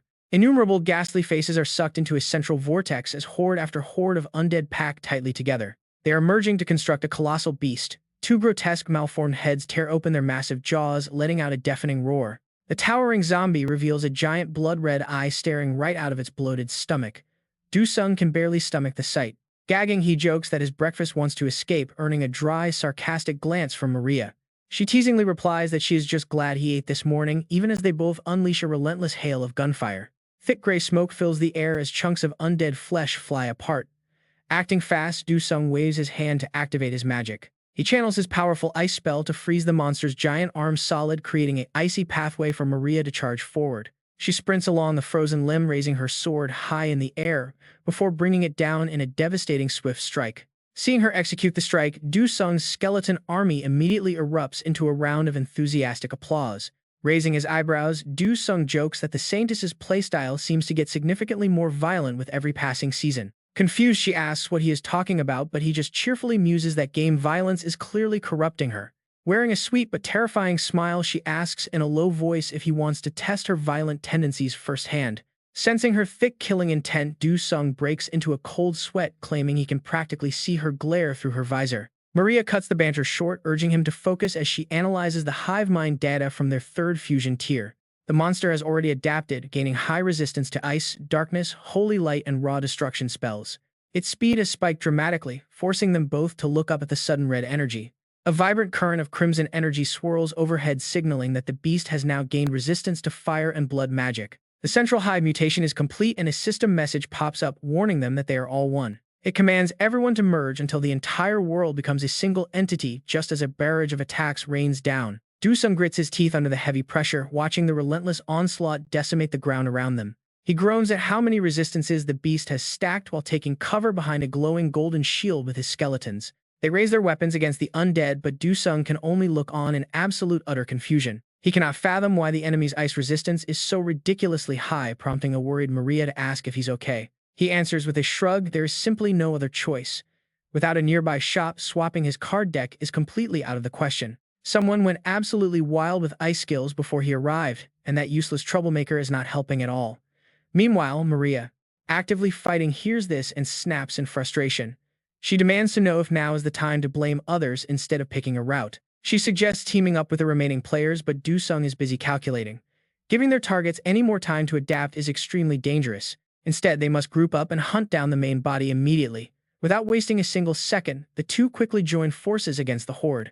While unleashing a massive wave of attacks, Du-sung complains about how insanely uncomfortable it is to run inside his heavy armor. An irritated Maria yells at him to stop talking nonsense and keep moving. He swiftly swaps his gear, shifting from the Death Banisher set to Shadow Baptism. With his setup changed, his defense drops by 900, but his evasion shoots up by 1200 and agility boosts by 300. Now he only has 2 gear swaps left. Talk about a high-stakes gamble. A highly concerned Maria asks what he is doing, but he simply interrupts her. He asks the Saintess if she has ever ridden on a high-speed sled before. Suddenly, Du-sung leaps, gliding effortlessly across the massive skyscrapers. Warning her to hold on tight, he scales higher and higher to completely bypass the deadly monsters below. Looking ahead, she spots a familiar sight. It is Commander King Godi utilizing his signature guided flight skill. Finding the others will be easy. Du-sung admits that the man is indeed a stellar leader. High up in the sky, a military helicopter hovers above the ruined city. King Godi leaps from the chopper, deploying his glider with absolute precision. But as he descends, 2 blindingly fast blurs catch his attention. Du-sung and Maria flash past him like lightning. Du-sung cannot resist teasing the commander, asking if he is saving the world again today. After landing, King Godi snaps back at Kang to get lost. The group gathers on the rooftop, exchanging formal greetings to assess the situation. He is startled to see the Saintess with him. Maria gets straight to the point, asking if they are waiting around for more players. King Godi admits he has doubts about the others showing up. Do-sung chimes in, noting they already spotted a fighter jet in the area. One of those players definitely is not coming. The commander explains that among those who wield blood arts, only the Count can enter. He has heard that blood resistance on the 8th floor has spiked. Excited, King Godi draws his custom weapon and prepares for action. Proposing they launch the raid themselves, they are all eager to see what the legendary boss entity actually looks like. But before they can even take a step, a massive explosion rips through the area, shattering the concrete. From the thick rising smoke, a dark menacing silhouette emerges. It is the Fuse Hive virus phone, displaying a deceptively handsome face and a cold, chilling gaze. He raises his weapon, aiming straight at the three players.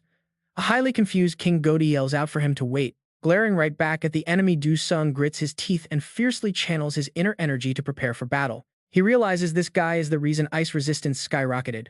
Talk about absolute worst luck on a team raid. Slicing forward in a flash, Du-sung commands the opponent to stop playing games and make a final choice immediately. The options are simple: fight alongside them or die resisting.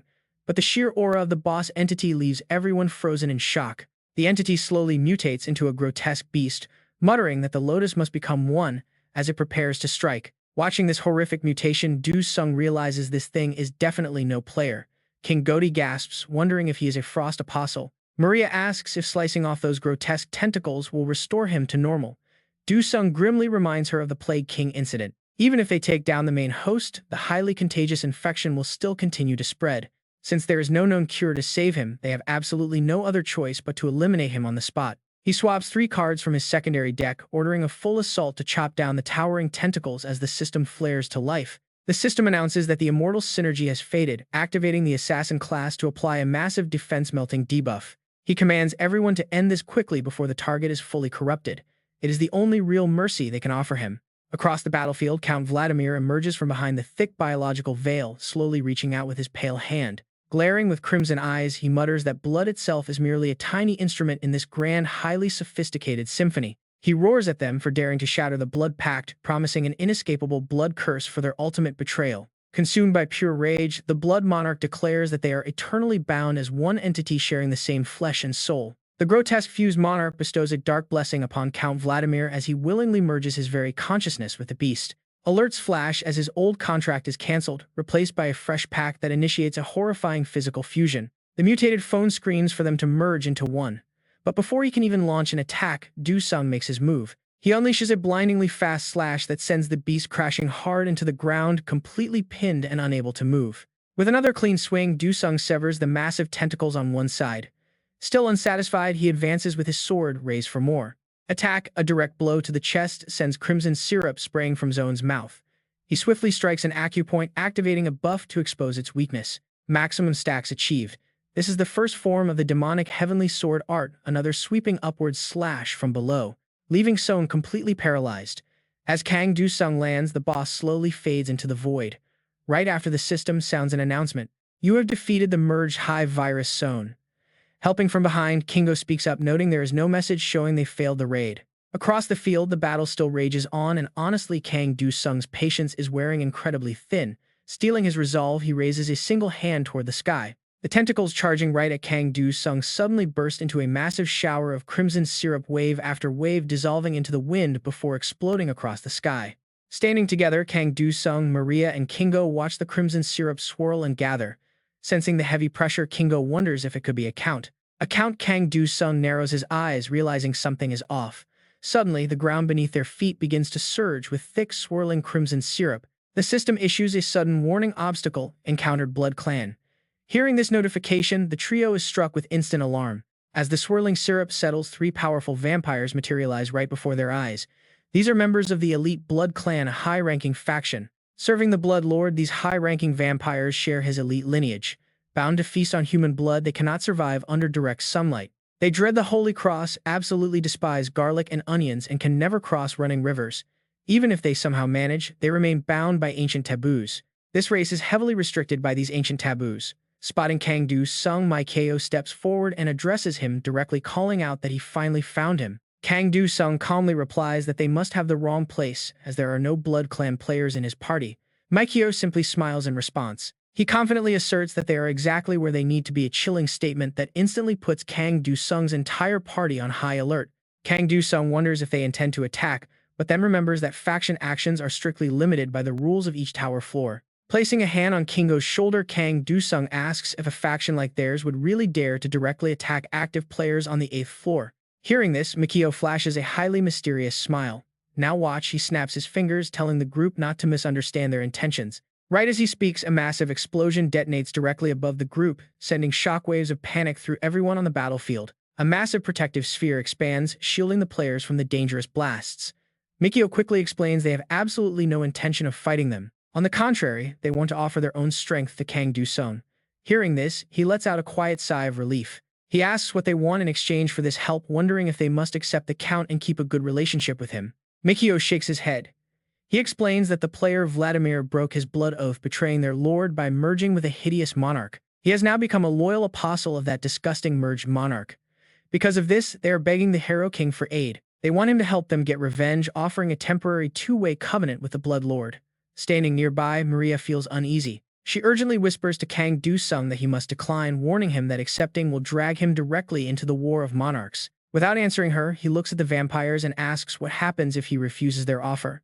Mikio calmly answers that in that case, they will simply find the next most worthy candidate after the Hero King and make the same proposal. Hearing this response, Kang Du-sung ponders. The second most worthy person, he thinks to himself. Kang Du-sung falls completely silent, and the heavy atmosphere grows thick with tension. Finally, breaking the silence, he asks what exactly they can offer him in return. Mikio steps forward to give his answer. Invoking the Blood Covenant, Mikio drops down to one knee, declaring they will offer anything the game rules allow. Kang Du-sung makes his decision. He accepts, agreeing to the gamble, which makes Mikio laugh with pure joy, noting how surprisingly easy it is to work with him. Still deeply worried, Maria warns him to think carefully before rushing in, but he reassures her that he will be perfectly fine. Those who live strictly by their vows and the system rules will not betray him, leaving him with no real reason to decline. Suddenly, the sky above transforms into a brilliant, bloody crimson. Right before Kang Du-sung's eyes, a massive vessel appears. It is a giant chalice filled to the brim with crimson syrup, and as Kang Du-sung stares at his own reflection, the system prompts him. It demands he drink the blood and accept the sacred covenant. Without hesitation, Kang Du-sung reaches his hand straight into the crimson pool. Scooping up a handful of the thick syrup, he brings it to his lips.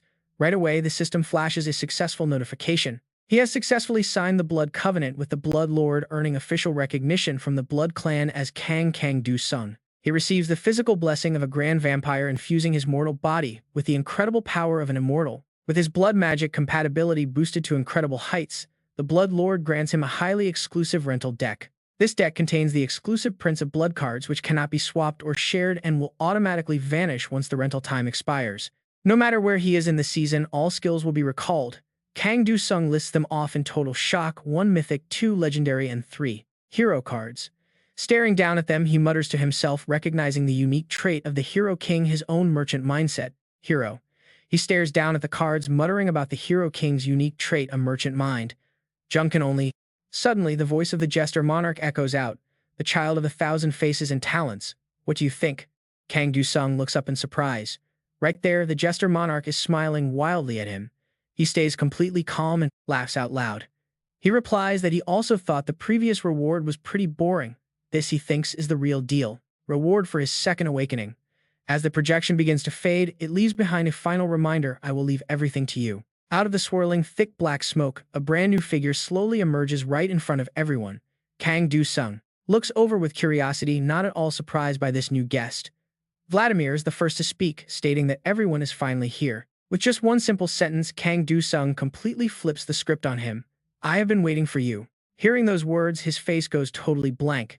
His arrogant, confident smirk instantly dissolves into a look of pure, clueless confusion. Kang Du-sung presses on, asking what kind of incredible offer actually convinced him to switch sides. Now Vladimir finally catches on. He bursts out laughing and replies that news sure travels fast.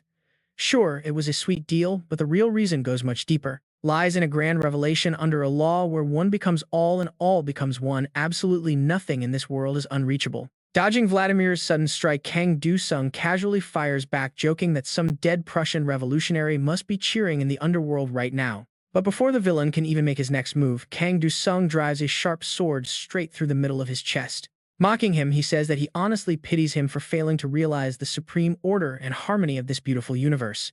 Why on earth should the legendary hero King ever care to listen to the absolute mad ravings of a total psychopath? Glaring back, Vladimir retorts that Kang Du-sung is just as crazy, promising to teach him a lesson once they return to reality. Kang Du-sung looks up, wondering why they would ever meet outside the tower. With one quick final slash of his sword, Vladimir vanishes into thin air. A system alert rings out, announcing that player Vladimir Alex's attack has officially failed. Every single enemy hostile to Maria's squad has completely vanished. King and Maria quickly walk over with King, deeply wondering if that idiot just blew himself up on purpose. What was he thinking? Kang Du-sung sits in silence, wondering what the Count is planning. What is that guy actually up to? Just then, another alert chimes, congratulating them for clearing the Undead Apocalypse Tower, calculating their rewards for defeating player Vladimir Alex Zevit. Suddenly, a ringing phone snaps Kang Du-sung back to reality. Shaking off his daze, he answers the call and asks what is going on. The panicked voice on the other end urges him to watch the news immediately.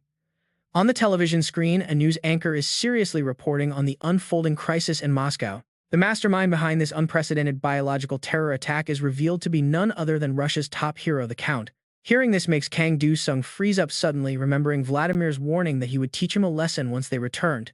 As the authorities scramble to contain the massive bioterror attack, the Russian government officially requests aid from the Hero King, the Sword Master, and the Saintess. Will they head to Russia? Absolutely. Stepping outside, Kang Du-sung spots a strange figure. He asks who that is, and Taesik explains that he is the gatekeeper of CP. Since this is an emergency, the other side is still busy reviewing the situation, though standard teleportation has already been officially approved. Kang Du-sung realizes they will not be traveling by plane. He points over and asks why they did not call other heroes. They only requested him, the Saintess and the Sword Master. If they invited the Veteran or the Fox Lady, it would be easier. Taesik explains that if Maria is talking about the American General and the CEBO leader, they were denied entry over security issues. He reminds the young lady of the previous season when the United States also flatly refused to send over any aid. Kang Du-sung nods in understanding, saying that actually sounds reassuring. Taesik is curious and asks what is reassuring about it. Kang Du-sung explains that their upcoming opponent is a madlord who wants to merge everything into one singular entity. Yet these fools refuse to drop their egos and work together.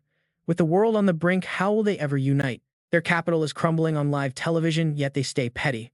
Well, he decides to switch his cards to the Blood Prince deck. The Red Blood synergy activates, immediately changing his Ice Assassin class to the Lord of Blood. Kang Du-sung simply smiles at what is to come. Filled with genuine excitement, he remarks that the moon is beautiful tonight. Taesik bluntly replies that it is broad daylight, you idiot. Kang Du-sung pouts, arguing that it is only 6 p.m. in Moscow. Just then, an announcement rings out that the portal to Moscow has opened. The other side reveals a pitch-black sky swarming with tens of thousands of terrifying, writhing tentacle monsters, creating a chaotic and horrific scene. Our hero steps through the portal completely at ease, without a single worry in the world. Spotting her crush, Maria happily calls out to him. Kang Du-sung waves back with a smile, saying the moon is truly beautiful tonight. She looks up at the sky confused, noting that it has not even risen yet. Kang Du-sung. He sighs and mutters to himself. Is it her lack of charisma or just a cultural barrier? Would Red even get it? Looking around, he realizes something is off. Wait, what? Has the Sword Master really not arrived yet? The player next to him responds. China has officially refused to join. Kang Du-sung instantly gets the play. This is his shot to become the hero Wan Hang wanted. And what a real pity it is. Hearing a sudden commotion, he glances over to see another player struggling desperately nearby. They are desperately fighting off a massive horde of monsters. Kang Du-sung walks over, grabs a megaphone, and clears his throat. Testing, testing, can everyone hear me? Hearing his voice over the speaker, the surrounding players turn around in surprise. They shout in relief, realizing they are saved. Kang Du-sung proudly declares that the real problem solvers have finally arrived. He announces that the Hero King and Saintess have joined the fight to stop this beast. No more casualties, no more destruction. They must not lose hope. Maria also rallies the crowd, shouting that they will fight together and never back down. She raises her weapon high, letting it shine like a beacon against the pitch-black sky. Kang Du-sung is fully ready to move. All right, with all these sweet buffs active, it is time. He charges straight toward the monsters without hesitation. He yells to his team to move out. A terrifying aura explodes as Kang Du-sung draws his blade, diving into the chaos. He is ready to fight these vicious beasts to the absolute end. But suddenly, a hideous monster appears right behind him. It bares its razor-sharp claws, aiming a highly lethal, sneaky strike right at his blind spot. But Kang Do-sung remains unbothered. He shrugs. Against a weakling like this, he doesn't even need to use a single skill. Reacting in a flash, he delivers a clean, razor-sharp slash that tears the void, unleashing a massive wave of blue energy right at the beast. Even when surrounded by absolute danger, his composure never wavers as he lets out a highly confident, cocky smirk. The system suddenly chimes in with a wild notification. Thanks to the blessing of the great vampire Toad, he can now manipulate blood. Nearby, the grotesque physical form of the phone virus materializes. Its evil tentacles squirm as they continuously contract. A thick toxic gas spews from its body. Disaster has officially arrived as this vicious virus begins to spread its corruption. It shreds through human veins and completely takes over its victims. This is a battle for survival. Inside his eyes, the sheer danger of this fight reflects clearly in Kang Do-sung's eyes. He stands frozen in the heavy darkness, completely baffled. What in the world is going on? He thought the Count was just plotting a basic coup, not unleashing this monstrosity. The guy is not even human anymore, let alone a hero. As Kang Do-sung's eyes turn a deep, bloody red, he roars out the Count's name. Moving like a phantom, his lone figure blurs across the chaotic and dangerous battlefield. Honestly, the surrounding soldiers are completely shocked. Suddenly, the demonic sword in Kang Do-sung's hand erupts with power. A massive torrent of blood-red sword energy surges forward, completely ripping through the air. With one devastating sweeping strike, a blinding crimson light paints the entire sky red, slicing clean through the corrupt flesh of the surrounding beasts. The dark energy detonates violently, blowing away the lingering evil as warm blood splatters everywhere against the blazing horizon. Riding his momentum, he spins around with a highly brutal razor-sharp slash to finish off any creature still breathing. The monsters groan in agony beneath his feet. All over the battlefield, severed, bleeding tentacles wriggle in their final moments. They twist and twitch in a desperate, pathetic struggle against his overwhelming might. Kang Do-sung's movement is incredibly fast. He glides across the ground like a phantom, stepping right through pools of blood to hunt down the survivors. Agonized screams echo as his explosive shockwaves send the remaining enemies flying, leaving them completely broken and defeated. The entire zone is now a desolate, bloody ruin. Kang Do-sung slams his legendary sword deep into the frozen ground. He bows his head, panting heavily to stabilize his depleted energy after pushing his limits. But there is no rest. Kang Do-sung steps firmly forward again, his sheer presence splashing the fresh blood around him as he stands tall. He stands proudly in the ruins, staring silently at the massive pile of monster corpses he just utterly destroyed. But the toll of this brutal clash is pretty heavy. Gritting his teeth, he struggles to catch his breath. Suddenly, right as he tries to recover, a bunch of hidden creepy tentacles burst out directly from the shadows. They lash out, aiming a highly lethal surprise blow at him. With cold resolve, Kang Do-sung immediately channels his demonic energy. He is ready to unleash his absolute ultimate move to crush them. Activating his highly powerful Thorn Descent skill, he slams his foot down, triggering a massive glowing red magic circle that erupts with truly terrifying force. Thousands of sharp blood spikes shoot up from the earth, brutally skewering and tearing the monsters completely to pieces. A blinding crimson light fills the area, gathering his immense killing intent to end this battle once and for all. The battle rages.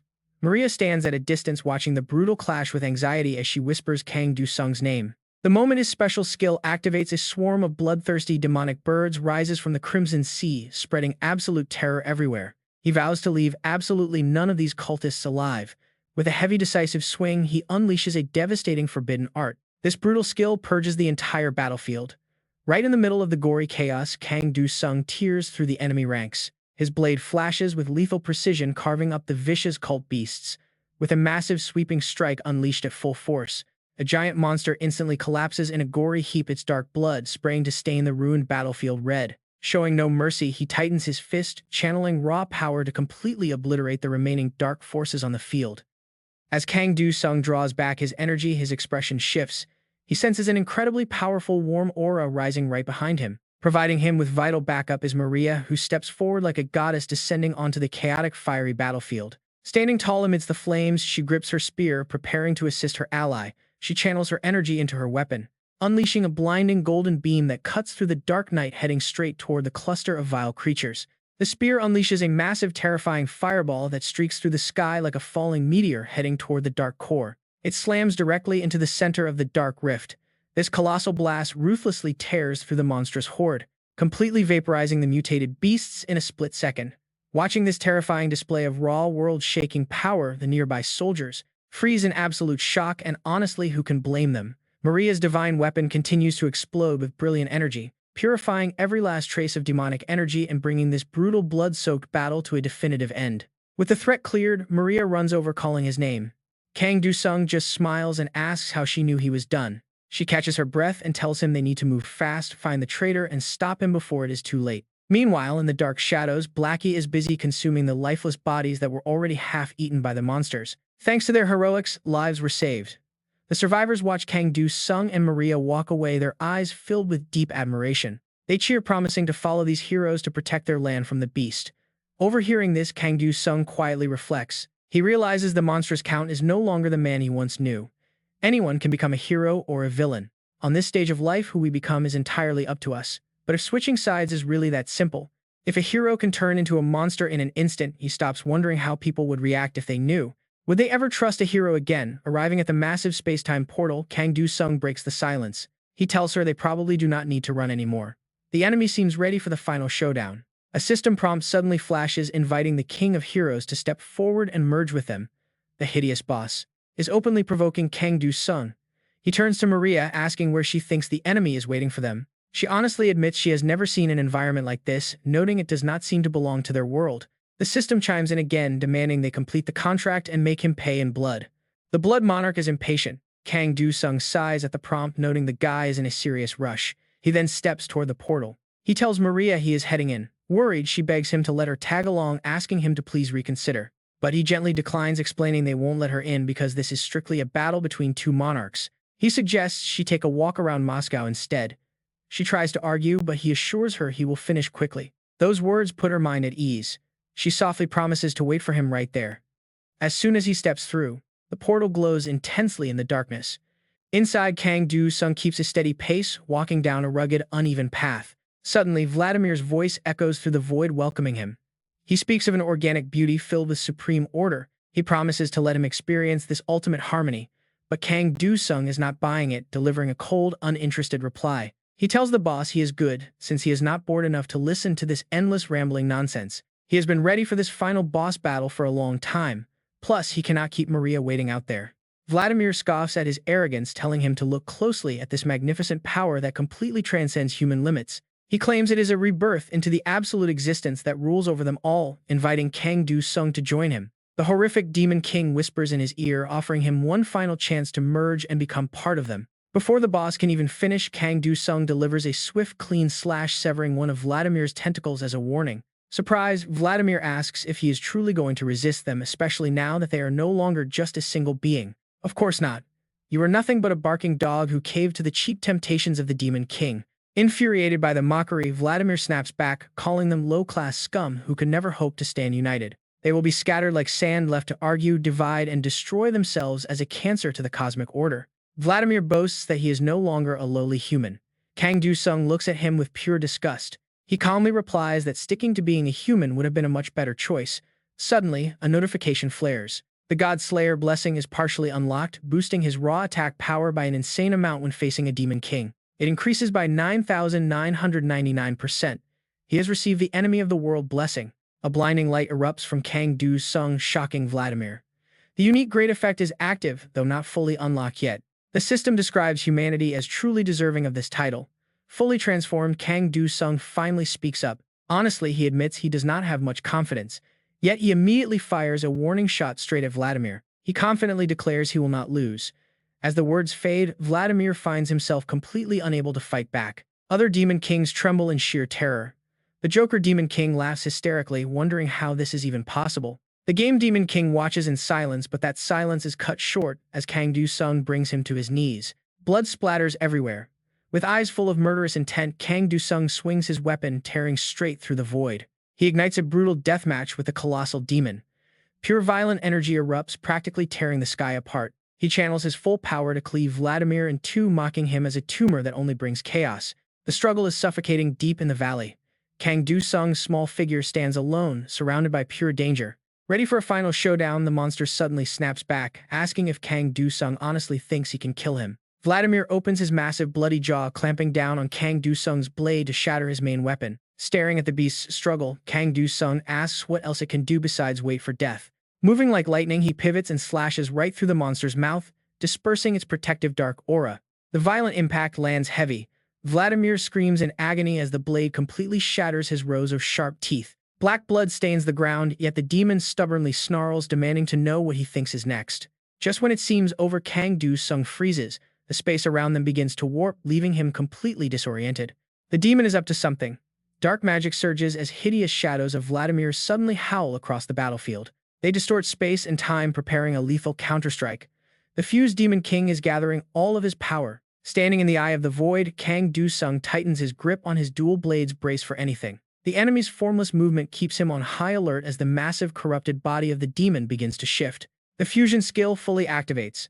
The beast's body contorts violently, pulling in a sickening wave of deep crimson light. Watching the demon try so hard to look menacing, Kang Do-sung simply lets out a pretty tired sigh. Finally, showing your face, he thinks. Right then, a massive system alert broadcasts a worldwide warning of the fused demon's descent. The massive red announcement leaves Kang Do-sung slightly puzzled at first, but he quickly cracks a small grin. What the hell, he mutters, are we really the only ones getting to watch this whole show? The nameless Demon King practically dies laughing before deciding to broadcast this direct battle to the entire world. Watching from afar, Maria panics. She desperately bangs against the massive barrier wall, shouting into the void. She begs the Demon King to open the barrier, but the system quickly rejects her plea. The Blood Demon King blocks Maria from entering, requesting a private duel from the game Demon King. The request is granted and an arena forms. Maria is left completely stunned by this turn of events. A duel between Demon Kings, she wonders. Inside the barrier, a figure slowly emerges from Vladimir's blinding light. The entities merge fully into the ultimate fusion. Vladimir sneers, claiming that nothing in this world can survive alone. Staring at the massive boss, Kang Do-sung sighs heavily, already dreading how much effort this fight is going to take. Damn it, he mutters, I really should be getting paid for this. Despite his casual attitude, his focus is absolute. His opponent's level. Everything in existence is meant to become a single, unified entity. Human bodies overtaken by mind-controlling monsters are released one by one like long-caged wild beasts. Vladimir boldly declares that they will all merge into one unified whole. Watching this crowd of people charge forward, Do-sung can only sigh and ask if this was not supposed to be a simple one-on-one fight. Hundreds, thousands of Vladimir's evil avatars suddenly surround the battlefield, forcing Do-sung to constantly shift positions and swing his blade in high tension. Fighting back is pure stress. Amidst this toxic onslaught, his small frame weaves through the monstrous clones, slashing left and right. He channels all his strength into his precious blade, desperately seeking a path of survival. Violet, lightning, and thick bloodlust fill the air. Dodging a deadly blow, Do-sung grips his hilt with ultimate resolve. He is determined to turn the tide against this endless horde. Catching his breath mid-fight, Do-sung mutters with a slight sigh, looks like he is going to miss dinner tonight. Looking at the massive crowd ahead, he can only groan. It is an endless wave, and they are way too numerous. There is no way these are all players. Could they actually be citizens from the Demon King's world? The crowd watching online is completely baffled. Everyone is heatedly debating how there can be this many enemies, wondering what will happen if their hero actually loses. With teary eyes, Maria chokes up as she calls out to Yu-seong, who delivers an explosive strike directly at his target. He powerfully repels a blood-soaked clone, his sheer energy shattering the stone floor of the dark hall. His face remains completely fearless. Steely and calm, Yu-seong crosses his twin blades to guard, focusing his mind to gather all his magical energy for a forbidden technique. A mysterious man monitors the battle, not missing a single second, but he eventually turns away with a deeply irritated expression. But get this, back at Yu-seong's fight, he has zero intention of holding back. He unleashes a devastating blood-red slash that splits the heavens. The massive strike wipes out a whole row of aggressive clones that were hungrily rushing in to tear him apart. Yu-seong ducks and whispers. Finally, unleashing an earth-shattering pressure, he leans back to release a massive wave of raw power. A violent crimson ocean erupts, shaking the entire chaotic battlefield to its core. He mockingly remarks that his opponent is just average. A terrifying golden explosion rips through the darkness, swallowing the powerful warrior right into the center of a raging tempest. The storm aims to completely purify the enemy's thousands of evil souls, sending massive waves of spiritual energy crashing outward. The heavy atmosphere swallows the entire room. Yu-seong's eyes turn dark and cold as he issues a booming declaration. The Baskervilles. Instantly, those wild Baskerville dogs charge forward in a frenzy, their claws extended to shred their target. The background is dyed blood red as dark mist continuously rises, their razor-sharp fangs ready to tear everything to shreds. In an incredibly cool moment, Yu-seong just watches the chaos unfold with utter indifference, his lips curling into a deeply mocking smirk. He mockingly wonders if this is truly the strength of a Demon King Slayer standing tall amidst the ruins. Let us see about that. He silently concludes that their cheap numbers game is officially coming to an end. His sword suddenly glows with bright light, his eyes flashing with amusement at the thought of a direct clash. Does this lowly human really think he can stand against a terrifying fused demon lord enveloped in pure evil energy? Yusing charges with absolute precision, delivering a fatal strike. Layers of pale fangs clutter together like sharp daggers. No matter how strong you are, the grotesque fused monarch maniacally declares that he will never be defeated. They are constantly evolving and dozens of dark red tentacles creep out from his body, writhing endlessly. The grotesque monarch has obtained insane combat endurance by constantly utilizing the fusion data as his primary baseline. They constantly merge and adapt, but he is still blown backward, completely stripped of any defense. Yusing smirks mockingly and decides that he might as well evolve too. The grotesque monarch's eyes fill with absolute fury. Bloodshot with rage, the beast grits its teeth and demands how a lowly creature like him dares. But Yusung ignores him. He relentlessly strikes again, teasing that the monster talks way too much. Is that mouth just for show? Suddenly, he pauses. He remembers that his stream is actually still live. Looking directly at the camera, he addresses the viewers. The Demon King appeared in just 3 days, so this world is pretty peaceful, right? The crowd falls dead silent. Everyone stares blankly. Even without the hero, King Earth is safe. Or at least, that is what they want to believe. Without him, could they actually defeat this monster? Geo watches the screen with a deeply complicated gaze. Could they really clear the new 16-story tower? The air grows incredibly heavy.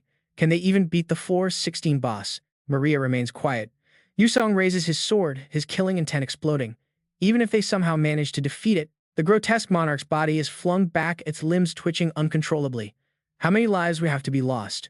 Everything is completely crushed and swallowed by his destructive force. Jae-sang suddenly stands up in a fit of rage. How many players must die just to clear this? His eyes darken as he desperately suppresses his growing fury. Jae-sang turns and leaves the room. Back on the battlefield, Yusung faces the bloodshot, furious gaze of the grotesque monarch. Does he really think they will bow down to this cosmic cancer? This tumor must be completely cut out. Du-sung unleashes a swift, decisive flurry of slashes. A violent shockwave sweeps across the entire battlefield. He stands proud. Having crushed the hideous fusion monarch, his cold expression remains completely unfazed as the system notifies him. The covenant is fulfilled. The Blood Demon King laughs maniacally, congratulating player Kang Du-sung on his achievements. He raises his head. Scanning the screen, he sees he has received the essence of the defeated fusion monarch. Activating this exclusive grade item, the essence of the hideous fusion monarch immediately materializes right in front of him. With a sigh, he grumbles that terrible games always have bugs. But then Du-sung suddenly freezes. Reading the detailed description, he slowly heads toward the center of the castle, realizing they are the world's ultimate enemies. Suddenly, the heavy doors swing open. Maria rushes in with an excited look, calling out his name in pure relief. Approaching him, she sighs. "Thank goodness you are safe," she says, before excitedly praising his genius tactics. Coating the Plague Lord's weapon with virus was pure genius. Hearing this, Du-sung pauses with a highly doubtful look. "Why did you stop?" Maria looks confused, but Du-sung just frowns with a deeply disappointed sigh. He expected a hug or a kiss. Instead, Dmitri watches them from afar, his face showing a mix of complex emotions. "Are you even sane?" Du-sung laughs, claiming he is always sharp, just as a barrier door suddenly appears. It leaves everyone confused. Du-sung mockingly points out the Russians' total absence during the entire fight. Why show up now? Russia's sword King Dmitri stands before them with dark eyes, quietly muttering the hero king's name. He opens up. Watching Du-sung fight brought back painful fragments of their past clash with the Plague Lord. Dmitri recalls their desperate struggle, but Du-sung casually points out he carried that fight completely alone too. Dmitri quickly agrees. Still, visibly shaken, he apologizes, lowers his voice and reflects on the past. "Just like back then, you fought alone and won." Dmitri takes a heavy, slow step forward to declare his truth. "You were right from the start." His eyes burn with conviction as he praises the true hero. A cold chill runs down Du-sung's spine. He awkwardly begs the Holy Maiden to save him from this weird display. Dmitri bows deeply, with absolute respect, offering sincere gratitude for the incredible sacrifices Du-sung made for the world. Expressing his deepest respect, he leaves Du-sung utterly baffled as Dmitri slowly turns back to face the crowd. Without the Hero King, countless lives would be lost. Dmitri's voice drops into a heavy, somber tone. During the last Plague Lord raid, he abandoned the Chinese guild after their lines collapsed. The confession sparks outrage. Reporters instantly crowd around him, demanding to know if he truly ran away. Did he really escape alone? Facing the intense questioning, Dmitri nods with a heavy sense of guilt. He admits his cowardice. The memory of his dying soldiers screaming helplessly for help echoes in his mind. Terrified of death, the great Russian Sword King had fled the battlefield like a coward, leaving everyone behind. but Du Sung stepped up to patch that fatal gap, slicing through space and charging forward without hesitation. Facing the terrifying Plague Lord head-on, he proved to the world that Kang Du Sung is the one true hero king. Dimitri kneels on the cold ground, completely broken by the heavy burden of his own shameful cowardice. His hands tremble. He admits that the horrific memory of that battle still haunts his dreams every night. If I had stood my ground, those brave heroes might still be alive today. Tears of guilt fall. Reporters scramble to capture the moment while Du Sung silently watches, lost in thought. He wears a faint smile. The 10 legendary heroes were supposed to be symbols of peace and absolute trust, a promise that humanity would always be safe under their watch, but greed easily poisons the weak-minded. Now one of those heroes has been corrupted by a hideous monarch, bowing his head under flashing cameras, while another abandoned his duty out of sheer terror and fled. Watching this, Maria speaks up, deeply unsettled. Du Sung remains quiet, reflecting on how easily the world's trusted protectors can fall from grace. Now the truth is out for everyone to see. As for Dimitri, his oldest memory goes back is of the day he first laid eyes on a sword, dedicating his life to martial arts from a young age. He trained long before becoming a player, virtually dedicating his entire existence to perfecting his craft. His only dream was to become a hero, a wish he thought came true when he became a player. But after a crushing defeat against the Season 2 final boss, it was the Hero King who saved them. At first, Dae Chang only saw him as a role model and a friend, dreaming of one day surpassing him while still living in a fantasy. But dreams end. Not long after, he realized that hidden figures had already surpassed the legendary heroes. These people, known as the Conquerors of the Abyss, possessed immense power but had absolutely no interest in saving the world. Their 10-hero party fell apart repeatedly. That was when Dae Chang first realized the title of hero was utterly meaningless. Consumed by despair, he failed the heavenly demon test. His own guild members quickly lost all faith in him. A fragile team like this could never stand against the Demon Kings. Their battles only grew more brutal. Fight and die with honor, the Iron Demon King barked at his disciple, even as their struggle grew entirely hopeless. Panic-stricken, Dae Chang gripped his sword tightly. Party morale had plummeted and their battle cry buff was cancelled. System alerts flashed. Player Dae Chang was in a state of panic.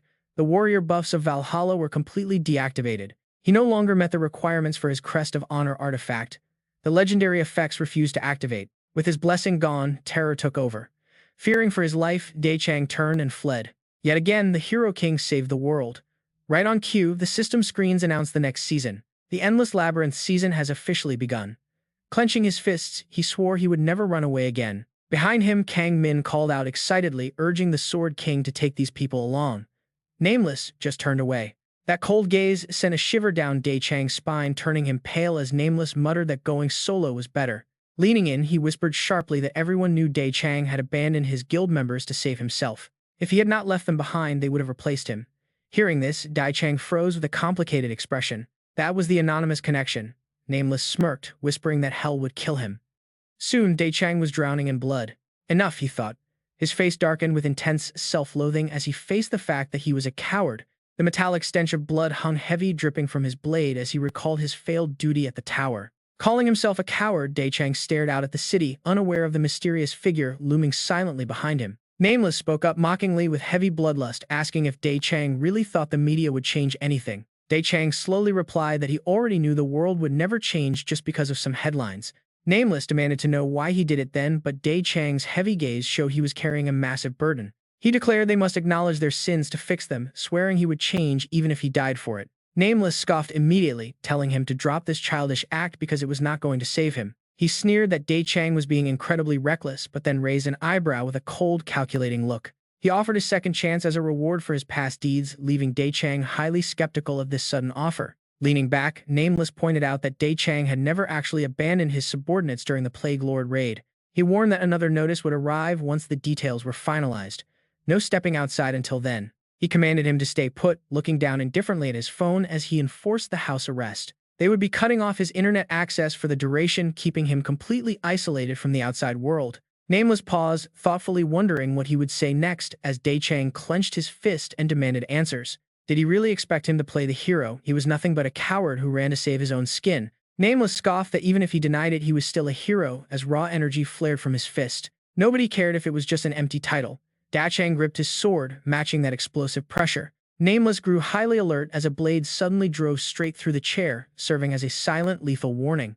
It looked like this reputation cleanup was a success, but Dae Chang's gaze darkened as he raised a mocking eyebrow. He smirked like a madman, asking why Nameless didn't just play the hero since he was sick of it. Trembling with suppressed rage, Nameless warned him not to push his luck before lunging forward with absolute fury. He snarled that they both knew he could never claim that title, their blades clashing and sending sparks flying. He leaped back to evade the relentless onslaught, each swing carrying enough raw power to tear through the air. Dai Chang barely had time to react to the counterattack, demanding to know why Nameless wanted him to be a hero. A deep scratch opened up on his face, but Nameless lost his composure, screaming that Dai Chang had everything he wanted. Yet, he threw it all away. Standing tall, Dai Chang looked him in the eye and calmly declared that even if, at this rate, I will never become a true hero, Nameless mutters, his eyes turning blood red with madness. So what, were you really that influenced by Kang Do-sung's heroic acts? The ground beneath his feet virtually explodes from the pressure. A devastating blow hits. Jae Kang stands covered in wounds, completely swallowed by guilt. Yeah, I guess you could say that he thinks completely helpless as Jae Kang remembers his long-lost passion. He remembers his passion back when he saw the true hero he wanted to be right when he first became a player. That hero's slow, steady steps carried a terrifyingly heavy pressure. Regardless, Nameless raises his sword with a dark smirk hidden. I am sure you know what fate awaits a puppet, Nameless says, his gaze darkening with sudden malice. Jae Kang collapses in pain, breathing heavily, and asks if he is actually going to kill him now. The corner of Jae Kang's mouth slowly curves into a provocative smirk to amuse his master, his voice dropping heavy. Because no matter how I die, the cause of my death will be decided by the higher-ups, he says. Nameless trembles, gripping his sword so tight his veins bulge. On the crimson blood, countless black chess pieces and cards scatter. They are flung into the air as he collapses, hiding his chaotic gaze. When he first became a player, why was it so easy to kill him? The Wrath Demon King grumbles.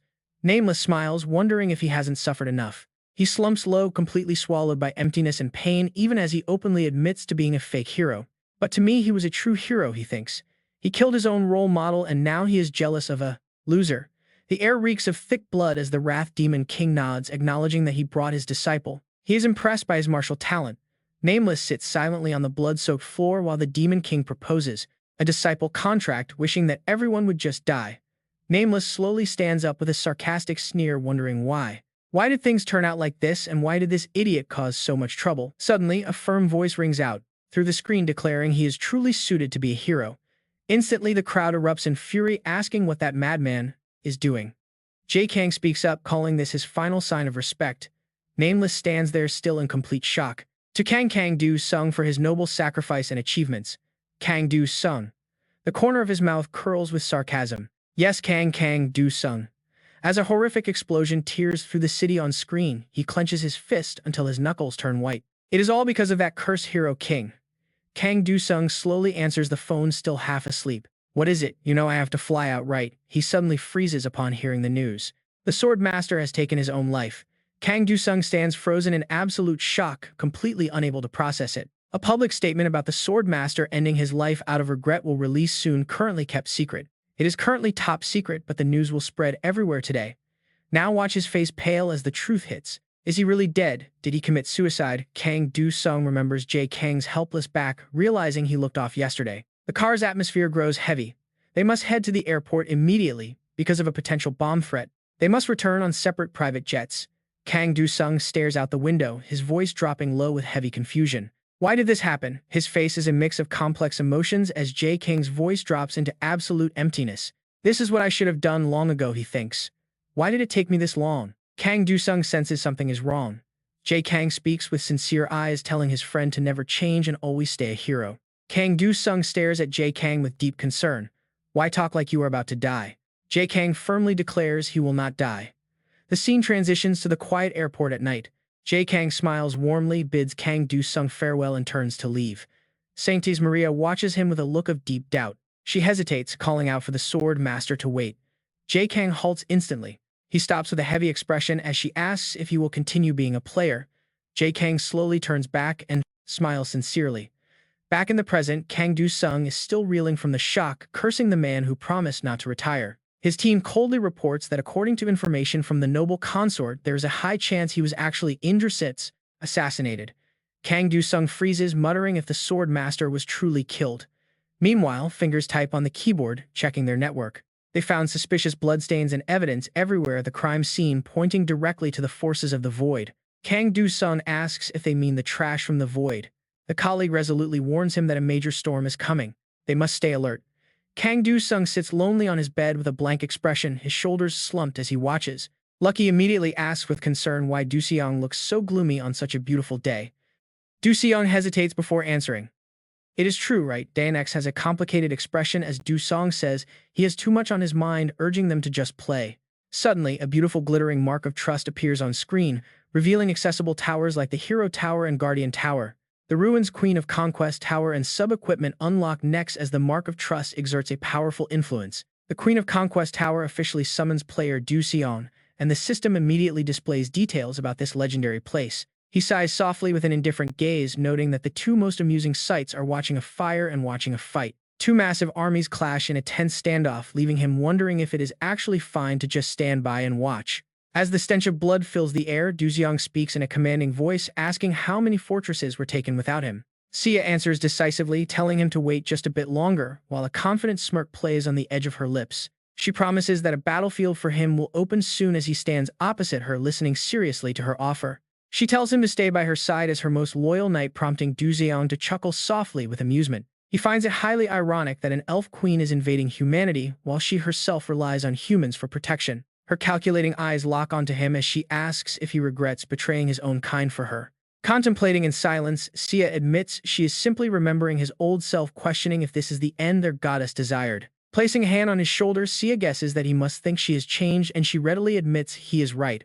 She explains that she had to make those hard choices for her people, stepping over to the castle railing with him. With a soft smile, she points to the strait separating the human kingdom from the desert elves, a boundary humans always crossed. Her expression quickly turns serious as she notes that the tables have finally turned, while Du-seong remains completely quiet. His eyes drift half-closed as he stands silently, his lone figure casting a quiet shadow across the vast empty hall. Now watch, they finally reach the last human stronghold, the unyielding fortress, designated as his final battlefield. Du-seong covers his mouth in pure shock as soldiers fall around them, their heavy footsteps echoing through the grim silence. A chilling voice welcomes the Hero King, but Du-seong only responds with a sharp, sarcastic question about the carnage. He demands to know why the man slaughtered his own troops, but Nameless only chuckles with a sick sense of amusement. Nameless asks who actually cares about the disposable lives inside this tower as he steps forward to confront Du-seong directly. Du-seong mutters that the guy is acting like a total psychopath, prompting a demonic laugh from Nameless in response. Looking troubled, Du-seong wonders if he is dealing with one of those bizarre lunatics who claim their madness is art. Drawing his blade, Nameless replies that he was simply tired of waiting and wanted to test out his brand new power. Du-seong's eyes sparkle with genuine amusement, marveling at how everyone suddenly has a mythical-grade weapon after just 1 month. But his smile quickly fades and his face turns pale when Ji-Chang's sword suddenly manifests right next to Nameless. The legendary weapon has survived countless brutal battles, and Du-seong can only stare in disbelief at its presence. Fixing his gaze on the blade, Du-seong admits he recognizes it, causing Nameless to raise an eyebrow in mock curiosity.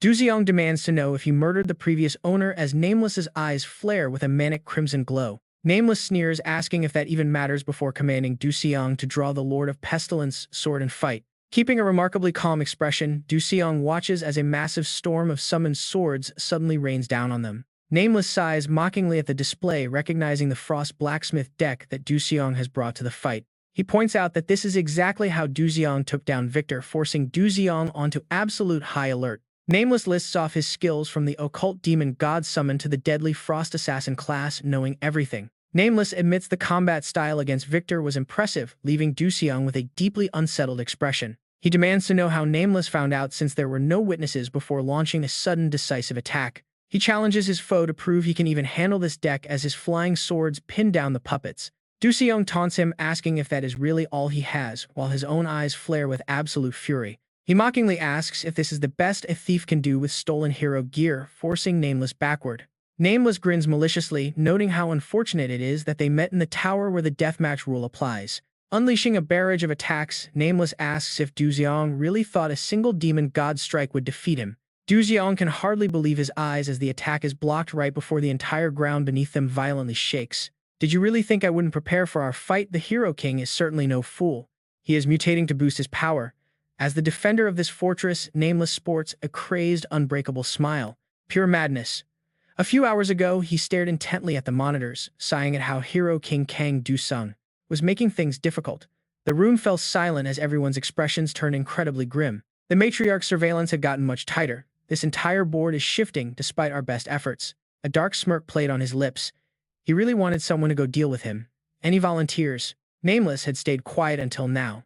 Suddenly, he stepped forward and made a very bold, clear declaration. He said he'd go. Where is he now? The system suddenly pinged. The tower was summoning the gatekeepers. Nameless's physical form began mutating, completely surging with insane power. As the ultimate guardian of this fortress, his twisted grin was pure, absolute madness. He felt absolutely invincible. Staring straight at Kang Du-sung, Nameless praised the pure miracle of his word magic. Kang Du-sung scoffed, mocking his confidence when his situation was clearly as bad as it gets. A massive, luxurious castle materialized out of thin air.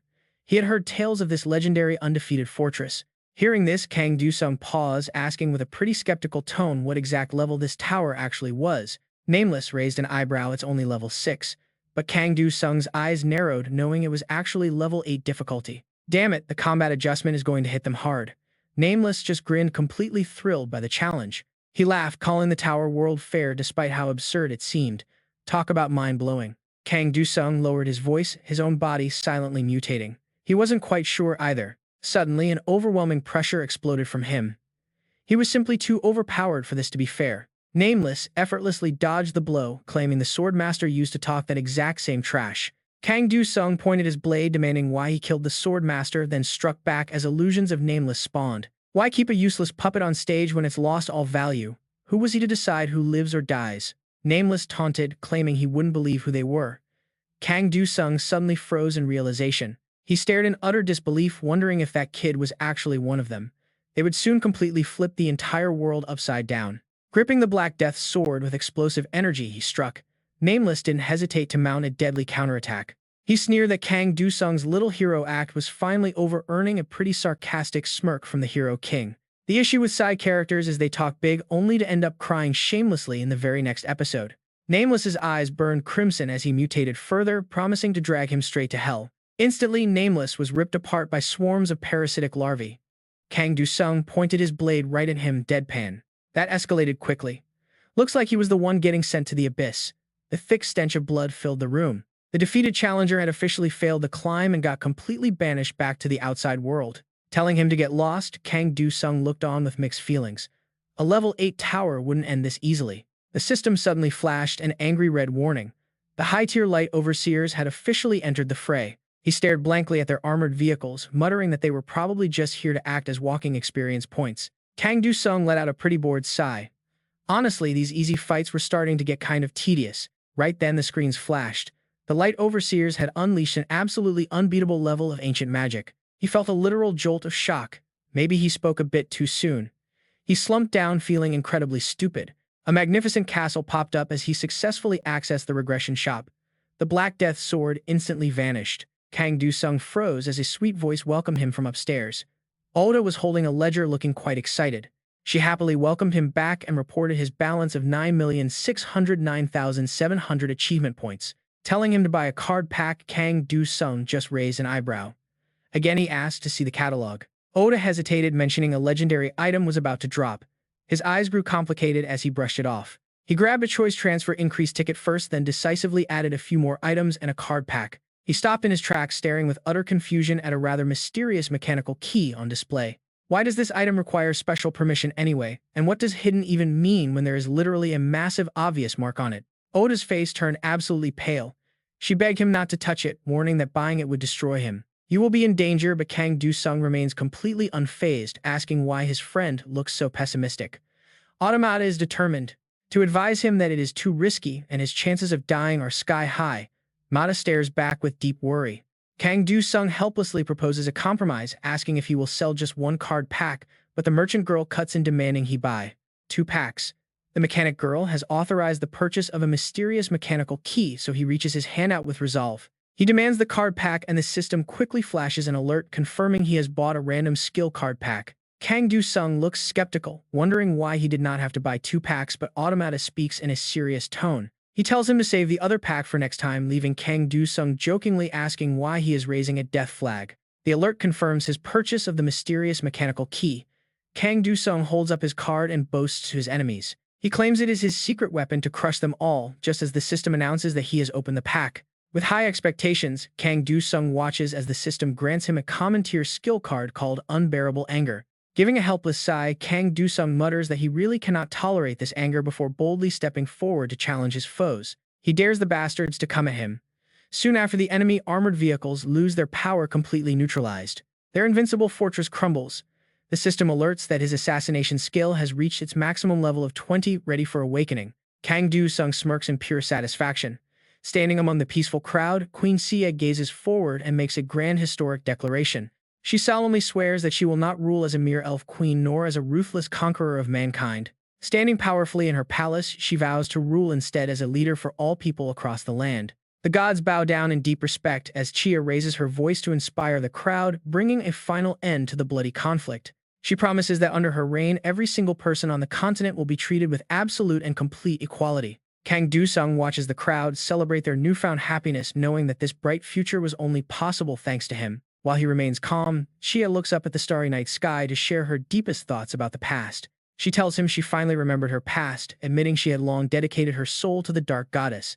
In her blind obsession for vengeance, she once swore to make humanity pay in blood, leaving Kang Dusung deep in thought. But she realized that her saviors were also human, smiling softly as she finally lets go of her hate. That was when she found her answer, just as the system chimes to declare that he has conquered the Queen of Conquest's tower. Kang Dusung is taken aback, wondering if this is truly the end, while Xia tells him that this is her ultimate answer. Standing in the dark space, the system confirms he cleared the tower, but Kang Dusung is still trying to process the sudden victory. Before he can even react, a glowing necklace appears out of thin air as a token of her gratitude. The system successfully appraises the unique grade accessory, identifying it as the Seal of Belief Heart of the Desert. Equipping this necklace allows the user to form a pact with the Desert Lord, regardless of any previous contracts. The item description reveals it was given by a human when the Desert Lord was still bound by mortal chains. Best of all, the owner retains this item even when the season resets. Suddenly, a cloaked woman materializes in front of him. Now get this, the legendary Desert Lord offers a contract. Our hero is absolutely stunned by the sudden option. Kang Dusung mutters in confusion, realizing this means he would be holding a double contract at the same time. Witnessing his confusion, a familiar clown-like figure playfully pokes his shoulder, urging Kang Dusung to go ahead and make the deal. The Clown Lord nudges him forward. Watching the giant finger pull back from his shoulder, Kang Dusung finds his courage. He formally accepts the offer. In return, the Desert Lord promises to protect him throughout his dangerous journey. As her hands gently brush past him, the system chimes to announce the successful contract with the Desert Lord.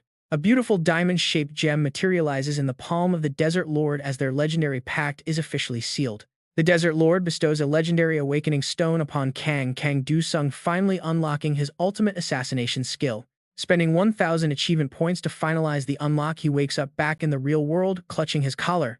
He mutters in disbelief that a queen became a demon king, wondering what kind of sacrifice she had to make. The words of the Skull Lord echo in his mind, revealing she sacrificed her entire world to attain that power. Kang Dusung quickly shrugs it off. After all, he has no desire to ever walk the path of a demon king anyway.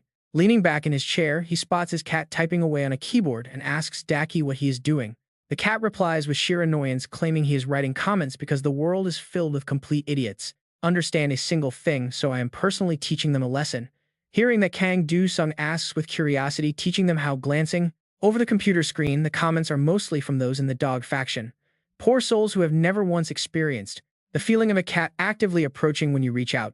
Some say they hate cats because they are too cold. Cold, wrong. If you just sit still, the little cats will approach you. They will even let you touch their paws if they are happy. Dogs are cuter. You idiot, don't let appearances fool you. Cats are the real trend now. Dogs just get all dirty after walks. Reading this ridiculous argument makes him say helplessly, "You are literally typing comments like a real cat." He then immediately grabs the cat by the scruff of its neck. Scram, I need to find out what is happening to this world. Blackie begins to struggle violently, shouting to let him down because he still needs to teach those people a lesson. Suddenly, Kang Dusung's eyes widen in absolute shock. As a piece of breaking news flashes across the screen, humanity has failed to conquer the 9th floor of the tower. He thoughtfully reaches out to touch the screen, murmuring that it seems they have some serious work to do once again. The cat's immediate reaction is to ask if he is injured again, but Kang Dusung quickly reassures him that is not the case. Realizing what is about to happen, Blackie urges him to rest more, but of course Kang Dusung never listens. Off to the tower. A moment later, the system prompt flashes, "Welcome to the 9th floor of the tower. You have officially stepped inside." The Dungeon Lord was once an ordinary high schooler, but after awakening in this world with cheat skills, he became incredibly powerful. Feared by the locals, he decided to rule over them as the Demon King. Suddenly, a special item notification pops up. He receives a tattered disguise cloak. Now Kang Du-sung's face is completely hidden beneath the hood while the cat gets absolutely nothing. Suddenly, a panicked crowd of villagers runs by screaming that the Demon King is attacking and to get the elderly to safety. The Empire's border fortress has already fallen and the enemies are here. Right behind them, a horde of monsters is in hot pursuit. Facing this absolute danger, the terrified villagers bravely grab whatever sharp tools they can find to defend their home. Amidst the absolute chaos, Kang Du-sung and his cat are just chilling in a corner. Talk about having nerves of steel. Kang Du-sung jokes that there might be some food over there, but Blackie snaps back that they are on the 9th floor. He replies that he knows as he summons a crimson stone. The system announces that he has used the Abyss Pearl on Daki. A massive wave of magic floods into Blackie, permanently boosting Daki's stats by 200 points. In the blink of an eye, the little feline transforms into a giant beast with razor-sharp teeth, making the terrified villagers scream about a monster entering their village. But Blackie simply leaps right over their heads, leaving everyone completely baffled. Why isn't it attacking them? Right then, a calm voice tells them not to worry because that giant beast is actually his summoned familiar. Everyone turns toward the cloaked figure, asking who he is. Kang Du-sung politely explains that he is merely a passing adventurer. Hearing this, a villager stammers to ask what rank he is. With a cold sweat running down his face, Kang Du-sung forces a smile and lies that he is platinum rank, which instantly puts the nervous crowd at ease. He sighs in relief, whispering to himself that he is incredibly lucky to have guessed a valid rank on the first try. One villager asks him to repeat that, but instead of replying, Kang Du-sung leaps onto a massive sword summoned in midair, shouting that he does not have time for this. While he was chatting, Blackie had already taken out a good chunk of monsters, but their numbers are still overwhelmingly high. It looks like the duo has a lot of cleaning up to do. The monster's eyes glow blood red, radiating pure malice. Kang Du-sung immediately summons massive shards of ice with a flashy spell that sounds like something straight out of a Chunabu fantasy. The frost spreads rapidly, completely freezing the oncoming horde. In a single move, Kang Du-sung is completely thrilled with his performance, while Blackie just stares back at him with dead eyes, basically asking if he has completely lost his mind. Meanwhile, the watching villagers are absolutely losing their heads over this. Kang Du-sung proudly boasts to Daki about how cool they think he is, leaving the cat completely speechless in quiet resignation. In a smug tone, he brags about finishing them all off before reinforcements could even arrive. Suddenly, something catches his attention. Approaching cavalry knights in armor that looks incredibly familiar. Kang Du-sung racks his brain trying to remember where he saw them. As Daki bites his cloak to lift him up, Kang Du-sung casually starts babbling about what is going to happen next. He predicts that the knights will thank him, ask for his name, and then he will say something totally stupid to pick a fight. It is the classic trope where the protagonist always clashes with the local knights. Blackie can only look at his master helplessly. Heavy armored footsteps approach as a high-ranking knight steps forward, placing a hand over his chest to pay his respects. He thanks Kang Du-sung, praising his incredible strength in taking down the monster horde single-handedly, if he is indeed an adventurer. Hearing them mention a legendary title, Kang Du-sung rubs his chin and tries to recall the old nickname he used to go by. A title he says back in middle school, they used to call him the Lord of Black Ice. The knights stare in absolute shock. Everyone gasps in shock. They look at him as if they just heard the most earth-shattering news of their lives. The only one unfazed is Kang Du-sung himself. What he asks is, there something wrong with Black Ice? Weren't they all respectful just a second ago? Now the knights draw their swords and demand answers. There is no way any high-ranking adventurer would carry a sketchy title like that. Kang Du-sung lets out a dry laugh, whispering that his luck has officially run out. Right next to him, the cat laughs even louder. State your true identity and purpose right now, the knight barks. Yet even with sharp blades pointed at him, Kang Du-sung remains completely relaxed. See, I knew this would happen, Blackie complains. The talking cat is absolutely furious, blaming him for saying something so incredibly stupid. One of the knights stands forward, absolutely convinced of his theory. He declares that this guy is definitely a spy for the Demon King. The Lord of Dark Flames, the names sound way too similar. The knights look at him with a mixture of raw terror and disbelief. Nobody expected a member of the demon army to sneak into the village posing as an adventurer. Kang Du-sung listens to them in silence. Suddenly, Kang Du-sung looks down at his gear in confusion. Wait, I thought this cloak was supposed to keep me hidden from everyone. That comment only makes the knight more certain. He shouts that it is a disguise, confirming they are dealing with an enemy agent. To make matters worse, a system notification pops up. The clown Demon King is laughing at him. The misunderstanding is officially out of hand. They now have every excuse to brand him an enemy. The demon spy basically exposed himself, leaving Kang Du-sung to sigh in pure exhaustion. Should I quit being a player and become a fortune teller instead, he mutters. Everything is playing out exactly like I predicted. Blackie goes quiet for a second before snapping back. I have got nothing to say to you right now. Suddenly, the tense air shifts. Ilya appears out of nowhere, calling for everyone to stop and lower their weapons. Seeing her arrive, Kang Du-sung does not look surprised. Perfect timing. The saintess turns to him with a gentle nod, saying she's incredibly glad to meet him, a legendary warrior. The knights gasp at the title. They ask the saintess if this guy is truly the warrior she summoned from another world. Did she really summon another dangerous outsider to their land? Ilya steps forward, raising her hands to try and calm the situation. Please trust me, she pleads, this outsider is not our enemy. But the knights immediately snap back, throwing accusations in her face. Have you forgotten that a cursed outsider became the Demon King and is currently destroying our world? They shout, pointing weapons at her. They call her a witch. The furious soldiers raise their swords, hurling insults directly at the saintess without an ounce of respect. How dare you speak to the saintess that way, her guards yell. But the Imperial Knights are not intimidated in the slightest. Is there a better word than witch for the woman who summoned the monster currently destroying our entire world? As they argue, Ilya turns incredibly pale, but still tries to calm them down. Meanwhile, Kang Du-sung quietly charges his magics, summoning floating blades above. He summons a storm of swords in the air. You guys never fail to disappoint, constantly fighting each other like fools. He does this to protect the girl. If anyone other than the saintess speaks another word, I will take his head. She looks up in absolute terror and calls out his name. While the crowd falls silent under his threat, Kang Du-sung speaks plainly. I get that the Demon King is destroying this kingdom, but what exactly did the saintess do wrong? Ilya answers him herself. It is because only the saintess has the power to summon warriors from other worlds. And the last one betrayed them. That warrior betrayed his mission and became the Lord of Dark Flames. All of this is my fault, she whispers softly. Kang Du-sung places a gentle hand on her shoulder before sighing. Damn it, he says, this is exactly why I told you not to care. He turns around and waves his hand, telling her they need to hit the road. Hearing this, Ilya asks where they are going. His fist clenches tight. Isn't it obvious, he says, we are going to put an end to the Demon King ourselves. The moment those words leave his mouth, silence falls over the valley. Suddenly, a figure on the cliff above calls out to him. He claims to be one of the 4 heavenly kings. Without a word, Kang Du-sung summons his sword and freezes the guy solid. Just like that, the weakest of the 4 heavenly kings is utterly destroyed. The watching soldiers take a terrified step back. On his relentless journey toward his goal, he crushes every enemy alone. Watch as he tears down one stronghold after another.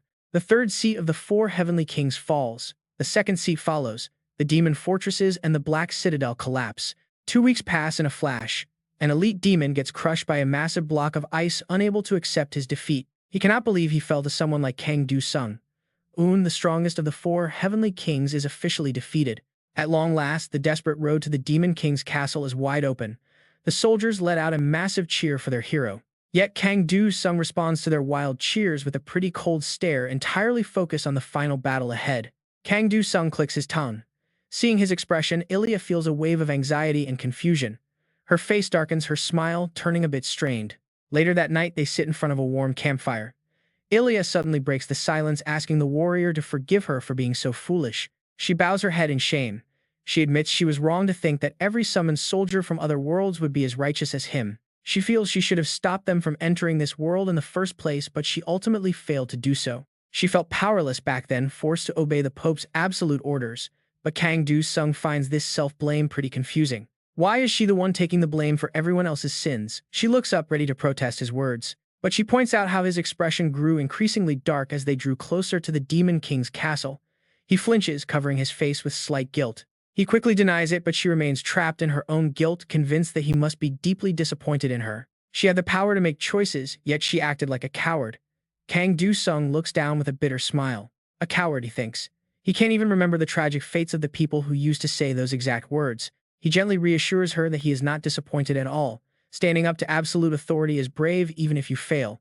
That failure does not make her a coward, and the rankings of this world prove that power isn't everything. Even now, she is still trying to shoulder the blame for the Demon King's actions. Ilya quietly wipes away her tears. She smiles, saying it is her duty as a saintess. That heavy word reminds him of an old saying about heroes and their duties. Protecting the world is the hero's burden. Suddenly, Kang Du-sung asks a question that seems completely out of place. Can a saintess ever retire? She seems to understand exactly what he is getting at. With a soft smile, she explains that once you become a saintess, you are one for life.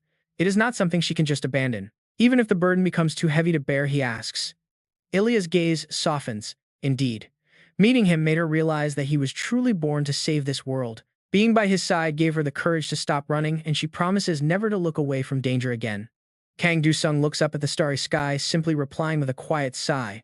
On another night, he stands right before the castle gates. He calls out for the Demon King to show himself before stepping inside. Their figure sits casually on a gold throne. The figure asks if he came alone, demanding to know his identity. The Dark Flame Lord sneers with supreme confidence. He wonders how anyone still has the guts to challenge him, but Kang Du-sung just calmly stares at him unfazed. He found the tower's name strange, but he never expected the feared Demon King to be a mere child. The boy sits up in disbelief. What did he just say? Kang Du-sung slowly pulls off his cloak, wondering if a kid like him even knows who he is. The Dark Flame Lord leaps to his feet, trembling as he recognizes the Hero King. Honestly, who wouldn't be terrified? Seeing him recognize him makes things much easier, though the boy's very presence is incredibly irritating to Kang Du-sung. He can see the shadow of the Dark Monarch looming over the boy, but decides to give him one chance to explain himself. He asks if the boy ever learned in school not to form a contract with the Dark Demon King. The memory triggers pure rage. The Dark Flame Lord snaps back, yelling that he never believed a single thing they taught at school. Kang Du-sung can easily guess why. The boy probably hated studying, and the Dark Demon King lured him with a cheap promise of escaping his miserable reality. He claims to know exactly how rotten the outside world is, but his defensive shouting only shows how desperate he is. Irritated by the hero's calm confidence, the boy screams at him to stop acting like he knows everything. Kang Du-sung calmly replies that he does not know, and frankly he does not care. The boy willingly signed that dark contract. He came here and brutally slaughtered every single player who arrived before him, showing exactly what kind of monster he has become. A memory of his teacher flashes back, warning them that while admiring teammates is good, some demon kings are strictly off limits. Back in the classroom, the boy was constantly bullied with classmates, throwing crumbled paper at his head. Those who sign contracts with the Dark Demon King become a true part of that world, turning into humanity's ultimate enemy. Once you become a Demon King, any player you kill in this game will die in the real world as well. The Dark King targeted a fragile high school student, exploiting his trauma from school violence to lure him into darkness. The Dark King whispered to him to ignore the hypocrites and simply kill everyone who ever hurt him. Now the Dark Demon King watches with pure amusement.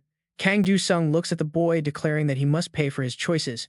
The Dark Flame Lord laughs at the word price.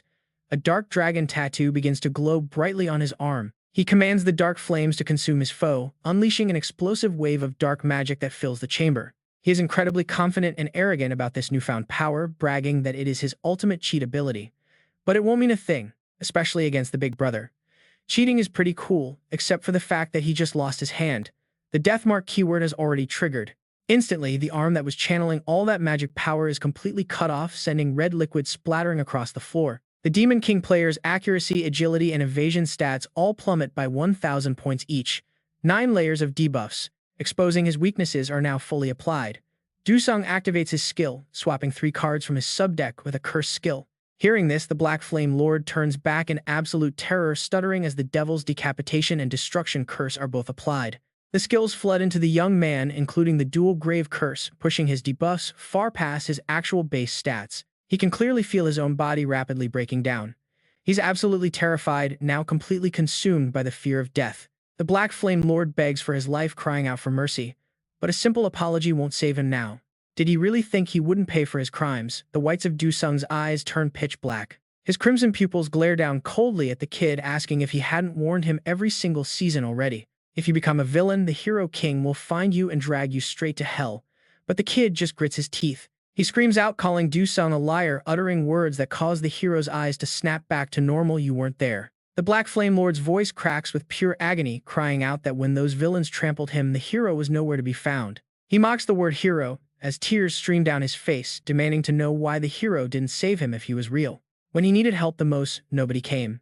Du-sung stands there in absolute shock, listening to the kid's painful words. Using his remaining arm to prop himself up, the Black Flame Lord glares with dead eyes that hold absolutely no hope left. He wishes all heroes would just drop dead. Right as he says it, a massive pillar of light erupts inside the castle. Ye watches in utter disbelief as the system alerts pop up across the screen, confirming the defeat of the otherworldly Demon King. The Black Flame Lord has been defeated, and the tower is cleared. Yet despite this massive achievement, he feels absolutely no joy. Back in the real world, reporters immediately crowd around asking how Du-sung feels about becoming the first to conquer the 9th floor. They mention that the tower almost suffered a complete dungeon break.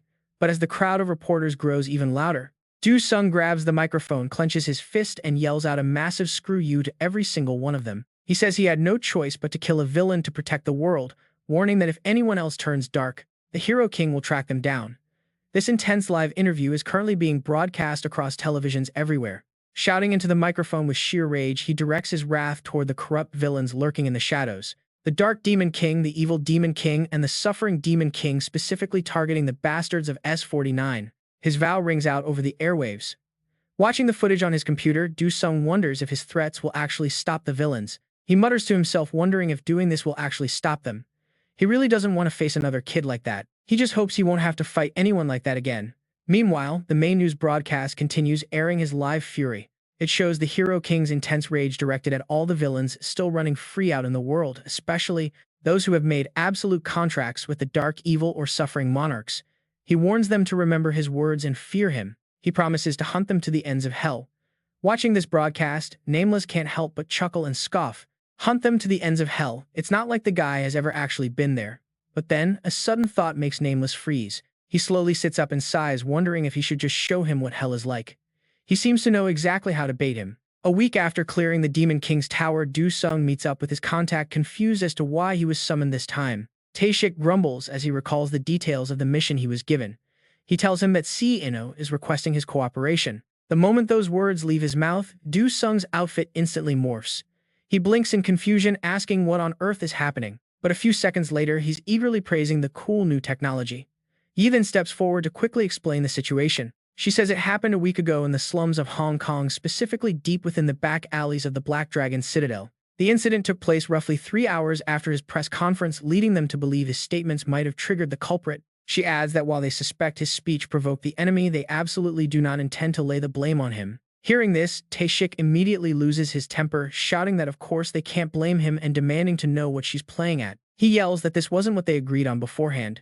His dramatic overreaction leaves Yi flustered as she tries to clarify her words. She stammers that she only said it to prevent any misunderstandings and meant nothing else by it.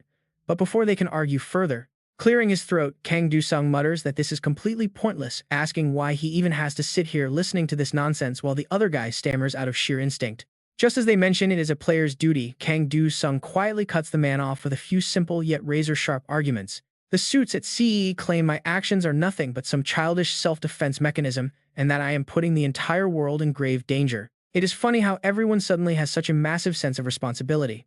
Did you guys never once think of just handling it yourself? Seeing the two people in the car completely unable to give a straight answer, Kang Do-sung cannot help but let out a long, disappointed sigh. Fine, I guess I should take responsibility for my own words, so I will go. After all, that bastard did say he is waiting for me in hell. Meanwhile, Nameless continues to linger inside the dark and eerie Black Dragon Fortress, paying absolutely no mind to the heavy rain pouring down. Forced to wait endlessly, the man grows incredibly restless, muttering like a complete lunatic about why Kang Do-sung has not arrived yet when he promised to meet. Is it because this place is not a real hell yet, or is he simply not ready to face the ultimate horror of a true hell? Tears suddenly stream down Nameless's face, though he continues his bizarre rant, weeping that just surviving inside this simulation is already pushing his sanity to the absolute limit. As he feels himself slipping, a cold robotic notification from the system abruptly chimes in with an unexpected message. The system declares that the pain which fails to destroy them will only make them stronger, forging them into a far superior entity. Comparing his torment to raw iron being tempered into steel, the Monarch of Agony and the Iron Monarch display highly pleased expressions. They bestow a powerful blessing upon him, and this sudden stroke of good luck immediately turns Nameless's weeping into something far more sinister. He bursts into a savage wild grin, calling the blessing a magnificent gift and declaring that Kang Do-sung absolutely must show up now. Right on cue, Kang Do-sung finally arrives at the eerie Black Dragon Fortress, accompanied by a local guide named Minchin. They slip into the dark back alleys of the fortress, which turn out to be a massive labyrinth merged from slums across the entire world. It traps countless lost souls entirely against their will, a harsh reality that leaves Kang Do-sung feeling rather confused as he listens. Questioning if it is a labyrinth, Kang Do-sung interrupts him, but Minchin does not mind at all, calmly continuing his explanation. He reveals that a new mechanism was introduced this season in the Infinite Labyrinth, allowing players to build their own custom simulation environments. This includes custom towers with specific targets which those contracted with the Machine Monarch have built all over the world. Strangely, most of the high-ranking players seem completely unaware of this, which instantly catches Kang Do-sung's interest. He admits he heard rumors about it, but since the reward seems so predictable, he never really bothered to try it out. He asks where the entrance is, complaining about having to walk so far even after teleporting, but Minchin simply ignores the whining. Without stopping, the guy keeps walking and cryptically replies that pinpointing exact coordinates in this zone is unfortunately near impossible. Because of that, Kang Do-sung is told he will have to enter the Black Dragon Fortress entirely on his own, which visibly startles him. Looking completely baffled, Kang Do-sung demands to know why, but Min-chun clearly expected this reaction and calmly explains the situation. He reveals that staff are barred from entering due to a previously established guild policy stopping right in front of a heavy iron gate. Directing Kang Do-sung toward the entrance, he instructs him to head straight to Sector 9, where an elderly woman will be waiting. Nodding, Kang Do-sung grabs the handle and pushes open the door, stepping into the bizarre and chaotic space beyond as the system chimes. A glowing alert informs him that he is now entering the Black Dragon Fortress labyrinth, and the gateway behind him immediately vanishes. With the exit completely gone, Kang Do-sung looks around the strange rundown environment in total bewilderment, trying to make sense of things. He mutters to himself about why there are so many odd people gathered here, deciding to pick a random resident to ask for help. He politely asks for directions to Sector 9, but a man named So-hun completely ignores him, jumping to his feet in a blind rage. The angry resident curses and yells at him to get out of his sunlight, asking if Kang Do-sung knows how much he paid for this spot. But the moment his eyes focus and he realizes exactly who he is shouting at, So-hun panics, jumping back in absolute shock. Trembling, he addresses him as the Hero King and quickly points down the path, stammering that Sector 9 is right that way. His loud shouting draws the attention of everyone nearby, and people start sitting up in shock, wondering why the legendary Hero King is here. Paying no mind to the rising commotion, Kang Do-sung quietly scans the man's identity on his device before speaking up in a calm tone. He asks why he is hiding his face, pointing out that escaping after committing 6 brutal murders and robberies is highly suspicious. Identifying him as a rogue black hat player, the cornered criminal realizes his cover is blown and immediately starts begging for mercy. He desperately begs Kang Do-sung to spare him since he pointed out the directions, but Kang Do-sung casually deals with him in a single breath. The quick execution prompts the system to chime in with a message confirming that the hostile player has been expelled from the labyrinth. A notification states that he has claimed all of his enemy's gear, and Kang Do-sung completely ignores the panic spreading through the crowd. Instead, he summons Blackie to prepare for departure, noting to himself that this strange place definitely shares some similarities with the others. Inside the tower, Do-sung climbs up a building, sighs heavily, and mutters to himself, asking if this is really Area 9 of the place. Walking forward, he feels that climbing higher in this tower only drags him much deeper into the dark underworld. Just as Do-sung is lost in his thoughts, Bong-chi suddenly waves from afar, warmly welcoming him. She addresses him as the Hero King, asking if he is the guest visiting her shabby little place today. He seriously asks about the rumors of a killer hiding out here, and she doesn't hesitate to confirm it. With a quiet nod, she reveals that the vicious killer struck again early this morning, leaving Do-sung completely stunned. Utterly stunned, he asks if it was really this morning, prompting Bong-chi to ask if he wants to see it. She refers to the bloody crime scene left by Nameless, which still contains a direct warning meant for Do-sung. Since he only saw photos last time standing here in person, with a nauseating stench of blood leaves him shaken. As the foul odor continues to linger in the air, Do-sung finally speaks with a heavy and serious voice.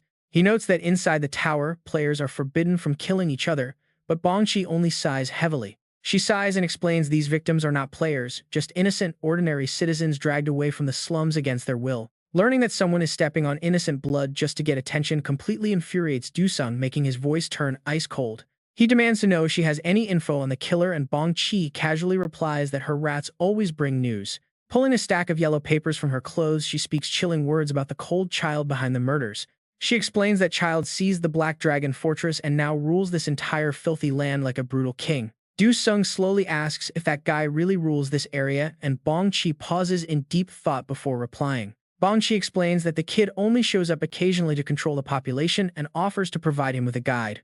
She begs him to grant them their freedom, leaving those as her final words before Do-sung heads over to Sector M. While he is waiting for someone, Chun-Soo suddenly appears, shouting with absolute excitement upon seeing the famous Hero King. He excitedly praises Do-sung as the absolute peak of heroes, and his weird attitude naturally prompts a curious question. Do-sung asks if the kid is supposed to be his guide, and Chun-Soo quickly nods, happily confirming the job. Hearing that confirmation, Do-sung immediately tosses a stack of cash over, leaving the young kid feeling totally confused. Do-sung casually explains that it is just a nice tip, prompting Chun-Soo to excitedly bow and thank him repeatedly. A bit later, as they make their way down the path, the two of them share a casual little conversation. Do-sung asks the kid's age and points out that young people do not use outdated slang anymore, leaving Chun-Soo quite confused. Realizing the kid would not understand anyway, Do-sung stops explaining and Chun-Soo gets back to guiding him along the path. The kid seriously leads him through a long, winding route, and after quite some time, he eagerly speaks up again. He excitedly declares that once he finally becomes a player, he will definitely try to be super legendary just like him.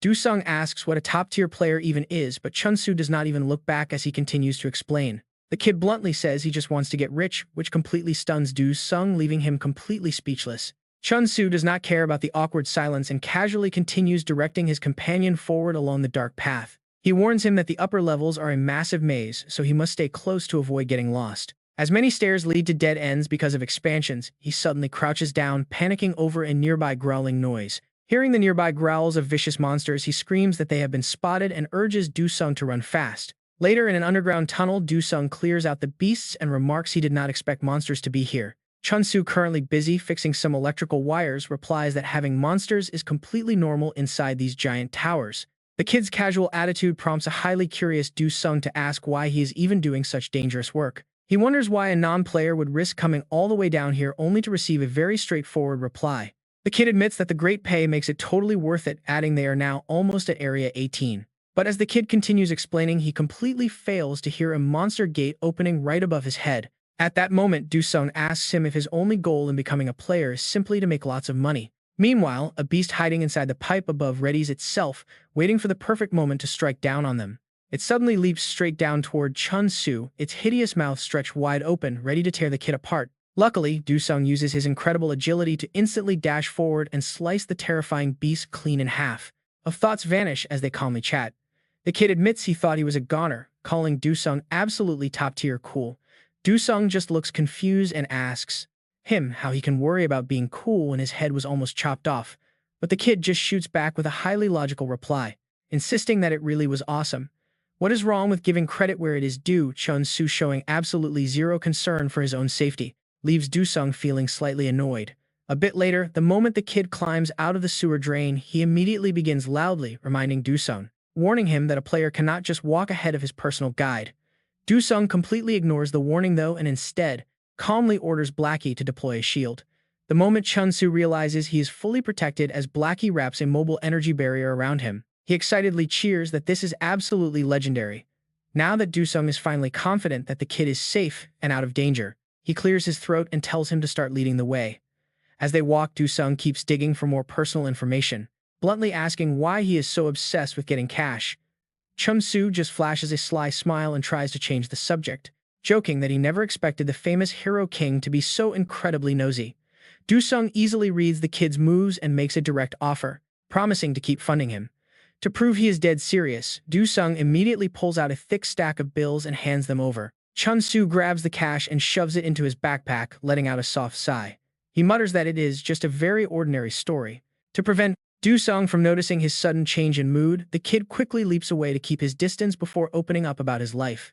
He reveals his younger brother is incredibly sick, adding that living in a dump like this makes it impossible for anyone to stay healthy. That is exactly why he plans to escape this place with his brother. He is willing to do absolutely anything to make it happen.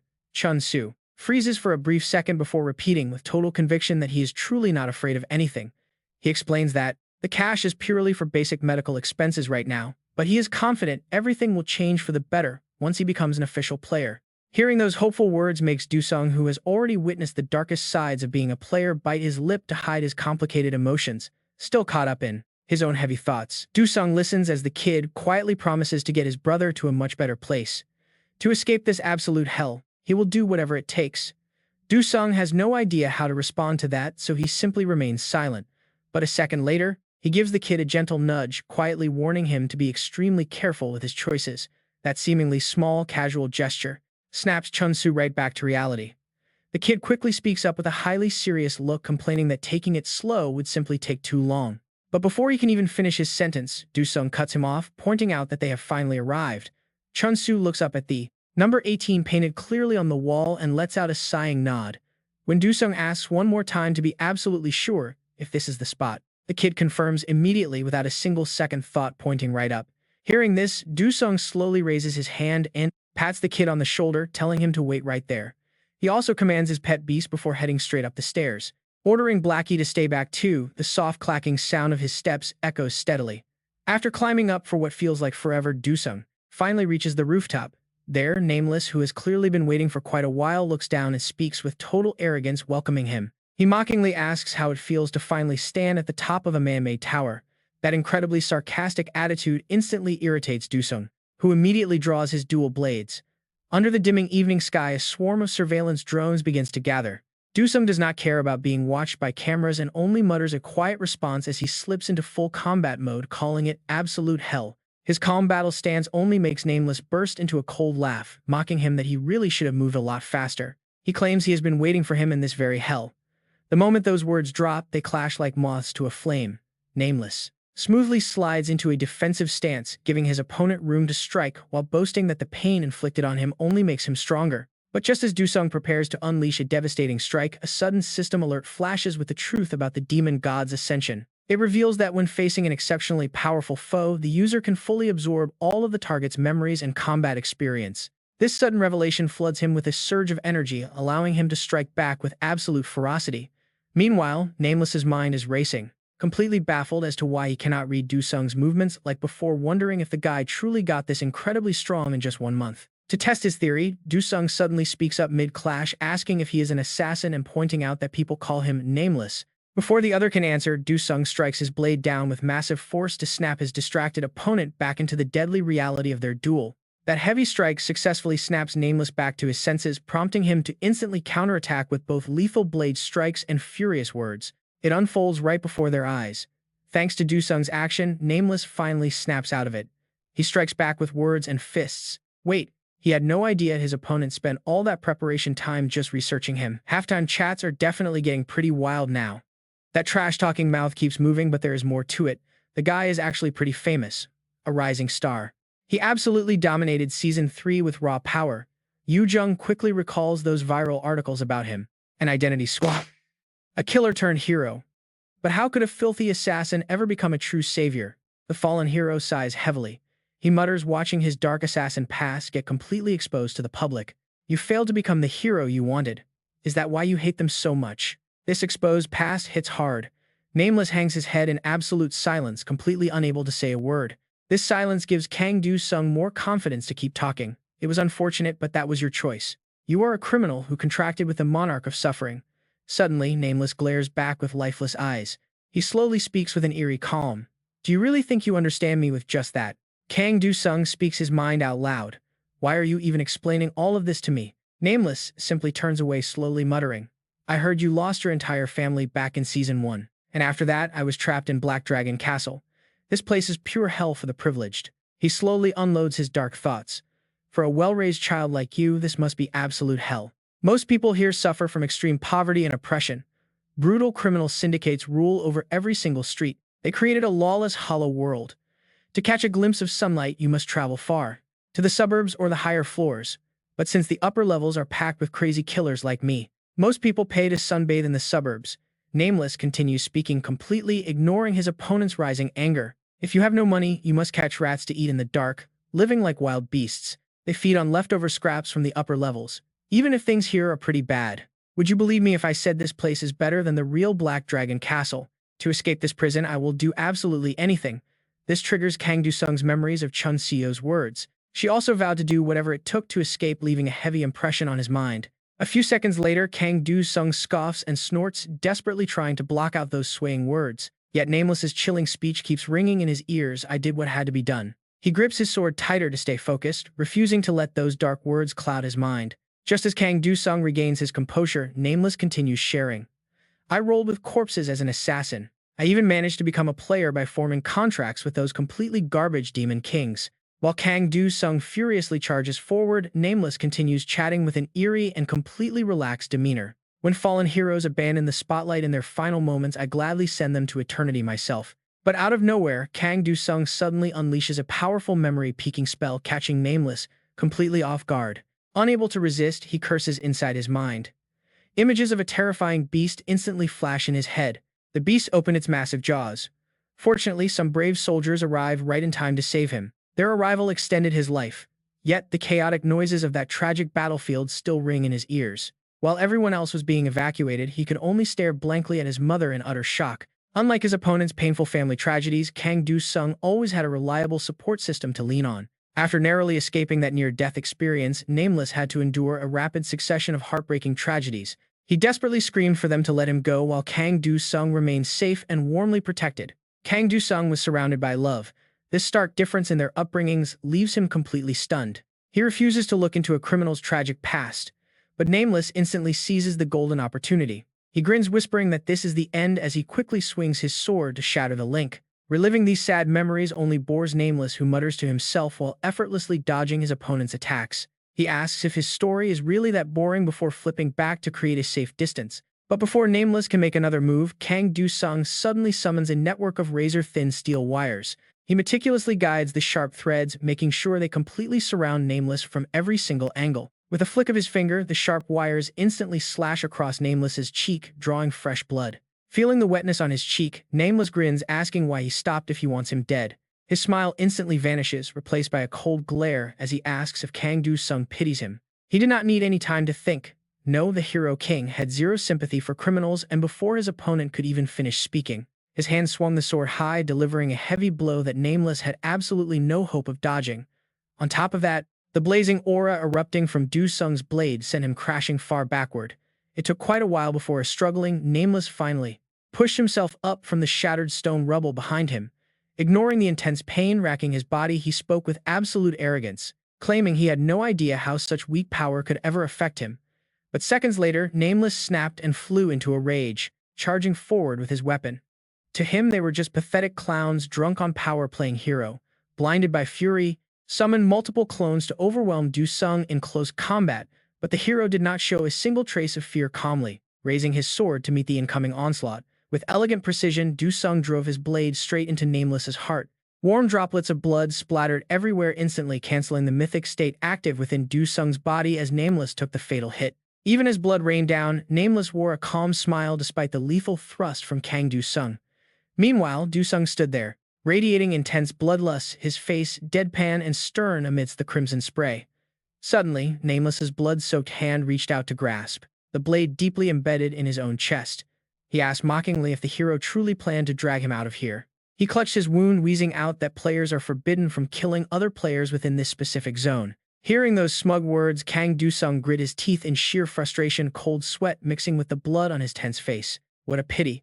The villain laughed, saying this pain would only make him stronger, then collapse onto the ground. He muttered that he looked forward to their next meeting on the outside, but Du-sung remained completely unfazed by the threat. With a cold sweep, he kicked Nameless backward, leaving a massive trail of blood spraying across the rubble as he grit his teeth. Raising his hand with intense bloodlust, he muttered that their next meeting would entirely depend on whether the villain actually survived this. Nameless collapsed onto the cold debris, his chest soaked in crimson from that fatal stab wound, yet he still wore a creepy calm smile. Looking down from the rooftop, Kang Du-sung glared at the fallen body and shouted that once a player dies here, they can never revive. But suddenly his eyes dived around in absolute confusion as the surrounding air began to shift. Something was wrong. A glitching system notification suddenly popped up before his eyes.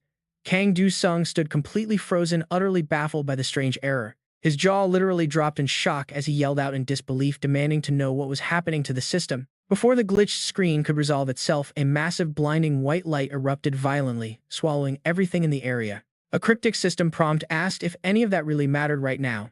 Shielding his eyes, Kang Du-sung groaned in pain. He stood helplessly in the middle of the blinding glare, his face twisted in shock as he looked at what was forming. A glowing blade was now floating right in front of him. The system announced that he had acquired the Sword of the Defeat Seeker. The Ren sword slowly turned as a powerful energy enveloped it. The system declared that even if the target survived, he was finished. He would never be able to wield a mythic weapon again. The notification popped up, converting the equipped gear into the Ren sword. As he tightly gripped the hilt of the blade, radiating an eerie purple glow, another shadowy hand reached out, trying to grab it. A booming voice echoed, demanding the return of his sword. The active Heavenly Demon Descent skill was hungrily craving this new weapon. Du-sung's mind raced. Damn it. The system asked if he would sacrifice the Ren sword to enter the tower. He hesitated, hovering his finger over the options, but stopped to think. He stared coldly at the 3 flashing system windows. Why is this even a question, he thought. The system confirmed the Ren sword could be paid as the price to enter. His destination was the Tower of the Heavenly Demon, clear conditions unknown. The special entry requirement was sacrificing the Sword of the Defeat Seeker. The Ren sword's entry window was highly limited, with the countdown showing only 2 minutes and 56 seconds remaining. Cold sweat rolled down his cheek under the pressure. Why the rush? Kim Chun-soo watched in utter bewilderment. Is it over? He just needed to wait a little longer. Standing tall as a brilliant purple light erupted right beneath his feet. Du-sung gripped the hilt tight against his chest, his expression calm and confident as he boldly declared he would enter the tower. Kim Chun-soo could only mutter that he was an absolute idiot. A final system message confirmed his entry into the Heavenly Demon's tower. Du-sung knelt on one knee in a reverent pose, offering the silver blade as if returning it to an immortal monarch. The ancient figure smiled with deep satisfaction, gently caressing the legendary blade while asking if the hero had returned his weapon. Standing right before Du-sung, the Heavenly Demon spread his arms, his calculated gaze showing both approval and deep hidden schemes. He remarked that this blade belonged to those ignorant of the sword, those blind to the true path of martial arts, and those who have never once tasted victory. He declared this gift was meant solely for those foolish, clueless souls. Cunning. Slippery. That sword is way too powerful for those idiots. Kang Du-sung stands there smirking with pure pride, totally enjoying his moment. But since he found the sword, doesn't he deserve some commission? A little reward for the effort? The Heavenly Demon just smiles, asking what he wants. Seizing the moment, Du-sung makes a bold demand. What else is there to ask for? His power is the only thing worth having. If there is nothing else, he says, just give it back. Why crave more? You already beat 2 monarchs. What are you even trying to achieve with all that strength in the end? Classic. Kang Du-sung stands tall, pointing a finger straight down. He wants to bring the absolute end. The end of this entire game. Hearing this, the Heavenly Demon is visibly shaken. And honestly, who wouldn't be after a declaration like that? That is enough. He looks absolutely resolute, firmly declaring he refuses to be toyed with anymore. The demon's voice cuts deep, questioning him directly. You really think you can end the playtime of the monarchs? A quiet pause. He looks up lost in thought before declaring loud and clear that he is ready to take on that mission. Kang Du-sung spreads his arms, his voice dropping low. No matter what happened, nothing can justify their crimes. And yet that very past is the only proof that they even exist. That is a heavy burden to carry. A sad smile. He pauses for a moment, his voice softening. Even that absolute idiot who just ran in swung the sword of Genin. If this game had never started, none of this tragedy would have ever happened. The bitter truth of it all, an ordinary high school kid would have never ended up as a demon king in another world. And the president's son wouldn't have betrayed humanity. At most, he would just be playing politics. Determined. That is why he is ending this today. To make sure the game loses all control over them once and for all. The Heavenly Demon is utterly stunned.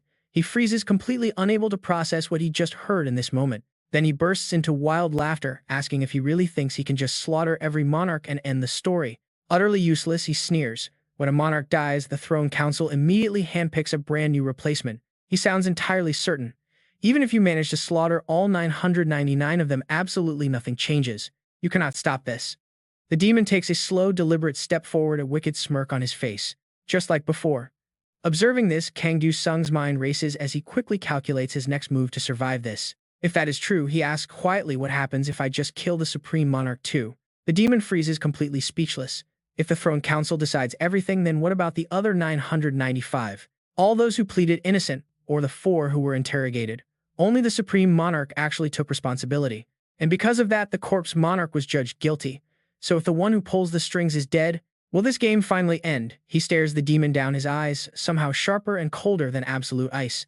The demon snarls, asking if he really thinks that guy is the one who created this whole game. Intriguing. He asks if Du-sung wants to know the real truth. Du-sung can only stare back, completely stunned, speechless. For a second, he cannot even form a single word. The Heavenly Demon remains an absolute mystery. How pitiful. A fool craving power. But since you chose this path, there is no turning back. The only thing he can do now to reach his goal is to obtain even more insane power. Pain. Suddenly, Kang Du-sung clutches his neck in agony as the demon casually turns his back and walks away. He says there is no right to the truth, yet Du-sung forces himself up in pure frustration. You must have something for me, right? Seeing his anger, the demon slowly draws his massive blade. I get it now. A wicked smirk plays on the demon's lips. You fool, the only thing for you. Only his sword. He readies himself for battle. Kang Du-sung stares back, showing absolutely zero fear in his eyes, ready to clash. Suddenly, the system screen flashes, showing his gear swap count has hit 3 out of 3. And his skill card swaps are at 4 out of 3. He stares at the screen, completely baffled. Wait, why hand over the 9 solitary swords? The demon's eyes glint with mischief as he questions the blade. What makes you so sure it is even a sword in the first place? Du-sung stands there utterly silent. Then he suddenly freezes, realizing something. Meanwhile, the Heavenly Demon pours everything into overwhelming him to seize the absolute advantage. A tree branch. The Heavenly Demon possesses such incredible magical power through a mere branch. He is so shocked that cold sweat begins to pour. What on earth is happening here? Can Dusung unleashes lethal sword strikes, yet his focus is completely shattered by his racing thoughts. His mind is in absolute chaos. It was never even a sword in the first place. How can a mere branch possibly compare to the legendary power of the solitary nine swords? Can Dusung keeps fighting, but his mind completely gone. But then it clicks. No, it actually is possible. The sword glows once more, leaving him completely stunned. The truth of this mythic rank weapon, the solitary nine swords, belongs to one who craved defeat. Its final description reveals the story of a swordsman who spent his entire life searching for anyone strong enough to beat him, only to die in total solitude. Can Dusung stands frozen as a sudden realization hits him. Looking at the heavenly demon's weapon, the image of the immortal king flashes in his mind. He was the one who made it the solitary nine swords. You have brought me my weapon. I have always craved strong opponents to teach me the true meaning of defeat. To find them, I wandered across the endless wilderness. Can Dusung stands tall, piecing it together. It is the heavenly demon class itself that wields this legendary blade. The only proof of their existence right now lies in the past. Whichever weapon the heavenly demon holds is destined to become the solitary nine swords. Even the heavenly demon admires this deduction. Indeed, no matter what sword he chooses to wield, it instantly transforms into that legendary blade. Guided by his will, a fragment of his true essence is forever etched into the metal. The heavenly demon descent becomes reality, a unique metaphysical attribute set utilizing bone-tempered steel as a physical vessel. This trait temporarily embodies the infinite power of the heavenly demon in physical form. When his descent skill is activated, the effect of the solitary nine swords, the ability to unleash 9 attacks in a single slash, resets completely. Penetrating sword control takes effect, merging with the heavenly sword keyword. The heavenly demon descent is then applied directly to swordsmanship. The more he analyzes, the more fascinating it gets. If everything operates on this logic, then every single skill must share this potential.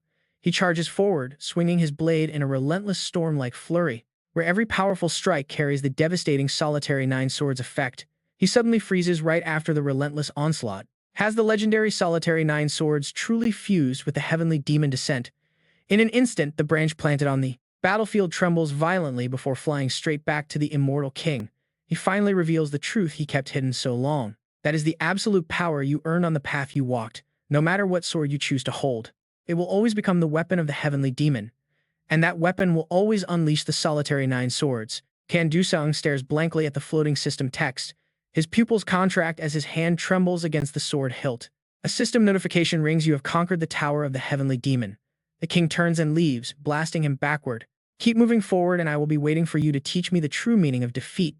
Meanwhile, the monarch of balance witnesses Can Dusung's unparalleled power, openly questioning the integrity of the game itself. Can Dusung is suddenly swept into a dark abyss, breaking past heavy chains. Fortunately, the game monarch accepts his claim, drastically reducing the curse effects imposed by the monarch of balance. Hearing a sudden crash behind him, young Kim Chun-soo flinches and immediately spins around. Can Dusung crashes heavily onto the hard ground and Kim Chun-soo quickly shouts out, "My lord!" The young kid looks up with pure curiosity, demanding to know where on earth he disappeared, to warning him that this service is going to cost extra. Can Dusung pays up immediately without a second thought, offering a quick apology. Hearing that, the kid's face immediately brightens. Since the payment is settled, he playfully claims he was just stargazing. Can Dusung slings an arm over Kim Chun-soo's shoulder, asking why the kid ended up in this strange place. The boy looks down, sadness filling his eyes as he explains his slum is scheduled for demolition, forcing him to move. They keep chatting, agreeing that entering the labyrinth might be their best shot, even if things never go quite as planned. Can Dusung lets out a soft, dark chuckle, carrying an ambiguous edge that makes his true intentions impossible to read. Even in this absolute living hell, he asks the boy if he truly believes that this place is safer than real-world dungeons. He presses further, asking if living in this dangerous environment is truly better than their grim reality. Kim Chun-soo nods, honestly explaining that the pay is great and the freedom here is unmatched despite the obvious risks. But since this zone disappears when the season ends, he must grind as much gold as possible. Suddenly, his tone drops. Can Dusung lowers his voice gently, asking if the kid's younger brother is still suffering from that severe illness. He pulls out a potion and hands it to the kid, calling it an antidote that cures all negative effects with 100% efficiency. Kim Chun-soo's fingers tremble, his calm eyes suddenly welling up with tears as Dusung whispers to give this secret cure to his little brother. He warns him to never let anyone see it or speak of it, leaving the kid deeply grateful as he says his thanks before being led away. Eventually, the kid says his farewells. From here on, Kang Dusung must travel alone as the boy cannot guide him any deeper into this zone. Kang Dusung happily agrees to part ways. He looks at the boy, flashes a gentle smile, and asks one final question before leaving. He asks the boy for his name. Kim Chun-soo happily waves his hand and shouts his name back with a massive grin. Kang Do-sung turns around, his coat fluttering in the breeze. He reminds the kid to head straight home and unlock his door. Back at the house, 3 beeps ring out. The lock clicks open and another young boy slides the door open with a smile. Seeing Kim Chun-soo standing there, the younger brother beams with joy and happily welcomes his older brother back home. Chun-soo pulls his brother Kim Tae into a quick hug, asking if anything bad happened while he was away. Tae reassures him he stayed inside all day, but then looks up with worry, asking if that dangerous thug was still lurking around. Chun-soo gives him a calm smile and gently delivers the news that dangerous thug is dead. Tae gasps in total shock. He asks how that even happened, and Chun-soo explains the monarch arrived and finished him off. Tae listens, completely mesmerized. Hearing about the legendary figure, the young boy's eyes light up with pure awe, asking if the monarch was truly there. Chun-soo proudly nods, calling him absolutely incredible, while Tae sighs softly, wishing he could have met such a hero in person. Chun-soo steps closer, his gaze softening as he places a hand on his brother's shoulder, presenting a special gift from the monarch. Tae looks at the strange potion, brimming with curiosity, but Chun-soo simply hushes him and tells him to just drink up. Chun-soo watches anxiously as his brother gulps it down. Suddenly, a tear rolls down Tae's cheek, causing the older brother to panic. Fearing something went wrong, Chun-soo rushes forward only for Tae to throw his arms around him, crying tears of pure relief. Through heavy sobs, Tae gasps that the pain is completely gone, his breathing is easy, and his legs do not hurt anymore. Chun-soo stands frozen for a moment before gently patting his brother's back, tears of overwhelming joy spilling from his own eyes. The younger brother looks up, crying and laughing all at once, declaring they no longer need medicine and can finally work together. Tae looks up and asks his brother if he can finally stop taking those terrifyingly dangerous jobs, making Chun-soo's heart ache. Chun-soo bites his lip as he recalls Kang Do-sung's wise warning to choose his line of work wisely. He hugs his brother tight, finally letting go of all his worries. Their main goal now is simply escaping this miserable place together. Meanwhile, Kang Do-sung is stepping through a portal. An NPC guides him, telling him this path leads straight back to reality. Min-jung freezes the moment he sees Kang Do-sung return. He rushes forward, asking frantically if the culprit was handled inside the maze. He demands to know if the target is dead, but Kang Do-sung merely responds with an incredibly cold and indifferent tone. Kang Do-sung simply says he has no idea. Min-jung flinches, raising his voice in sheer disbelief that he might have let him escape. Kang Do-sung shrugs it off. He explains that system notifications kept spamming his screen, so he did not pay much attention. Walking away, Kang Do-sung tells him he did his best, suggesting he contact his captain if he still needs any more help. Before leaving, he makes a casual request that leaves Min-jung completely speechless, asking him to open up a portal back home. Shortly after, Kang Do-sung is relaxing on a rooftop reviewing his system panel. Talk about a well-deserved break after that chaos. Suddenly, Tae-shik bursts through the door, yelling at him for hiding up there when everyone was looking for him. He demands to know why Kang Do-sung is loitering on the roof instead of coming inside after returning from his mission. Wearing a tired smile, Kang Do-sung replies he just needed a high place to clear his head after everything that happened. Tae-shik grumbles, pointing out there are plenty of rooftops around, so why did it have to be the intelligence service building? Kang Do-sung hops down with a grin, joking that he just wanted some attention, then invites him to grab a bite nearby. Tae-shik tilts his head in confusion at the strange restaurant name, prompting Kang Do-sung to chuckle and explain it is a local pub. He highly recommends their cheeseburgers, but a short while later, after freshening up, Kang Do-sung is slumped exhaustedly on the couch. He groans about the pub being closed today until Tae-shik tosses him a cold drink, telling him to stop whining. Tae-shik sits across from him and suggests it might be time to organize and sell off some of his dungeon loot. Realizing he is right, Kang Do-sung sits up and dumps a massive pile of items onto the table, surprising his companion. Tae-shik asks since when he became so eager about clearing dungeons, but his eyes quickly drift to the incredible loot. Kang Do-sung leans back comfortably, explaining that since his gear is already maxed out, he has no actual use for these items. Tae-shik grumbles that selling off such a massive haul is going to be a huge hassle even if they hire help. He suggests sending everything to the local Hunter Association market, as it is very accessible despite being limited to Korea. This market allows hunters to easily register their dungeon items, pay a small fee, and let the association handle the sales. Tae-shik is pretty surprised and asks him back, "Is that so?" He thought Do-sung hated that place because even ordinary citizens could buy items there. Hearing that, Do-sung sighs in disappointment. Even if he sells things on the forum, they'll eventually end up in the hands of ordinary people anyway. Forum transactions require players' approval, but Tae-shik doesn't see it that way. Ordinary people using items from the tower is a different story. Even if Do-sung doesn't like it, it isn't illegal. Even late-season saints donate low-grade recovery potions to hospitals. From their perspective, they're just benefiting from the tower's items. In fact, it's one of the few real privileges they have. He mutters the word privilege, then looks down at his beer can. He asks if anything else has actually gotten better since the tower appeared. Though he's a bit confused by the sudden question, Tae-shik still answers. Some things did improve, especially with the advanced technology they brought back. Even though certain items are seasonal, they still allow humanity to utilize highly superior next-level technology from the tower. A necklace appears in his hand, a vitality-boosting item that speeds up recovery.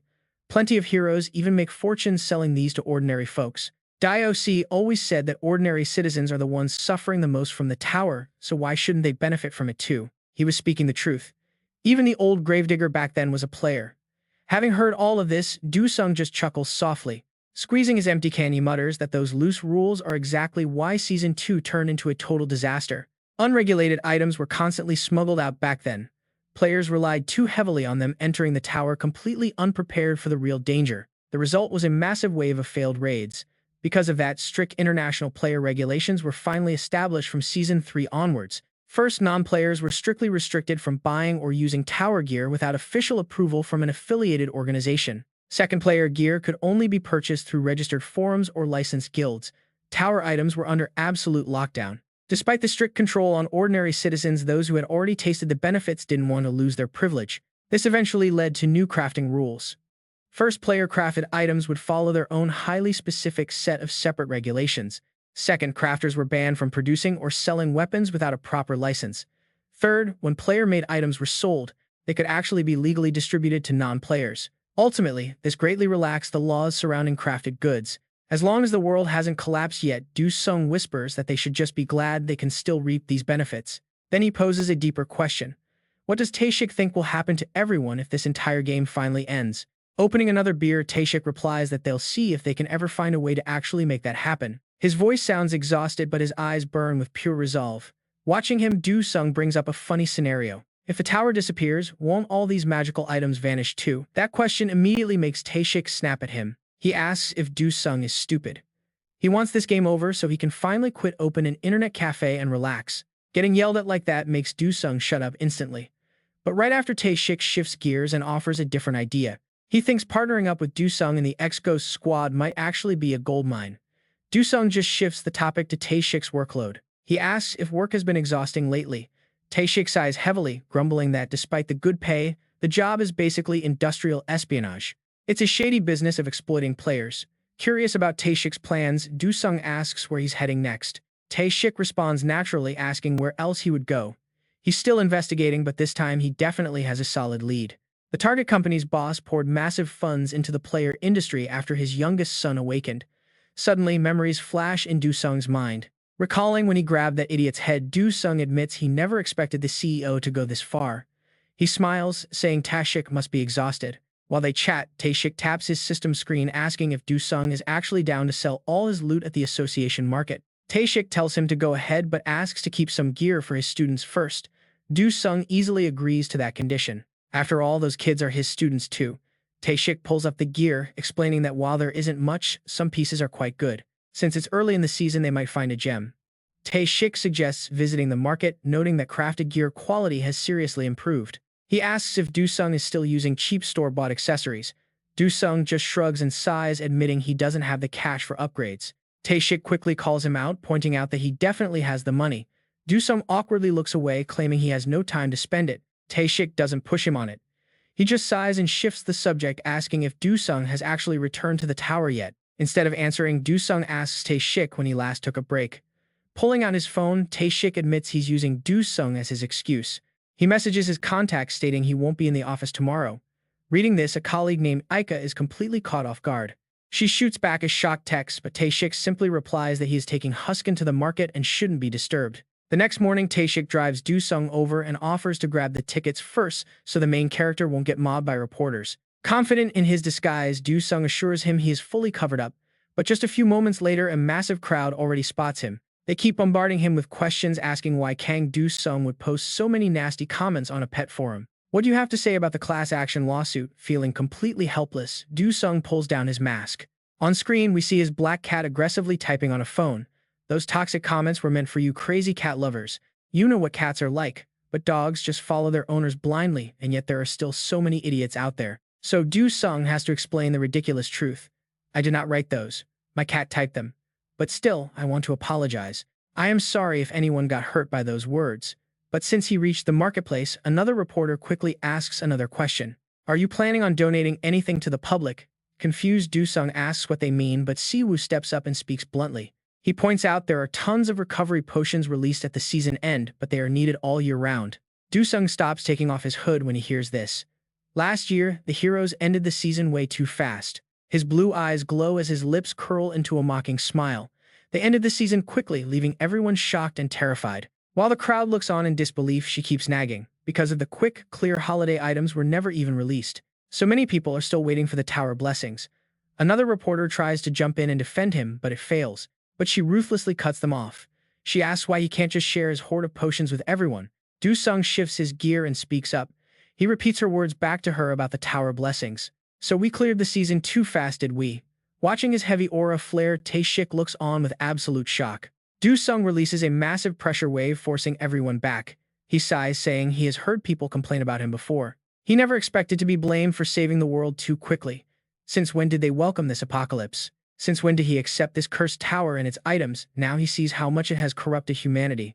If people are hurt, they should go to a hospital. He summons a flock of magical birds into the air. No one knows when this deadly game will end, so why depend on cheap items? This whole system is a trap. Just as the world suddenly became a game, this season could be the finale. Terrified reporters keep taking photos anyway. Do-sung leaps onto the back of a magical bird, promising to consider donating the potions. He finishes with one cold statement. This will be his final contribution to the world, and that is all. Tae-shik suddenly appears right behind him. Do-sung smiles, saying he is heading to the market. Tae-shik nervously asks if he got caught by the press. He explains how Association President Seong-ji spotted him at the ticket booth. Hearing this, Tae-shik just facepalms in pure disbelief. He tells him to forget that reporter. Do-sung whispers into the wind that this was his plan all along. Since people call him a player, they think the tower is just a game. That is why he made a choice. He will personally bring this game to an end.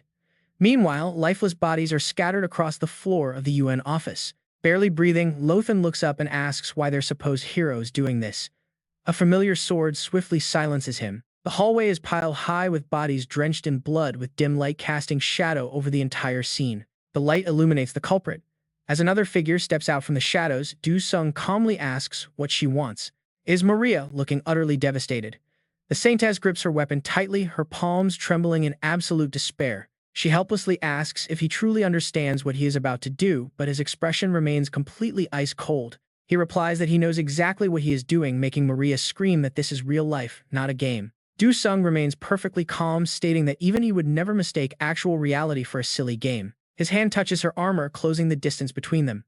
All he wants is to end this game. Do-sung wraps his arms around her to comfort her, explaining that he must merge all worlds into a single one. He has already found a quick way to achieve this. With her voice trembling, she warns him that this is a mistake, but he will not back down now. He explains that this is the only way the world can achieve true peace.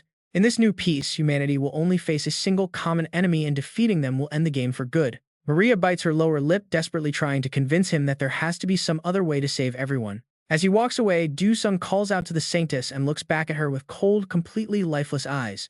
The human world will never change through your naive methods. Maria turns around, reaching out in absolute desperation. She begs him to stop, but he refuses to look back. War breaks out as factions clash for their own selfish interests. In the end, he is just like every other hero fighting his own war. The great leader Kang Do-sung has established a unified world government. Now Do-sung stands on a podium testing the mic. There is still dirt on his cheek, but he does not even wipe it off. He promises that the new world government will bring peace and glory. The crowd mindlessly chants along, calling for peace and glory. Yet their faces show absolutely no sincerity, only sheer terror and agonizing pain. Countless people had to fall just to establish this new order. 8 heroes and their comrades joined forces to conquer the season tower in record time. On stage, Do-sung speaks up. He declares that the peace they enjoy today is entirely thanks to the heroes and players who fought side by side. They did not just stop the towers from destroying peace, they prevented the world from being stained by ideological wars and ideologies. He sincerely hopes everyone can cooperate now, claiming there is no longer any need for more meaningless deaths or futile resistance. It is a blatant threat disguised as benevolence, and surely absolutely nobody wants to test his patience. Standing beside him, Maria lowers her head and anxiously bites her lip.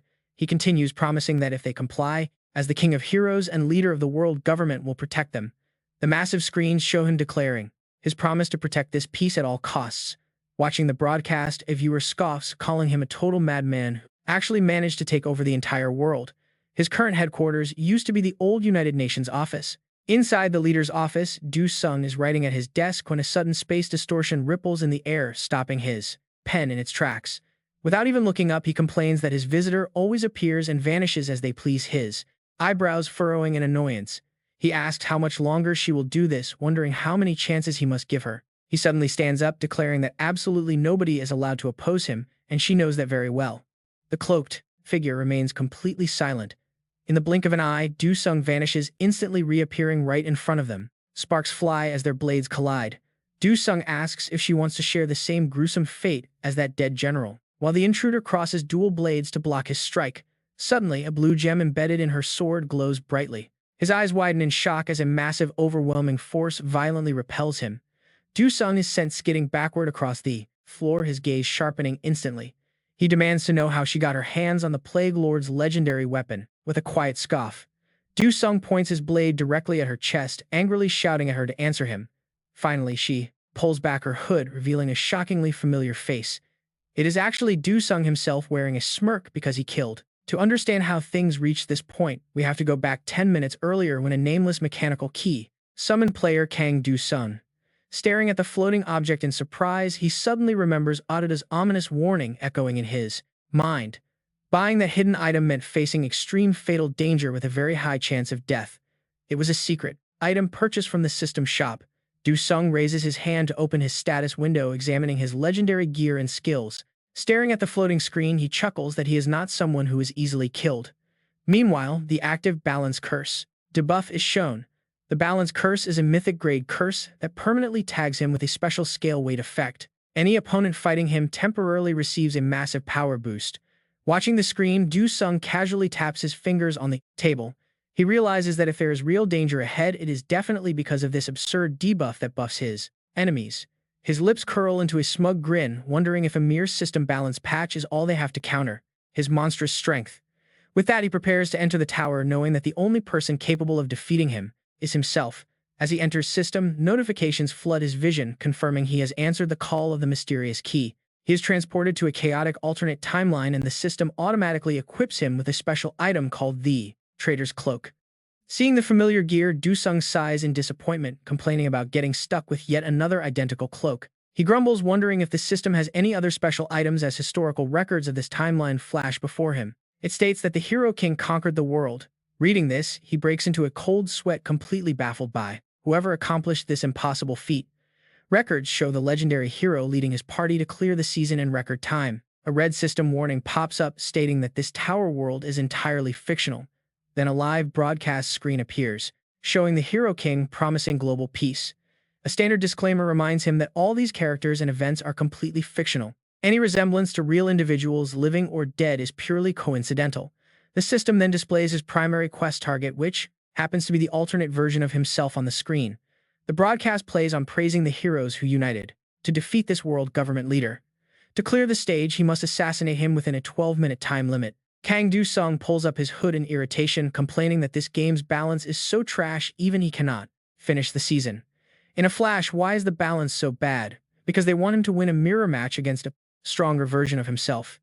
Even if that was him from last season back in May, no matter how much he complains, the quest is still mandatory. The portal to the world leader's office has already been activated, and Kang Du Sung finds it pretty ridiculous. A battle of the Hero King versus the Hero King. Light flashes beneath his feet, teleporting him right in front of his copy. Talk about a true battle of the century. Back in the present, dictator Du Sung cannot believe his own eyes, demanding to know who he is. But Du Sung just smiles calmly, stepping forward to call out, "Hey, Mr. Leader," pointing his blade forward. "Do you know what happens when you run into a copy of yourself?" Du Sung asks with a smug look, declaring that one of them has to die. This arrogant statement makes dictator Du Sung so angry that he laughs out loud. Yet, just a second later, he regains his composure to snap back at his opponent. "You dare to mimic me? You have some guts, you face collector." This highly provocative trash talk makes Du Sung absolutely furious. Wait, who do you think you are to compare him to that piece of trash? Dictator Du Sung quickly activates his skill, asking if Du Sung is really that confident in his copying ability. But that intimidating stance does not scare Du Sung one bit. He just sighs coldly, muttering that he does not use cheap tricks like that as he laughs despite being engulfed in blue flames, asking if Du Sung thinks he is the only one. Du Sung frowns, deeply thinking, as his mind races. He knew the guy would use that skill, the strongest power granted by the mythical clown of disguise. Du Sung quickly retreats into his own thoughts while keeping his eyes locked on his opponent's pathetic tricks. That skill is a unique mythical ability that he always saves for the end of the season.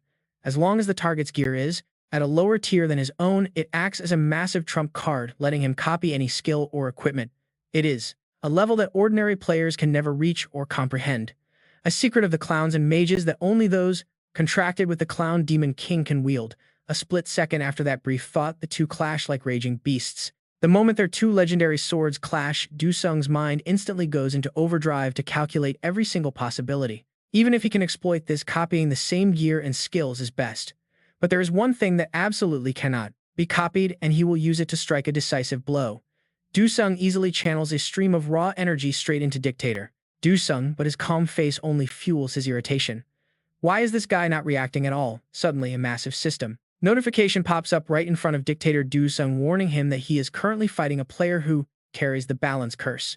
Player Kang Du Sung has been granted a special balance bias, giving him a massive power-up to charge forward. It seems the tower system is on his side. He wonders how Du Sung managed to anger the balance monarch like this. As Du Sung is suddenly pushed back, he grits his teeth in frustration, ignoring his body, slamming hard against the far wall. He cannot believe his opponent's stats are this high. It is completely unfair. Damn that trash. Balance Monarch. Dictator Du Sung, fresh off landing that heavy hit, decides to play a carrot-and-stick game to negotiate with his cornered rival. He demands to know where the lady is, promising a painless death if Du Sung cooperates. Yet Du Sung unexpectedly gives a totally unscripted answer, telling him to just do it. Dictator Du Sung tries to hold back his rising rage as veins pop on his forehead.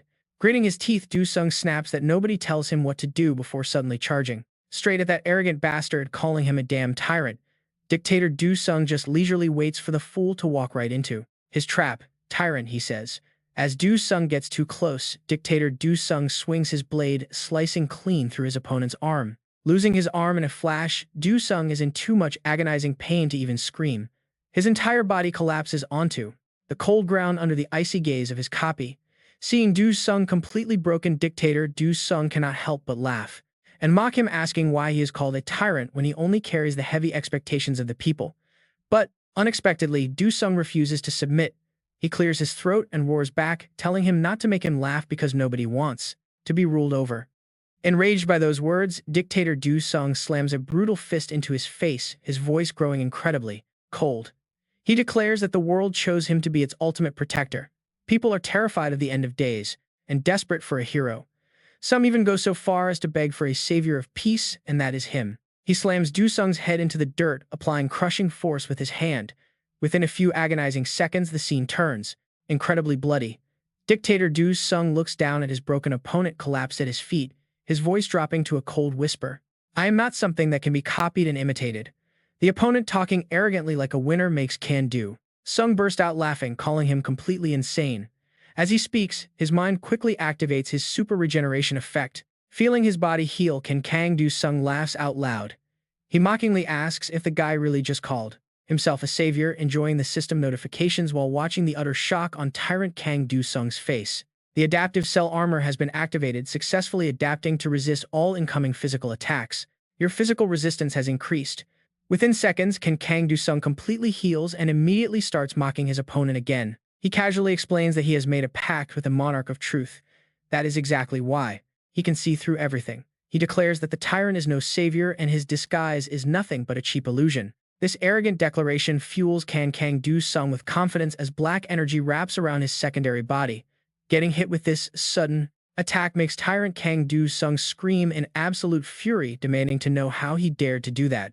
He asks how his opponent found out about the disguise, which only makes Kang Du Sung laugh as he activates his Heavenly Demon Descent skill. He repeats that he can see everything, utilizing his unique myth-grade skill to pierce through the lies. The Eye of Truth reveals everything across the three realms. Seeing the magnificent projection behind him, Tyrant Kang Du Sung is completely stunned. He recognizes those demonic eyes.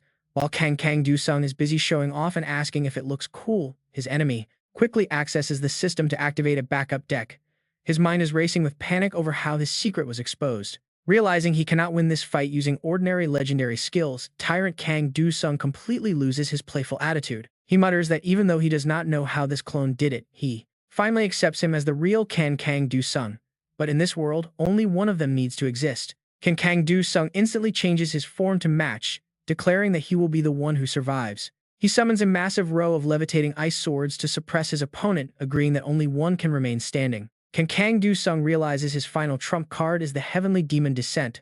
Watch closely as the ultimate showdown begins. The game system suddenly chimes in. It announces that according to the strict rules of the game, the player Kang Du-sung is currently affected by the balance curse, so he will receive a temporary buff. With this balance favor keyword active, Kang Du-sung happily strikes first, noting that the stage has already been set. Tyrant Kang Du-sung quickly swings his sword to block the incoming onslaught, shouting arrogantly to mock the effort. He demands to know if his opponent really thinks this is enough, waiting for the dark smoke to clear out. He questions how Kang Du-sung possesses the Icebone Sword, a highly exclusive ability of the 9 solitary swords. Kang Du-sung immediately charges straight through the heavy smog, landing right in front of him to deliver his reply. He reveals that he learned a great deal from the Heavenly Demon, channeling magic into his weapons for the final strike. He tells him that he is about to demonstrate the 3 swords of the Heavenly Demon, lowering his voice coldly. He uses the Void Sword to slash his opponent, and instantly both of them feel the surrounding air completely freeze up. And just like that, the battle takes an unexpected turn, triggering a secret side effect that catches them off guard. Kang Du-sung is forced to witness the oldest memories of Tyrant Kang Du-sung with absolutely no way to look away. He hears a mysterious voice asking if he wants to become a hero. Back then, Tyrant Kang Du-sung eagerly yelled out that he absolutely did. From that day on, he was destined to be a hero strong enough to protect everyone. A flood of intense memories surges through both of their minds, flashing back to moments of breaking time itself. A tragic voice echoes, telling him it was not his fault until one highly specific memory stands out above the rest. Kang Du-sung is seen talking to Maria, explaining that in this brutal and unfair game, the only option is to believe a winning solution always exists, blaming himself for failing to find that path to victory. In his deepest moment of despair, Maria gently reaches out to wipe away his tears, calling out to Kang Du-sung and telling him he was born to be a hero. Seeing this painful memory fragment, he immediately reaches out to grab it, muttering that he found the connection to his alternate self. Gritting his teeth, he swings his blade, slicing through the memory of Maria, whispering his name with that beautiful, loving smile. Kang Du-sung hesitates briefly upon seeing that glowing expression, but he shuts his eyes tightly to steel his resolve. He ruthlessly cuts down Tyrant Kang Du-sung's memories, causing the dictator to snap back to reality as his body. He quickly fell to his knees at Kang Du-sung's feet. No flashy special effects, just pure humiliating surrender. The copy stared up, completely baffled. What did you even cut? Kang Du-sung smirked, replying without thinking twice. I did absolutely nothing, he said. I just changed your mind. Then he grabbed the tyrant's collar. He ripped the buttons right off dictator Kang Du-sung's shirt. Before the copy could even react, Kang Du-sung stripped his belt off. Time for a better reward. An absolute jackpot. His brilliant mind immediately hatched a sneaky, devious plan. Our liege is the clown demon king, he thought. He will absolutely love watching this messy situation unfold. A bit later, Kang Du-sung slowly strolled down a dim, quiet corridor. Ahead, the announcer's voice boomed over the stage. Up next, we have a special live address from our supreme leader to citizens all across the globe. Kang Du-sung stopped. He quietly stared at his new system notification. Objective: eliminate the leader of the unified world government. Time limit: 59 minutes and 59 seconds. A tight window. He quickly masked his rising anxiety, locking it deep inside. Step out. Face the crowd. Please welcome our great and noble leader. In the audience, Hero King Maria leaned over to his companion. Do you know what he is planning to say? Daejung shook his head. No, he whispered, but I am sure our Hero King has a solid plan ready. Deok, sitting nearby, suddenly cut in. The roaring applause couldn't drown out his highly cynical, biting voice. What he wants to say is obvious. I wonder how long he will keep preaching about naive world peace. Right then, Kang Du-sung stepped up to the podium. He calmly tapped the microphone to test it out. He cleared his throat. I never expected everyone to gather so early, he spoke in a cheerful voice. It really takes me back to my days helping out the association. A bizarre opening. Everyone was left stunned. Ignoring their bewildered stares, he pressed on. Actually, I quite like how enthusiastic you all are. You must be wondering why I invited you here today. Meanwhile, the stripped-down dictator Kang Du-sung watched the live feed, powerless. Completely pathetic, he could only stare blankly at the ongoing broadcast displaying on his phone screen. It is nothing major, Kang Do-sung continued. I am just here to share a little joke that I found pretty amusing. Back on stage, Kang Do-sung took his speech down an incredibly bizarre path. Once upon a time in ancient Greece, a history student asked his professor a simple question. Professor, is there anything we can actually learn from history? The professor replied that if there is indeed one thing we can learn from history, it is the simple fact that we can never learn anything from it at all. Of course, everyone in power preaches the exact opposite. They say we must study the past to avoid repeating our previous mistakes. But while the audience was still utterly confused by this weird lecture, Kang Do-sung projected his self-made presentation on the big screen. Learn from the past to avoid a grim fate. That is why we keep teaching history, Kang Do-sung narrated. Yet nobody ever listens.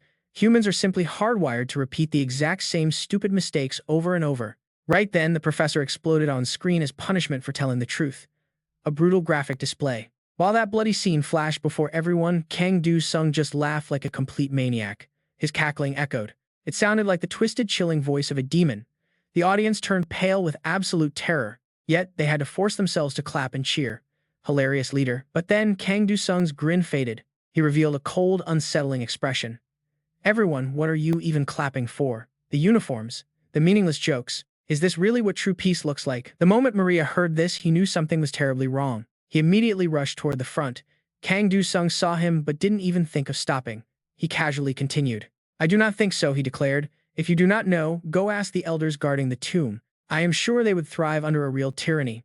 Fearing things were spinning out of control, Deo panicked. He quickly barked orders to his subordinates. Cut the broadcast immediately and make sure the press shuts up. But Kang Do-sung just stared lazily into the live camera lens. I am sure all of you are currently wondering if I have lost my mind completely. Even so, none of you can deny my words. You are worried that one wrong word will get you quietly eliminated. You are too terrified to speak the truth. You are totally powerless to reject corrupt orders. The more Maria listened, the more uneasy he felt. He aggressively pushed through the crowd with all his strength. Excuse me, let me through. Meanwhile, Kang Do-sung smiled. Dictator Do-sung silently watches his main self intentionally stir up absolute chaos during the event, wondering if this is really the peaceful world they all wanted. How did things even get to this point, and who on earth allowed a complete madman like this to take charge and lead the world here? Dictator Do-sung cannot help but put away his phone and walk outside. He leaves even as Do-sung's wild speech continues echoing loudly, claiming that there are probably a whole lot of people who deserve the blame.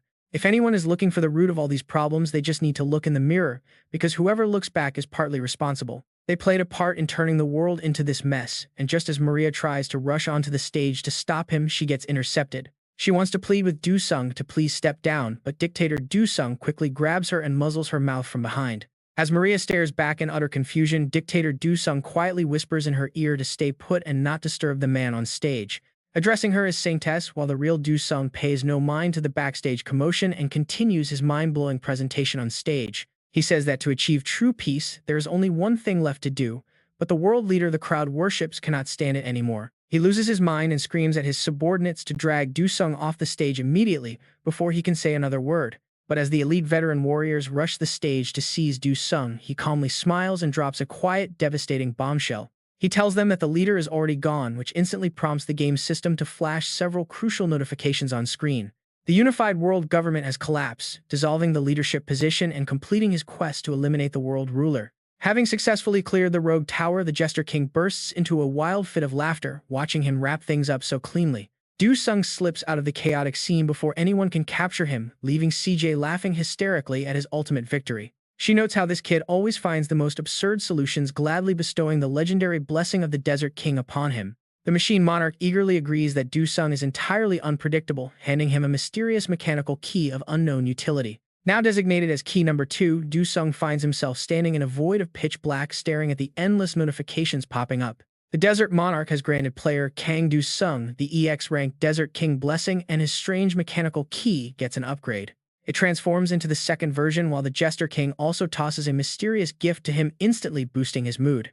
He cannot help but grin widely at the loot, and honestly, can you blame him? His crazy plan worked out perfectly. Back in reality, Do-sung keeps that smug smile plastered on his face even though his brain is working overtime, processing everything. Having an alternate version of himself with his exact face and name ruling the Tower world was entirely real, not an illusion. The moment the three swords of the heavenly demon clashed, he was flooded with the memories of his duplicate and had to accept them. There was no escaping the reality that the dictator was actually him, recalling the moment he questioned his duplicate while wearing the suit. He had asked him why he agreed to the plan so easily without putting up a fight, prompting dictator Du Sung to shrug it off. The duplicate simply replied that he lost to himself, and when alternative versions fight following the winner's command is just the rule. He wanted to see if this version of himself could actually do a better job of managing things than he ever did. Du Sung quietly memorizes those words, and the look on his duplicate's face, though it only leaves him with a heavy heart afterward. Now that everything is over, he reflects that if there is any difference between them, it started after their second awakening. Unlike him, his other self had chosen absolute control and absolute solitude to conquer and rule the entire tower world. Du Sung lets out a heavy sigh as he looks at his own reflection on his smartphone, feeling a wave of conflict. A true hero would never walk that path, but before he can ponder further, his phone suddenly vibrates violently in his hand. He gets startled and drops the phone directly onto his nose, groaning in pain as he clutches his face and curses under his breath. After rubbing his face, he finally picks up the call, asking with a strained voice, "What on earth is going on now?" His manager Taeshik asks why he sounds so weird, but the explanation he gets leaves him completely speechless and dumbfounded. Du Sung tells him he literally dropped his phone on his face, prompting Taeshik to clear his throat and change the subject. Taeshik gets serious and delivers the bad news, informing him that the United Nations Peace Security Council has officially summoned him. Du Sung snaps awake and suspiciously asks what kind of trap they are trying to set up for him this time. Taeshik lowers his voice to a whisper, pleading with him to behave because they have already lost some key players recently. With the roster down from 10 heroes to 8, they are scrambling to draft more, and it looks like Du Sung is their pick. Around 100 candidates. Hearing this new piece of info, Du Sung scoffed, murmuring that it was quite a lot. Then why do they even need me? As Taeshik gave a vague reply, it was clear that even the previous heroes had to undergo testing. After all, Du Sung couldn't help but laugh mockingly, realizing they just couldn't be trusted.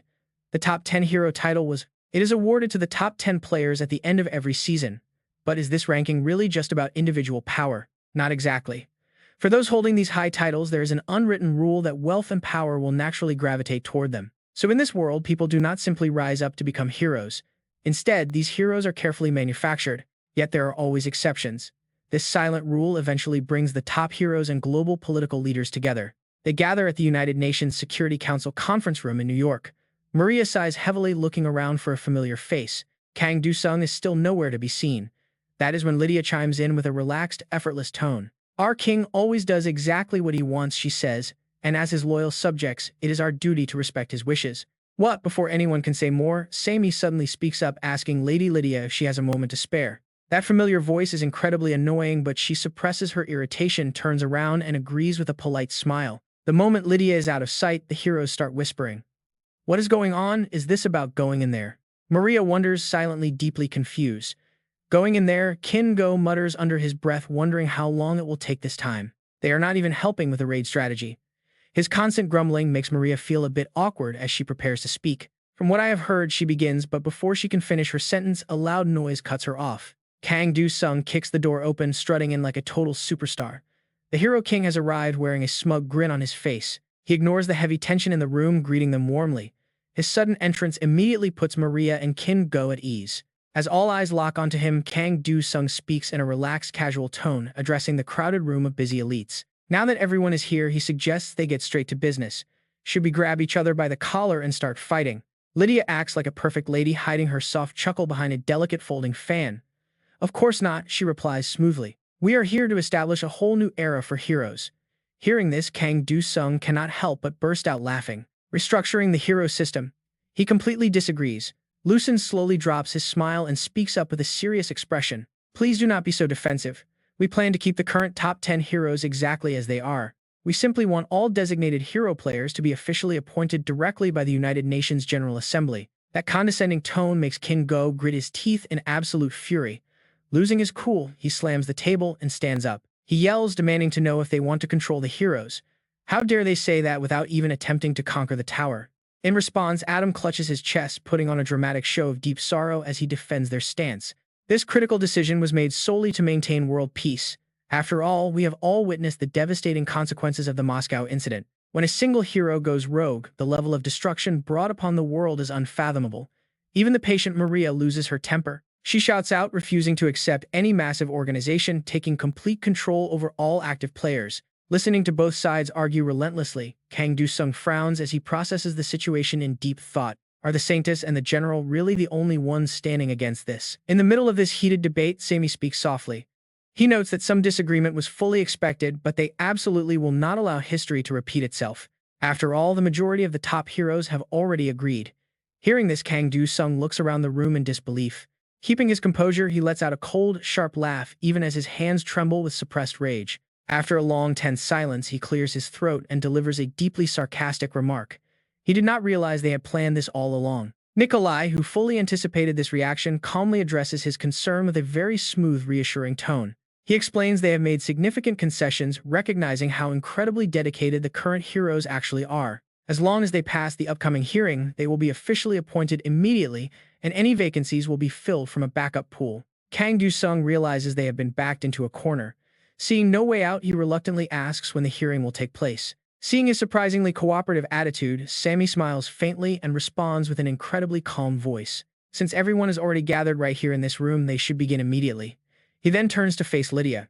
Lydia quickly picks up a walkie-talkie to issue commands to the staff waiting outside. "It is me," she says. "Are we fully prepared? Open it up now." The moment she finishes speaking, a massive teleportation portal manifests right in the middle of the room. It is far larger than any portal they have ever seen, sending a wave of sheer panic through the heroes. Only Kang Du-sung remains completely unfazed, noting how they seem to have put teleportation portals absolutely everywhere. Unshaken by his direct questioning, Lydia calmly explains that this is an exclusive, highly restricted floor with zero outside access. They cannot settle this through normal means. The hearing is happening inside the portal, and he is supposed to enter first. Will the Hero King step inside? Being cornered like this makes Kang Du-sung a bit annoyed, though he keeps a calm smile. He wonders why he should even step inside, since it could easily be a setup to eliminate any political opposition. Sitting right behind him, Deok suddenly speaks up, demanding to know who would ever dare betray their own king. Kang Du-sung laughs at the bold remark, then glares straight at Deok, asking if they have all lost their damn minds. He mocks them, asking how many times they have tried to arrest him. But Deok does not fear a cornered hero. Instead, Deok baits him, asking if he is just afraid of an old man. Kang Du-sung instantly takes the bait, jumping up in rage. He yells back, asking who is actually shaking in their boots right now. None of them dared to step in first. To everyone's absolute surprise, a silent Maria suddenly stands up and volunteers to go first, leaving Kang Du-sung completely stunned. Saintess Lydia eagerly nods, thanking her for the smooth cooperation, while Kang Du-sung watches in utter shock as Maria steps forward. Panic grips his heart. There is no way she is actually going in there alone. She shouldn't trust these people. No matter how tough Maria tries to act, she cannot help but tremble as she faces a completely dark and uncertain future. She trembles right before stepping into the portal, but right as she moves, Kang Du-sung rushes in to block her path. He tells her he cannot just stand by and watch this. While she stands there confused, he speaks to her softly. He jokes that the cliché of a tragic sacrifice is way too outdated, then quickly strides toward the glowing portal. He confidently boasts that as the Hero King, he is destined to completely wipe out his enemies no matter what. But the moment he steps through, a bizarre four-dimensional space unfolds around him, and his system interface suddenly flashes with alerts. The alerts state he is currently teleporting to a registered location, the secure United Nations Security Council Tower. After what feels like an absolute eternity, Kang Du-sung opens his eyes to find himself trapped inside a prison-like chamber. His system screen pops up to show he is on floor 0 of the United Nations Security Council Tower. The description notes this empty space allows unlimited players and has absolutely no objectives. It is entirely human-made. Due to early technological limits, the massive interior is completely hollow with nothing but dead silence filling the air. Scanning the details, he is left utterly confused. A tower built by humans. Suddenly, Lydia appears right in front of him. She giggles at his confused face, telling him he is far too impatient. She only wanted to see who would volunteer. After all, they were all scheduled to enter the tower anyway, so there was no real need to rush. The playful banter ends, letting the heroes examine the updated system panel. What kind of bizarre place is this? Could this be the work of the Machinery Monarch? Hearing that familiar title, Lydia proudly admits to the truth. She confirms it is a special blessing granted by the Machinery Monarch to those chosen as his devoted apostles. Her casual attitude makes Maria scream in sheer panic. A labyrinth can belong to its creator, but towers should be different. Towers are supposed to be strictly governed by the system itself. Yet Lydia remains completely unbothered, hiding behind her fan. She tells Maria not to worry, admitting that while this is a tower, she holds absolute control over it. Lydia quickly restructures the surrounding layout to her liking, turning to speak to the gathered crowd with absolute confidence.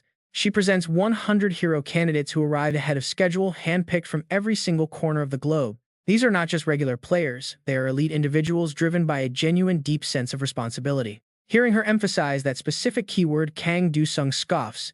He is already sick of this repetitive talk about heroic duty. Suddenly, the four leaders from the meeting room materialize in the empty space, starting to speak all at once. The monarchs look down on him condescendingly.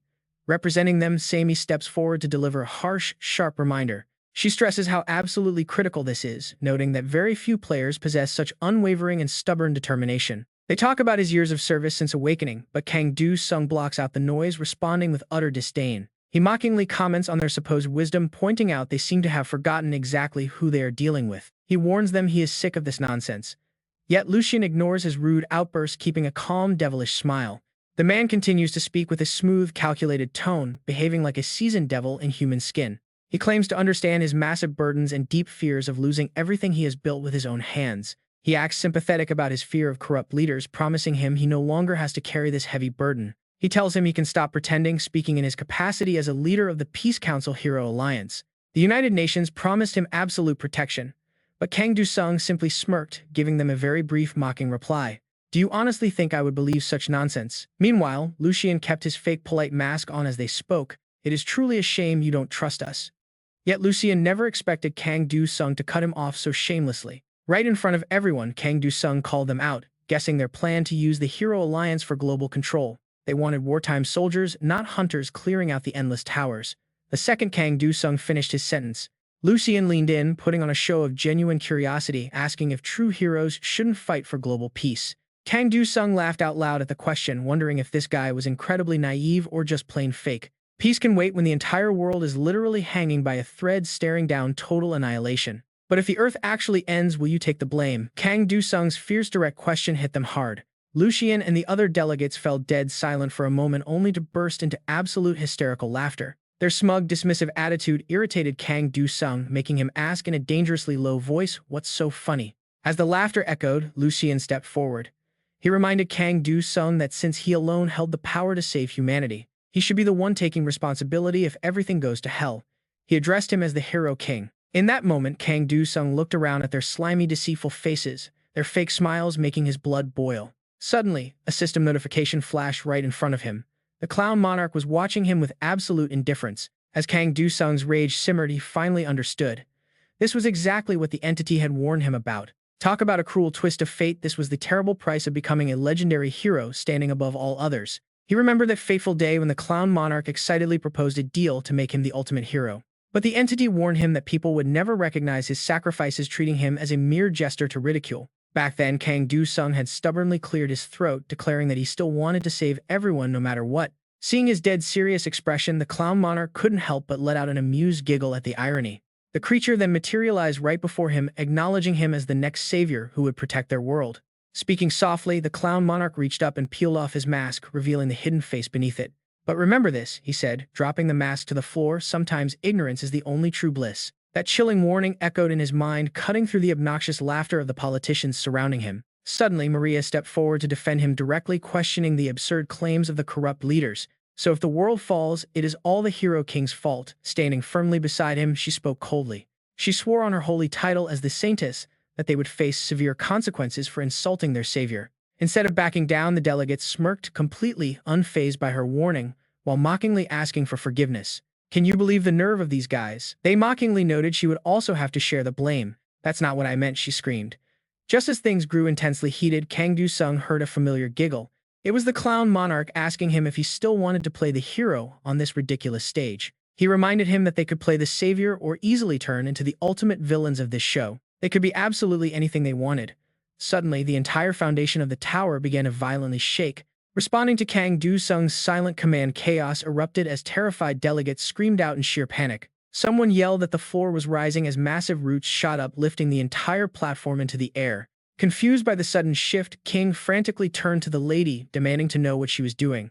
But to everyone's absolute shock, Lee nervously stammered that she wasn't the one behind the chaos. Meanwhile, Kang Do-sung watched as notifications declared the Nameless Monarch was seizing absolute control over the tower. Both the Nameless Monarch and the Clown Monarch were stripping all administrative authority from the global leaders. Ownership of the tower was completely revoked and transferred. At his request, the entire dimension began to violently warp. Terrified screams filled the warping chamber.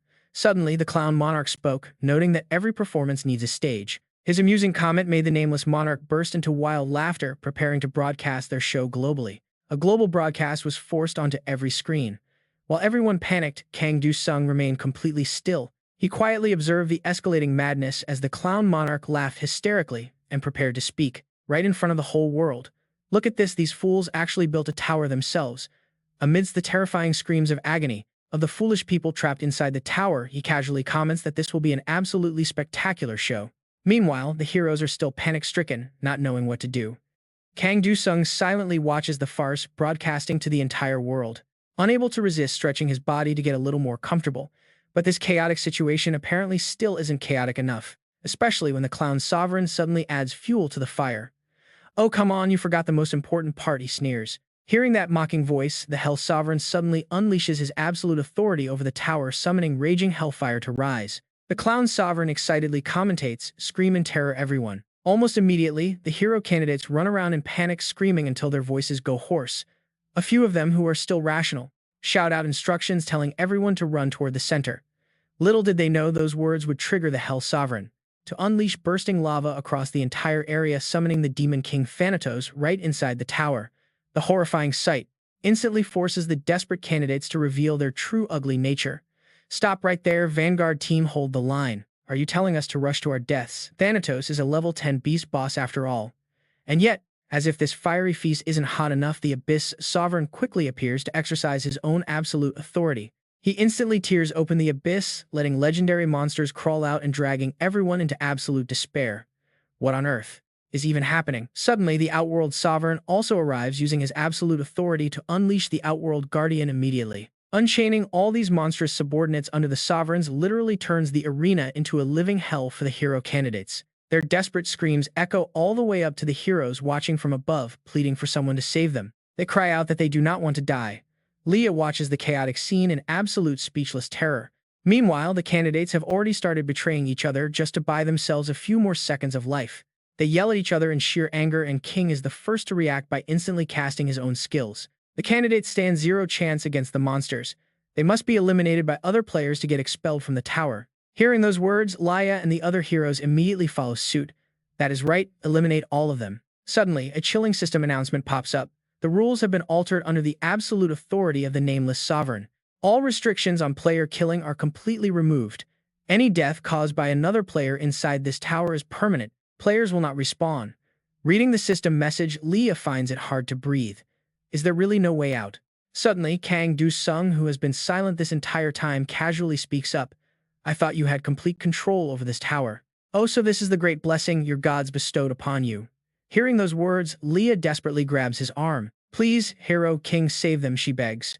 Her voice is trembling now, a complete contrast to her previous confidence. Kang Du-sung looks at her with absolute disdain, replying with a cold, simple question, "Why on earth should I do that?" The cold response makes Leah's heart drop. Only at this moment does she realize the bitter truth amidst the panic screams. "This is bad, we have pushed things way too far. Monsters are fiercely tearing into people who can only scream in despair. Help me." Meanwhile, the Song of Courage is bestowing defensive blessings upon the struggling players to keep them alive. The Aegis of Protection buff is also actively shielding everyone. Maria concentrates all her power to help them evade the beasts. A small safe zone is raised above the ground by massive tree branches while absolute chaos rages all around it. Kang Du-sung stares at the scene, casually remarking on the total mess.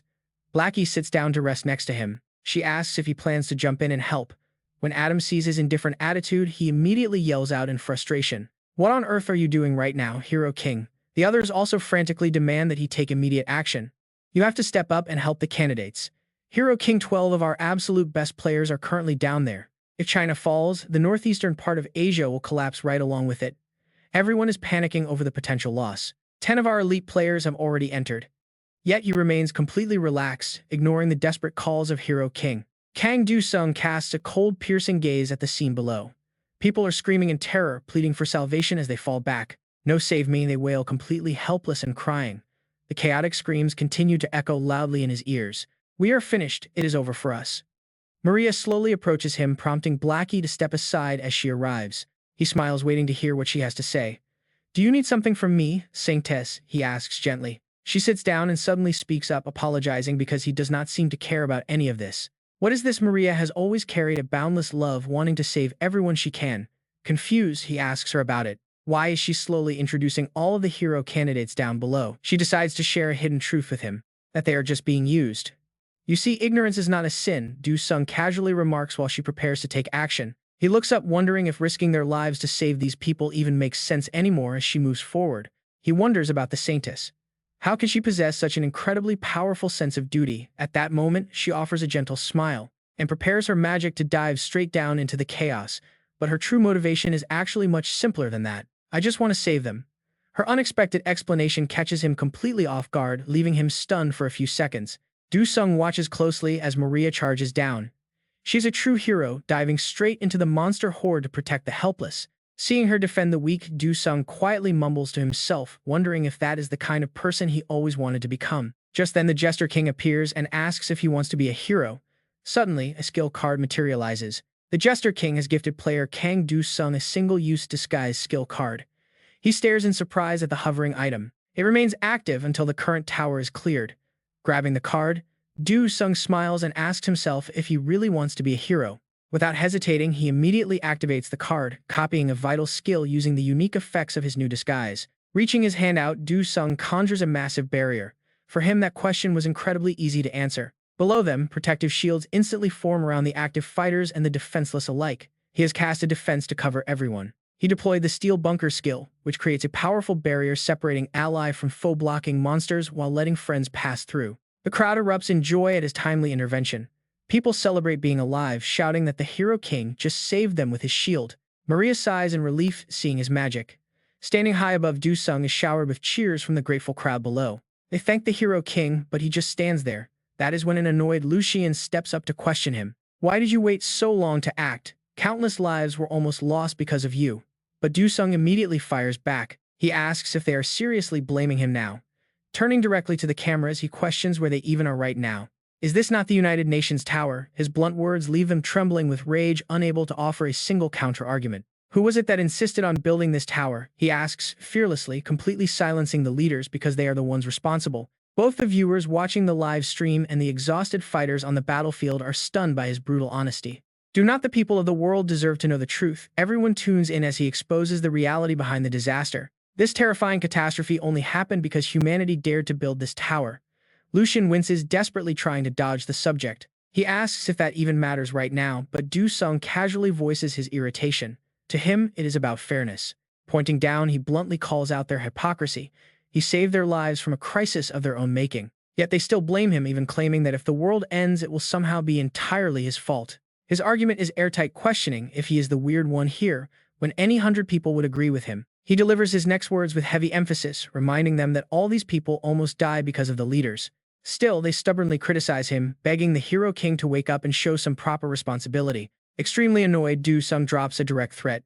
If they utter that word one more time, he will take the barrier down. His sharp words hit them like physical blades. He proposes a great idea: they should reveal who is truly responsible. He pushes them further, warning that if they do not start naming names, he will disable the protective barrier immediately. Giving them a strict 10-second countdown, Du Sung casually begins ticking down the clock, completely unbothered by their panic. 10. Unable to handle the pressure, Nikolai cracks and reveals that Prime Minister Adam is the main culprit behind this mess. That single accusation triggers absolute chaos, with the leaders turning on each other in front of millions of live viewers. They argue about secret treaties made between world powers, desperately shifting the blame to other nations to save themselves. Watching the pathetic bickering, Du Sung sighs at how incredibly noisy they are. Meanwhile, the global audience catches every single word. Well, viewers, this is the ugly truth of the matter.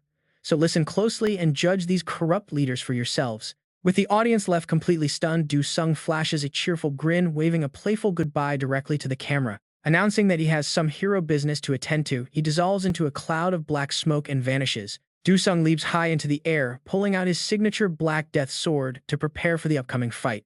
The night air is crisp, and he has the perfect gear for this raid. He equips extra accessories to boost his combat power. Armed with the True and False Planet Sword Event Horizon, the Predator's armored assault suit, and the Judge's armor, Kang Du Sung prepares to strike. Coated in a brilliant yellow light, he plunges straight down toward the massive monster horde below. Kang Du Sung swings his weapon with absolute conviction. The ground violently explodes from his impact, throwing the entire battlefield into chaotic madness. A gleaming sword stands embedded in the cracked earth. Kang Do-sung pulls it free and charges back into the fray. The grotesque beasts show no fear, throwing themselves forward in a frenzy. He smiles at the oncoming wave. Right on cue, his trusted partner Blackie appears, ready to tear through the monsters alongside him. He asks if they should finally conquer this godforsaken tower. As Kang Do-sung rips through the beast horde, Blackie urges him to follow his heart. After all, nobody will ever witness what happens deep within this place, not even as darkness clouds his eyes, and they turn blood red. Kang Do-sung and Blackie enter an absolute state of bloodlust, instantly terrifying the surrounding monsters with their overwhelming murderous aura. "Where do you think you are going?" Kang Do-sung demands as he channels pure concentrated energy into his blade. Blackie holds his ground perfectly. He points his hand and unleashes a devastating blast directly at the screaming monsters, telling the bastards to just drop dead. Every single target caught in the explosion vaporizes into fine dust. Surveying the gorgeous destruction, Kang Do-sung quietly admits it is absolutely magnificent, but a sudden massive tremor cuts his celebration short. He glances toward the defensive barrier and spots two blinding lights shooting skyward. Kang Do-sung watches the spectacular fireworks exploding across the dark heavens. A wild night banquet is being thrown under the Clown Demon King's name. Every player present suddenly receives a flashing system alert. A massive night banquet is being hosted by an anonymous monarch. The screen updates showing the tower's rank has been adjusted. Everyone watches in sheer disbelief. It is now classified as rank M. The system announces that the anonymous monarch has just issued a completely brand new clear condition for this chaotic night banquet.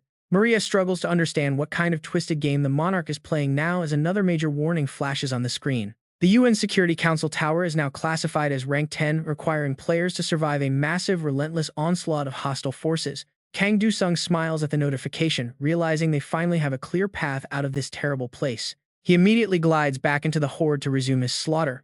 Clear condition: survive the night banquet 0 out of 3 waves.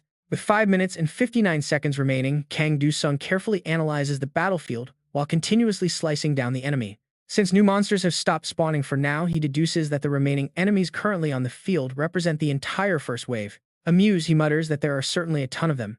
But while he is calculating his next move, a brilliant blast erupts behind him. He spins around to identify the source.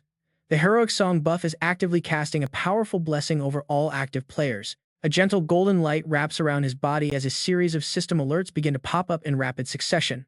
The Guardian Resolve buff is now active. A protective blessing, the Saintess's divine ward, has just been heavily amplified. Maria screams toward him, yelling that the Saintess and the others are tearing through the horde to reach his side. King laughs as he hacks away, apologizing for arriving late and declaring this chaotic battlefield the absolute perfect playground for him. Another powerful blast shakes the defensive barrier. Seeing his allies show up brings a wave of genuine relief to Kang Do-sung. He shouts back over the din of battle, declaring there is no rule, stating only a hero king is allowed to save the world. The 5 members of the Earth Defense Force fight alongside him to protect the barrier as a new timer updates. The remaining banquet time sits at 5 minutes and 3 seconds. After a fierce coordinated counterattack, they manage to clear the entire zone. Wave 1 is officially complete. Under clear conditions, survival is marked at 1 out of 3 waves. The Saintess smiles in relief. With the initial wave cleared, Kang Do-sung celebrates, noting that the first round turned out to be relatively easy. But before his feet even touch the ground properly, a massive tremor jolts the area, shocking everyone on the battlefield. The system updates once more, adjusting the tower's difficulty up to rank 12. A look of deep annoyance crosses his face. He mutters in irritation at the sudden shift. An alert warns all players that the barrier defense phase will begin shortly. Everyone feels completely lost and confused. What do they even mean by defense? Fireworks keep lighting up while the shield remains intact. The barrier's durability is currently holding solid at 100%. Suddenly, strange swirling portals materialize directly above the shield. A massive chaotic jumble of monsters pours out of the vortexes, crashing directly into the barrier and dropping its durability to 99%. Kang Do-sung shouts out in panic, asking what they are doing. The entire team quickly lunges forward to protect the shield. The civilians trapped inside the barrier watch the madness unfold in pure terror, utterly helpless. What are they supposed to do now? The system flashes another warning: the tower rank has been adjusted to rank 12 and the defense phase is commencing. Seojin stammers in absolute panic. Rank 12. The barrier is taking heavy damage and is already down to 99%. He watches the unfolding nightmare in terror, wondering if he should join. But he instantly realizes he would only get in the way. He was anxious, but all he could do was grip his staff tightly and pray for rescue. Seoji casts his mind back to his planned route. Back in May, he had created a route predicting this season's boss would only be rank 13. He was completely lost in thought. While he was distracted, a sudden attack violently shook the barrier. Even though his stats might have adjusted after unlocking his potential, he had absolutely no chance right now. The heavy impact left everyone inside the barrier trembling with fear. Cog stepped in and gasped. He saw Zipper covered in blood and frantically asked Han what happened, begging Zipper to wake up. Terrified, he immediately cast a healing spell on the wounded Zipper. He wondered if they could truly survive and clear this tower. Meanwhile, Kang Du-sung was still desperately fighting off the monster horde. They were doomed. Another notification popped up displaying the barrier's status. Barrier durability was down to 53%. Kang Du-sung grew worried about being down a member. With one less fighter, their coverage zone expanded. They had to guard a much wider area now. Another explosion erupted right next to the barrier, making everyone panic and scream. General Gaetong charged back in. The barrier's durability had dropped to 42%, forcing him to act with extreme urgency. Everyone fought desperately to keep the beasts away. Barrier durability fell to 34%, then rapidly plummeted to 28%. Just hang on a little longer. Despite their best efforts, the barrier continued to shatter, falling to a critical 7%. Raging flames tore mercilessly at the fading shield. Durability dropped to 4%, then down to a terrifying 2%. Kang Du-sung refused to yield. He fought with everything he had, but the barrier was at its absolute limit, hitting 1%. He prayed for a miracle. Heavenly Demon Sword Art Third Form. That massive strike vaporized the giant monster tearing down the barrier. Void Sword. He gently touched down on the ground. Exhausted, he grimaced in pain, but system notifications continued to flood his vision relentlessly. Clear Condition survived the Night Banquet Phase 1 of 3. Clear Condition survived Phase 2 of 3. The tower's difficulty was adjusted to rank 12 through 15. After a brutal non-stop battle, Kang Du-sung landed to catch his breath. Clear Condition survive. Phase 2 of 3. He panted heavily, the dark aura in his eyes slowly fading away. They had actually done it. The barrier was slowly repairing itself, restoring its durability. Maria collapsed to her knees, whispering that it was way too close. Cog stood completely frozen, anxiously, wondering if this was only Stage 2 what lay ahead. Suddenly, another system prompt popped up. The message was so terrifying, he dropped his weapon in pure shock. Golden light enveloped the barrier once more as the difficulty shifted. It adjusted to rank 12 through 15. Dread filled the group. Was the final wave really rank 15? The heavily injured Gaetong lay helplessly on the ground, cursing his own weakness. Kang Du-sung winced, raising his hand to shield his eyes from the blinding glare. He had a bad feeling about this, but never expected a true rank 15 threat. A massive golden gate materialized in the sky. The cathedral's gate had opened, prompting a boss battle with the Guardian of Light. The alerts kept stacking the odds against them. The system messages spelled absolute disaster for their current situation. The overwhelming authority of the Guardian was taking hold. Because they were not allied with the forces of the Monarch of Light, all light attribute skills were strictly locked. This sudden restriction completely crippled Maria, stripping away her divine powers. More warnings began to flash right before her eyes. The system strictly prohibited her from casting Blessing of Dawn and blocked her from using the legendary Whip of Piety. Even Protection of Light and the Blade of Conquest were locked away, leaving her feeling utterly powerless on the battlefield. The survivors quickly huddled to discuss their next move. One of them held his head, blaming himself for not predicting this outcome. He never imagined that a saintess and a priest wouldn't be considered allies by the Monarch of Light. Meanwhile, Maria looked incredibly frustrated. She hated feeling like a burden to the team. Refusing to drag them down, she immediately prepared to swap her secondary skill set. Maria remained remarkably confident, facing the danger without a hint of fear. It wasn't as if she was completely out of options. She promised to do her absolute best to fulfill her role. However, Kang Du-sung cut her off with a blunt demand. He told them both to fall back. Maria flatly refused, asking how she could possibly abandon him. Kang Du-sung immediately warned her of the danger. Even at his absolute peak, he couldn't take on a rank 15 raid while trying to keep other people alive. Maria clenched her fists in deep frustration, finally understanding. Recalling their past battles, she realized how useless she was right now. She knew a helpless ally was nothing but a burden. Yet she stepped forward and boldly made her stand. She declared that he didn't need to worry about her safety while fighting. Inside, she refused to cower while they risked their lives. Trusting him with everything she had, she told him she was ready to place her entire life in his hands. Kang Du-sung could only sigh at her stubbornness. Turning away, he muttered that she could do whatever she wanted, leaving her completely stunned. She didn't understand his cryptic words until he added that he would do whatever he wanted to. He instantly summoned Blackie. The shadow beast swallowed both of them whole, ignoring their frantic struggles as Maria let out a panicked, echoing scream. "What are you doing?" Kang Du-sung did not stop. His footsteps were fast and urgent, completely ignoring her desperate shouts. She was extremely worried for his safety. Is he crazy? Is he really going to risk his life? The glowing golden door slowly opened, releasing brilliant beams of light. Kang Du-sung bravely stepped inside firmly, telling himself that he would not die. His face was deadly serious about this upcoming battle. He vowed to save everyone and escape. From deep within the doorway, a presence slowly emerged, of some kind. Even if this path led straight to the Light Monarch, a third-class angel suddenly materialized right in front of him. As he faced it, the massive eye in the center of the third-class angel slowly turned toward his presence. It opened, wide, scanning the entire surrounding area. Kang Du-sung instantly lunged forward to initiate a fierce direct attack. A pitch-black eye with a blood-red pupil appeared, matching his own fierce rising aura. He had even killed a powerful monarch before this after all. Du-sung charged like a raging storm straight toward the angel's giant eye. "Damn scum," he growled.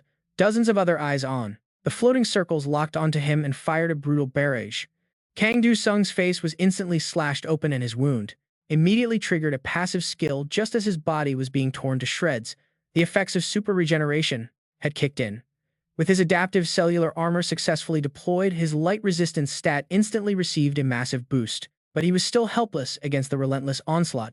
He couldn't dodge this even if his resistance would keep climbing, the longer he endured.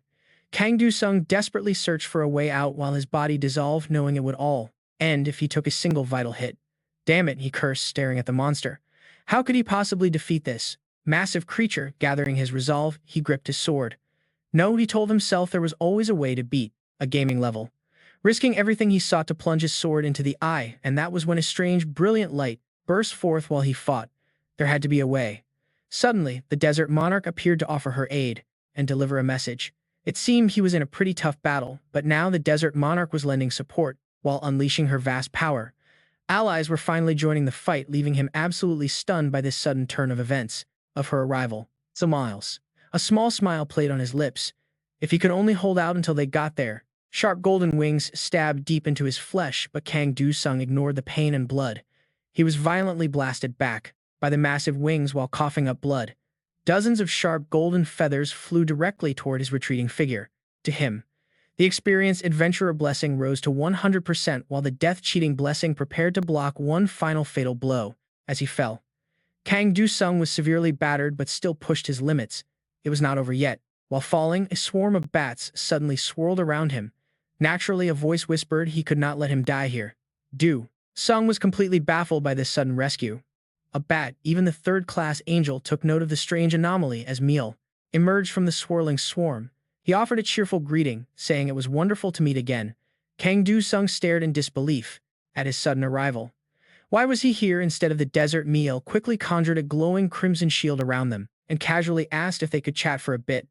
Kang Du-sung flatly refused, pointing out his ongoing fight. Didn't he see him battling a massive angel? Meal glanced over his shoulder calmly, acknowledging the creature before casually making it vanish completely. Talk about an absolute cheat code move. Meal casually asked if that helped him out, leaving Kang Du-sung to stare utterly dumbfounded by the vampire's overwhelming power. What just happened? In the distance, a faint white light slowly began to rise on the horizon, signaling the end. He had met the survival conditions for the 3 out of 3 night phase of the festival. Although the battle had concluded, Kang Du-sung remained thoroughly stunned by everything unfolding right in front of him. The livestream broadcast was officially over, and his completion rewards were currently being calculated. Suspicious, Kang Du-sung asked who he really was beneath his mask. Meal offered a warm, polite smile and bowed with aristocratic grace, admitting he had forgotten to introduce himself earlier during their first encounter. Striking a theatrical pose, he announced that he was the great vampire lord known as Meal. Kang Du-sung immediately demanded to know why the Blood Emperor would help him. Meal explained this was not the ruler's own decision, but rather came from an entity far above him. He revealed they answered to the Grand Princes of the Primordial Tower itself. Kang Du-sung stared at him in utter shock and confusion, wondering what kind of crazy nonsense he was talking about right now. It turned out the Emperor's forces had been taking orders all along. Meal smiled warmly at his blank expression and sighed, asking if he still had not figured it out. He shook his head, calling it highly disappointing, while Kang Du-sung quietly observed his surroundings. Meal paced back and forth, offering a bit of advice as he reached out and grabbed his hand. To survive and fight against this cruel world, he explained, Kang Du-sung would need to discard his skepticism entirely. He grabs his other hand, which is just hanging there in absolute confusion. Me looks at him with trusting eyes, urging him on and courage you displayed inside the world of towers. Show your own world what you are truly capable of doing. He casually throws those words out. Even if you are a completely ignorant fool, you will soon take a step closer to the truth. A show logo pops up as the host Jide stands before a massive crowd. Welcome everyone, and thank you all for coming out to Shore today. He slowly introduces this segment. Tonight we have an incredibly special guest. He looks over and announces that this man is probably the most famous person in the entire world. The Hero King Kang Do-sung appears looking incredibly simple. He formally welcomes player Kang Do-sung as Jide immediately fires off a question. This is his first public appearance since the United Nations event. Smiling softly, he explains that he has simply been quite busy. The host presses on asking if his long silence means he has finally decided to speak about the current situation. His sudden response leaves the host completely stunned as Do-sung casually begins listing off the latest global news. He lists the recent events starting with the British Prime Minister on the 24th and the American and French presidents on the 25th and 28th. Now with this morning's news about the Russian president, it seems every major world leader is resigning. A smug smile plays on his lips as he quietly notes that now everything finally makes perfect sense. He speaks with an air of mystery, revealing this is all part of their grand plan to seize absolute power, an event she prepared. And talk about dramatic timing, glowing butterflies suddenly flutter in as an elegant woman steps forward. Do-sung is not surprised by her grand arrival at all, casually noting who has finally decided to show up. Laya makes her grand entrance surrounded by pink butterflies, asking if he really has to talk about this on television. With a sly grin, he shoots back that she only ever crawls out of hiding when he pulls stunts like this.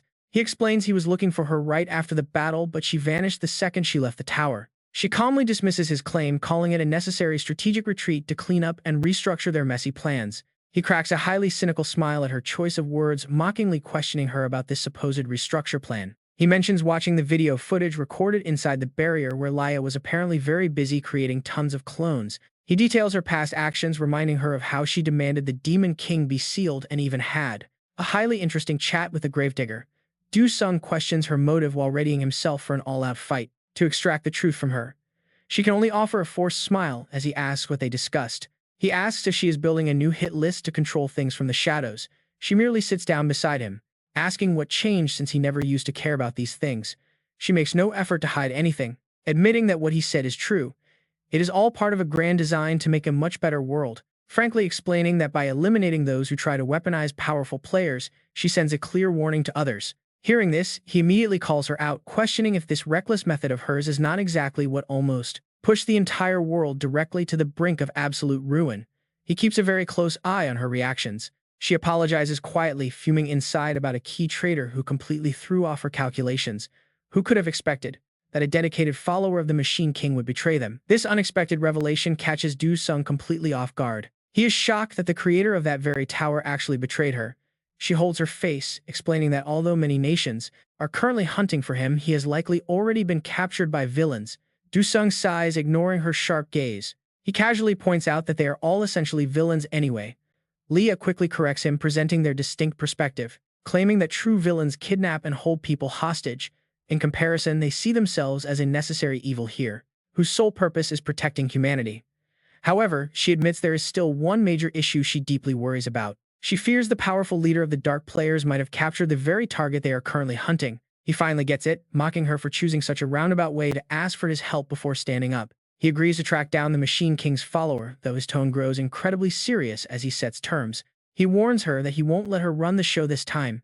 She silently listens, offering no resistance. She readily agrees, noting there is no one better suited for this task. The scene then transitions to the back of a luxury car where Do-sung is carefully analyzing the identity of the villain's mysterious leader. He suddenly recalls the face of Nameless and those haunting words.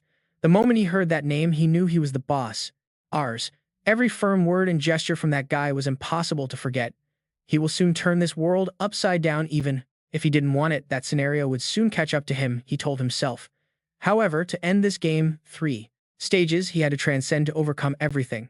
The mirror of control and loneliness, the mirror of power and force, and the mirror of truth and despair. He decided that he might need to go beyond the paths his father laid out for him, just like they said. He recalled Michel's advice back then about the passion and courage he had shown in the world. Show your world what you are truly capable of. Every word and gesture of trust back then left a deep impression on him. His words of trust back then had left a deep impression on him. Even if he was just a pitiful fool, a mere clown of power and brute force, Michel was certain of one thing: he had no right to demand the truth, but he would soon take another step closer to it. A highly mysterious key suddenly materialized. That was exactly why he needed to find it before it found him before the tower summoned him or before he summoned the tower. He opened the box and a bright light spilled out from within. If a follower of the machine sovereign is there, call me. That blinding light left him completely stunned. A notification popped up and then he was transported to another dimension. Floor 0, do you want to enter the Clockwork Workshop Tower? Yes or no? There seemed to be someone else in this space. An old man was already waiting for him. Welcome, I have been waiting for you. The old man pointed in a direction, inviting him this way. Kang Du-sung looked around inquisitively, wondering if this was the place where all players who don't fight the tower are summoned. Her face remained expressionless as her hands moved quickly on the system screen. That information is not in our system, she said, but the machine's sovereign grants to everyone who signs a contract with him a room with an opportunity to level up. The next second, the heavy door swung open. Oma stepped inside and softly called out to her grandfather, who was busy working on his invention. He is here. Only then did the old man raise his head, asking if he had arrived. Seeing Kang Du-sung, he gasped in wonder. Oh my, he exclaimed excitedly while showing off the machine behind him. You are truly the hero king, arriving much faster than I expected. Oma was actually the disciple of the machine sovereign. Kang Du-sung frowned, looking at the old man warily, noting that the old man seemed to know he was coming. The old man giggled smugly, saying, of course, since he had the key that he left at that shop.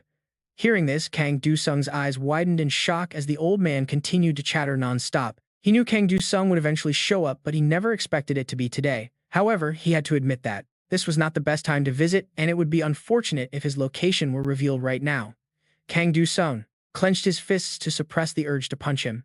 Wasn't he being hunted because he had caused such a mess? Why did he do it? He had allowed everyone to build the towers and hand them over to the monarchs, causing sparked a massive catastrophe. Did he truly not know that would happen? Yet, in stark contrast to Kang Du-sung's burning rage, the old man remained perfectly calm. Of course, he knew, in fact, he predicted that all the hero candidates would be slaughtered. Kang Du-sung's face grew darker. The old man showed zero remorse and laughed foolishly, noting that Kang Du-sung had ruined everything. Kang Du-sung was so angry he almost coughed up blood. Did he actually want the candidates to die and plan it all? The old man quickly wiped away his fake smile, declaring that weak, fragile creatures like humans could never become true heroes. Kang Du-sung's eyes went wide in utter shock as the old man coldly explained his reasoning, indifferently showing off his massive superior complex. Humans are simply too imperfect to ever be true heroes. Hero King, I'm sure you are aware of this. You saw the truth on the front lines. Despite having the power to make a real change, they choose to destroy the world around them. Fallen heroes are completely ruled by greed. The worst cowards flee when facing trials. The ones you call heroes are ultimately still just human. They make the same mistakes over and over again. That is exactly why we need machines which are created with the sole purpose of protecting the world. Kang Du-sung watched him coldly as he prattled on and on. They have no greed, and they can conquer the towers without fear. All humans have to do is enjoy the benefits the towers bestow upon us. Only then did Kang Du-sung speak up, saying, fine, let's say you're right. Hearing this, the old man instantly lit up, saying he was starting to admit the truth. Kang Du-sung glared at him coldly, conceding that humans might not be able to become heroes. However, that does not justify killing them. At this point, the old man's lips curled into a suspicious smirk, saying that it was a necessary sacrifice. Right after Kang Du-sung's system glitched, a system error occurred stating that his player information could not be confirmed. An unidentified entity was now approaching. Pluto leaps down right in front of him inside the tower. Spotting his opponent, Du-sung's eyes instantly betray his deep confusion. That bizarre thing. He suddenly remembers the moment he once unmasked this very creature. Du-sung never expected the face collector to show up right here. The face collector. He crosses his arms with an arrogant smirk, claiming he needs the corpses of awakened players to construct a perfect mechanical hero. That is why I founded an organization and gathered all these villainous players. Honestly, you are really no different from me. But wait, it gets even worse. Pluto actually thought Du-sung would be the only one to understand him, accusing him of ruining their plans. Instantly puts the pieces together. So you are the mastermind. The old man replies indifferently, confirming he is indeed the father of all dark players. He looks at Dea, asking what the Hero King will do next, even suggesting that Du-sung should just become one of his children. Du-sung glares, summoning his massive sword and telling him to cut the crap. Seeing this, Oma steps in to stop him, expressionless. She warns him not to fight because it is dangerous, saying that if he buys it, he will end up in serious trouble. Then Du-sung suddenly remembers exactly where he is standing. This is a non-combat zone, a special tower shop reserved exclusively for unique players. Every corner of her shop is a strictly restricted sanctuary. Oma looks up at Do-sung, her eyes showing a trace of pure helplessness. Since this is a sanctuary, Pluto summons his weapon and charges forward. Without missing a beat, Do-sung swings to retaliate. Instantly, a massive barrage of red system warnings flares up, detecting hostile behavior and triggering the mandatory peace protocol. The system secures the protected target within the active territory, locking down the entire safe zone due to the ongoing aggression. As the defense protocol engages, the massive machine situated right behind Oma suddenly activates, grinding to life on its own. A dark crimson alarm light bathes the entire room as the tower system temporarily suspends itself to eliminate the hostile threat. Oma's calm expression is instantly replaced by a terrifying murderous aura, as her body is completely hijacked by the machine monarch. The monarch's giant drill-like arm thrusts directly toward Do-sung as annihilation mode initiates. Meanwhile, Pluto stands aside, enjoying the show. He smirks, mocking Do-sung as an idiot for starting a fight in a sanctuary and drawing the deadly gaze of the machine monarch. He boasts about quickly turning Do-sung into his ultimate masterpiece, claiming it will easily be his greatest, most flawless creation yet. Suddenly, a crimson fountain of blood erupts from Do-sung's shoulder as his arm is brutally severed by the machine monarch's strike. Pluto questions why he would do something so incredibly foolish when he knew fighting here was forbidden. Yet Do-sung just smirks. Even while completely drenched in blood, he stands tall with a mysterious grin, muttering that this whole situation is actually pretty hilarious. And get this, Do-sung actually has an insane self-healing skill, triggering his super regeneration trait to repair the damage instantly. With his adaptive cellular armor fully online, Do-sung locks his freezing gaze on the old man, amused by his misplaced confidence. The old man's smug composure completely cracks as he stammers in utter shock, while the heavy strikes from the rampaging machine monarch keep pummeling Do-sung to absolutely no avail. His adaptive cellular armor is already rapidly analyzing and acquiring maximum physical resistance. With his physical defense fully optimized, Do-sung begins walking directly toward the old man, his voice sounding as cold as ice. He points out that once the tower system is paused, the absolute rule preventing players from killing each other also vanishes. Cold sweat instantly breaks out all over the villain's face as he desperately begs the Hero King to reconsider his next move. He tries to justify his crimes with the advanced technology he supposedly gifted to humanity, but Do-sung's eyes flash blood red. He scoffs at the claim, pointing out that the technology was actually given by the machine monarch. Suddenly, his blade erupts with purple flames. As the true Hero King, crushing the pathetic hopes and grand dreams of wicked villains is his absolute ultimate goal. In one clean motion, Do-sung shatters the protective barrier and strikes Pluto, causing the villain's physical form to completely disintegrate. With the mastermind eliminated, Do-sung glances back at the berserk machine monarch, charging directly at him like a wild beast. The machine shrieks for complete destruction, but Do-sung firmly restrains her, pointing out that he cannot kill her just yet. Otherwise, he will not be able to buy any card packs, jokingly asking her to promise him some new cards next time. The colossal machine monarch briefly pauses for a moment, her infrared visor turning off as a subtle, gentle smile graces her lips. But suddenly, the mechanical tyrant throws back his neck in a bone-chilling laugh, his face twisting into a demonic, terrifying expression. He calls Do-sung a foolish clown, laughing with absolute glee before a visibly stunned hero, declaring that the time has come to pay the price for spying on them. He offers to spare Do-sung just this once for giving his reckless stunt inside the tower. Do-sung can only chuckle at this, dryly thanking him for being so incredibly generous. With that, he steps back and bows politely to the machine tyrant.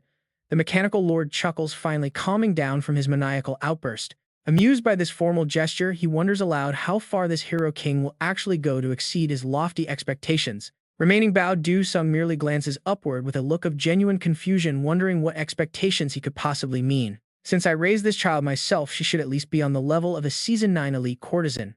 His eyes immediately widen in absolute horror. Season 9, a violent aura suddenly starts swirling from behind the mechanical monarch. Even if you are considered one of the best players, how are you already this ridiculously strong in the middle of Season 6? Do-sung grits, his teeth trying his best to stand firm so he doesn't get blown away. How the hell is that possible? Just how many seasons does this game actually have? Suddenly, a barrage of system warnings pops up. The Machine Demon King is now exerting absolute control over the Clock Tower workshop. The tower's system is being restored and the game's rules are officially in effect. The mechanical monarch wears an expression full of madness, calling it absolutely fascinating. He says when there's no path, people can go anywhere. But once you walk it repeatedly, a road is paved, making it almost impossible to step off. So what made you lose your way? The expression on Do-sung's face slowly turns grim, his gaze toward his opponent filled with extreme caution. He warns that he can no longer understand a word. The mechanical monarch simply shrugs, telling him it is easy to understand since Du Sung is just a foolish clown after all. Those words cut deep, calling him utterly ignorant. The mechanical monarch slowly closes the distance, asking if that is exactly why Du Sung is stubbornly clinging to that path. He mentions the Sword King has already been discarded, which Du Sung must have heard from the heavenly demon. Right, the new path the Sword King tried to forge ended in absolute failure, so giving up even now might still be a viable option. He urges Du Sung to just return to the preordained path. Hearing this, Du Sung tightly presses his lips together, his face showing complete seriousness and grim determination. He declares he will do whatever it takes if it means finally ending this game. The mechanical monarch claps his hands in satisfaction, saying good, and in the very next second the surrounding space suddenly shifts. He promises he has prepared a special reward to help him. Du Sung's eyes widen in utter surprise as he questions this reward. The mechanical monarch shrugs casually, reminding Du Sung of his solemn promise to buy him another premium card pack. Just as Du Sung finally starts to breathe a sigh of relief, a mechanical monarch suddenly cuts in, warning that choosing that path will change everything. He warns that Du Sung will never be understood, becoming the ultimate figure of terror and evil. But before he can finish his sentence, Du Sung cuts him off, saying he has heard that spiel dozens of times and demanding the card pack. The mechanical monarch is highly satisfied, telling him to take it. With those words, he immediately leaves O's body, and she looks down at Du Sung with absolute confusion. Du Sung offers a warm smile, asking if she is back. Suddenly, O opens a small hatch on her stomach and drops down, demanding that he buy the card pack immediately because a legendary card is about to drop. Seeing this, Du Sung turns pale reflexively, reaching out to catch her. Instantly, a cheerful system chime rings out, announcing the incredible result. A legendary unique card is revealed, making Du Sung's jaw nearly drop straight to the floor. A legendary and one-of-a-kind card means it is on par with Heavenly Demon Descent and Disguise. With that thought, a confident smirk slowly spreads across his face as Du Sung reaches out to take the fallen card, wondering if this incredible item truly is the helpful gift he was promised after all. The card drifts down gently like a feather. In the next second, a sinister dark purple aura suddenly wraps around Du Sung as his synchronization rate with the discarded Sword King suddenly skyrockets to 27%. Shockingly, his system even begins coughing like a human. As the system warns that it has begun, Du Sung looks up in confusion while a series of text boxes slam into his face. Seeing this, the Machine Demon King is highly amused to see such an exciting show unfold. Meanwhile, countless lords are trembling in absolute terror as they remember the legacy of the Sword King, whispering that Du Sung is walking the exact same dangerous path. They hope this won't end the game, but another tragedy is imminent. Du Sung wonders what on earth that Machine Demon King is thinking. He grits his teeth in deep frustration, hoping the king is not planning to cast another bizarre curse like last time. Right, suddenly a massive system screen pops up. The Monarch of Balance is officially demanding a trial for player Kenneth. Instantly, his leg is tightly bound by a heavy golden chain, and the green system screen gradually shifts to crimson, warning that he is being sent to the throne of the end. A second later, Du Sung is warped to a bizarre space, struggling violently but finding no escape. He realizes they are punishing him way too quickly, not even giving him time to read his new skill. Before the space shifts once more, Du Sung is brought to a colossal skyscraper, singled out as the infamous player Kenneth. The Monarch of Balance stands there with open arms, coldly declaring that the threat this player poses is simply too massive. To maintain fairness in the game, they propose designating him as an anomaly and eliminating him immediately. Standing in chains, Du Sung tightly grasps the heavy chains, thinking it is utterly ridiculous because there is no way such a proposal would pass. From behind, a red cloak slowly approaches. Sia reaches out to comfort him, declaring this is an absolutely shameful act. She asks how they can possibly strip away a power he rightfully earned just out of cowardice as she begins shattering every single golden chain binding him. Fades into nothingness. She holds Kang Du Sung tightly. Then she sends a telepathic warning. Can you all just shut up? He nods to Sia. It is fine. Not all monarchs are hostile. Meanwhile, the Balanced Monarch stares intensely at both of them, staring them down. You are just a kid who knows nothing of the Kingslayer's tragedy. But she does not back down. She fires back. Are even cowards like you called transcendent nowadays? Then she begs the emperors for a fair judgment. She demands a fair trial. Suddenly, several black-hooded figures materialize right above them. They sit in silence, watching the scene. Kang Du Sung looks around, totally bewildered. Are they the emperors? Sia just smirks and gently pats his shoulder to calm him. She says it is the game monarch. Kang Du Sung stares wide-eyed. If that giant is indeed the game monarch, everything makes sense. Then he must be the one who summoned him here.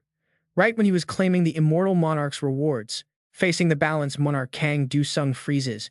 Back then, that giant had shown him some weirdly favorable treatment. It felt strange. He wonders if this time will be different. Meanwhile, her face turns deadly pale. She looks completely expressionless. Suddenly, the balanced monarch looks up to the sky.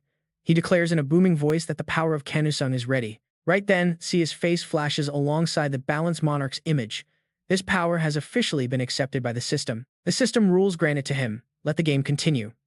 Moments later, a blinding light radiates from the building. Kang Du-sung clenches his fists, smirking. He notices the entire environment shifting. Everything is steering far from the original plan. Then a voice echoes claiming that they cannot accept this. Her mind begins to spiral into sheer panic and confusion. The mysterious voice continues to press on. The power this player possesses is something that can never be allowed here. Suddenly, a sinister and highly authoritative figure appears. Their eyes burn with a chilling intent that freezes the blood. Immediately after, a column of raw energy crashes down directly from the sky. It is a terrifying, violent force. It is so intense that Kang Du-sung has to shield his face with both hands. Soon the immense pressure begins to fade. The energy ripples across the floor. Sia's face remains totally unchanged, ice cold. Her blank, unreadable eyes show absolutely no emotion. The curse of balance is officially lifted. Just then, the grotesque fusion monarch sitting behind them lets out a smug laugh. The system announces that the game monarch's forces have been mobilized. Hearing this, he laughs with pure excitement. Did they really just kill her? Witnessing this madness play out, Kang Du-sung is left completely stunned by the sudden turn of events. A system warning rings in his ears.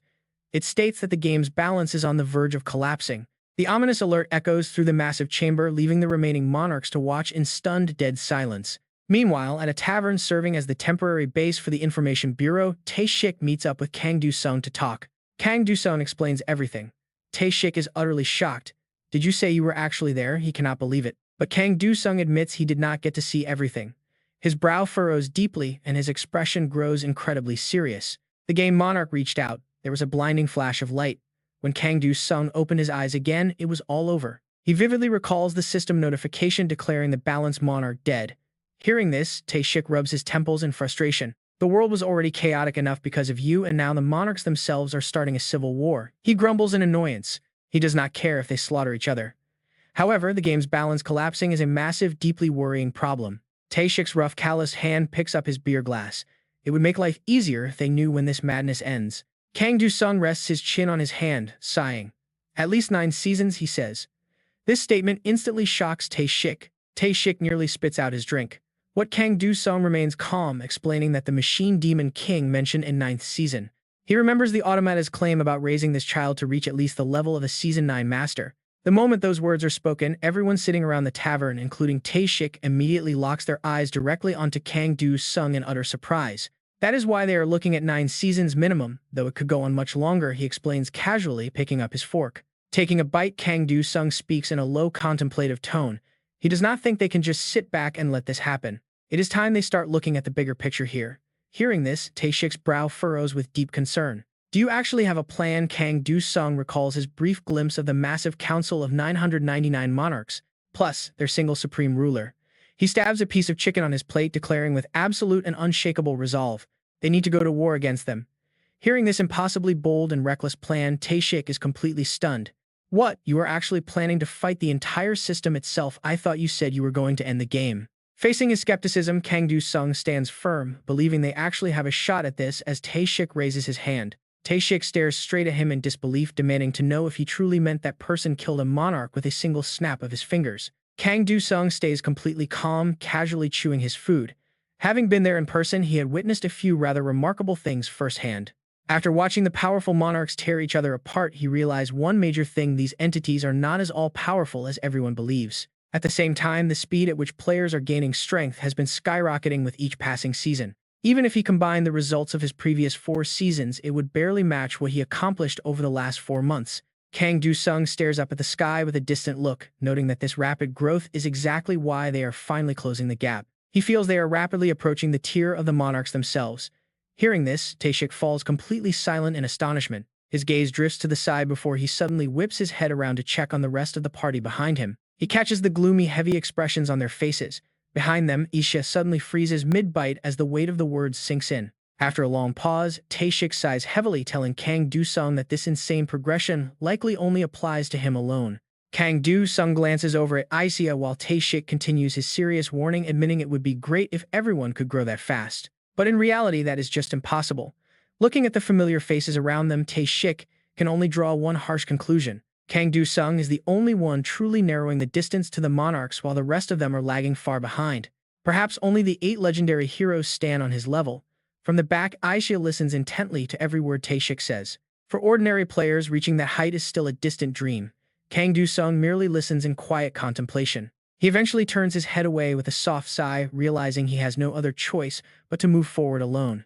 Tae-shik firmly clasps his hand in a warm, caring gesture, pleading with him not to carry the entire world on his shoulders.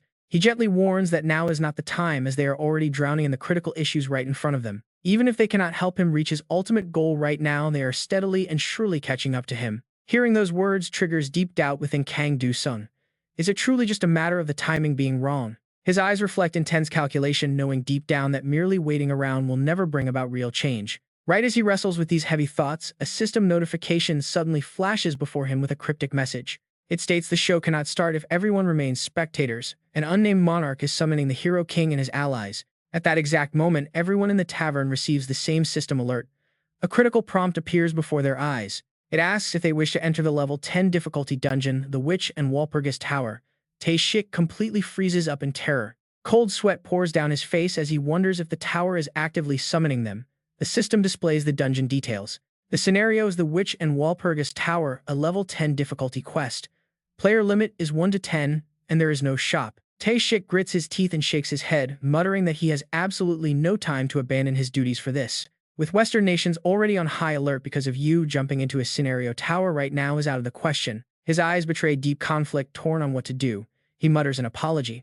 But after a brief moment of heavy silence, Isia slams her hands on the table and stands up, declaring she will go to see what Kang Do-sung's big plan is all about. She believes it will give her a much clearer picture. Kang Do-sung merely smiles back, advising her not to regret her decision. With that, they prepare themselves and initiate the teleportation to the tower. During the transfer, the system suddenly displays a historical record. It details the continent's past. Although Saintess Isia successfully defeated the Demon King and brought peace to the land, a massive conflict soon erupted over how to handle any future threats, dividing the entire population into 2 warring factions. The people split between the Pope's loyalists and the Saintess's followers, ultimately plunging the region into a devastating civil war. It would be remembered as the bloodiest event in the continent's history. The tragic night of Walpurgis had officially begun. Outside the massive stone tower, a furious mob of dozens of citizens gathers, waving flaming torches and screaming to burn the witch. Arriving right into this chaotic scene, Kang Do-sung is instantly stunned. Vibrant orange and red flames rise aggressively into the night. The roaring fire intensifies as the bloodthirsty crowd chants in perfect unison, demand to burn her at the stake.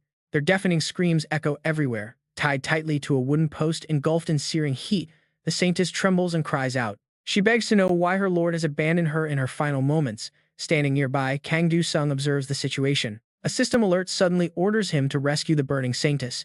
His hand instinctively tightens around the hilt of his sword. Charging straight into the chaos, he unsheathes his weapon and yells her name. Rapid system updates continue to flood his interface. The final scenario requires him to guarantee the target witch's survival in order to successfully clear the final chapter. As Kang Do-sung flashes past, everyone is left completely stunned. This is no ordinary warrior. A demon king has arrived. The moment they realize he wants to protect the Saintess Ilia Celestina, they immediately order his arrest to stop anyone from saving the witch. They demand the capture of anyone collaborating with her. Facing the oncoming crowd that grows larger by the second he prepares to fight, he refuses to back down, warning them to step aside. Just as he starts losing control, Yia shouts his name from behind. Hearing her voice, his dark eyes instantly soften. It is like a calming spell. He quickly glances back. Providing backup from behind, Yia orders him to jump. Instantly, she channels her entire power straight into the ground beneath them. Her spell strikes decisively, catching the crowd completely off guard, freeing Kang Do-sung to make his move. He rushes to save Ilia Celestina as fast as possible. Summoning his immense energy, he quickly extinguishes the flames meant to burn the Saintess. As the fire dies down, the Saintess weakly whispers about the flames. Kang Do-sung immediately reaches out to help her. He eagerly pulls her out of the freezing ice. Once she is finally free, Ilia Celestina asks who he is. Kang Do-sung chuckles softly and asks who she thinks he is. After a brief pause, a gentle smile forms on her dry lips. Facing him with a warm expression, she softly notes that the first warrior has come to save her once again. Seeing her in such a miserable and battered state, he breaks. Kang Du-sung cannot hold back his emotions anymore. He pulls Ilya Celestina into a tight embrace, weeping as he asks why she did not summon the warriors sooner. Ilya Celestina gently pats his shoulder with her bruised hands and hesitantly says she thought something needed to change. She sadly explains that they cannot simply rely on summoned warriors every single time they face a crisis. Tears well up in her eyes. They failed. Hearing this, Kang Du-sung pulls a potion from his pocket. Forget about that, he tells her they are here now. He then prepares the medicine for her. He carefully uses the liquid to treat her eyes, his heart aching with intense guilt over her condition.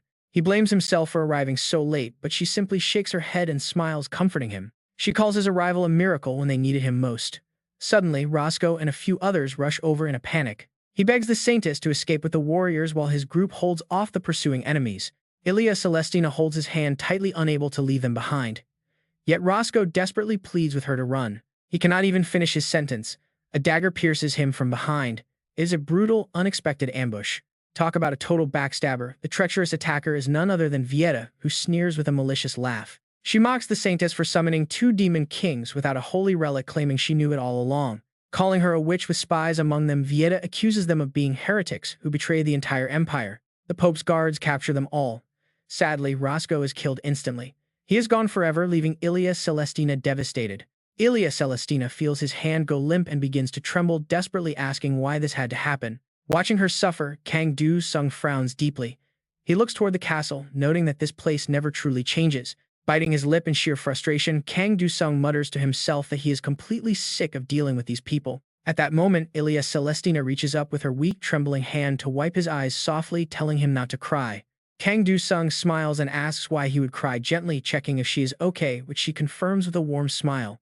Seeing her beautiful smile, Kang Du-sung freezes. He stares for a few silent seconds before regaining his composure. He looks at her, addressing her as Ilya Celestina instead of the Saintess, emphasizing that she might be considered a witch now. Or perhaps she remains a Saintess. Confused by his intense words, Ilya Celestina frowns and asks what he means by that. Kang Du-sung leans in close and whispers that if she chooses to be a witch, he has a promise for her. He will become the Demon King and burn down the entire world that dared to hurt her, leaving her in silence. But she simply laughs softly, reminding him that she will always remain a Saintess until the very day she dies. Hearing her reply, he sighs with a soft smile. He already knew she would say that. Suddenly, the system pops up with a new update showing a quest to restore the Saintess to her rightful position. As Yia approaches from behind, Kang Du-sung turns around to thank her for climbing the tower with him. She nods with a warm smile and asks about their plan for the next scenario. Kang Du-sung hesitates for a moment. He finally decides that their immediate priority is to restore the Saintess back to her former glory. Looking over the mess, he groans. It is a total disaster. He immediately activates his system, a perfect chance to test out his brand new skill. The unique mythic rank World of Law creates a massive barrier and calculates every shred of data within its bounds, giving him absolute control over the past, present, and future in that space. His detection abilities spike. Castle guards spot him and charge. "How dare you trespass?" Here they shout. "How dare you set foot in this sacred place?" Demon King Du-sung immediately activates his systems analysis and, in an instant, floating stat screens hover over every single guard. This insane level of detail catches him off guard. He can really see everything. Armed with these perfect predictions, he effortlessly slips past their oncoming blades, dodging each strike by a hair. But after a moment, he notices another massive advantage: they are moving in slow motion.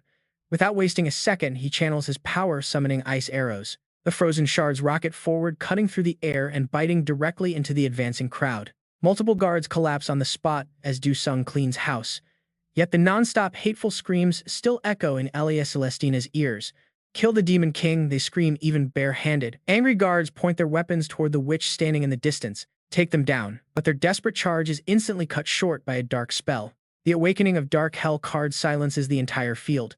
With the hostility gone, Ilya Celestina leans in to whisper a soft thank you. It was a tough ask, she admits, thanking her savior for sparing their lives instead of starting a bloodbath. But the savior shrugs it off, claiming non-lethal takedowns are her specialty. Ilya Celestina freezes, realizing this voice is definitely not Du-sung's. Fear sets in, but the mysterious girl carrying her gently explains she is Isia and she is no warrior. "Are you the hero's friend?" Ilya Celestina whispers. Hearing those words, a flood of heavy emotion washes over Isia's face. She admits she still has a long way to go to catch up to him, but she is trying her best. They can't just let Du-sung carry the weight of this entire world on his own. Ilya Celestina's lips curve into a gentle, relieved smile. It is a massive comfort. Unlike her own tragic path, the hero actually has people standing right beside him. Izia quickly reminds her that she isn't alone, either, with countless believers still holding on to faith. The saintess touches her worn face. Gently brushing her fingers against Izia's cheek, she leans in close, her voice barely a whisper against the quiet. Please keep being his friend, she pleads, thinking of Du-sung. She just wants to make sure he does not give up. She does not want him abandoning hope like she did. Inside the sunlit Grand Cathedral, a defeated man coughs up blood. Danian is slumped on the cold floor, coughing violently as Du-sung slowly and casually walks up to him. Looking down with a freezing stare, Du-sung demands to know where the Pope went. Danian looks up with pure, unbridled hatred. The Pope has already fled the kingdom along with a holy relic, and even if they try to forcefully capture one of his beloved apostles, that wretched witch will never gain full control of his holy kingdom. Du-sung frowns, wondering what that even means. But Ilia Celestina steps forward, explaining that a ruler needs the relic to prove their divine right. Her bare feet touch the cold stone floor as she explains how the legendary relic chooses God's true representative. But she tells him not to worry. Slowly, she reaches up and unties the blindfold covering her eyes. Even without the relic, she unties the cloth, her brilliant blue eyes gleaming as a confident smile plays on her lips. She can prove her connection to the divine without any fancy trinkets. Clasping her hands, she bows her head in quiet prayer. A blinding blue light suddenly erupts from her body, leaving the surrounding onlookers completely breathless with shock. The immense holy energy washes over the crowd, completely restoring their exhausted bodies. Ilia Celestina speaks softly to the stunned audience. Even if the people reject her as their saintess, she will always welcome them with open, loving arms. A guard gazes at her in disbelief, crying out that this is a true miracle. He trembles, completely choked up with regret. Wondering what horrible, unforgivable sins they committed, they weep. Ilia Celestina turns back to Du-sung with a warm, knowing smile. And just like that, the system confirms the saintess's authority is fully restored. Talk about a massive win. Ilia Celestina lets out a tired sigh of relief, glad everything is finally sorted. But the system screen suddenly blinks to life. A fresh system update appears. They must now conquer the Holy Kingdom. Du-sung stares at the screen in absolute disbelief. Why the hell is the quest still going? Sensing his tense silence, Ilia Celestina tilts her head, wondering what is wrong. He grits his teeth. They fulfilled every single condition of her summoning, so why is this happening? Realizing the harsh truth before them, Ilia Celestina slowly opens her eyes. She whispers that she finally understands the problem. She cannot send him back home on her own. The reality hits her. She was never the one who summoned him here. Wait, what? Du-sung's heart drops. He demands to know what she means as she quietly closes her eyes again. He reveals in a serious tone that he wasn't the one who summoned him this time. Du-sung and Izia hear the terrible news. Absolute horror. Under a deep blue sky stands a towering, majestic temple. A group conducts a secret ritual. Inside a golden cup, a strange red liquid boils. It bubbles. Witnessing this bizarre sight, the Pope cries out with absolute delight. He exclaims that it worked. But suddenly, his eyes widen in pure, unadulterated shock. Out of nowhere, the red liquid erupts. Grabbing the Pope's collar, the furious emperor shakes him. He screams, demanding answers. The trembling Pope just stutters, unable to speak. The emperor presses him. Is he absolutely sure it will summon the warrior? Right then, a dark humanoid liquid manifests. Eagerly, the emperor yells that it actually worked. He spreads his arms wide. Come to me, warrior from another world. I am the continental ruler. Hearing this, the heavenly demon coldly questions him. Emperor, is it? Exactly. And we shall conquer the Holy Kingdom. But before the emperor can even finish, a deep slash splits his face. The heavenly demon calmly sheathes his blade, cold as ice. You are not the one, he mutters. Nearby onlookers scream in horror. Panic erupts. Some vomit from sheer dread, wondering if the ritual failed. He looks around. So this is the world inside the tower, he notes. With a sharp, deadly gaze, he demands to know exactly how they summoned him. Suddenly, a system notification chimed. The clown demon king summoned you here. The demon laughs. The heavenly demon looks up. Are you behind this? Kill him. The terrified Pope orders. The clown demon king only giggles in amusement. How about a quick warm-up? At that, the heavenly demon draws his sword. One casual swing. Everyone dies instantly. Next, without a single shred of mercy, he drives his blade through the Pope. Trash cleared, he coldly asks what to do now. A system notification suddenly flashes on the screen. In this game, you can become absolutely anyone you want, even the emperor or the ultimate ruler of this entire world. The heavenly demon takes a slow step forward. His hand brushes the throne. He narrows his eyes, whispering, I see. I understand now. Without hesitation, he sits down calmly. His outfit instantly transforms. Behind his back, a terrifying shadow dragon begins to materialize. The black dragon coils around the throne.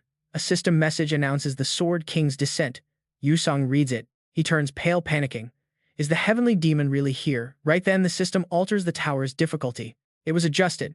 Clutching his head, Yusung laughs. What a terrible game. A sweating Isia reads the screen. The Sword King does such a monarch exist. That was his title, the deposed ruler. Yusung explains, frowning. The heavenly demon. She gasps, terrified. A mythic grade skill. Heavenly demon descent. Is it really him? The Season 5 boss, the Plague Lord, was difficulty tier 12. But now, with the Sword King here, the current level is on a whole different scale. Yusung frowns. Even other great monarchs are utterly terrified of that monster.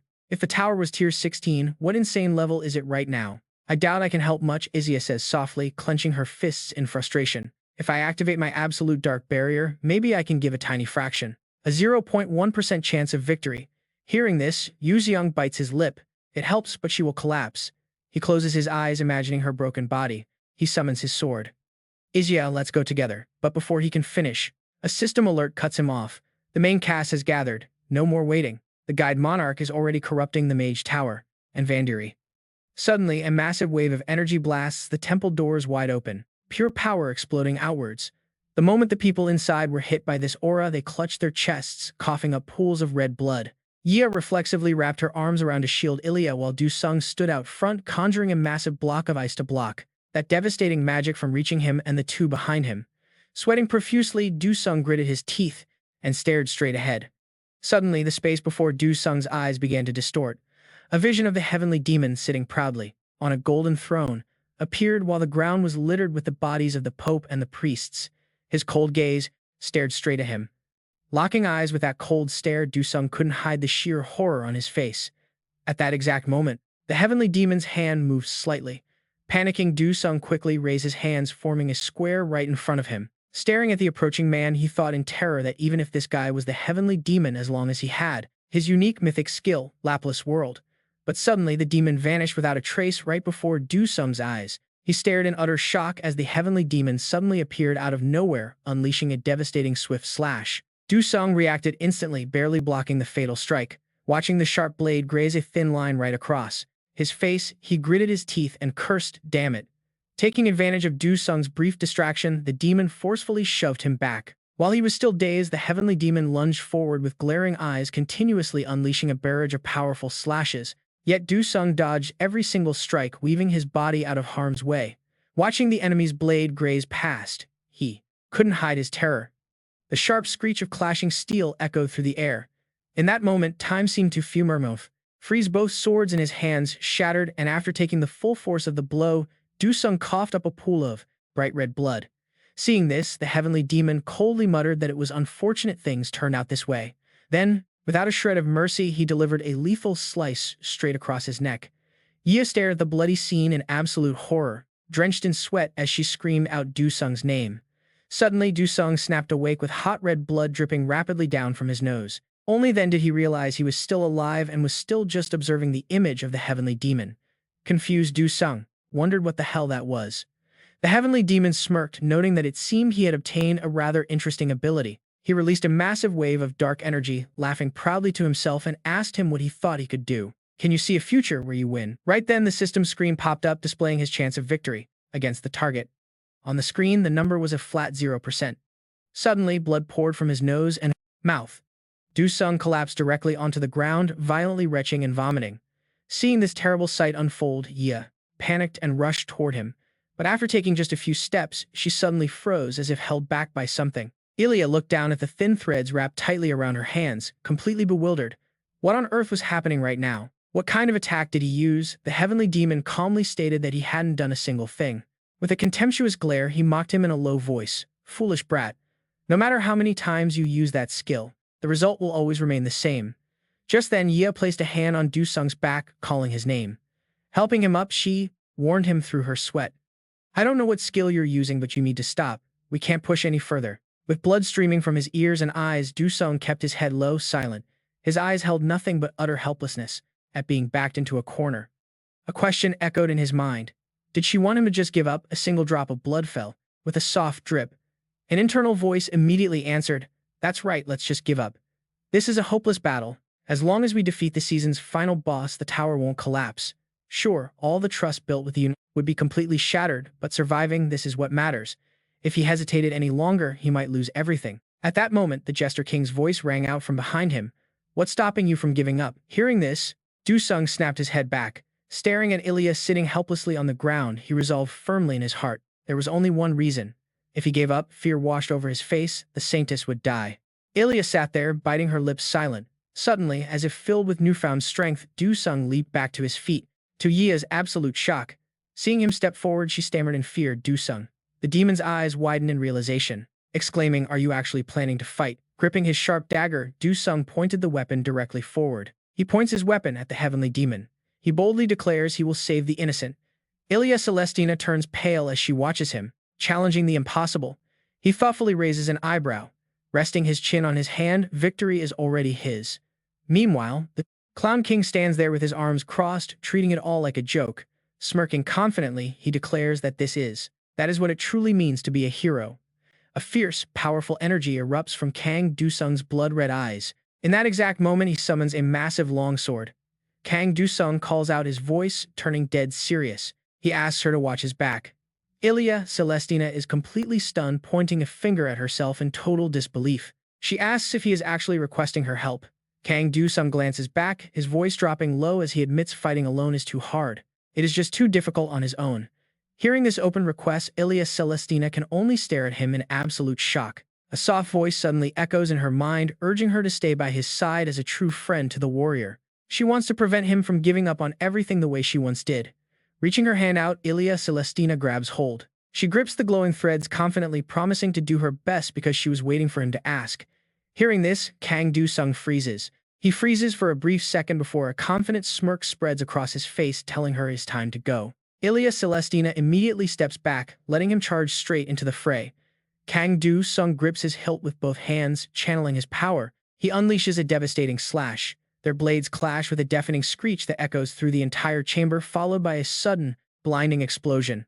Ilya Celestina cries out in sheer panic for her warrior as Kang Du-sung grinds his teeth under the immense pressure. The heavenly demon remains utterly calm, pushing him back.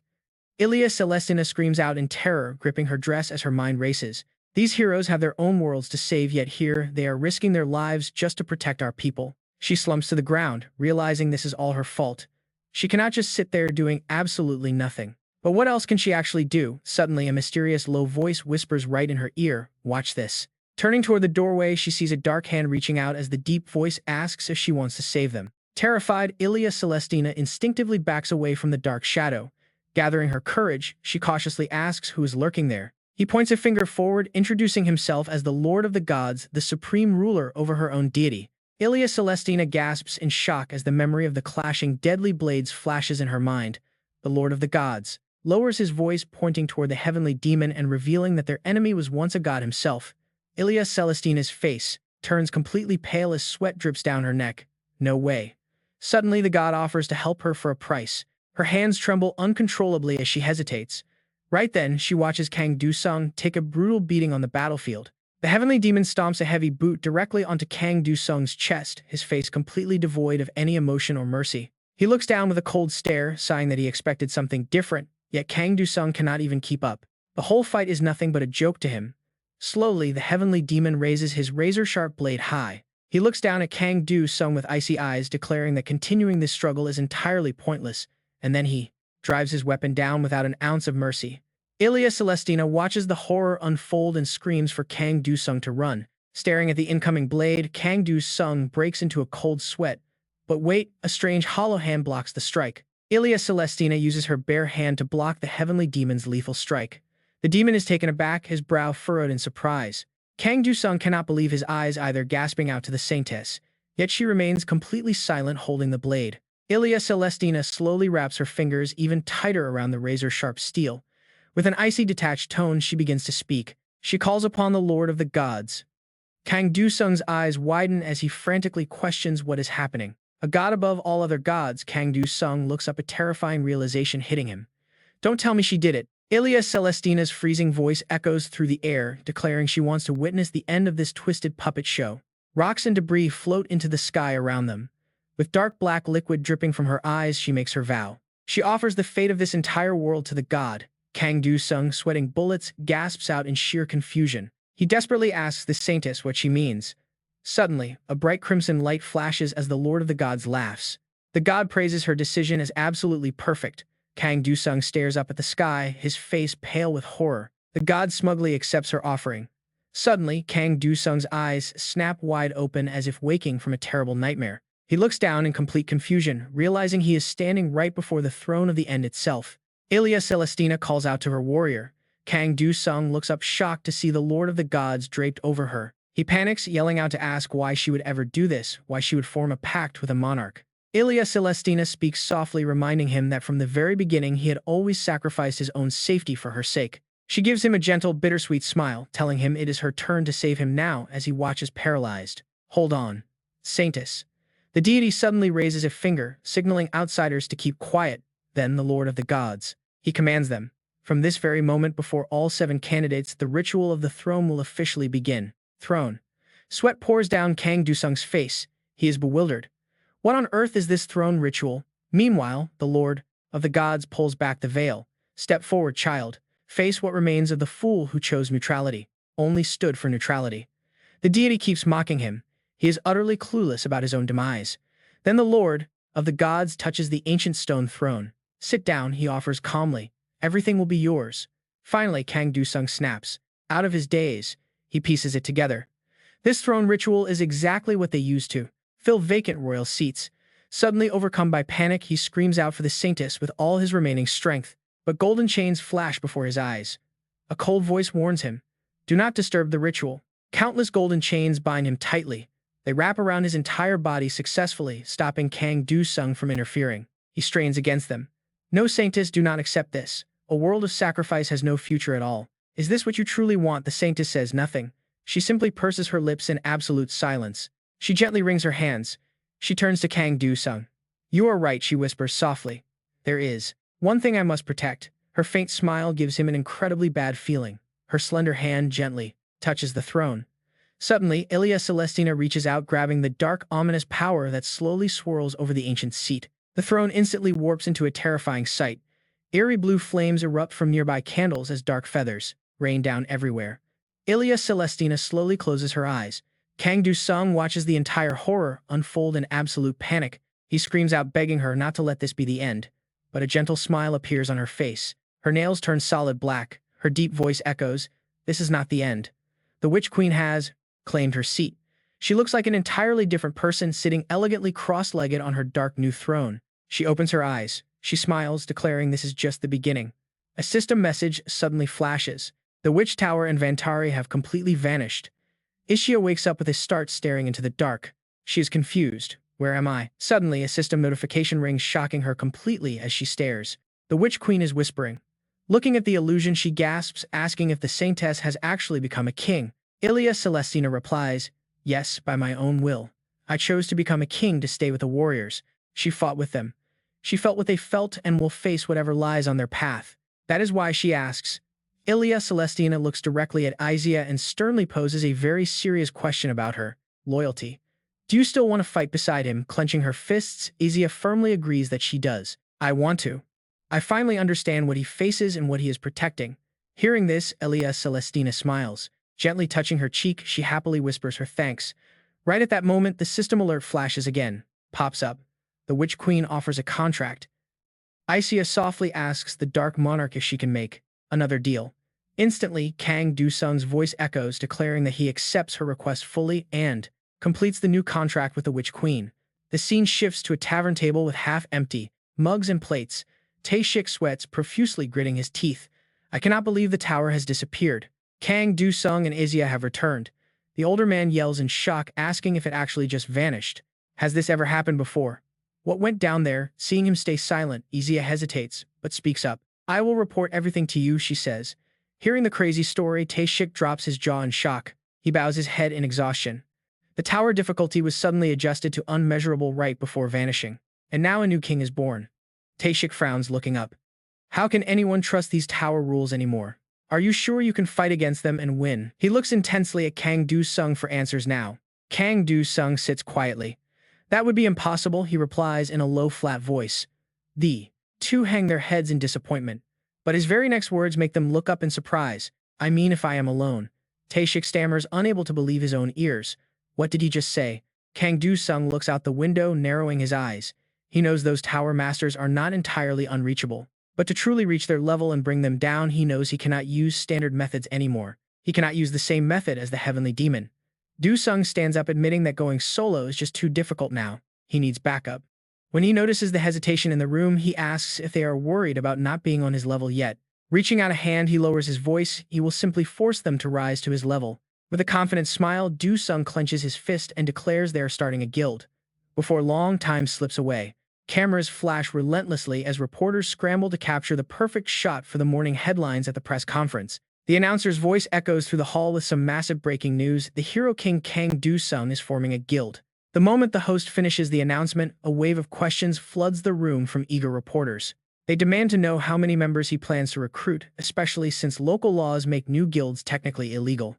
Others ask if he is planning to poach heroes from rival guilds, throwing Do-sung completely off guard. Flustered, Do-sung tries to calm the crowd, asking everyone to go one by one, starting from the left. A reporter named Hun gets called on first, and he does not waste his shot, immediately firing off two heavy questions. He asks why a legendary solo powerhouse like Do-sung is suddenly deciding to build a team. Do-sung knew this question was coming, but he still cannot help but let out a tired sigh. He points out how many years he has spent saving the world, admitting his body has taken a real beating. Because of those injuries, he believes teamwork is just more efficient now. Slow and steady is his new motto. Hearing this, Hosik raises his hand with a smug grin, bluntly asking if that means the hero has finally gotten weak. He does not even try to hide his mocking face, cutting Do-sung off completely in the middle of his sentence. As a heavy, awkward silence falls over the room, Do-sung can only ask him to repeat that. Loving the spotlight, Hosik doubles down, claiming it is obvious Do-sung is just too weak to handle things on his own. He accuses the hero of hiding the truth, and Do-sung's sudden silence only feeds the media frenzy. The reporters type furiously, and within seconds, they publish the exact sensational headlines they were looking for. Bold headlines proclaim the fall of the hero king, but Hosik is not even done talking yet. He keeps twisting the narrative, swaying the reporters, while Do-sung just stands there quietly watching the circus unfold. The tense silence gives him the confidence to openly mock the very man who has saved humanity countless times before. He asks if that is how they should view the situation.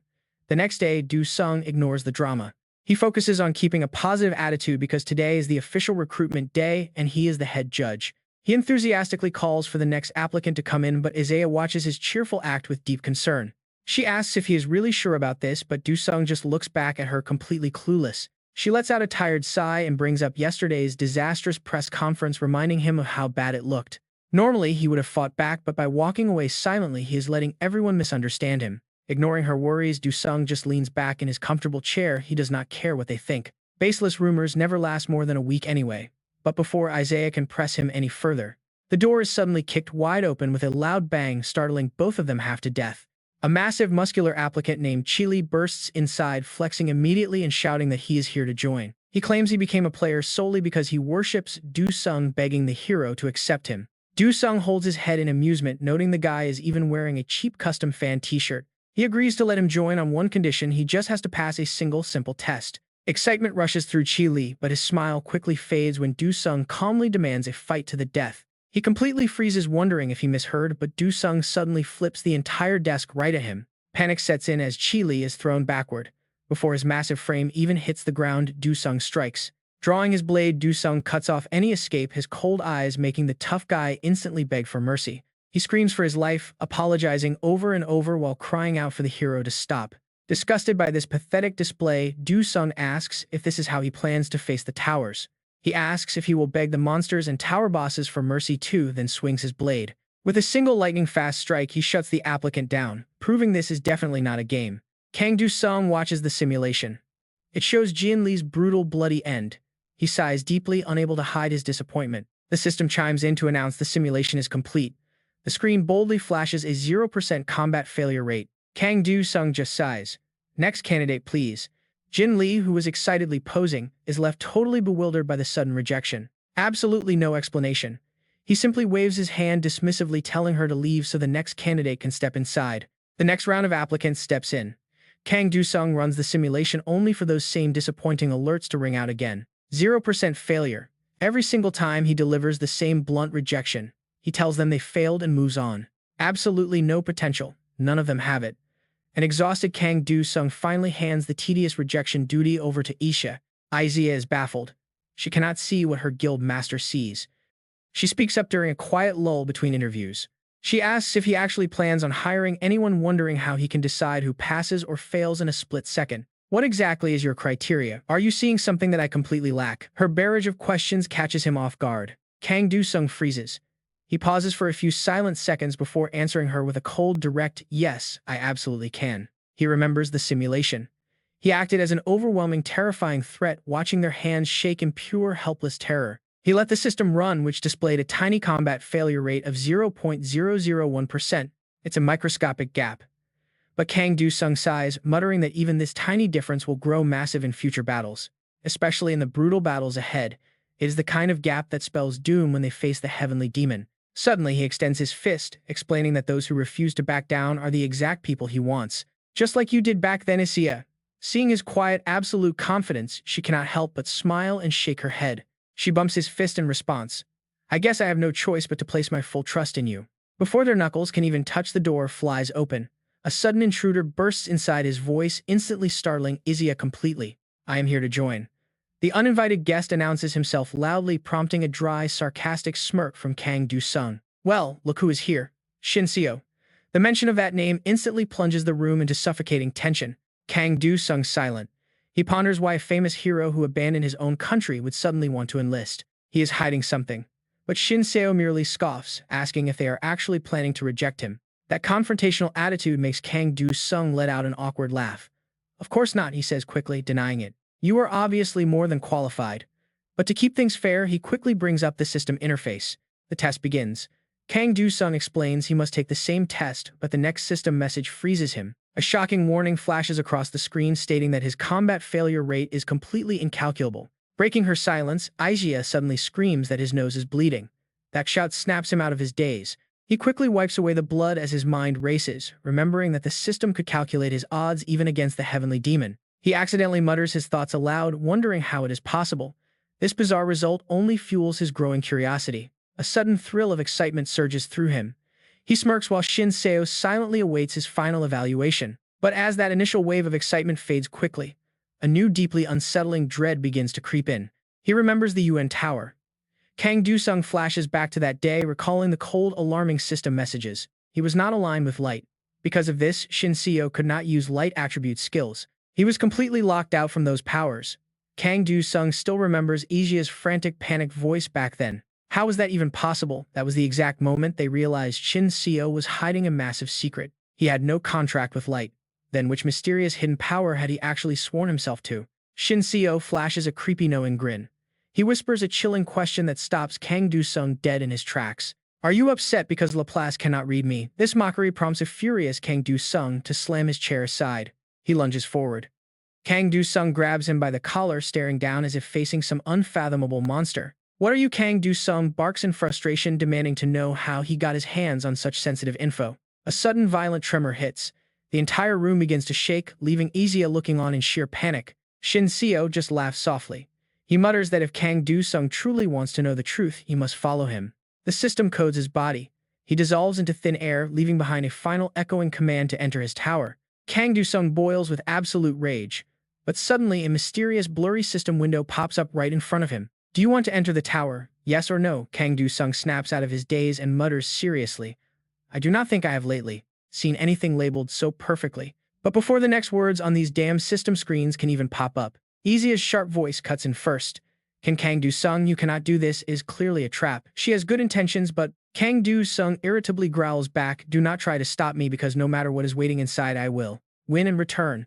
"I am going in." Kang Do-sung's body is instantly digitized before Isia can even react, making her swear in frustration. "Damn it," she swears. Meanwhile, the other candidates start muttering in absolute shock at the bizarre tower suddenly appearing before them. What is this? Why did a tower suddenly appear here? Isia tries to block out the noisy chatter to focus her mind. What should she do? Even if she goes with him, can she really help? But even if that is the case, she quickly sends off a message, gears up and charges toward the structure. For now, she must enter the tower too. No.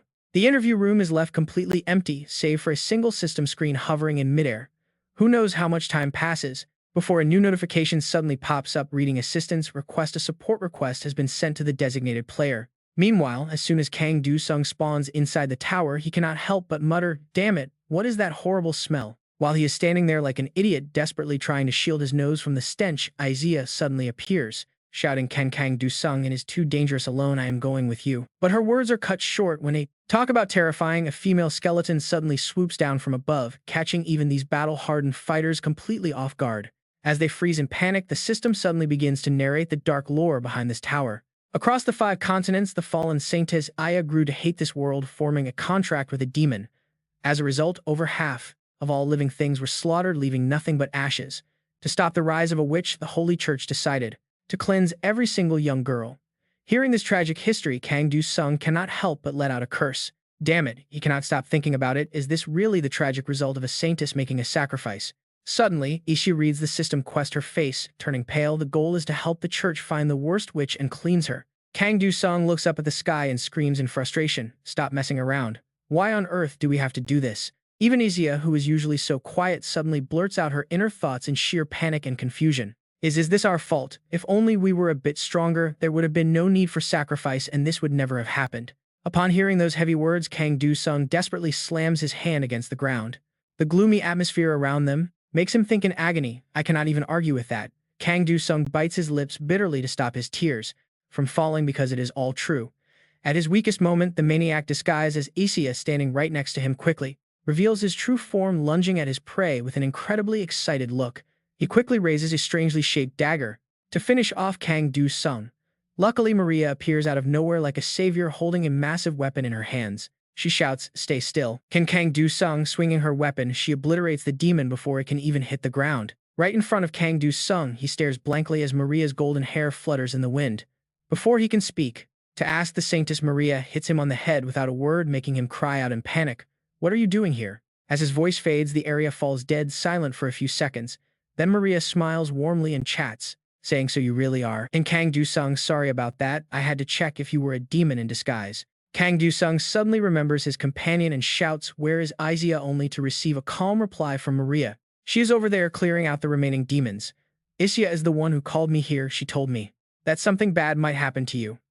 Are you okay?" Maria frowns at Kang Do Sung's troubled blank expression, and she does not even wait for his answer, reaching out to lift his face, noting, "You do not look very well." Kang Do Sung looks up at her with a confused gaze before she gently tells him, Kang Do Sung, is not your fault." Hearing those gentle words makes his lips tremble. He reaches out to embrace Maria, and as soon as he feels her warmth, Kang Do Sung whispers, "Is that really true?" This rare, vulnerable side of him makes Maria chuckle softly. "Of course, I will tell you as many times as you need." On the outside, she acts mature, but in her heart, she bitterly remembers their long history together. "Yet you always seem to forget." Suddenly, Izia's heavy sigh sounds from right behind Maria. "I have finished clearing everything here now." She gently pats Kang Do Sung's hair and asks, Kang Do Sung, how are you feeling?" He slowly lets go of her. He reaches out his hand and offers a gentle thank you, leaving both him and Maria with a satisfied smile. "Thank you, Saintess." Ilya, Celestina, and Do Sung quickly regain their heroic composure, turning to the girls to declare it is time to go find that bastard. Meanwhile, Maria stares at the system screen of the Witch Tower of Vanzeri, where the clear condition is to eliminate the worst witch. No player limit, no in-game shop. In short, one of the young girls will eventually awaken as the worst witch. Players must eliminate her to prevent a massive bloody slaughter from unfolding in this cursed place. With the nightmare night over, Maria shyly turns to Do Sung, asking who that bastard is. Her cluelessness catches him completely off guard. He stammers in confusion, asking if she seriously brought her here without explaining anything. Ilya, Celestina suddenly snaps at him, unable to hold back, screaming out how she could possibly explain anything when some idiot walks straight into an obvious trap, making explanations completely unnecessary in the first place. That blunt scolding shuts Do Sung up, leaving him totally speechless and frustrated. Just as he sulks over losing the argument, Maria steps in to mediate, asking Do Sung to explain it to her right now. Do Sung falls silent, thinking for a few seconds before pointing toward the burning town and speaking up. He says everything that happened in this burning place was because of them. While Maria waits anxiously for him to continue, Do Sung hesitates, haunted by old memories and struggling to speak. Only after a painful silence does he finally break through the past to reveal the truth, telling the Saintess about Ilya, Celestina. He shares everything from her absolute prime to her most agonizing, painful downfall. He quietly recounts her entire tragic story, explaining the impossible choices she made and the consequences of her actions. Maria listens quietly and sighs, finally understanding everything. Meanwhile, Ilia Celestina looks around at the burning scenery with deep frustration. She says their main clear condition is to track down and eliminate the missing worst witch. But a second later, her shoulders tremble as she tightly grips her own arm weakly, admitting that she simply cannot do it. Her normally bright face twists with the intense agony of her past. Maria silently watches her fall into those dark, depressing memories. She frowns and speaks up to lift their spirits, declaring they only have one choice. Du-sung immediately understands her meaning, clearing his throat and agreeing. Locking eyes with her, the two of them, and get this, suddenly speak in perfect synchronized unison. They must trigger a hidden, clear condition. Hearing this, Ilia Celestina asks in total confusion if such a secret option actually exists. Without hesitating, Maria gladly shares her knowledge, explaining that they do exist but only in very rare specific circumstances. They are extremely hard to find and make the quest far more difficult. Getting his drive back, Du-sung stands up, muttering that they have two main goals. They must find the worst witch and shield her, hoping for a hidden condition. The quest details might update along the way. He swiftly summons his trusty twin daggers, preparing himself for the upcoming fight. While speaking, he also suggests hunting down the bastard who threw them into this tower in the first place, that lowlife, Shin Seo. They need to find him first, as Du-sung has questions to ask. Meanwhile, Shin Seo stands silently in the flames. Suddenly, a strange sound behind him makes him spin around. He mutters about nightmares, triggering his target's deep psychological trauma. He wonders if Du-sung had a pleasant nightmare. Up on a nearby roof, Hero King Maria silently watches his monologue. Following Du-sung's instructions, she observes his actions from above. Shin Seo looks around, wondering aloud why the hero is here. Ilia Celestina is also hiding nearby, eavesdropping on their conversation. Shin Seo sneers, asking if Du-sung has already given up on the tower clear. He continues to mock him, stating Ilia Celestina must be suffering terribly right now because of his selfish decisions. Having his old wounds reopened makes Du-sung grit his teeth in pure rage. He tries to suppress his rising fury, speaking with a shaky voice, saying he wanted to ask who his contracted monarch is, but now is completely pointless. Du-sung launches a sudden strike, making Shin Seo grin with sadistic joy. He easily blocks the attack using his wires. Du-sung growls in absolute rage, channeling even more crushing power into his heavy strikes to shatter his opponent's defense. He declares Shin Seo will just be another name on his list of defeated targets. Watching this, Maria grows deeply anxious. She screams out that they will support him, but before she can make a move, Du-sung quickly yells back. He orders the Saintess and Ilia Celestina to find the worst witch while he handles this bastard alone. That fierce command makes Maria hesitate, completely unsure of what to do. After a few tense seconds of thought, she lets out a heavy sigh. Closing her eyes, she voices her concern, asking what happens if they locate the witch, but the secret condition fails. Taking advantage of Du-sung's brief distraction, Shin Seo violently blasts him backward, forcing him to react with lightning speed. He drives his blades into the ground to stabilize himself and lands safely. The blunt impact finally forces him to focus. He tells Maria they will figure it out later, instantly summoning a massive array of sharp ice swords with a wave. Sending those swords flying toward their target, Shin Seo raised his voice to command, "Go right now." Meanwhile, Maria had already run a good distance away. Du-sung's massive block of ice swords was still hurtling downward. Their falling speed wasn't too fast, which gave Shin Seo just enough time to act. Swing his weapon, neutralizing every single incoming blade. Unbelievable, is this really all you have got? The self-proclaimed hero thinks. But the Hero King never expected Du-sung to slip right behind him to whisper his answer. Of course not. Meanwhile, Shin Seo panicked desperately, telling himself he could not let his opponent control this fight, but Du-sung had already unleashed his sword skill. "See you on the outside," Du-sung says. Using the third form of his heavenly demon style, the Void Sword, he unleashes a devastating slash. Looking down at his opponent's pathetic display of skill, Du-sung roars in anger. "Once we clear this tower, then it's your turn next." Shin Seo gets absolute goosebumps hearing that. But a split second later, he activates a strange skill. Screaming in sheer embarrassment to save face, he barks back, "Do you really think this is over?" He then slowly stomps his foot onto the ground. The heavy impact immediately draws Du-sung's attention, his face tensing as dark energy begins to rise. Black mist leaks from Shin Seo. The Nightmare Monarch suddenly takes over his body, asking if it is too early to end this. This bizarre twisted form right in front of him leaves Du-sung completely stunned, unsure of whether he should strike or just watch. He stands frozen, trying to process the situation, when a heavy, suffocating thought suddenly flashes in his mind. This feeling is identical to what he felt at the foot of the throne. Even after encountering multiple monarchs, this one feels different. Memories of the terrifying clown monarch rush back, leaving Du-sung breathless.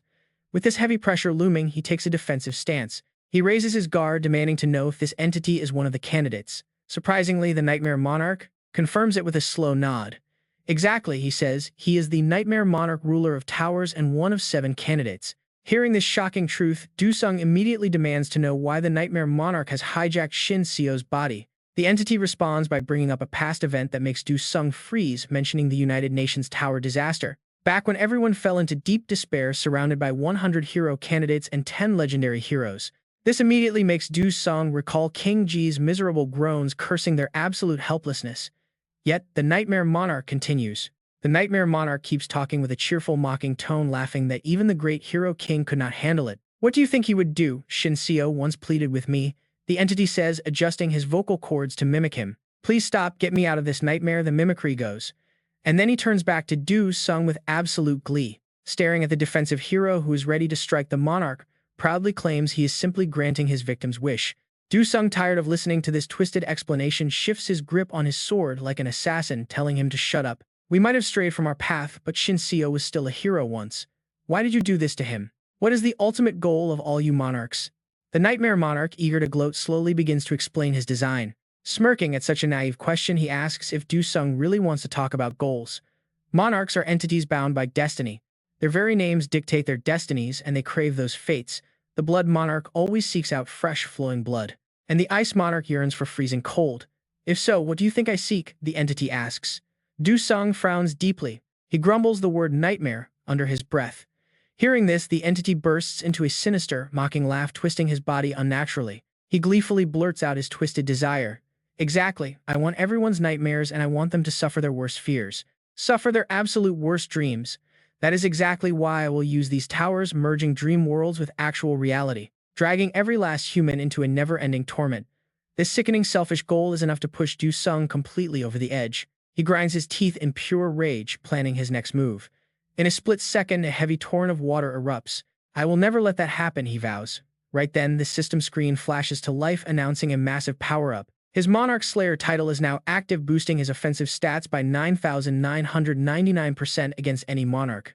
Du-sung merges his entire body with the rushing water, turning completely invisible as he glides close enough to strike his target. Materializing right before his foe, he prepares to swing his blade, swearing to personally end him. The Nightmare Monarch shows absolutely no fear, lunging straight toward him instead.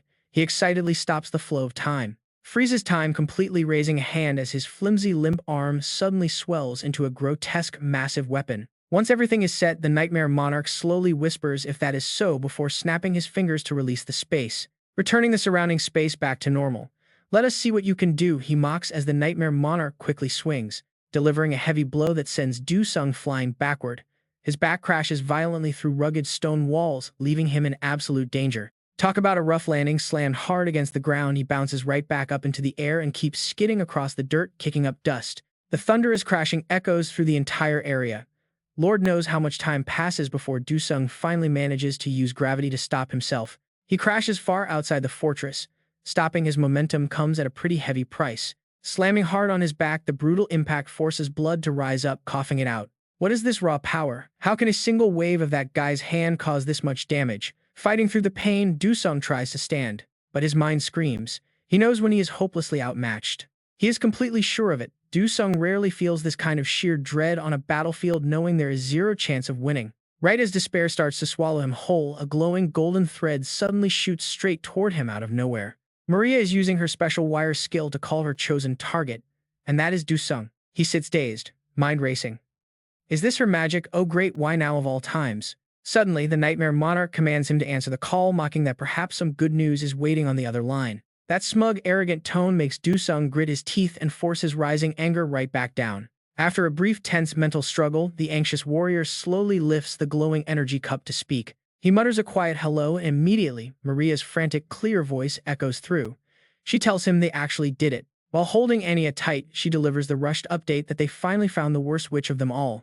Even as she speaks, Maria keeps a sharp eye on the villain right in front of her. At her words, Du-sung feels a sudden spark of hope. Clenching his trembling fists to push down his terror, he praises their success in completing the first trial. It triggers the hidden completion condition, so he asks if they found the target. Maria can only purse her lips in silence. After a tense pause, she hesitantly admits she couldn't. They saved the girl who defeated the cult leader, but nothing else happened. The hidden condition refused to trigger. Completely silent. Maria gets worried. She asks if he is doing okay.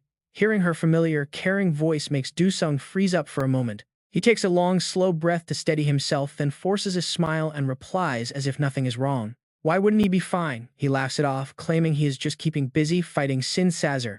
What could possibly go wrong? He tells her to keep searching while he continues to buy them some time. His slightly off tone worries Maria, but she decides not to press him. After a long pause, she responds softly. She tells him she understands, pleading with him to stay alive. Hearing her, Do-sung struggles back up. As the thread fades, he chuckles softly. Don't die. He repeats her warning. Do-sung draws a fresh pair of dual swords and lets out a roar talk about a massive death flag. Barely finishing his thought, the Nightmare Monarch's massive hand swoops down, snatching him in a vice grip. The monstrous king squeezes his giant fist shut, letting a spray of fresh blood rain down. Feeling the warm, wet blood coat his palm, the monarch wonders aloud if the brat is taking this fight too lightly. Thinking of that clown's child deeply annoys him, driving the monster to squeeze even harder. Finally, the Nightmare Monarch opens his hand, telling his foe not to waste his time. But his arrogance instantly vanishes. A bizarre sight greets his eyes. Instead of a crushed human body, he is holding the limp corpse of a strange crow. What is this? Confused, the beast demands to know what is going on. Right then, Ilia Celestina appears behind him. Surrounded by a dark and liberated aura, she chuckles softly, reminding him that she promised to help this time. Her sudden arrival leaves a dazed Do-sung processing his extremely narrow escape from death. Meanwhile, the Nightmare Monarch glares in pure fury at the intruder. Ilia Celestina steps forward, speaking with absolute confidence. She calls out clearly to Do-sung, repeating her promise that she is the one who will help him today. Do-sung stares in shock, calling out her name and demanding to know how she got here. Silence. Without a word, Ilia Celestina grabs his hand immediately, triggering her healing magic. She explains that unlike the other monarchs, she is actually a true part of this world and can influence its reality. As Do-sung stares in wonder, she adds that her influence over this world will grow stronger over time. But the Nightmare Monarch cuts them off, calling them fools before launching a savage, frenzied attack right at them. Ilia Celestina quickly steps in to block the strike, making the furious monarch roar, demanding if they dare try to take his tower. Someone gasps in sheer disbelief, asking if taking over the massive tower is even possible. Ilia immediately responds that it is entirely doable. She explains it is only a matter of time, needing to hold out long enough to fully restore her power and reclaim control. While speaking, she unleashes her magic to blow the Nightmare Sovereign back firmly, adding that once she stabilizes the tower, she can definitely banish him. Banish him for good. But her words only leave Do-sung more anxious, just as the crow carrying a pocket watch begins to squawk loudly. The bird shrieks that 5 minutes have passed, warning that the countdown for the witch lady to reclaim her power is slipping away. With only 55 minutes remaining, Do-sung cries out in panic, wondering how they are supposed to survive for an entire hour. He silently realizes that without any hidden clear conditions, taking down Jufor was nothing but a reckless gamble they chose to take. Yet now they finally have a clear path forward. But seeing the sudden look of hope on Do-sung's face, the Nightmare Sovereign sneers. The beast growls in anger, telling them they are far too bold and that he has wasted way too much time playing around.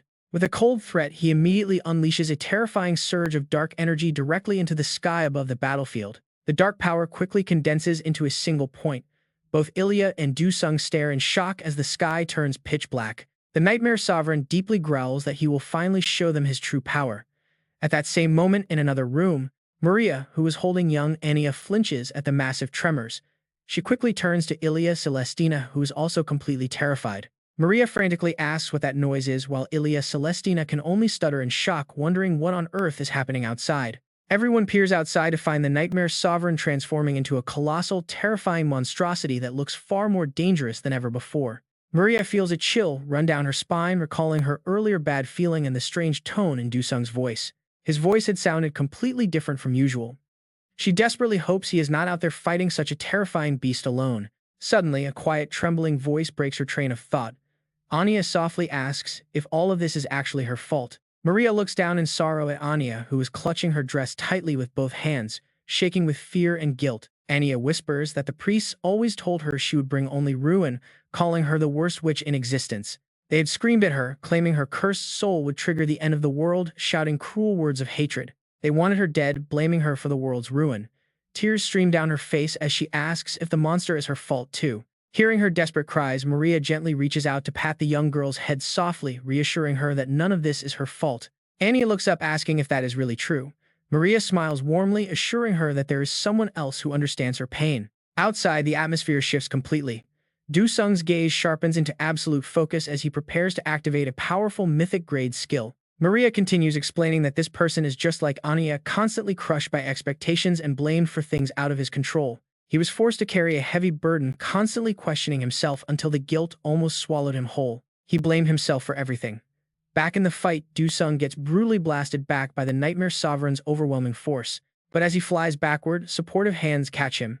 Maria gently notes that despite all the pain, he has never once given up. Ilya Celestina doesn't hesitate for a second, immediately casting her healing magic on Du-sung so they can charge straight back into the fray. Maria confidently declares there is no need to worry because she truly believes in him, matching her unwavering trust with Du-sung's actions. Gripping his sword with absolute resolve, Du-sung charges forward. Meanwhile, high above the chaotic battlefield, the Black Crow continues its flight. It tirelessly circles the sky with a pocket watch until the tense silence is broken by the ticking of the countdown.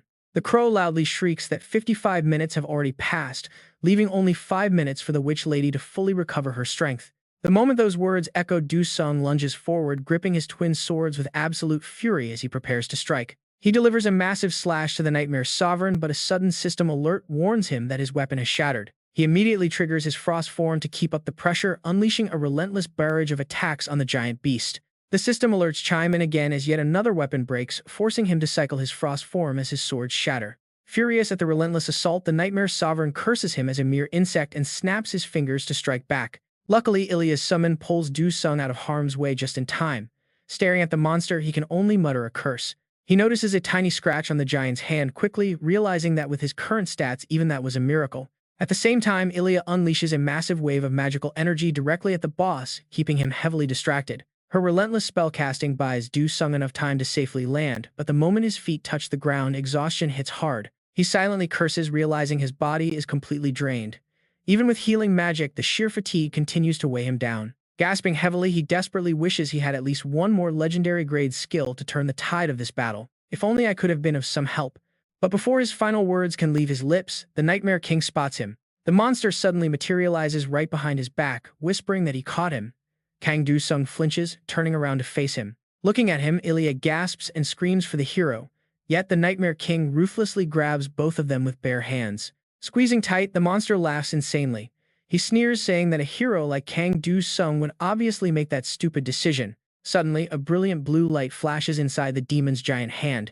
Ilya is using everything she has to resist the crush. Slowly, her knees buckle, and she collapses.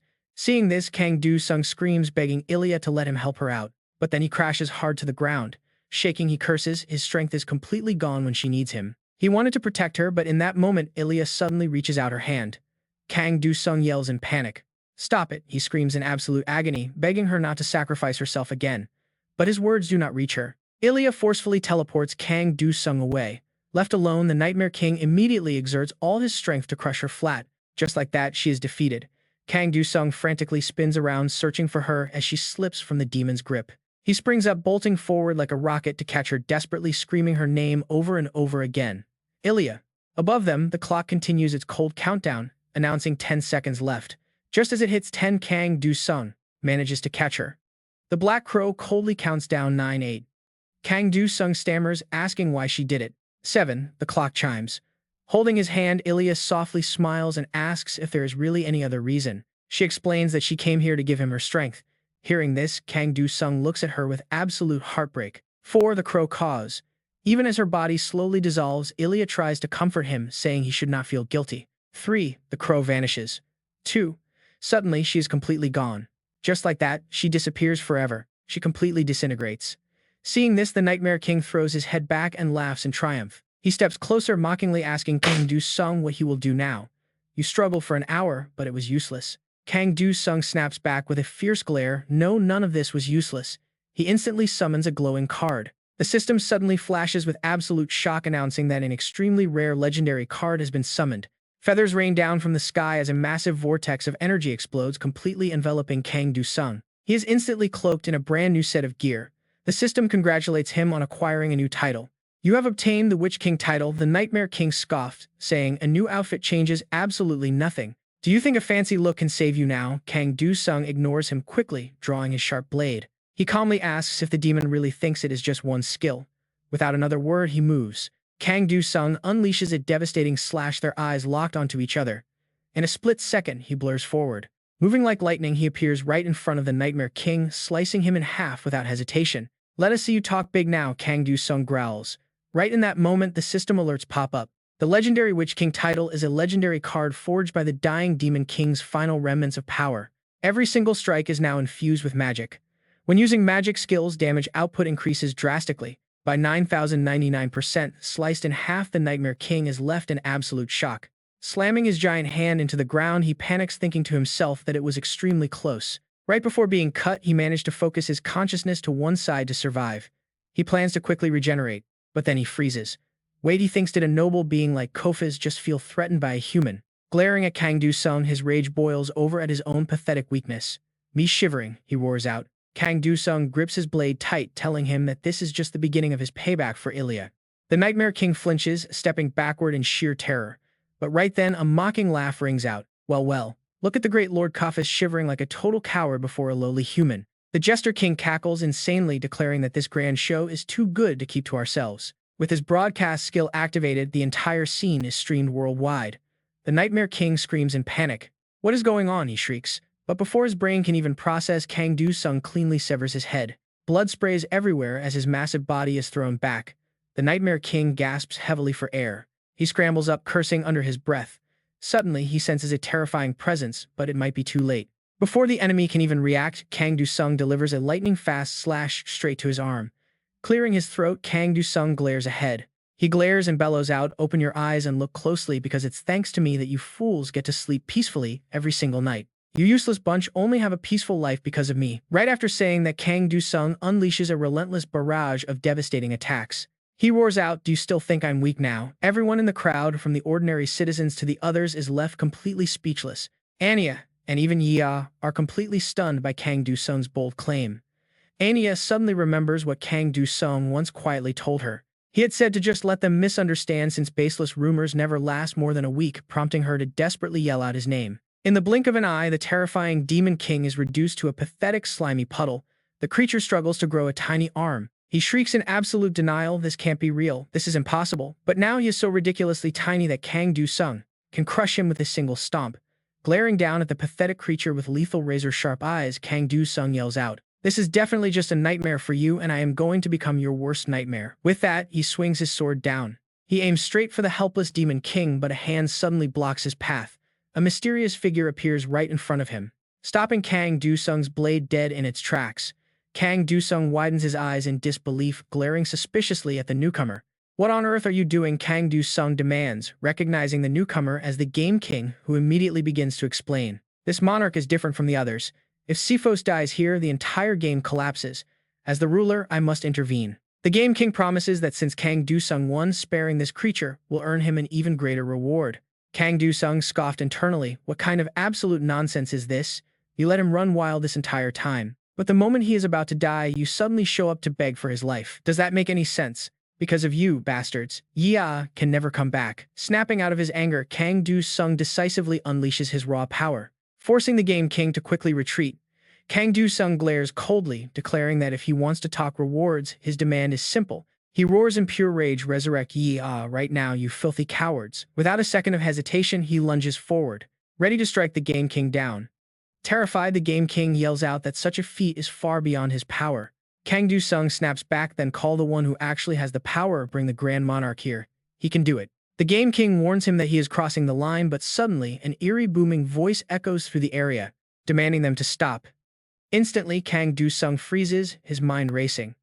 What is this? Why can't his body move at all? No way, the entire world actually froze solid from a single command. That's when heavy, terrifying footsteps echo right behind him. Kang Du-sung is utterly horrified, hearing footsteps in a completely frozen world where even the mighty Sephos is paralyzed.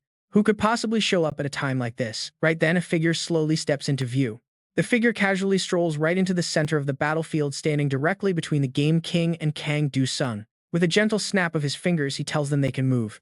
In an instant, the Game King breaks free. He immediately bows down in deep respect. Kang Du-sung watches in utter disbelief, wondering who this newcomer could possibly be. How does he dare act so arrogant before the Game King? Suddenly, a horrifying realization flashes in Kang Du-sung's mind. It can't be. Right then, the Game King humbly addresses the stranger, calling him the absolute Grand Monarch. Kang Du-sung grinds his teeth in anger. Is this bastard really the ultimate ruler?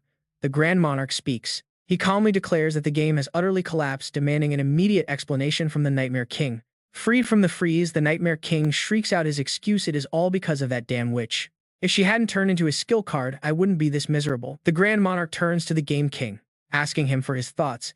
The Game King responds that while opinions differ, most believe the card is the source. Hearing this, the Grand Monarch mutters that he understands. Without a second thought, he plunges his hand straight into Kang Du-sung's chest, declaring that this card is definitely the main issue. Kang Du-sung freezes in absolute shock. Ignoring Kang Du-sung's shock, the Grand Monarch casually pulls the main glowing card right out of his body. Following it, countless other cards start spilling out from Kang Du-sung's body. Seeing this, the Nightmare King smirks. He sneers, mocking Kang Du-sung for gathering so many, though none of it matters before the Grand Monarch.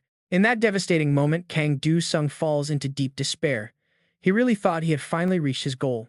Having slain a monarch and possessing the power to bring down Seafost, he thought he was close. But in the end, does all his hard work just turn to ash? The Grand Monarch inspects the card. A card forged from a true monarch. No wonder its stats are so utterly broken. Just then, the Game Monarch stepped up. He asked the Grand Monarch to settle this immediately, avoiding any repeated mistakes. The Grand Monarch pondered for a silent moment before agreeing to let it be, raising his voice to summon all the other monarchs. Instantly, his words resonated with every ruler in existence. He issued an absolute ban effective from this exact second. Turning monarchs into cards was officially forbidden, and everyone quickly bowed. The other rulers bowed in submissive agreement. The Grand Monarch then commanded the Witch Monarch to return to her original form immediately. Du-sung stood nearby in utter shock.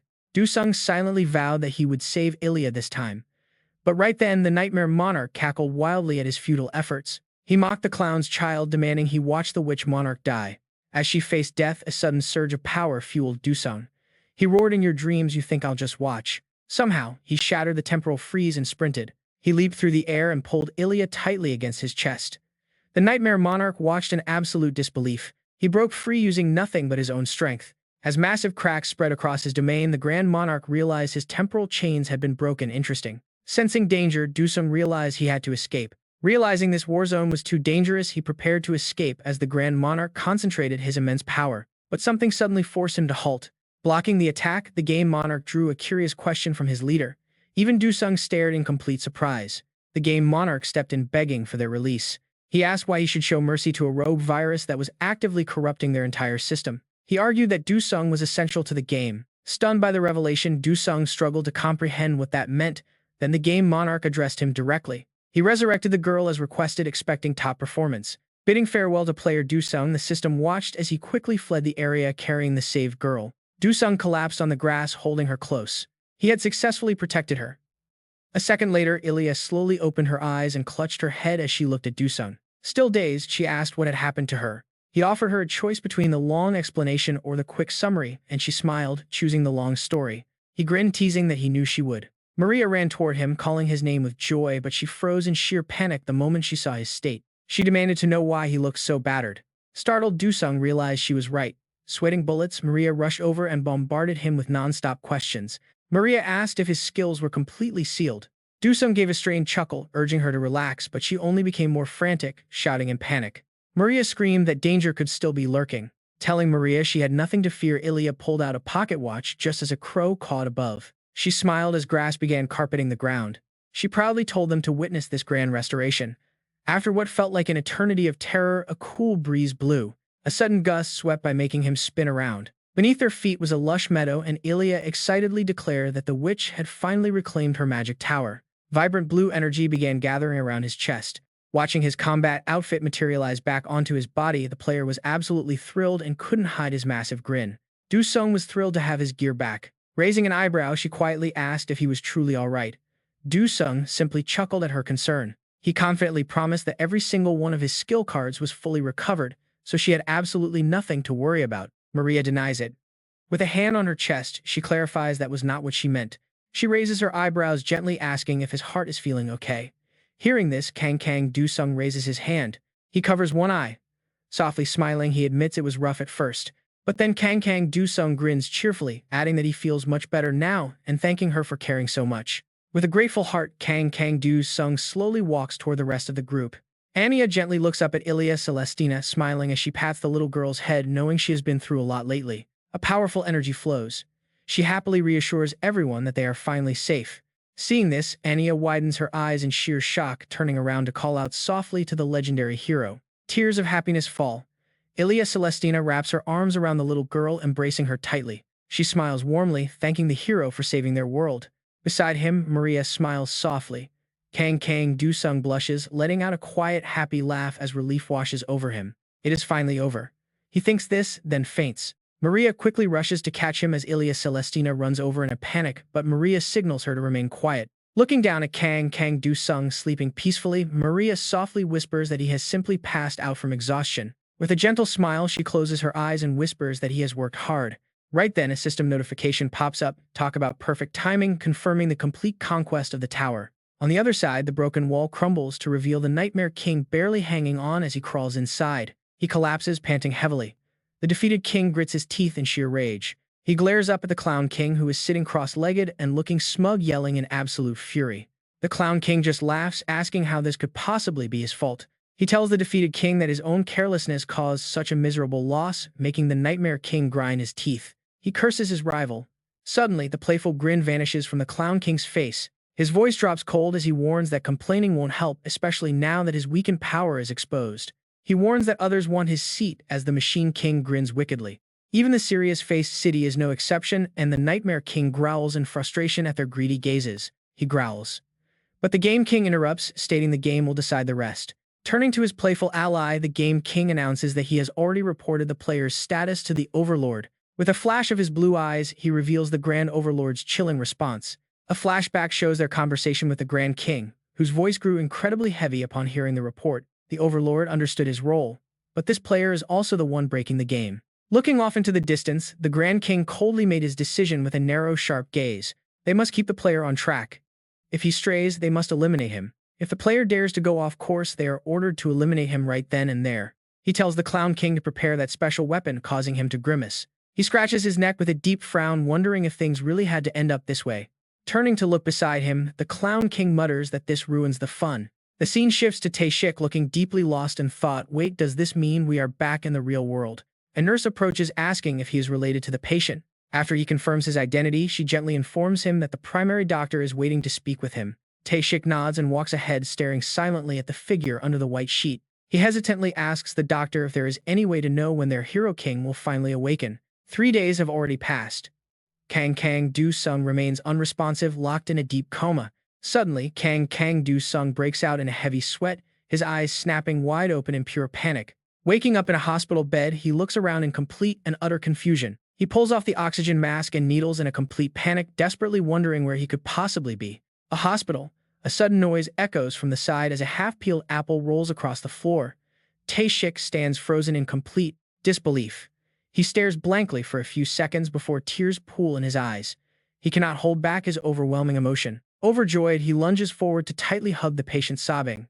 Kang Du-sung looks at this frantic display with sheer annoyance. He yells out in disgust, demanding to know what he is doing, calling it absolutely repulsive, but Tae-shik keeps hugging him tightly. He weeps, saying this reaction is perfectly normal after what happened. You slept straight for a whole week before finally waking up. Kang Du-sung stammers in utter shock, repeating the words a whole week. Meanwhile, a news broadcast plays on the television in the background. The reporter announces that tomorrow marks exactly 6 years since the Demon Tower appeared, bringing about a massive, unforgettable tragedy. A national memorial service is scheduled at the cemetery. Hearing this, Tae-shik breaks into a cold sweat and looks up. He asks with a sudden grave intensity if Kang Du-sung actually clashed with the Great Monarch during his time inside the tower. Kang Du-sung stabs an apple slice with his fork and quietly admits it, adding that he brought back something far more valuable. Tae-shik leans in, his curiosity piqued. Kang Du-sung takes a bite, raising an eyebrow as he prepares to deliver his shocking answer. He has secured vital information about the unique traits of the monarchs, but Tae-shik looks confused, wondering why that even matters. Do those monsters not simply obsess over whatever their names represent? Kang Du-sung, however, calmly continues to chew his apple. He insists that this information is absolutely crucial. He only survived this time because the game monarch chose to help him. A dark smirk plays on his lips as he lowers his voice, noting that the entity treated him with unusual favor. It finally makes sense why the monarch insists the game must go on. Without a player like him, it would end. The truth finally clicks for Tae-shik. After all, the great monarch is still a monarch bound by his own twisted obsession. Suddenly, Kang Du-sung slams his fork onto the table with sharp determination. He knows there is one key to ending it all. The true name of the great monarch is the key. Clenching his fist, he smiles, knowing this is their only shot. If they can uncover the monster's true identity, they can tear this entire system down once and for all. Tae-shik is taken aback by his boldness before sighing in relief, glad that Kang Do-sung took a much safer, smarter path. Kang Do-sung asks what he means by fortunate. Tae-shik nervously fidgets with his hands as he explains his deep fears. He feared Kang Do-sung would blindly rush out to fight, burning through his life force until he collapsed into a coma again. Gathering intel is far safer. Hearing this, a faint smile touches Kang Do-sung's lips as he nods in quiet agreement. Just when things seem quiet, look at that. An eerie abnormal phenomenon begins to manifest in the sky. On the ground, a terrified officer breaks into a sweat, screaming into his radio for immediate and urgent backup. Right in the city center, a pair of drunken players are brawling. Kim roars in absolute fury, ready to kill. He yells at his opponent for daring to strike him. Gun-ha just sneers back, asking what he plans to do about it. The officer watches in terror, knowing normal police stand no chance against awakened players. He desperately begs for an awakened to step in. Just then, Kang Do-sung drops straight out of the sky, landing heavily right in the middle of the chaotic street fight. In a cold, heavy voice, he tells them to go sleep it off at home instead of throwing tantrums in public. The officers sigh in massive relief upon seeing him arrive. One immediately speaks into his radio to update headquarters. He reports that the crisis is contained. The Hero King has easily neutralized the threat, but high above them, a mysterious silver-haired man watches the commotion from atop a nearby skyscraper. His face remains completely devoid of emotion. He coldly glares down at the street below. With the two drunk players completely subdued, the officer bows. The officer bows low, thanking the legendary Hero King. Meanwhile, up on the roof, Gong-oh calmly unholsters a heavy sniper rifle. The policeman expresses his deep embarrassment, apologizing for their weakness. Kang Do-sung merely scratches his head with a casual chuckle. He tells them not to be so hard on themselves. Normal humans stand absolutely no chance against Rogue Awakened. High above, the sniper carefully adjusts his scope. Down below, Kang Do-sung asks if these troublemakers need to be hauled in. He points to the two restrained players, offering to help escort them. But in a split second, a horrific sight unfolds. Now watch closely, two high-caliber bullets tear clean through both of their temples in a split second. Kang Do-sung freezes, his mind racing. A sniper. Before he can process the threat, he looks around in frantic desperation. He demands to know where the shot came from, but another bullet tears through the air directly toward his head. A deafening gunshot rings out, followed by a sudden spray of deep crimson. The high-speed round strikes him dead on. He collapses heavily onto the asphalt. Screams of sheer terror erupt from the crowd as chaos consumes the street. In pure panic, they scream that Hero Wang is dead and everyone needs to flee as Gongo finishes up his task. Gun on shoulder, he runs, just sprinting forward. Suddenly, a cold voice speaks out from right behind him. That voice freezes him. The speaker demands to know where he is going, prompting him to instantly react. He blocks with his gun. A heavy sword strike descends. The sniper rifle snaps in half and Gong-oh retreats. He leaps back. Instantly, his superpowered regeneration skill activates. Meanwhile, Do-sung looks on with pure, unadulterated disgust. Spitting blood, he raises his blade. He demands to know how the killer dared commit murder right in front of him. He asks if the attacker thinks he is a joke. But mid-sentence, Do-sung suddenly freezes up, completely stunned. Staring at the assassin's face, cold sweat breaks out. He stammers that this is absolutely, completely impossible. Taking advantage of the shock, Gong-oh quickly hurls a grenade, triggering a massive blinding flash right in front of him. Tae-shik quickly arrives. He leaps down and anxiously asks if Do-sung is alright after that sudden explosive blast. The young man stays silent, covering his face. Tae-shik bends down and picks up the spent grenade from the ground. Examining the device, he scowls. He mutters that this crazy psycho is using flashbangs and sniper rifles in public. He suggests tracking down the black market sellers, but Do-sung cuts him off, stating that is not necessary. But get this, Do-sung points straight ahead and calmly reveals that the deadly assassin is actually someone he knows. A voice explains the truth. Special Task Force 77 were mortal soldiers who once fought to stop the Demon Tower. They risked everything before players ever existed, and tomorrow's memorial service is dedicated to honoring their final sacrifice. Tae-shik stands frozen in absolute shock. He stares back, demanding to know what on earth Do-sung is talking about. He explains that the assassin is the former Brigadier General of Special Task Force 77 who died last year. Pointing to a floating golden speaker, Do-sung yells out for everyone to gather around and listen up closely. He explains his broadcasting skill. With this tool, anyone can contact him from literally any place at any time. Holding up a photograph, his tone turns deadly serious as he announces their target is a serial player killer. He instructs them to hunt for a bizarre figure wearing a batwing raincoat and wielding highly classic weapons. With a dark expression, Du Sung warns them to remember this key rule: they must never try to fight him. That psycho has already taken 20 lives, and rushing him blindly guarantees a quick death with zero chance of winning. If anyone spots him, call Du Sung immediately. He points to himself confidently, stating he is the only solution. He guarantees that no matter where they are hiding, he will show up to save them in 5 minutes flat. Hearing this, his men look at him with pure starry-eyed admiration while Du Sung loudly asks if they understand. They shout in unison that they do, boss. Hearing this, he immediately signals that it is time to move out. Without any hesitation, the entire squad disperses, with each member heading off in a different direction. Once they are gone, Du Sung glances back and whispers that he did exactly as he was told, keeping the secret. He did not say a word about Baek Gong-lo being the real killer, prompting a heavy, complicated sigh from Tae-shik. Tae-shik thanks him for cooperating, but Du Sung is still deeply confused and questions why they have to hide it. After all, Tae-shik had clearly identified the murderer using the physical clues left behind at the crime scene. Frowning, the older man explains that he must think about the public reaction and the massive social impact of this. The suspect is, after all, a revered national hero enshrined in the cemetery, but Du Sung is having none of it. He firmly argues that past status means nothing because right now that guy is just a twisted psychopathic murderer. He looks at Tae-shik and reminds him that the old bastard has already stolen 20 innocent lives. Hearing this, Tae-shik lets out a weary, exhausted sigh, admitting that his young ally is completely and utterly right. With that, Tae-shik steps onto the edge of the rooftop, prompting Du Sung to curiously ask where he is going. Tae-shik calmly replies that he is just going for a quick walk to clear his head, pulling his hood up. Glancing back, he mentions remembering a specific place and decides to make a quick detour while on his way. Du Sung calls out to tell him to be careful and to contact him immediately if anything goes wrong. Tae-shik leaps away without another word, prompting Du Sung to turn and ask his companion if she knows where he went. She shakes her head vigorously and arches her eyebrows, asking what their next plan of action is. After thinking it over, he answers that they should just stay put and quietly wait for further developments. Just waiting around isn't his style at all. He decides to dig into Baek Gong-o's past. Meanwhile, on the screen, footage of soldiers rushing into battle flashes on screen as a voiceover begins. Special Forces Unit 77 back during the very first wave of the disaster. They fought as the Capital Defense Force to protect the people. To prevent the demonic tower from collapsing, they voluntarily threw themselves directly into the breach. It was only because of their noble sacrifice that humanity managed to survive to this very day. They were absolute heroes. Hearing this, Kang Du-sung frowns and mutters, calling them heroes. Then his eyes widen as he remembers something. Come to think of it, that old man once muttered a similar line, saying humans don't have what it takes to be heroes at all. Kang Du-sung slowly sits down, speaking with a heavy sigh. He sighs that the old man was right. Who could have guessed that the person hailed as a great hero last year would suddenly turn into a cold-blooded killer standing right in front of them? Looking down grimly, he thinks to himself, Baek Gong-oh, you completely betrayed the title of hero. Kang Du-sung clenches his fist in pure anger, declaring in his mind, he will make him pay a devastating price for this. It is his absolute responsibility. The duty of a hero king. Just then, the golden speaker beside him rings sharply.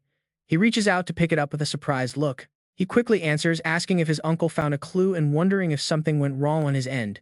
But the voice on the other end is not Tae-shik. In a low, chilling tone, Baek Gong-oh demands to know if he is indeed that hero king. Hearing that voice, Kang Du-sung grits his teeth and demands to know what he did to his uncle.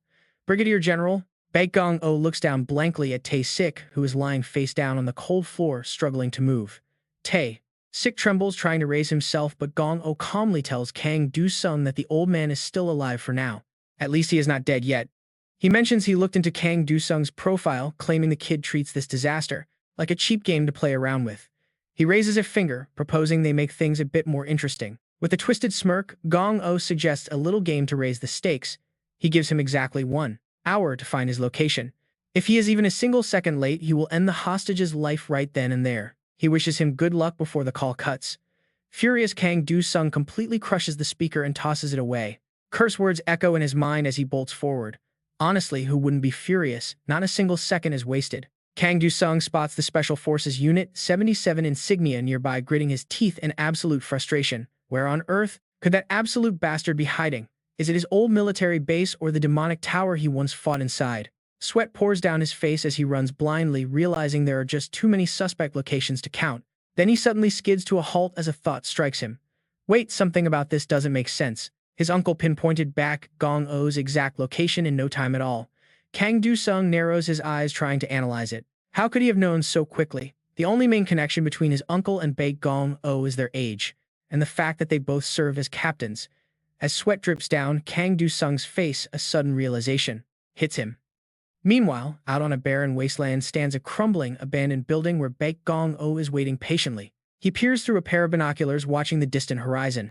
At that very same moment, poor Tae-sik struggles to find his voice. How could you do something so incredibly twisted? Weren't you once a hero? Gong-oh gives him a look of pure disgust, warning him never to call him a hero again because it disgusts him. He coldly reminds him that 5 minutes have already passed, leaving only 55 short minutes left on the clock. He tells him to spend that precious time repenting for his life. Hearing this, Tae-sik starts sweating, but then he suddenly chuckles. Gong-oh glares at him, demanding to know what is so funny or if he has gone mad. With a smug smirk, Tae-sik replies that 5 minutes is actually more than enough time for him. Just as Gong-oh tries to process those mysterious words, Kang Du-sung suddenly crashes through from behind. Tae-sik yells out that Kang Du-sung made a solid promise. At that very instant, Kang Du-sung's fist slams directly into Gong-oh's cheek. Blood sprays from the villain's mouth as the devastating force of the strike sends him flying straight backward, while his uncle triumphantly declares that no matter what corner of the world the enemy hides in, the kid will find them in 5 minutes. Meanwhile, a flashback shows Kang Du-sung finally putting the pieces together. Sweat pouring down his face, he realized the shocking truth. The key thing both his uncle and Baek Gong-oh shared was regression. While Tae-sik was chewing on his pen in deep thought, a voice asked if he was working overtime again. Kang Du-sung grumbled. Look at that scruffy beard. Go home already, will you? The older man frowns and pouts, muttering that he would love to do just that. Tae-sik glances at the silver ring on his finger, his voice turning dead serious as he calls the situation completely ridiculous. All of this was just to protect his family. Sweat pours down Du-sung's face as he stares at the model of General Gong-oh's mansion. He shouts out, this is the exact house where Gong-oh once lived. Suddenly, Du-sung bolts forward toward the ruined building. He charges like a beast. The memory flashes of his heavy fist, smashing right into Gong-oh's face. The old man flies backward, completely unable to block the impact. Du-sung touches down, his expression grim. He knows Gong-oh is lurking nearby. Glancing to his side, he asks Tae-sik if he is doing all right. Shaking on the ground, Tae-sik screams, a warning for Du-sung to watch out because the fight is far from over. Right behind him, bombs are ticking down. A massive blast rips through the area, turning the building's corner to dust. A hand slams down on the detonator. Gong-oh tosses the device aside, his voice dripping with pure hatred. Calling them filthy monsters, he pulls out a massive pile of explosives and vows to slaughter every last one of them. An invisible pressure suffocates the air as a relentless barrage of bombs and grenades detonates all around them. Du-sung throws his arms up to shield his face from the blast waves. Watching this, Tae-sik lets out a stunned gasp. As the smoke clears, Du-sung realizes Gong-oh has vanished, gritting his teeth at the thought of another hidden trap. Tae-sik breaks into a sweat. It has been an entire hour yet. They have not even caught a glimpse of their enemy. He is just playing with them. Tae-sik furrows his brow quickly, suggesting they need to change their approach immediately. The old man is a master of guerrilla warfare, meaning a retreat is their best option. Meanwhile, sharp debris impales Du-sung's arm. Tae-sik gasps in horror, wondering if that crazy bastard is actually using monster materials to craft these deadly traps. He asks what kind of broken skill this is. But Du-sung calmly pulls the spikes out, unfazed by the pain. He tells him it is not a skill at all. Gong-oh is not even an actual player of this system. Tae-sik stares in absolute disbelief. Meanwhile, Du-sung breaks a sweat as his mind flashes back to their very first encounter. The memory of his sharp blade clashing against Gong-oh's gun plays out. He keeps piecing the clues together. The unique effect of the Heavenly Demon Descent skill had triggered back then. The old man was hunting monsters manually. He was carving them up to craft his own weapons, proving he was just a regular human surviving in this madness. The system screen had confirmed it, absorbing memories of a powerful foe, which left Du-sung deep in thought. Even without system levels, the old man is incredibly dangerous. Tae-sik grimaces, muttering that the guy is completely out of his mind. This level of insanity goes way beyond anything they expected.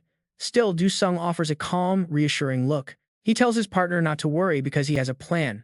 Suddenly, a bag of explosives drops from above. Du-sung reacts instantly, shoving Tae-sik back as he screams for him to get away. A blinding flash erupts. Gong-oh stands back to enjoy the fireworks. Both Du-sung and Tae-sik are blown off their feet, crashing hard. The old warrior lands right in front of them, staring down with cold, lifeless eyes as he draws a knife. Seeing Du-sung lying completely still, Tae-sik desperately struggles to push himself up, screaming out his name. Gong-oh drives the blade down. Tae-sik screams out in horror, but then the system interface flashes open. Adaptive Cell skill is now fully active, giving Du-sung complete resistance to any of Gong-oh's deadly attacks. Gong-oh gets violently repelled, his eyes widening in pure shock. Du-sung just smirks, finally getting what he wanted. He boasts that the plan worked. Without wasting a single second, he launches a brutal kick directly into his gut. The veteran takes the hit but somehow stays on his feet immediately, reaching for his gun to reload. He aims the barrel right at Du Sung, firing a relentless stream of bullets that fail to pierce through. Every round hits an invisible barrier. Du Sung scoffs, telling the old man that his desperate efforts are completely useless. His eyes glow blood red as he laughs. It took some time to analyze all those weapons, but the copy is complete. Dropping to his knees, he drives his sword deep into the dirt, causing massive fissures to rip across the floor. The entire area begins to violently shake. Du Sung asks if he has been camping on these maps for way too long. He looks up with a sharp glare, declaring it is time to switch maps. Gong-o can only stare in shock. Du Sung unleashes his devastating skill, Heavenly Demon Sword style, third form Void Sword. The shockwave erupts instantly. The entire building collapses into a massive pile of rubble. Tae-shik pulls himself up, looking around in utter confusion. Did we get him? Kang Du-sung solemnly replies, not yet, but he thinks he knows where the target went. Right in front of them is Gong-o's house, which has been abandoned for ages. Looking at the place, his companion stares in absolute disbelief. There's no way. There's no way that bastard Baek Gong-o hid the tower entrance right inside his own home. Right at that moment, the system asks if he wants to enter the former hero's tower. Kang Du-sung doesn't hesitate to make his decision, declaring he will enter the tower. As soon as the door opens, a sudden gust of wind rushes out. System notifications ring in his head. The tower's rules are now active for the player. Hearing this, Kang Du-sung gasps in shock, his eyes widening. He suspicious wonders if these tower rules mean he will face heavy restrictions. Right on cue, the system begins to explain. This place apparently recreates the early days of the season, and Kang Du-sung's body slowly begins to materialize inside the area. The system adds that his stats will be forcefully adjusted to match his level back during those early days. Kang Du-sung screams in absolute disbelief. Early season stats? That has got to be a bad joke. Back then, he was practically defenseless. Suddenly, a wild monster lunges straight at him. Kang Du-sung grits his teeth in sheer terror, realizing he wasn't even a registered player yet. But just a millisecond before the beast can touch him, a system notification saves the day. The system announces he is currently in spectator mode, which grants absolute immortality. Hearing this, Kang Du-sung fades back into invisibility, cursing under his breath. That nearly gave him a heart attack. Right then, Tae-shik flies over, asking if he is okay. Kang Du-sung drops to one knee to catch his breath, replying that he is fine and currently immortal. Tae-shik scans the area, muttering that if everyone here is immortal, maybe that is why Baek Gong-o headed this way. But Kang Du-sung quickly shuts that theory down, pointing out that Baek Gong-o is actually not even a player. Tae-shik realizes he is right, and both of them immediately pull up their system notification screens to find answers. Still, why did he enter? Just then, the system offers them a chance to view the first part of a 5-part story. Once Kang Du-sung accepts, a strange sensation sweeps over him and his body begins to teleport. Deciding to play along with the tower, the transfer completes. Kang Du-sung spots a massive monster lying completely slain, pooled in dark blood. Examining the corpse, he notes the wounds are from ordinary weapons rather than skill attacks. This confirms his theory that Special Task Force 77 stopped the dungeon break here. Even Baek Gong-o is standing right over there. But a second later, an unbelievable sight makes him freeze. A strange silhouette begins to form in front of them, humanoid yet lacking any defining features. Kang Du-sung can't believe an unawakened human actually managed to stop a dungeon break of this scale. Tae-shik is just as baffled, staring intensely at the white-haired man on screen. Kang Du-sung keeps his eyes glued to the tense confrontation, breathlessly identifying the figure as a great sovereign. The entity approaches and effortlessly lifts Baek Gong-o by the neck. It seems impossible that Baek Gong-o had met such a terrifying existence in the early seasons, yet Gong-o struggles furiously, breaking free to retrieve his dropped weapon, boldly yelling that he has no clue what a dungeon break is, but he knows the monster is the enemy. Watching this display of absolute fearlessness, Kang Du-sung gets chills, amazed that anyone would charge such a terrifying creature. The great sovereign doesn't flinch, calmly stating to the humans that he came to grant them a real chance at survival. He warns that in 5 minutes a massive horde will spill from the tower.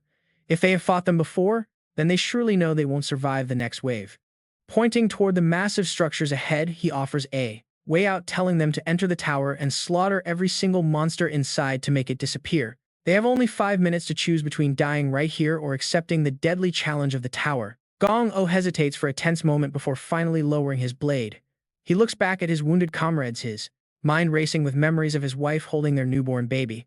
With his family's future on his shoulders, Gong-o makes his final choice, declaring he will go in. Watching this, Kang Do-sung finally understands the full story. Special Task Force 77 entered the tower because of the Great Sovereign. Before stepping inside, Gong-o asks his mysterious guide why he is doing this. Kang Do-sung leans in closer, eager to hear the answer, but the entity simply replies that if he successfully clears the tower, only then will he receive the answers he is looking for. Kang Do-sung instantly locks onto the core meaning of those words. If Baek Gong-o survived, it means he successfully cleared the tower. This means that by the end of this memory, he will finally learn the Great Sovereign's ultimate goal. Right on cue, the system prompts him to complete the story to unlock the next episode. Please move to the designated location, Tae-sik says, pointing to something nearby. Kang Do-sung, look over there, those are Baek Gong-o's energy traces. Leading along the path marked by the tower, Kang Do-sung immediately follows the trail. If we keep going, then perhaps we can track Baek Gong-o down and uncover the Grand Monarch's secrets. That would be like killing two birds with one stone. Just like that, the two follow Baek Gong-o's life story until a system notification suddenly pops up before them. You can now view story part 2 out of 5. Do you wish to proceed? Instantly, they are teleported to a brand new area. Inside the tower lies a dense, dark forest. Red-eyed beasts emerge from the shadows, ready to tear them apart. Fighting for survival, Special Forces 77 wage a desperate battle. But just as the fight reaches its absolute climax, something catches Baek Gong-o's attention.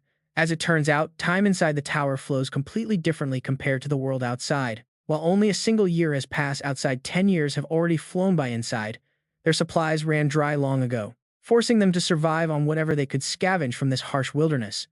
Over that decade, half of them perished. Another system alert pops up. Objective complete. Story progression unlocked to 3 out of 5. Do you wish to teleport? And then another half dies off. After that, even more drop dead. Yet another objective complete, unlocking the next step. Unlocked to 4 out of 5. Do you wish to teleport? And just like that, 50 long years pass inside the tower. Outside, only 5 years have gone by, with the 6th season about to start. He slaughtered every beast in his way. In the end, he was the sole survivor. He has long forgotten what it even feels like to be a human being. He simply waited for the person who promised to meet him after conquering the tower. Finally, the Grand Monarch appeared. After decades of waiting, the Grand Monarch stands before him, whispering, "You have surprised me twice now, Baek Gong-o." He had lived for this exact moment. For 50 years, he nurtured nothing but pure, unadulterated bloodlust. Yet right at the end, as things are about to finish, the monarch asks if he wants to see his family again. In that instant, his long-buried weakness resurfaces with a vengeance. Forgotten feelings rush back all at once, and the weapon in his hands suddenly falls to the floor. Baek Gong-o can no longer hold it in. He collapses to the ground, weeping uncontrollably. Once those emotions break loose, there is absolutely no stopping them. The legendary hero Baek Gong-o is no more. Watching this unfold, Kang Do-sung can't help but tear up. Baek Gong-o remains on his knees, crying his eyes out like a helpless, abandoned child. Tae-sik and Kang Do-sung can only stand back, watching helplessly. Baek Gong-o's humanity has finally returned. The Grand Monarch waits silently for the weeping to stop. At his wit's end, Baek Gong-o desperately bows his head to the ground, begging. He pleads, "Please, I beg of you, just send me home." A hero who sacrificed half his life to protect humanity is now reduced to begging for the simplest wish. But the Grand Monarch does not instantly grant his desperate plea. The monarch asks if he was not curious about his purpose 50 years ago. Without even raising his head, Baek Gong-o shouts, "I don't care," he screams. But the monarch presses on, asking if that knowledge is crucial for human survival. Fresh tears stream down his face once more. "I don't need it. I don't need anything else at all. Please just let me see my family again." Hearing this, the Grand Monarch finally relents, saying that he understands now. He notes that Baek Gong-o is not who he expected. Kang Do-sung is slightly taken aback. Is the monarch actually disappointed? He was supposed to be a being that thrives on despair. The monarch confirms his desire for agonizing nightmares. He wants everyone to writhe in agony just like the Nightmare Monarch did. Kang Do-sung figured he enjoyed torturing others, but seeing him express disappointment is unexpected. It's almost as if he actually wanted them to overcome the trials. He gestures toward a newly opened temporal rift, telling him to leave. Without a single moment of hesitation, Baek Gong-o charges straight through. Finally, Baek Gong-o returns to reality. But the moment he steps back, his heart shatters. Everything has changed. Before him lies a bleak, ruined wasteland. This was an entirely preventable tragedy that occurred toward the end of the first season, occurring inside one of those low-level and basic Tier 1 towers. Because low-difficulty towers offered such underwhelming rewards, players completely neglected them. Eventually, a catastrophic tower break occurred. Mass casualties followed, leading to a strict new regulation. From then on, every single tower had to be cleared. But for the families of those lost, those rules meant nothing. Among the victims was Baek Gong-o's own family. His subsequent memories shatter into 1,000 tiny fragments. Story complete, you have viewed all available chapters. Baek Gong-o stands there in tattered clothes, completely helpless. I have fulfilled the mission given to me, he says. I protected everyone as a soldier, and even as an ordinary citizen, I did everything I possibly could. Gong-o rants about challenging the tower. But what about you players? You have a power given to you so you can conquer the towers and save the world. Yet, what did you actually do? You ignored the agonizing suffering of the people. Commoners fed your own endless greed and treated everything like a game. Every single one of you players deserves to die. Kang Du-sung hears every single insult but does not push back. Sure, some players are indeed beyond saving. But not everyone is like that. There are those who genuinely want to protect the world. Do you really think every player deserves to die? Don't be ridiculous.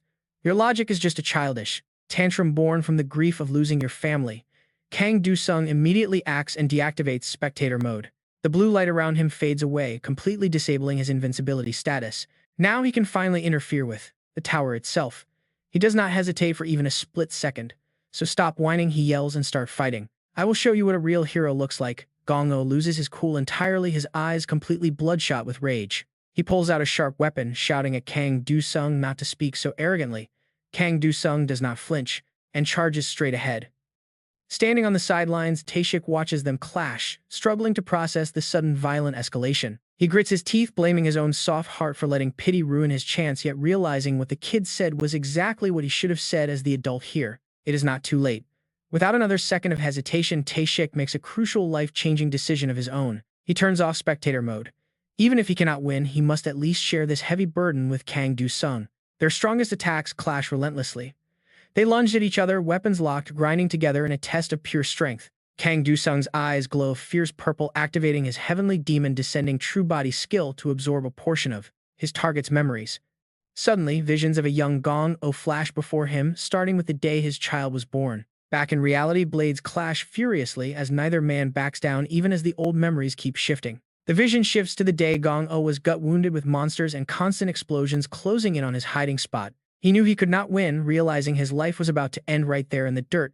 Suddenly, a bright light shines. The warm, loving image of his family, which he had dreamed of hundreds of times, finally appears. He begs to finally go home to them. But Kang Du-sung's cold reality quickly shatters that peaceful illusion. Dragging Gong-o back to the grim reality of this fight, Kang Du-sung strikes the moment his opponent loses focus. He pins the old man to the ground, whispering to himself that this man is a ruthless killer who will kill again. An evil soul who dragged the name of heroes through the mud. He desperately tries to steal his own resolve. Tell yourself not to hesitate. But right as his blade is about to deliver the final lethal blow, a voice commands him to get back. Suddenly, Kang Du-sung feels a searing slash cut his entire body right in half. The system rings with a cold alert. Player Kang Du-sung has successfully exited the tower. That betrayal came from the person he trusted most, Tae-shik. Before the confused young man can even react, Tae-shik interrupts, asking if he really expected to carry this dark burden alone. He tells him to go ahead while he handles the rest. As his body fades away, Kang Du-sung closes his eyes. In his final moments, he screams out a heartfelt thank you to his uncle. The system confirms the former hero's tower is cleared. In an instant, he is teleported directly into a chaotic press conference. Reporters shout, asking if he captured the serial killer. They ask if he has confirmed the culprit's identity. Taking a quiet moment to collect himself, Kang Du-sung steps forward. He grabs the microphone and delivers a clear, confident answer, confirming they have uncovered the true identity of the murderer, the monster who slaughtered so many players recently. He presses a button to activate the projector screen behind him, pointing to a face. Camera lenses freeze in sheer shock. Watching the broadcast, even Tae-shik is completely blindsided by his nephew's unexpected play. Is it not Baek Gong-o? A hesitant reporter raises a hand, asking who this complete stranger on the screen actually is. Displayed in front of them is a completely unknown face. Kang Du-sung flashes a sly, confident smirk and casually begins to speak. He says they have likely never seen this man before, but they will be absolutely shocked to learn his true identity. He claims this man is actually the mastermind behind the Dark Players. Hearing this, the hungry press immediately jumps on it. They swarm him, desperately asking if it is really true. Far away, Tae-shik finally understands the clever play behind his nephew's actions. He watches the young man construct a massive lie about a completely fictional enemy. Watching Kang Du-sung Tae-shik suddenly recalls a seemingly random conversation from the past about how the boy's physical condition was perfectly fine. Sich's plan. Sich suddenly recalls a random past memory. He realizes there is absolutely nothing wrong with Kan Do-sung's physical body at all. The real issue is his mental health. I have never seen anyone in such a critical state before, like this. It wouldn't be surprising if his mind completely snapped at any second. Tae-shik looked at his nephew, lying motionless back then, on the bed in complete disbelief. Naturally, the wave of memories fades, bringing things back to reality. Tae-shik opens the door to the rooftop, finally tracking him down. Do-sung is currently perched precariously on the balcony ledge, having to shoulder the lives of all humanity on his back. Tae-shik cautiously steps closer to where he is, sitting unable to hide his deep curiosity as he speaks up. Why didn't you reveal the identity of Gong-o? I already told you that there is absolutely no need to protect him. Do-seung stubbornly fires back, saying he doesn't care about the past. That man was a cold-blooded killer, but his uncle's next question makes him freeze. Then why did you change your mind? Do-sung thinks it over carefully before asking back, tell me what would actually happen if we were to reveal that. People won't ever remember the tragedy he went through, only the painful fall of a hero. The entire innocent roster of Task Force 77 would be dragged out and questioned about their identities, and just like that, heroes of the old era will be completely forgotten. After that grim answer, silence falls once again with only the howling wind remaining. Do-sung tries to act playful to ease the tension, saying he would rather just become a politician. By then, at least he could salvage the remaining honor of a hero.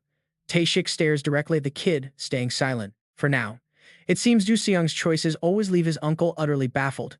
Honestly, you can feel that confusion every single time you look at Do-sung. His bizarre obsession with becoming a legendary symbol of heroism is absolutely unreal.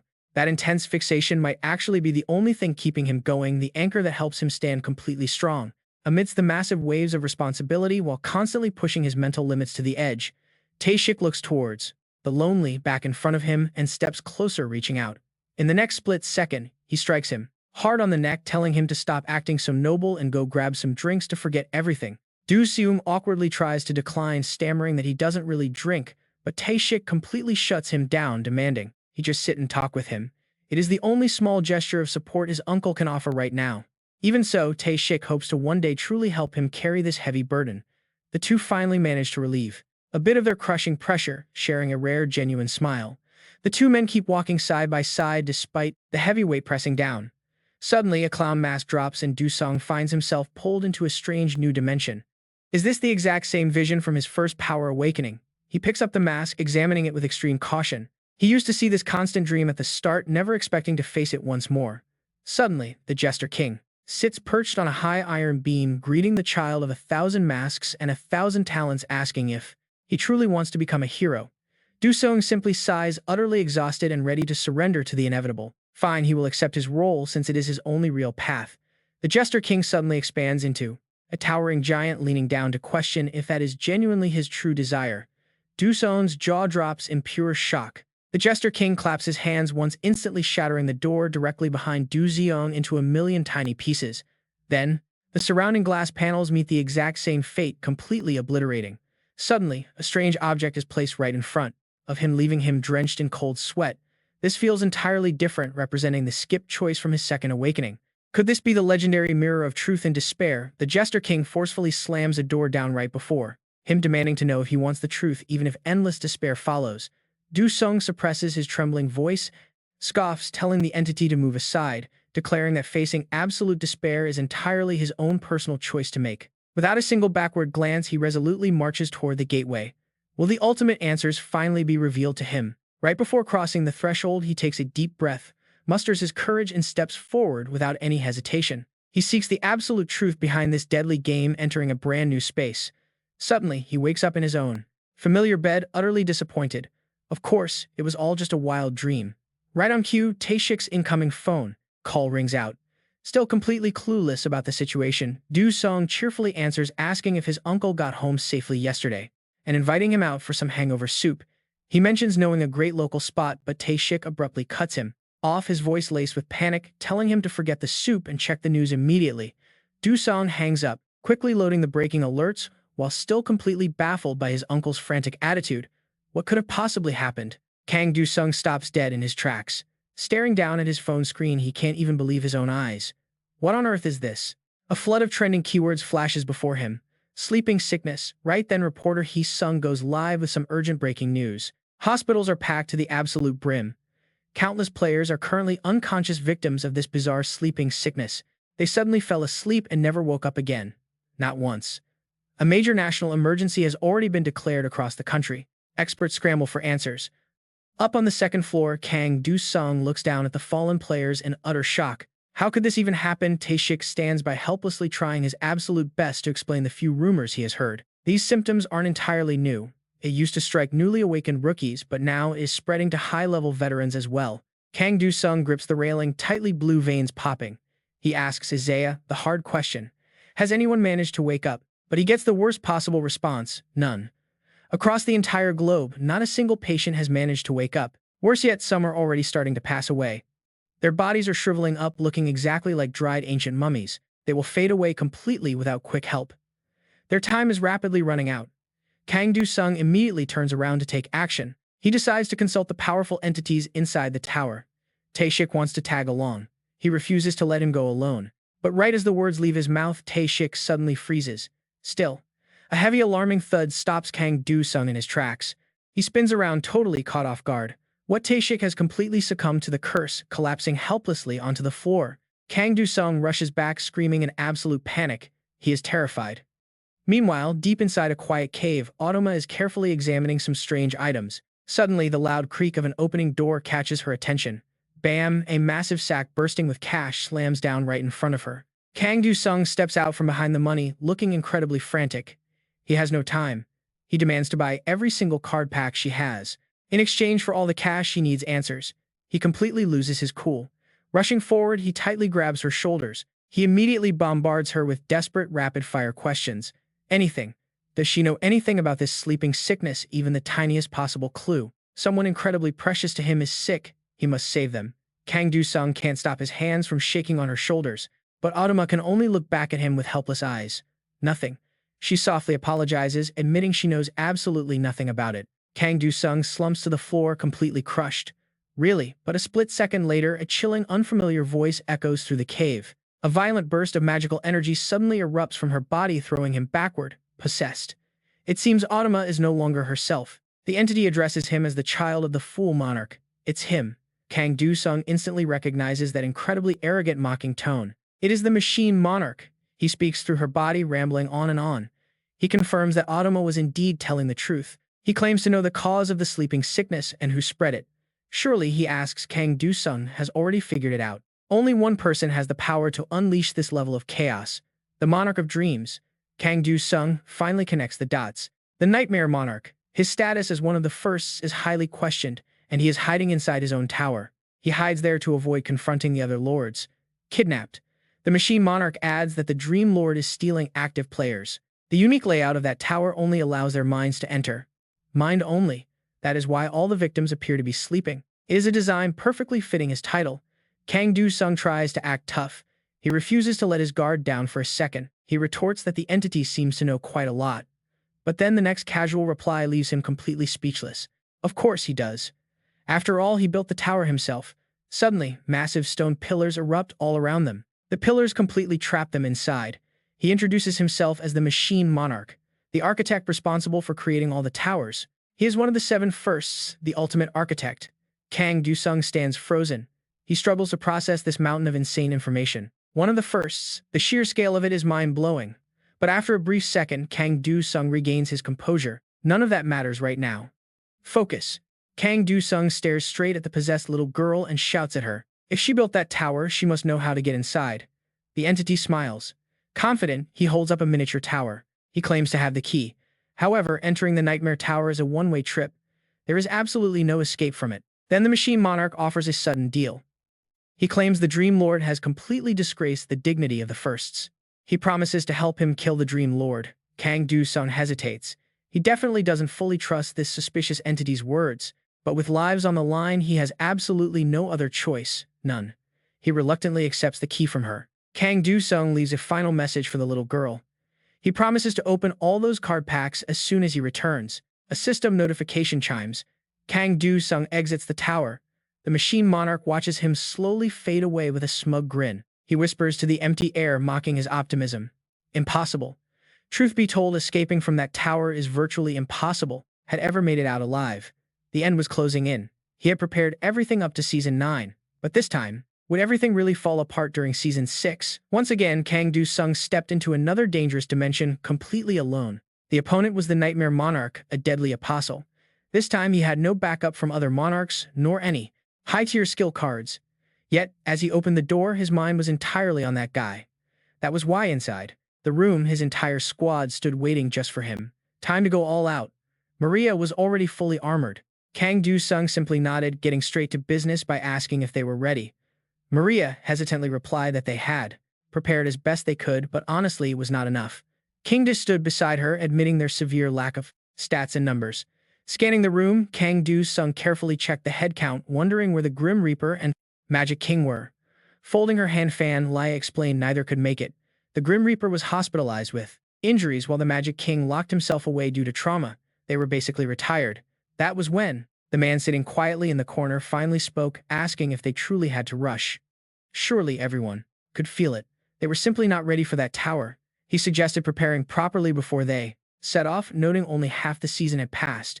He casually asked why they were being so incredibly impatient. Gritting his teeth at that smug, mocking attitude, Kang Do-sung marched straight over to confront him face to face. Demanding to know what he said, Dayak remained calm, casually mentioning he heard the vice leader was deep asleep alongside his close swordsman friend.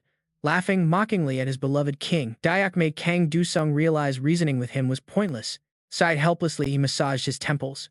Dayak kept smirking, telling him to separate personal emotions from official guild business. Kang Do-sung glared back, cursing the old bastard under his breath.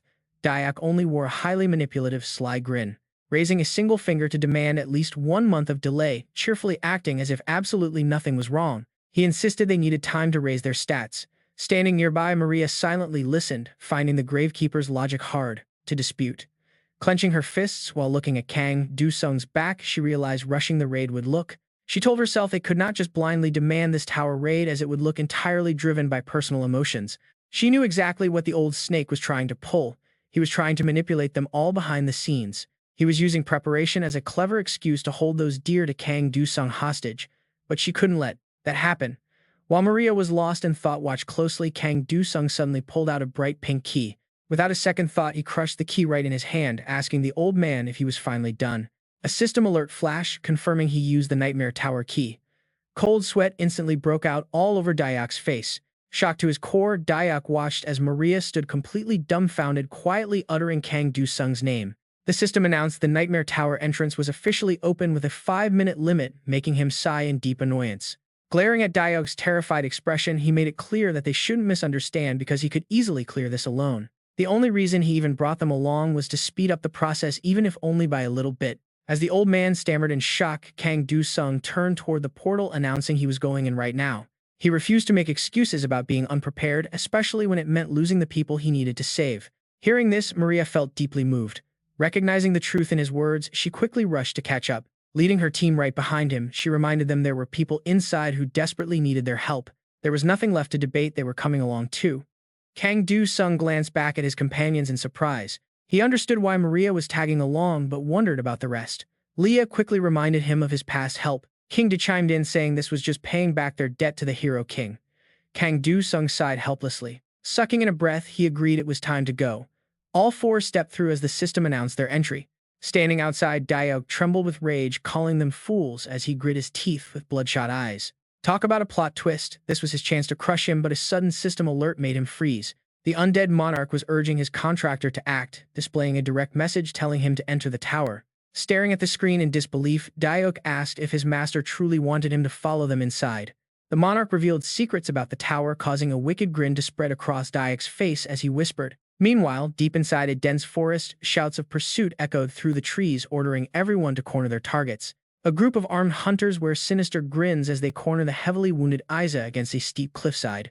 They laugh hysterically, thrilled to finally trap their prey, mocking how even high-level players can easily fall to an ambush. No one survives being ganged up on like this. Gritting her teeth through the intense pain, she demands to know why they are doing this. Aiza is completely bewildered. They must know that killing her is useless because they can never escape from this tower anyway. Hearing her words, the leader grips his weapon tightly and thrusts a deadly spear toward her, screaming out that they will only know if they try. Aiza squeezes her eyes shut, gritting her teeth in bitter frustration, wondering if this is the end. Suddenly, a blast of cold frost magic completely wraps around her. A familiar voice rings out, leaving her completely stunned as it asks if she's okay. Looking up, she realizes her three attackers are now blocks of ice. Staring at those frozen statues, she looks up to see Du Sung and is overcome with relief even as her exhausted body begins to stagger. She still manages a weak smile, thanking him for saving her life. Du Sung looks quite angry as his eyes lock onto her severe wounds. Drawing his sharp frost sword, he tells her to rest while he personally handles kicking these trash players out. Hearing this, Aiza gasps in panic. She shouts out in terror, warning Kang Du Sung that the regular player kill rules do not apply in this area. He halts in absolute shock. Turning around to face her, Du Sung wonders if this place is similar to those rare tower zones where respawning is strictly prohibited. Right then, the system voice chimes in with a warning. If a player dies inside this tower by another player's hand, they cannot respawn. It is permanent death. Du Sung steps forward, asking how they are supposed to escape. Sweating profusely, Aiza struggles to find the words. She manages to explain that the only way out is by collecting points. And trust me, the next rule is incredibly messed up. Those escape points can only be acquired by killing other players. Aiza looks highly uncomfortable, but she has to lay out the cold, harsh truth. Above her head, the number 230,910 appears. She asks if he can see those digits floating right there. They both turn to look at the three frozen enemies. She explains that the moment they entered, everyone here received a specific bounty. Looking down, she explains that these bounties are based entirely on combat power.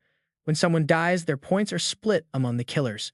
The stronger the player, the more points they drop upon death. Aiza brings up her system menu to show him their kill log tracker. It shows how much they have accumulated so far. Du Sung stares at the displayed number, completely shocked by what he sees on screen. They have around 90,000. The log reads 97,000, but she shakes her head, continuing. That number is still far from enough. Du Sung is deeply shaken, realizing the final escape target is an absurd 100,000 points. Staring at the screen, he grits his teeth. Even a top-tier player like him only has 200,000 points. How is this possible? Suddenly, Dayak appears out of nowhere with a wicked, twisted smile. Asking what he means by not enough, he hurls a magical skull at them. Seeing the projectile glowing with dark magic, Du Sung grits his teeth and curses. Suddenly, a massive blast of purple energy erupts all around them. The shockwave sweeps everything away, but Du Sung reacts instantly, conjuring thick ice shields. He demands to know what the hell Dayak is trying to do. The Grey Vigor simply smiles casually, recalling his dark magic skull back to his hand. He bursts into a relaxed, mocking laugh before answering them. He asks what he is doing, stating that he is obviously just trying to beat this game. Hearing this, Du Sung's eyes fill with deadly intent. Telling him to stop talking nonsense, he looks at the floating number above the old man's head. Dayak is a top 10 player yet. Even he only has 7 million points. Du Sung grits his teeth as angry veins bulge, asserting that Dayak will never reach his goal. He will never hit 100 million points. He's just using this chaos as an excuse to murder him. Dayak simply spits on the ground. Clutching his head, the old villain laughs maniacally. Then his eyes turn incredibly cold as he asks if he really cannot hit that target. Dayak stares directly at the massive numbers hovering over Du Sung's head. He smiles, saying his ticket out is standing right in front of him. Du Sung is completely taken aback, standing frozen. He looks over at Aiza's pale, terrified face. Is his own bounty really that high? 100 million. He looks back at the ecstatic Dayak. In his mind, he realizes the terrifying truth: if he dies, everyone else gets to live. Without wasting another breath, Dayak slams his heavy magic staff hard into the stone ground. An intense wave of dark energy begins to form. Purple lightning erupts from his body. Du Sung immediately stands tall, shielding Aiza with his own chest as a mob wearing bone masks surrounds them. It is the Grey Vigor's ultimate summon skill, the Dead Man's Gear. Du Sung and Aiza find themselves completely trapped by this horde of bone masks. Standing at a safe distance, Dayak watches with a sinister sneer. He mockingly addresses Du Sung as his king, telling him it is time to end. His eyes shine with absolute greed and malice, asking his king to please die so everyone else can live. Instantly, a massive brute charges forward. The giant beast swings a heavy fist, but Du Sung scoops Aiza into his arms and leaps away, desperately fleeing the incoming storm of attacks. Screams echo behind them, urging everyone not to let him escape and to kill him at all costs. Du Sung steals a quick glance back. His heart sinks in pure terror. An endless dense swarm of hungry players is hot on their heels, staring at him with bloodthirsty greed. He looks back in sheer horror. Behind him, a massive crowd is staring right at this spot with hungry, greedy eyes. Du-sung gritted his teeth as he ran, thinking to himself that he never once expected a reward for his actions. Suddenly, a binding magic rope wraps around his leg. This was getting way out of hand. Dio grabs the rope and pulls with all his might, dragging them both straight to the dirt. The old man approaches Du-sung, laughing mockingly and asking why he is running away. He stands high above, looking down with absolute glee. A true hero sacrifices himself, he says, and this is the perfect chance to become one. Du-sung glares back with pure murderous rage, gritting his teeth. Fine, he snaps, even if you kill me and escape this tower. He casts his gaze over the crowd gathered around them. What then? Can you guys actually clear this game without me? Dio rubs his chin, pretending to think it over. It would indeed be tough without you, he says. The world might even end. Then a sick, twisted grin spreads across the old man's face. But what if that is exactly what I want? Du-sung gapes in utter shock and horror at the madness of those words. Wait, what did he just say? Furious, he sits up straight and barks out, "What the hell are you babbling about?" Dio holds his head, putting on a fake dramatic act. It seems our king does not want to die easily, he sneers, stomping his foot heavily onto Aiza's chest. He points his weapon straight at her, declaring they have no choice. If Du-sung won't sacrifice himself, someone else dies instead. Rage boils over. Du-sung grits his teeth so hard the veins on his neck pop, and he charges forward with a furious roar. He screams at the bastard to stop drawing his blade as he lunges at Dio. A look of pure joy washes over the villain. Yes, do it, Dio thinks. Come and kill me right here in front of all these watching eyes. He eagerly waits, thrilled by the thought of showing the entire world that this hero is nothing but an arrogant brat. But just as the blade is about to strike, Maria drops down from the sky, landing right between them. Both men freeze in absolute shock at her sudden arrival. Maria stands tall, her face set with unbreakable determination. With a swift, powerful strike, the Sanctus blows Dio right off of Isa, then raises a massive shield to hold the line. She pleads with Du-sung to calm down.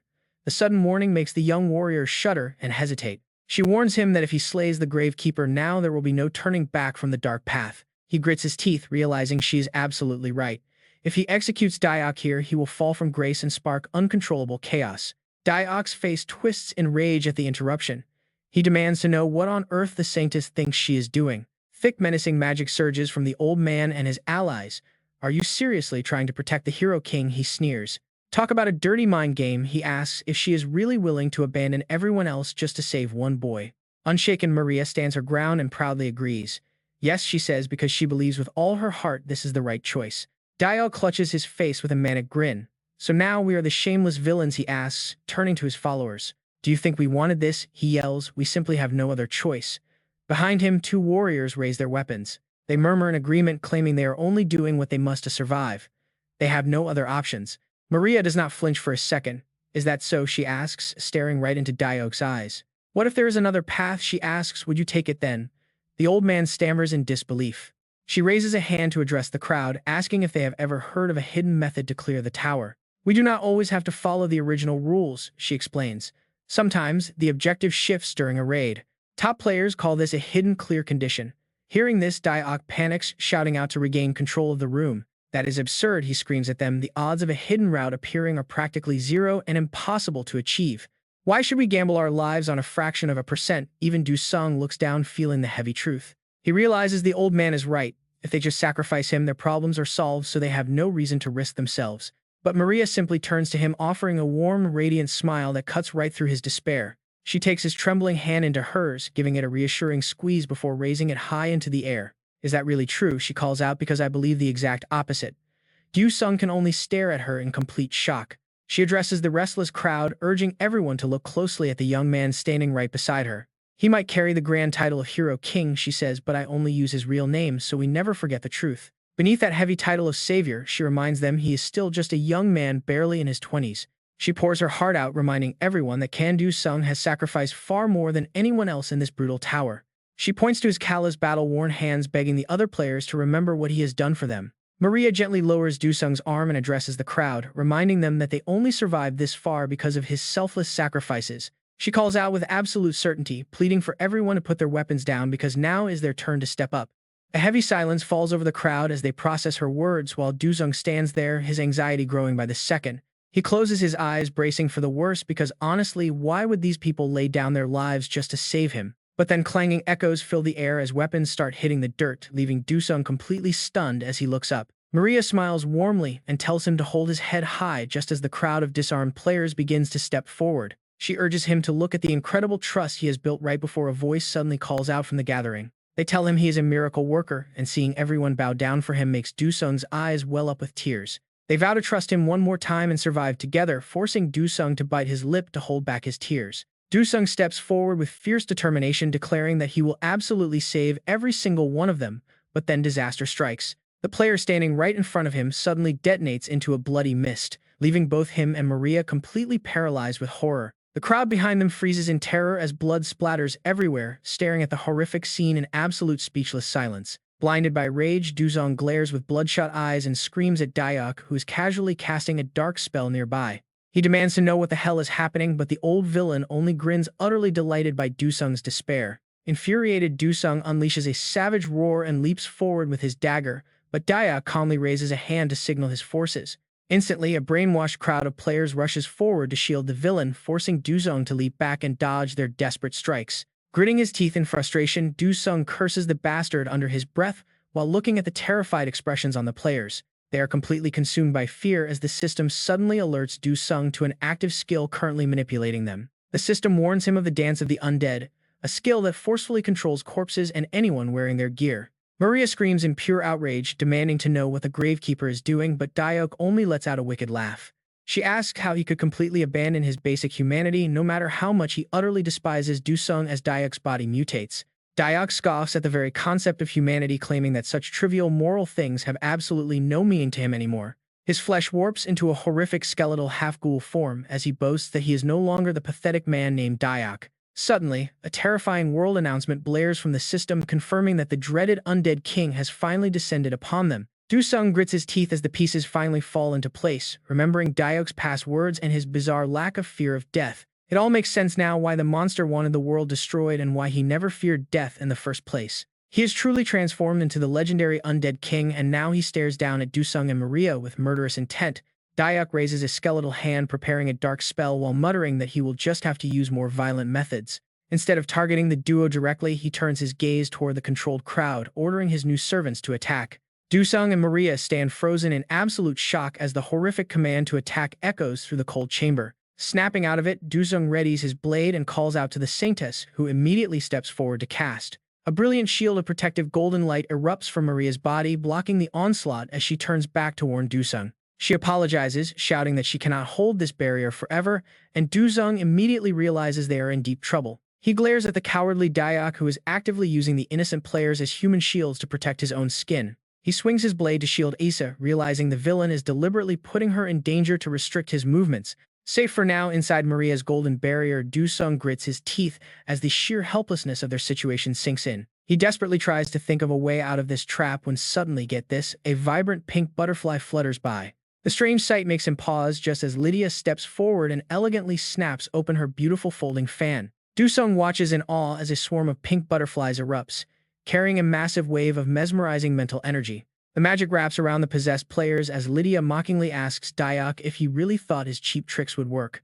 The system immediately chimes, announcing that the Gravekeeper's manipulation has been completely broken and overridden by her charm skill. Dusung and Maria let out a massive sigh of relief while Lydia flashes a confident grin and looks back. She tells them she did not come alone as a familiar figure emerges from a thick cloud of anesthetic gas. Kingo steps out wearing a gas mask, giving everyone a reassuring thumbs up now that Dayak's mind control has been completely neutralized. Lydia slowly folds her fan quietly, reminding them that they are still far too weak to face a monarch head-on. He speaks with absolute certainty, reminding him that their job is simply to help him unleash his power without hesitation. Hearing those words, Kang Dusung's eyes widen in sheer disbelief as he looks down at everyone below him. They did what they had to, and now it is his turn. Kang Dusung flashes a wide, confident smile and begins casting his magic. Ice magic flares up as his fighting spirit returns in full force. Kang Dusung lunges forward, swinging his sword with absolute precision. The Monarch Slayer title immediately activates. Seeing this, a wave of fear and disbelief washes over Theok's face as he swings out magic-infused skulls, screaming for him to stay back. Unfazed, Kang Dusung charges ahead and a massive explosion erupts as Kang Dusung easily dodges the blast, instantly closing the distance. He pulls back his fist and smashes it directly into Theok. An overwhelming, completely unstoppable power surges outward, leaving the terrified Undead King drenched in cold sweat. Bloodshot eyes wide with terror, he lets out a painful shriek. He drops to his knees, unable to believe he got taken down by a single punch. Walking up, Kang Do-sung cold-bloodedly orders him to stand back up. He is not done beating him yet, and a legendary monarch certainly won't die from something this simple. Theok's face grows pale. The words send shivers down his spine. Kang Do-sung claims that slicing him with a sword is simply too merciful. He promises to beat this immortal monster to a pulp with his bare hands. Along with his chilling warning, a violent explosion erupts, forcing the undead king to beg for death. Gritting his teeth, Kang Do-sung unleashes an endless bloody flurry of punches. Blood splatters everywhere as he vows to beat him completely senseless, landing heavy, brutal blows straight to his opponent's face. He curses the undead king, slamming him straight into a tree, and honestly, the sheer brutality of this beatdown is insane, until he is begging to be killed. Defeated and battered, Theok slumps onto the dirt with no strength left to fight back. He watches Kang Do-sung step closer, cursing how a grand monarch like himself could be cornered by a mere brat. Kang Do-sung draws his dagger with a completely expressionless face, casually asking if those are indeed the creature's final words. Theok grins back, declaring that killing him changes nothing. Reaching 100 million points requires a human sacrifice. A life for a life is the only way out. Kang Do-sung raises his weapon, listening closely with a sharp stare. Suddenly, a confident smirk plays on his lips as he asks if he truly believes that. Kang Do-sung activates his skill, the Heavenly Demon Sword style third form. As the boss disintegrates, the system announces the Gravekeeper has been eliminated. Everyone stares at their screens in absolute shock as the massive bounty points are credited to their accounts. Confused murmurs immediately spread through the crowd as the Gravekeeper's bounty was listed as only 7 million points, but the payout is 3 times that. Kang Do-sung points his blade downward, explaining this is not his bounty. With a highly confident expression, he reveals that this is the bounty on the undead king himself. Kang Do-sung begins calculating. If one monarch is worth this much, the bounty on the Nightmare Monarch must be astronomical. Defeating that legendary Elector Prince will yield enough points to completely cover their entire deficit. Stepping forward, Kang Do-sung calls out to the group, urging them to move out, slay the Nightmare Monarch, and finally escape this cursed place. Suddenly, the system displays a new announcement to everyone. It is the bounty ranking for the Nightmare Tower. A grotesque purple tentacled monster charges ahead, just as Kang Do-sung's exhausted team finishes wiping out the current wave. Slumping onto the cold ground, Maria gasps, heavily complaining about the brutal and relentless onslaught of enemies. Standing nearby, Laya gently reassures her, saying it is completely natural to feel exhausted after running non-stop. Her gaze softens with hesitation as she looks up at the massive looming fortress right in front of them. Their frantic pace brought them quickly to the Nightmare Monarch's domain. Kang Do-sung is also panting heavily, deep in thought. They have no idea what traps lie ahead after spending 8 exhausting days fighting to reach this point. He suggests a short rest before a sudden system notification details a massive chaotic battle breaking out. Another 50,000 points have been awarded. Shocked by the notification, Kang Do-sung stares while King Jae pulls down his hood. Gritting his teeth, King Jae mutters about more casualties. Izia agrees, noting she cannot resolve this chaos alone. Kang Do-sung narrows his eyes and falls into quiet reflection, recalling how he ran into Master Bake during their journey. He had entrusted the injured Asia to the master's care and asked for one major favor. He promised to conquer this tower as fast as possible while requesting Bake to minimize unnecessary casualties. Gripping his sword tight, Kang Do-sung tells everyone to steel themselves. Under his lead, they quickly push into the dark towering castle. Eager to end this once and for all, the group charges into a brutal, relentless battle. Damn it, suddenly, Kang Do-sung's face twists in utter shock as he stares at the dark figure sitting smugly on the throne. The figure speaks, asking if he has finally arrived. The Nightmare King rests his chin on his hand, looking down on them. He mocks him, calling him the child of the Jester King. Kang Do-sung stares back, his eyes burning with pure hatred. You have been running and hiding quite well, but this is the end. The Nightmare King calmly replies that there is nowhere left. With a twisted smile, another shadow slowly materializes behind the king. That is exactly why he prepared a special surprise. The perfect gatekeeper has arrived. Kang Do-sung is completely shaken by this sudden turn of events, his eyes tightening in disbelief. Gritting his teeth, he finally realizes why this place feels so familiar. Damn it, he remembers exactly what happened here. Staring at the heavenly demon, he tries to calm his racing thoughts. This is the exact arena where they fought before. He watches the heavenly demon drift around. He tells himself to stay cool, the demon does not serve anyone. Perhaps they can team up to take down the Nightmare King together. But suddenly, an overwhelming pressure erupts from the demon's body. Overpowered by this terrifying aura, Kang Do-sung curses under his breath. The demon immediately unleashes a devastating wave of energy. Using the third form, the Void Sword, a single slash completely shatters the walls. King Jae quickly rushes over to Lydia's side. He asks if she is all right. Meanwhile, the heavenly demon roars with pure bloodlust, completely paralyzing Maria with fear. Kang Du-sung steps in, drawing his sword to shield her. The demon stares in surprise, wondering how Kang Du-sung blocked that attack. With eyes burning dark red, Kang Du-sung scoffs. Does the legendary demon have no pride left? Why serve a king he hates? Becoming a mere hunting dog for the very ruler? His only desire is to clash with the absolute strongest.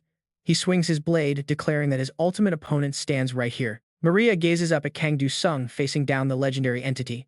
She realizes the demon has just acknowledged him as a true rival. She wonders if this unstoppable warrior actually just recognized Kang Du-sung's unyielding strength. The tension in the air is heavy. With a heavy sigh, Kang Du-sung realizes negotiation is completely off the table. It is time to let their raw powers collide. They both unleash their full potential and charge into a brutal, all-out clash. Blade trails blur across the darkened room. Their strikes move too fast to track. Everyone, including Maria, watches in absolute awe at this terrifying display of speed. King Ji's cigar slips right out of his mouth. Staring at the chaotic sword light, he is completely frozen in shock. Is this truly the power of a hunter with a bounty of 100,000 points? The spectacle is unreal. He can only marvel at this clash of monsters. Meanwhile, Maria watches closely, noticing a subtle shift in the battle. Something feels incredibly off. With a deeply worried expression, she struggles to find the words to describe what she sees. They all stare closely. There is a strange lurking force residing inside Kang Du-sung's blade. Even the demon takes note. Feeling his own sword tremble, the demon admits Kang Du-sung has changed.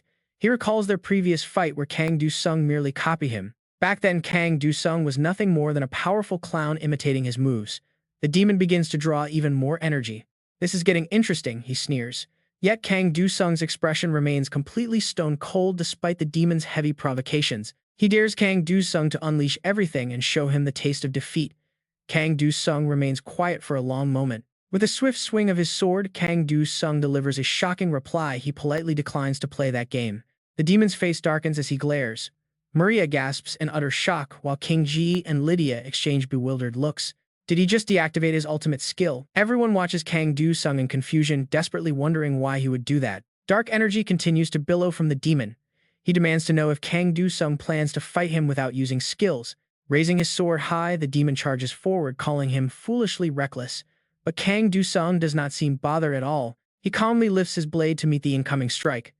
The heavy impact creates a blinding shower of brilliant sparks. Their eyes lock in intense focus. Standing nearby, Gong-oh gasps in shock, wondering if his eyes are playing tricks on him. Maria, kneeling nearby, confirms that he saw correctly. She stares blankly at the clash, calling out Kang Du-sung's name in awe. He is perfectly replicating every single strike from the demon. Kang Du-sung raises his blade with a completely emotionless expression. He remarks that the demon only ever talks about defeat or seeking ultimate strength.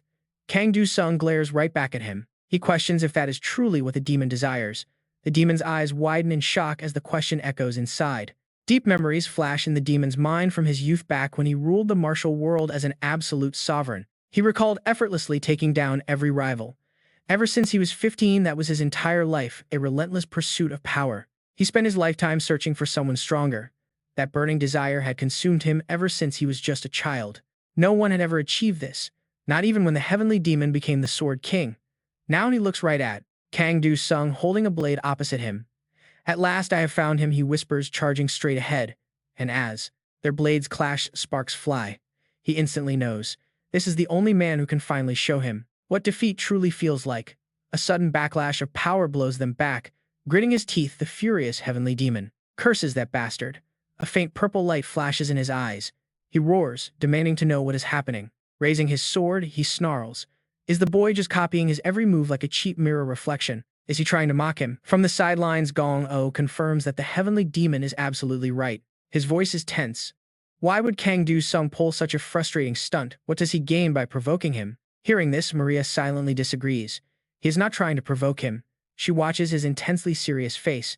Knowing that Kang Du-sung is not even smiling, she keeps her eyes glued to the brutal, chaotic clash before them. What is he trying to achieve? At this rate, the duel will only drag into a deadlock with no winner. She watches them, her heart pounding with sheer anxiety. Then, after what feels like an absolute eternity, Maria watches their blades collide as energy violently waves around. You can feel the absolute tension here. Two massive torrents of power erupt from the sword tips. The heavenly demon gasps in shock. What is this? Forced back by Kang Du-sung, he stands in absolute disbelief. How did this kid completely deflect his lethal thrust? He drives his sword deep into the ground. No one should be able to do this by just copying me. It is mind-blowing. He is pulling off something so impossible that it would normally take two of me combined.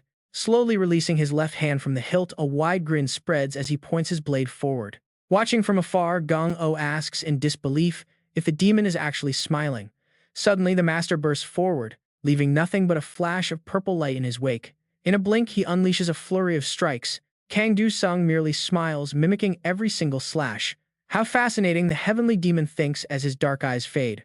How long has it been since he forgot? He looks back to his very first days of picking up a sword, suddenly remembering the pure and unadulterated joy that clashing blades with someone used to bring him. Raising his sword to charge Kang Du-sung, he wonders when the path of the sword stopped bringing him joy. He remembers the thrill of hot blood spraying, fighting a truly powerful opponent, and even tasting defeat. As he watches the blade glide past, his eyes return to normal. Was that what he truly wanted all along? Suddenly, a cold voice echoes in his ears, demanding to know what he is doing. He clutches his head. The chilling words continue to echo, reminding him that he is just a puppet designed solely to crave defeat. Play by the rules of the game, the voice demands, concluding that this is his entire purpose of existence. Hearing this, he panics and agrees that he must obey. He tightens his grip on the sword with both hands. With a crazed roar, he prepares to charge, chanting over and over in his mind that he must be defeated. But just as the heavenly demon prepares to strike, Kang Du-sung suddenly spreads his arms wide and stands completely still. The heavenly demon and Gong-o's group freeze in utter shock, all sharing the same baffling question. Did he actually drop his sword? Maria clenches her fists, her eyes locked on him. He must decide this. Her brow furrows in deep worry, but Kang Du-sung has chosen a completely different path than anyone could have predicted. She stares at his straight back. To march forward, even if it means throwing his own life away, is the true mark of a hero. The heavenly demon halts, and the entire space falls into a heavy silence. He stares directly into Kang Du-sung's eyes as that cold voice screams in his ears to fight the man before him. A blinding light flashes in his eyes as the voice shrieks at him, commanding him to kill his opponent. Raising his blade, he unleashes a sweeping arc of purple energy. Gong-o watches, his face pale with worry. Leah grits her teeth and shuts her eyes, too terrified to watch. Maria bites her lip in absolute dread. Kang Du-sung does not flinch. Standing with his arms wide, he slowly looks up and lets out a soft, peaceful smile. The heavenly demon holds his sword sideways, his face cast in deep shadow. He wanted a real battle with the strongest. But as his eyes clear, he looks up and smiles. He refuses to fight just to lose ever again. Gong-o's group can only watch as the dazzling energy of both Kang Du-sung and the heavenly demon collides. Together, they weave a beautiful sword dance. Sparks fly everywhere as their clashing blades meet, and the heavenly demon lifts his head. Looking at Du-sung, he happily realizes how fun this is, watching the boy mirror his exact movements. An indescribable joy wells up inside him. Perhaps he has wanted to enjoy this sword dance forever. But suddenly, a loud clash rings out. Just as Du-sung swings his sword, the heavenly demon calmly lets go, letting his weapon spin backward and drop to the ground. Seeing the boy frozen in shock, he offers high praise, calling the dance truly magnificent. In an instant, the heavenly demon's face turns heavily wrinkled and old. It was so wonderful that he forgot about time itself. Seeing Du-sung startle, he gently reassures him, saying there is no need to panic since this is not his fault. With a warm smile, the old warrior explains that long ago he made a binding contract. Memories of that fateful moment suddenly flashback, recalling an elector in the Monarch's game. That mysterious figure had reached out asking if he craved invincibility. The Monarch calmly proposed that if so, he should follow and a grand battlefield would be prepared for him. He accepted the offer, believing there was absolutely no reason to refuse. And from that fateful day onward, the heavenly demon was completely transformed, becoming the legendary sword monarch of today. In that game, he was assigned the specific role of the heavenly demon, serving as a mere puppet for the monarchs. But that did not bother him, since deep down, he knew this was exactly what he wanted. Bowing his half-aged face, the warrior softly confirms that yes, he did think so back then. But looking up at Du-sung, he adds that everything changed after clashing blades with him. Du-sung stares back in silence. He finally begins to understand why the legend was so utterly obsessed with defeat rather than victory. Closing his eyes, Du-sung reflects deeply on the truth. Now, he finally understands everything completely. For a supreme and peerless heavenly demon, experiencing defeat simply meant finally finding a worthy rival who could match his strength. The old man looks back on his rival-less past. He could never get what he wanted through empty victories, which is why he always swung his sword in such utter desperation. He slowly sinks down to his knees, staring straight ahead. It was his only possible escape from absolute crushing solitude. After what feels like an eternity, the warrior finally looks up. He thanks Du-sung for opening his eyes, glad that at least now he will not spend his remaining days chasing the wrong path only to die a miserable, tragic death. Du Sung reaches out a hand, desperately asking if there is really no way to break the contract and escape the monarch's game. Closing his eyes, the older man gently shakes his head, saying it is completely impossible. Cold sweat drenches his face, and one eye turns pitch black. Even now, he is desperately fighting against that bastard's relentless command in his head, but he has reached his limit. Whispers continuously echo in his ears, urging him to kill the boy and fulfill the contract. He is told he is just a puppet seeking invincibility, ordered to kill him. Du Sung stands frozen, listening to the heavenly demon's voice. The warrior refuses to return to being a mindless monster who only knows combat. His voice remains remarkably calm as he begs the boy, pleading with him to please set him free using his own sword. Du Sung bites his lip in silence, staring at the old warrior who has quietly bowed his head to wait. He bites down so hard his lip bleeds, torn by intense inner conflict before a bright red aura erupts around him. He finally agrees. Watching the bright light flash, Maria gasps in shock, her eyes turning dark as she stares, and wonders if he will use the heavenly demon's sword art. Du Sung raises his blade, thinking deeply. Even though the legend is severely weakened, he is still the heavenly demon. Ordinary sword techniques will never be enough to defeat him. Du Sung's brows furrow deeply. He absolutely refuses to use the heavenly demon's own style. In his heart, he knows that this particular style was born of absolute agonizing loneliness. Gently stroking his trusty blade, he realizes that if he truly wants to save this man, he must forge a completely different path. He raises his glowing sword, determined to use a brand new style. Gong-o and his companions watch nearby, eyes wide with absolute astonishment. The heavenly demon gazes at the brilliant light and gasps. Staring at the weapon, he feels that his own blade, once hollow and completely empty, is finally starting to be filled with something incredibly precious. Du Sung lunges forward with his weapon. He yells that he too used to be lonely, carrying every single burden alone. Memories of his journey flash through his mind, proving how much things have changed since those solitary days. But everything changed. He started a guild and grew much stronger alongside his trusted companions.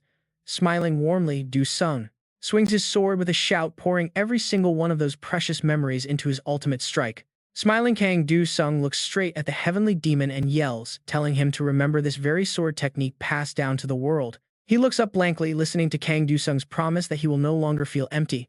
The heavenly demon gapes, frozen in anticipation. Du Sung accelerates, charging straight at him with a sword technique strong enough to surpass even the third form of the heavenly demon's art. The void sword is my own style, he declares.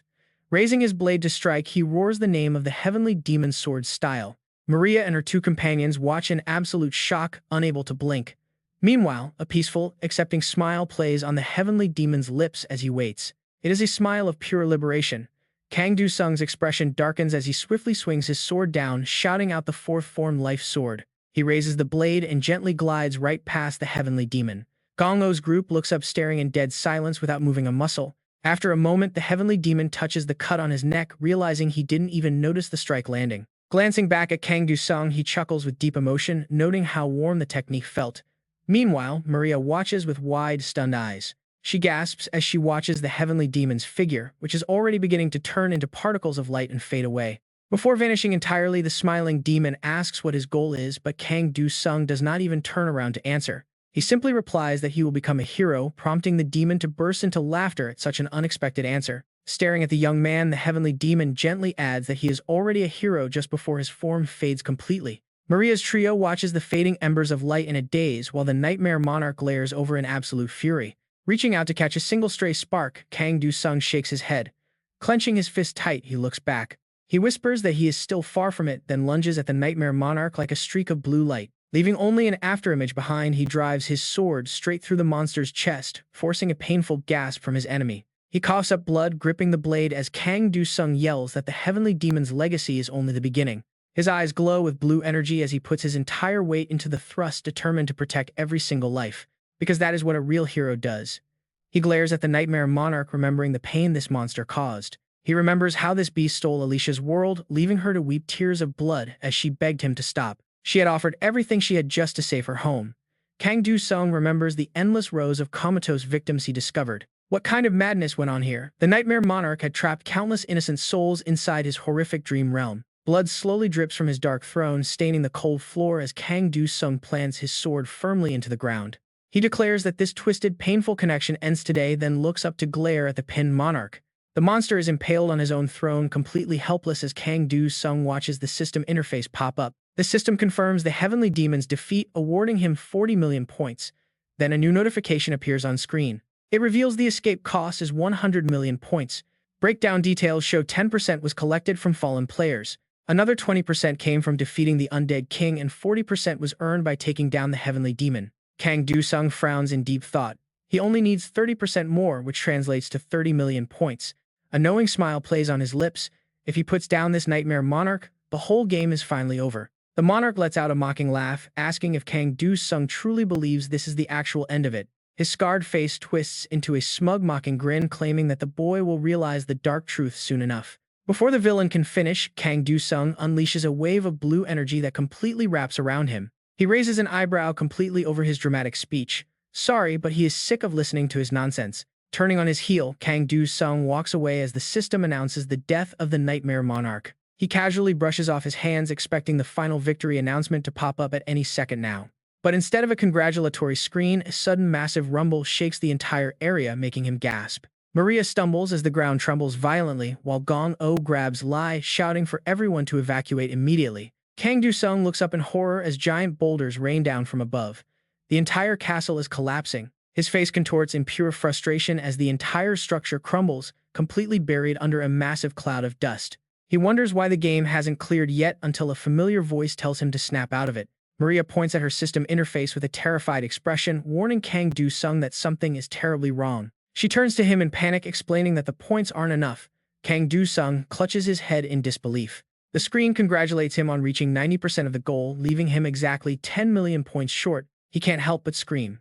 Are we really short by 10 million points? Cold sweat pours down Kang Do-sung's forehead.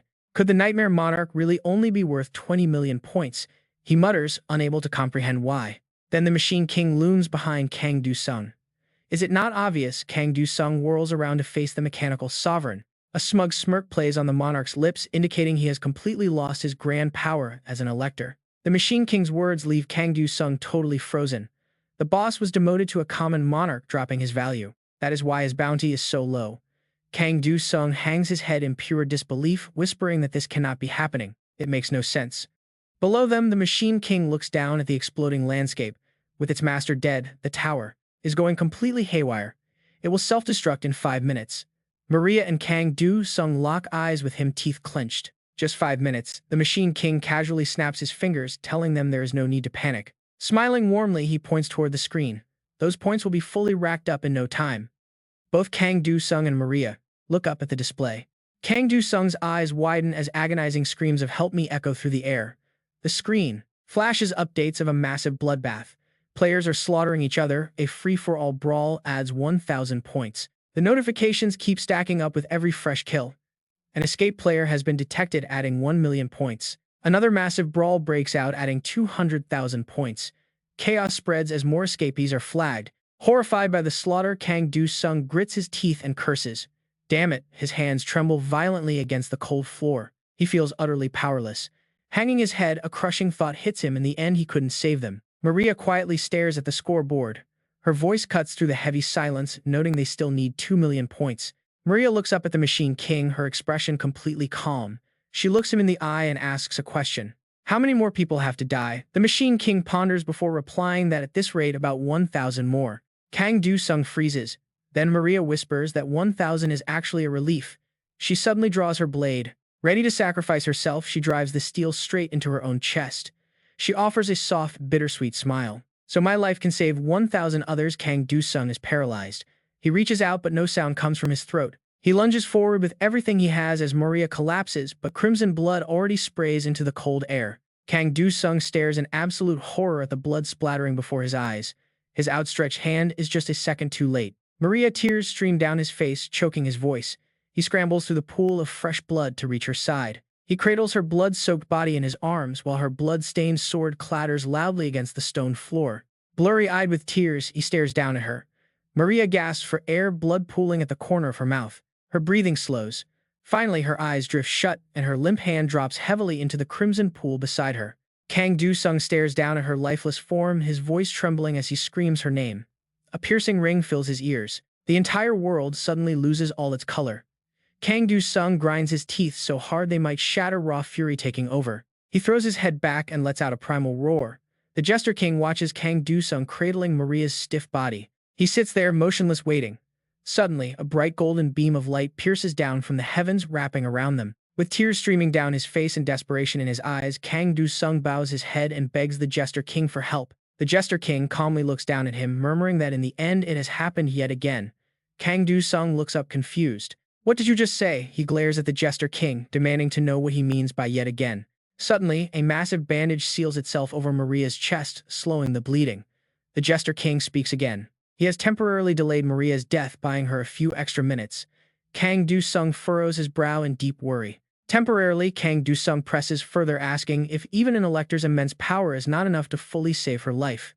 The Jester King clasps his hands behind his back and corrects him. He absolutely can save her. But his next words make Kang Do-sung completely freeze. Doing so means 1,000 other players must die in her place. Kang Do-sung jaw drops. What kind of twisted choice is this? He looks down at Maria, his mind racing. Choose between the Saintess and 1,000 innocent people. The Jester King's voice rings out, urging him to make a move. Why hesitate? In the end, he says Kang Do-sung will only choose to save Maria once again anyway. Kang Do-sung glares upward, shouting at him to shut up with that nonsense.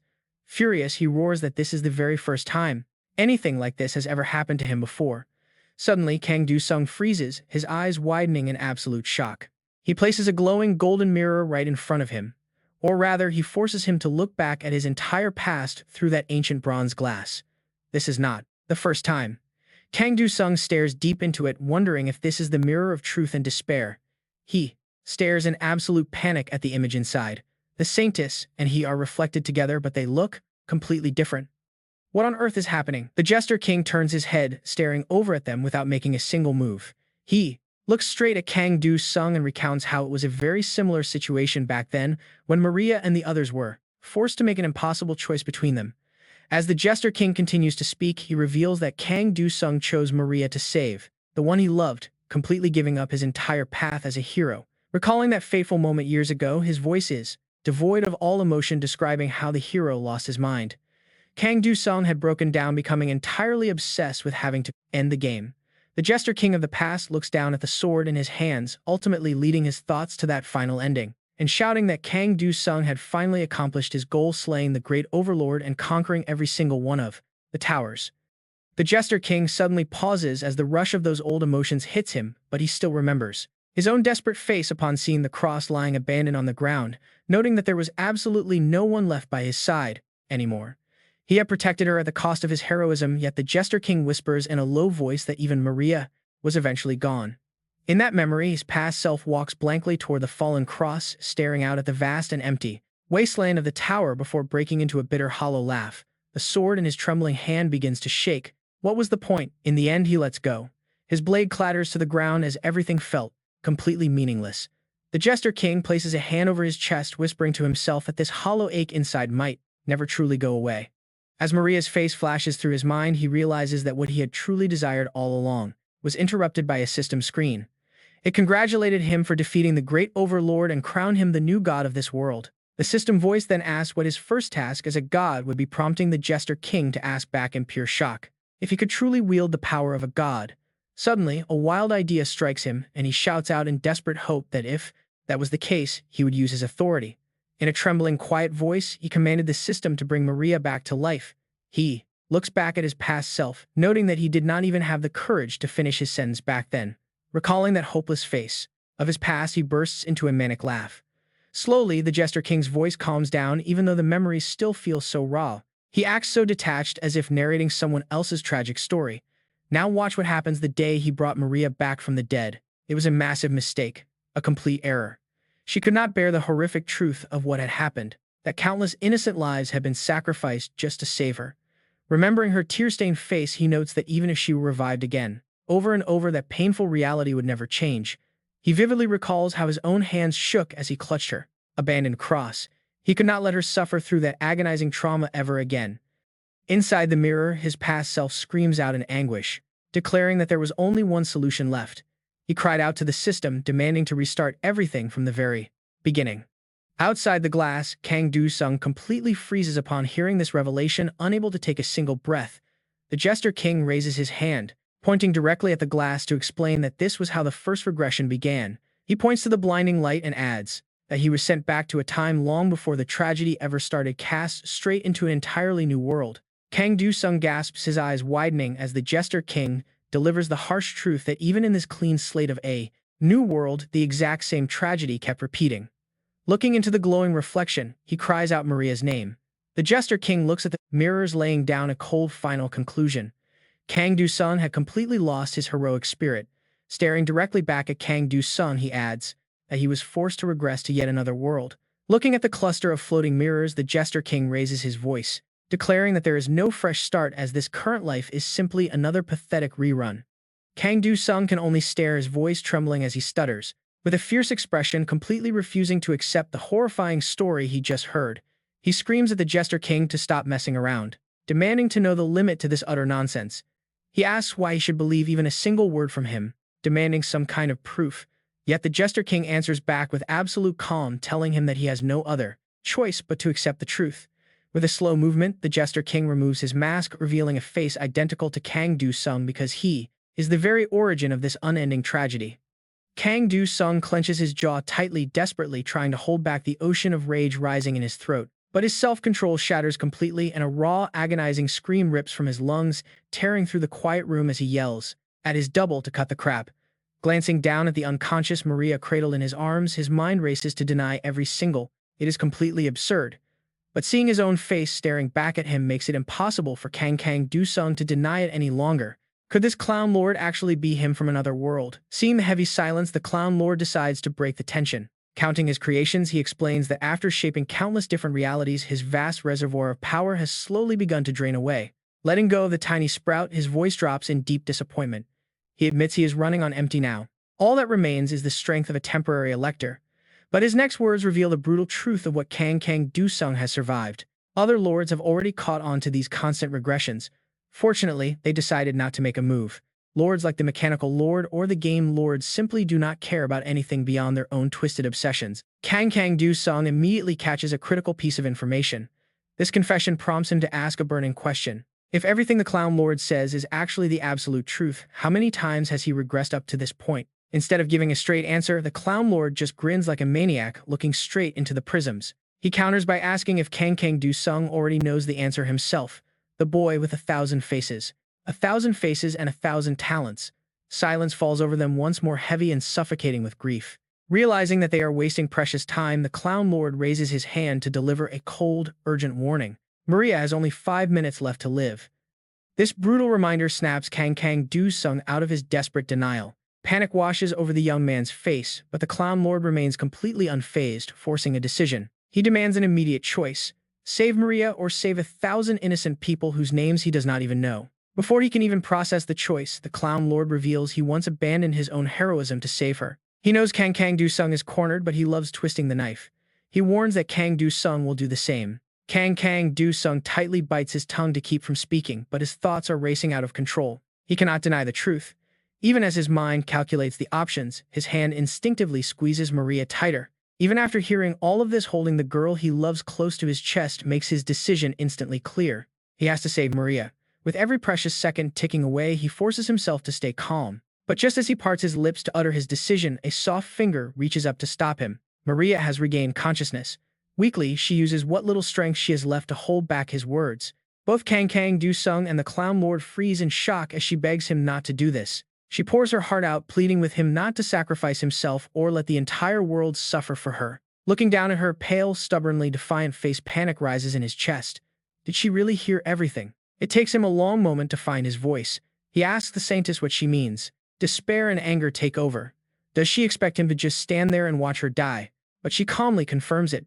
Her soft, quiet response completely freezes him in place, leaving him entirely speechless. Taking advantage of his shock, she gently tries to convince him, reminding him of what he has forgotten. With their remaining seconds ticking away rapidly, Maria has to keep her message short and simple. She insists this is not his fault, taking the full weight of the situation onto her shoulders. This is her own choice, explaining that sacrificing her single life can easily save 1,000 other people. She begs him not to torment himself over this, gently raising her weak hands to cradle his tear-stained face. She begs him to let her save everyone, and after pouring her entire soul out, a peaceful smile graces her lips. Yet her weak hand still lingers on his cheek, utterly reluctant to let go of his warmth. Swayed by her unwavering resolve, he gently clasps her hand. The clown lord can only watch in silence. The lord is lost in deep thought, but remembering his duty, he asks if she is truly serious. It is unclear whether those sharp, sudden words are directed at Kang Do-sung or even at himself. He warns them that this is no game. If Maria dies here, she will be erased forever. But as the clown lord rants on Kang Do-sung silently pulls Maria close, tears streaming down his face. Seeing this raw display of sheer grief strikes a deep chord with the clown lord, silencing him. Ignoring the lord completely, the young man focuses entirely on holding on to her rapidly fading warmth. Only quiet, painful sobs echo in the heavy silence as he swallows his unspoken words, knowing exactly what has to be done. Kang Do-sung wanted to give up right then and there. He wanted to beg for the saintess's life, but Maria's final words held him back. His fragile heart had to bitterly admit the truth. He couldn't do it. This time, he didn't run from his tragic reality. This painful path was shaped by the girl he loved. It was the saintess's choice. No, this was Maria's own decision. Even though Kang Do-sung's mind accepted it, his body wouldn't stop shaking. His visible panic began to spread to the nearby entity. The clown monarch was trembling too, but he was shaking from pure violent rage rather than any kind of sympathy or emotion. After taking some deep breaths to steady his fury, he gritted his teeth and spat out a cold inquiry, "Is that so?" He then made a shocking revelation. After repeating the exact same mistake 999 times, a new path finally opened. Wearing a completely unreadable expression on his face, the clown monarch planted a fresh seed of doubt in Kang Do-sung's mind. He left him with one final haunting question: is this the right choice? With that, the entity vanished into thin air. Kang Do-sung was left alone in the quiet ruins. Outside, torrential rain poured down as if mourning Maria's tragic sacrifice. Back in the gloomy real world, the other teammates stood in absolute shock. A devastating sight unfolded right before their eyes. Kang Do-sung was desperately clutching Maria's cold, lifeless body, weeping in complete silence. The grief in the room was suffocating. Right then, the system flashed a massive notification. "Congratulations, the grand prize of 100 million points has been claimed." But Kang Do-sung couldn't care less about the money. The only person he wanted to share his victory with was gone forever. While everyone was grieving over Maria, nobody noticed a small potted plant in the corner beginning to sprout. Its leaves trembled. It was almost as if the plant was reacting to the final system alert: the Nightmare Tower has been successfully conquered. A small note left by Maria offered a quiet congratulations on forming the guild. Just like that, everyone returned to reality. Everyone, that is, except Maria. Days turned to weeks as the wheel of time slowly rolled forward and the plant grew. The green leaves soaked up the morning sun in that quiet, empty room. Just like that, 4 years passed since her death. Life in the outside world moved on as if the tragedy never happened. Soon a massive crowd gathered at the plaza. Thousands of eyes stared up at the giant broadcast screens. Suddenly, a defeated warrior collapsed, slamming his knees into the ground. Urgent red warning screens flashed as panic rippled through the onlookers. Everyone realized they were in some seriously deep trouble. Before Lydia and her team could even process what was happening, the terrifying game monarch slowly stepped out of a portal. System warning sirens blared with every single step he took, exerting a crushing pressure over the entire battle arena. Every challenger in this 10th season boss fight had already been brought to their knees. Tae-shik tried to keep cool. Desperately trying to stay conscious, he grabbed a recovery potion and urged himself to drink it quickly. He had to heal. But his desperate attempt did not escape the game monarch's sharp eyes. A chilling warning echoed through the chamber. "Did you think I would just let you heal?" As those words left his mouth, the bottle shattered in Tae-shik's hand. The system coldly announced that healing items were completely banned inside this dungeon. Tae-shik stared blankly at his empty hands. Hopelessness filled his heart as he stared at the enemy. The monster was already absurdly powerful, but now he was doing this. He was literally rewriting the dungeon laws to favor himself. The monster slowly raised his massive glowing staff into the air. Tae-shik panicked, realizing this was nothing short of cheating. But the game monarch did not care about fair play. He simply smiled and coldly declared that their lives were over. A massive golden wave of energy erupted from his staff. It ripped through the air like a giant scythe, aiming straight at the 3 helpless players. Tae-shik completely gave up. Closing his eyes, he braced himself for the end. But right at that critical moment, a sudden savior appeared. Kang Do-sung burst onto the scene like a god. Without saying a single word, he swung his blade and shattered the attack. Kang Do-sung's sudden entrance immediately split the room into 2 reactions, while Tae-shik's beaten squad let out sighs of relief. The game monarch gritted his teeth in absolute fury. To make matters worse for him, loud cheers began to echo. People shouted for everyone to look. Although the crowd's excitement was heating up, Kang Do-sung's expression remained completely blank. He listened to his grand introduction as the Hero King without showing a single emotion. Every eye locked onto him. Everyone stared at the massive portal behind him. But the most shocking sight was the game monarch's weapon itself. It had been completely smashed to pieces. The staff exploded into glittering light, blowing the boss away like a falling leaf. Backing away, the boss rubbed his numb wrist and hissed in sheer frustration. He couldn't believe Kang Du-sung was here. Trying to ignore Kang Du-sung's overwhelming aura, the boss demanded to know how this was possible. He thought Kang Du-sung lost his power. He was supposed to be powerless for 4 years. How could he possess such monstrous strength now? Kang Du-sung remains silent. He wants to keep everything clear, so he gives a serious answer. Yes, that is exactly what happened. According to his admission, we go back in time together. 4 years ago, after Maria passed away, the clown monarch vanished. At that exact same moment, Du-sung also lost most of his power. This was because his strength originally came from a cheat trait that the clown monarch granted him. Realizing this, Du-sung collapsed in utter despair. In a single night, he lost everything: his magic, his raw power, all of it. But his massive pride refused to let him quit. Du-sung dragged himself back up, determined to rebuild from absolute zero. He relied solely on his own hard-earned strength. After endless agonizing struggle, all that brutal work finally brought him to this point, to face the game monarch himself. Even as Du-sung lectured his opponent, he did not pause his relentless assault for a second. He pressed forward continuously, delivering razor-sharp sword strikes that forced the normally confident game monarch into a rare, desperate struggle. Once that brutal onslaught finally ground to a halt, the only response Du-sung received was the enemy's agonized, bone-chilling shriek. Even though the game monarch collapsed, he did not let his guard down. The real enemy was already making his move. His goal was incredibly simple. Du-sung stared directly at the towering figure looming right in front of him with absolute resolve. He was determined to claim the great monarch's power and reunite with Maria. But then the enemy's cloak suddenly slipped away, revealing the true face of the host. Du-sung did not notice it right away, since he was still far too busy drifting in his thoughts. No matter how many years it might take him, he was absolutely certain that he would achieve his ultimate objective. But right as he calculated his next move, watch this pure terror flashed in his eyes. The game monarch's face was someone he knew. It was the face Du-sung had desperately missed for so long. Unable to believe his eyes, he stammered out, "Maria." But the figure said nothing, only offering a weak, sorrowful expression. That simple look alone was enough to completely paralyze him. His grip loosened and his sword slipped. Time itself seemed to grind to a halt in this incredibly twisted, unexpected reunion. Du-sung stood completely frozen like a soulless statue, while the game monarch, wearing Maria's face, put on an awkward show. The problem was the monster could not maintain that act for very long. Once he saw Du-sung was completely fooled, he smirked. With a triumphant sneer, the game monarch let out a cruel, mocking laugh as his hand plunged right through the hero, tearing through his chest as fresh blood sprayed everywhere. He twisted his hand deeper, gloating over his successful trap. Believing that his victory was now absolutely guaranteed, the smug game monarch did not hesitate to brag about his plan. He sneered that he prepared this illusion after learning Du-sung's past from that wretched clown, knowing his target would fall for it. He kept taunting Du-sung, gloating that even a fake would make him lower his guard, entirely blind to the shift in his opponent's eyes. "How does it feel to be killed by the one you love?" he mocked. But get this, the villain's triumph was incredibly short-lived. The color completely drained from the game monarch's face as he sensed something was horribly wrong, unable to react in time. Du-sung's iron grip clamped onto his neck like a vice. Having completely turned the tables, the hero locked him in a chokehold. He growled, asking if the villain was done rambling. But with his throat squeezed shut, the monster could only suffer in silence. "What kind of insane power is this?" he screamed internally, utterly unable to resist. Right as his panic peaked, a green light flashed.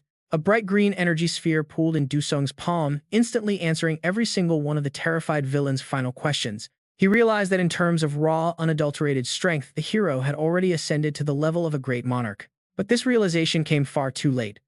As the icy breath of death crept closer, the game monarch shrieked in terror. Cursing his luck, he screamed out that this was absolutely impossible, but his desperate cries were instantly cut short. He was completely swallowed by Du-sung's overwhelming power. This sudden 180-degree shift left Tae-shik and his crew completely speechless. The stunned party kept their eyes locked onto the glowing, radiant crystal pulsing in Du-sung's hand as the battle settled. Staring at it, Tae-shik finally found his voice and yelled out with pure joy. He paused for a moment to confirm the miraculous reality of their situation before shouting at the very top of his lungs that they actually won. Nearby players snapped out of their daze, throwing their hands up as the system announced that the 190th season was officially over. Yet amidst the roaring cheers, Du-sung's heart remained heavy as another season ended. Staring down at his hard-earned crystal, he sighed quietly, knowing his true goal was still far out of reach as memories of Maria flooded his mind, and he could not help but whisper a quiet, painful question, wondering when they would finally meet again. Receiving no answer, his legendary short temper flared, prompting him to bitterly curse at the end of this wretched game. But right at that moment, the crystal in his hand began to vibrate, flashing a brand new notification directly to Du-sung. He had officially defeated the season boss. This sudden, unexpected reward caught him completely off guard, leaving him entirely stunned. Du-sung locks his eyes onto the flashing screen. Completely bewildered, he watches as a system alert chimes right before him. The message announces that Season 11 is about to begin, proving that beating the Monarch game didn't actually end this nightmare. Inside a quiet meeting room, the heroes gather once more for the next season. But then Du-sung drops a sudden bombshell. His face is incredibly calm. Du-sung casually suggests they abandon the upcoming raid altogether, leaving the room completely stunned. Tae-shik stares in absolute panic. Stammering in disbelief, he asks what on earth his companion could possibly mean by giving up now. He warns that humanity will perish if they stop. But Du-sung quietly interrupts, telling the older man to listen to the end. Everyone in the room is frozen in shock. Tae-shik loudly gasps, wondering if his companion has actually done it. The hunter calmly confirms it. He can finally access the system status screen, a direct reward for conquering the Monarch game. He points directly to the system screen hovering behind him, signaling that their real discussion is only just beginning. Du-sung explains that he found something resembling a settings menu, reaching out to tap a floating button on the panel. The system window scrolls down as everyone in the room leans forward, completely transfixed by his every move. As Du-sung continues to speak, Tae-shik's eyes widen in sheer horror, realizing what kind of option always sits at the bottom. Right at the very end of the settings list, a start game over option appears, and yeah, it is exactly what you think. They all stare in stunned silence at the screen. A single tap of this button could end everything forever. Du-sung stops speaking. He lets a heavy silence fill the room as the weight of his words sinks into their minds. His expression turns dead serious as he privately reflects that even he was stunned by this bizarre game-ending loophole. He knows the developers would never leave such a massive reward unguarded, tracing back his memories to the final battle. Deep down, he wonders if his reward for defeating the seasonal boss is actually a system glitch until Isabella suddenly cuts him off. She interrupts his thoughts to argue that if they have the power to shut this madness down, they should do it instantly. Clenching her trembling fists, she speaks up. Countless lives keep disappearing in this endless, meaningless cycle of death. Livia nods in quiet agreement from the side, backing the idea but pointing out that there is still a catch. She notes how incredibly chaotic the world would become if the entire system suddenly vanished into thin air overnight. Hyung agrees, pointing out that too many powerful people still rely on the system for their daily influence and livelihood. Du-sung concludes that timing is their only issue, asking the council if they are all united in ending this game. Tae-shik looks at him with deep concern. He asks Du-sung if he is truly prepared to throw away his only dream. He reminds Du-sung of the hard truth. Shutting down the system now means saving Maria will become an absolute impossibility. Du-sung stares down.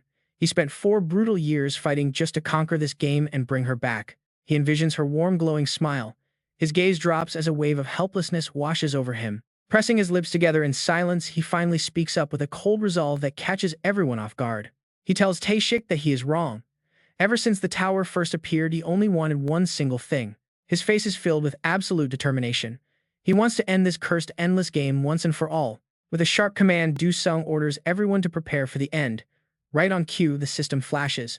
Shortly after, Du-sung holds a massive press conference, his face broadcasted live on televisions across the entire country. He announces that he has officially found a way to shut the system down, scheduling the termination for December 25th. When asked about the chosen date, Du-sung smiles, explaining that he wants to leave it as an ultimate holiday gift. Clad in full armor, he stands alongside Tae-shik atop a high-rise, waiting to usher in true peace for humanity. On Christmas Day, the system chimes with a congratulatory alert.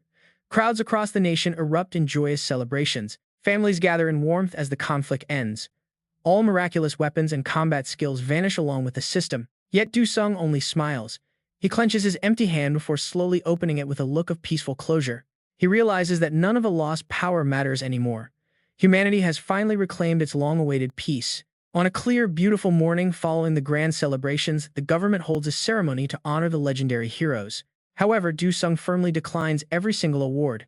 He states that he has already obtained what he truly desired. Without another word, Du-sung quietly slips away. He vanishes entirely, escaping from the public eye. Yet rumors occasionally surface of a lone traveler helping people and fighting lingering evils in far corners of the world. Even without his system powers, his hero heart remains unchanged. He will always continue to protect the innocent. He truly looked like a hero. One bright morning, decades later, high up on a snow-covered mountain, a small cabin appears. In that quiet place, Kang Du-sung is now 50 years old, sitting quietly and soaking up the warm sun on the front porch. His hands tremble weakly. He only has a few minutes left to live.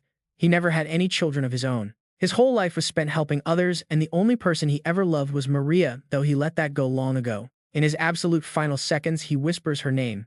Then, suddenly Kang Do-sung snaps his eyes wide open, completely shocked. He looks down at his hands in sheer panic. What is happening? He was absolutely certain that his life had already ended. A mysterious voice echoes nearby, mocking him for calling out his lover's name with his very last breath.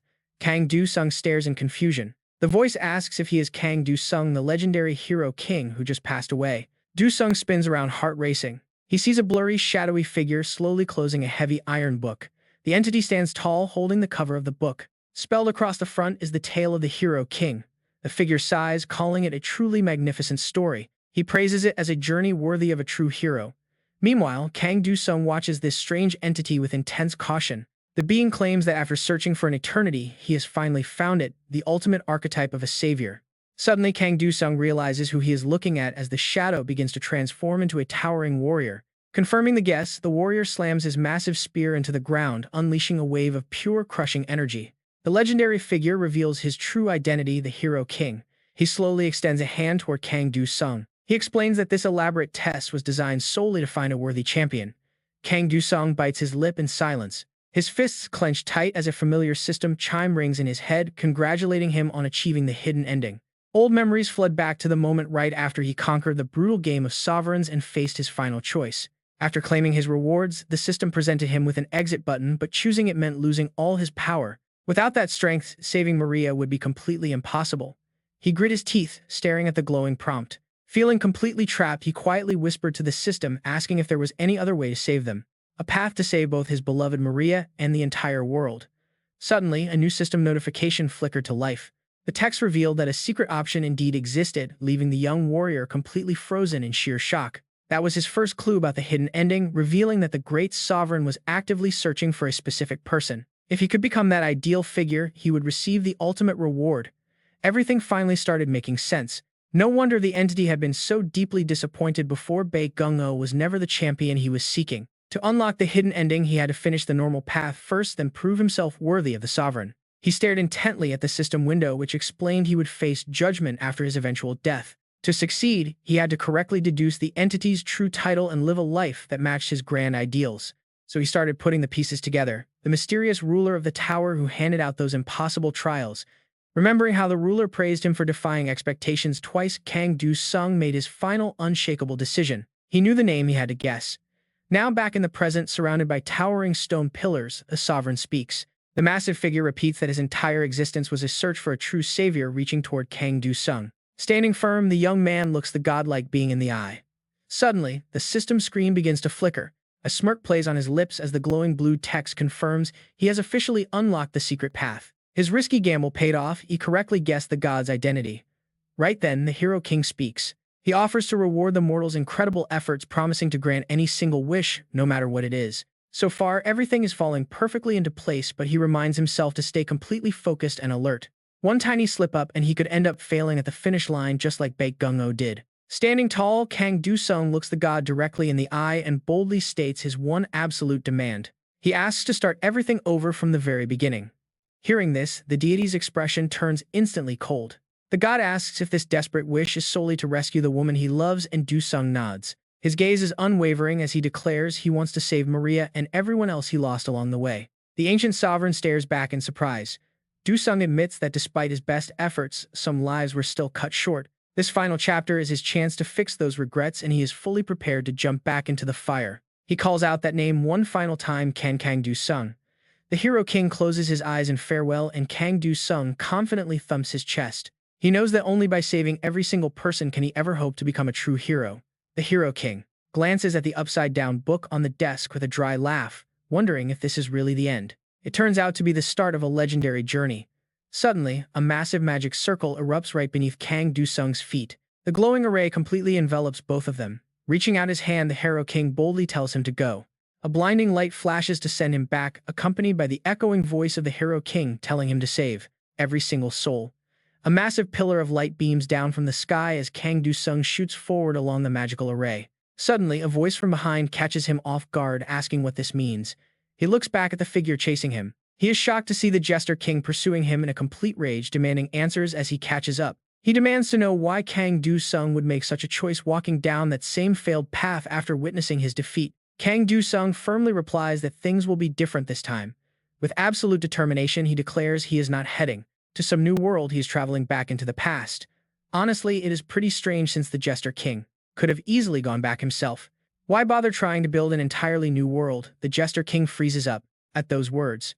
Kang Do-sung stares at him with a piercing gaze, asking if he simply lacked the qualification. Even if he did go back and manage to save everyone, the heroic soul he threw away could never be recovered. Kang Do-sung firmly points out that the Jester King has probably tried this before, recalling when he and Maria fought together. He imagines Jester King returning to the past easily, saving everyone by relying on nothing but unfair cheat skills. A satisfied smile crosses Kang Do-sung's face. He then envisions the Jester King with a blood-stained, murderous expression. A coffee cup suddenly slips from his hand. He warns him that he can never truly enjoy a peaceful life with a clear conscience because he is the exact same kind of person. Kang Do-sung turns to face the Jester King directly. Is that why he voluntarily chose to be a supporter? He simply cannot step into a pure brand new world. But Kang Do-sung is different. With absolute determination on his face, he has kept his heroic spirit burning bright, right until his very last breath. He can return to the past without a single shred of hesitation. The Jester King bows his head, silently agreeing. He closes his eyes, reflecting on his own past as Kang Do-sung prepares to say goodbye. He promises to save everyone, but his next words make the king snap his eyes open. He tells him to wait for him. Once he saves his own world, Kang Do-sung firmly promises to save his too, and rescue the Jester King's world next. Tears begin to fall from the Jester King's eyes as he watches Kang Do-sung depart, wondering if saving everyone truly includes all 999 other worlds as well. Smiling through his tears, the king suddenly reaches out his hand, telling Kang Do-sung he will need this. A system prompt chimes. All of his lost skills and stats are instantly restored. Behind him, the Jester King bows in respect, while Kang Do-sung flashes a bright, determined smile. The Jester King softly replies that he will be waiting. Suddenly, Kang Do-sung flashes back, and just like that, Kang Do-sung is thrown right back to the day of his chaotic press conference. Flashing cameras demand a statement as he looks down, realizing this is right after he defeated the Plague King. Kang Do-sung stares down at his hands, completely stunned. Did he actually make it back? It feels entirely surreal. Suddenly, a soft hand reaches out and grabs his. A familiar voice calls out to him, stopping him cold. Maria sits right beside him, whispering to just say something reassuring, even if it has to be a lie. She clasped her hands together with a warm, pleading smile. Kang Do-sung stares at her, biting his lip on the verge of tears.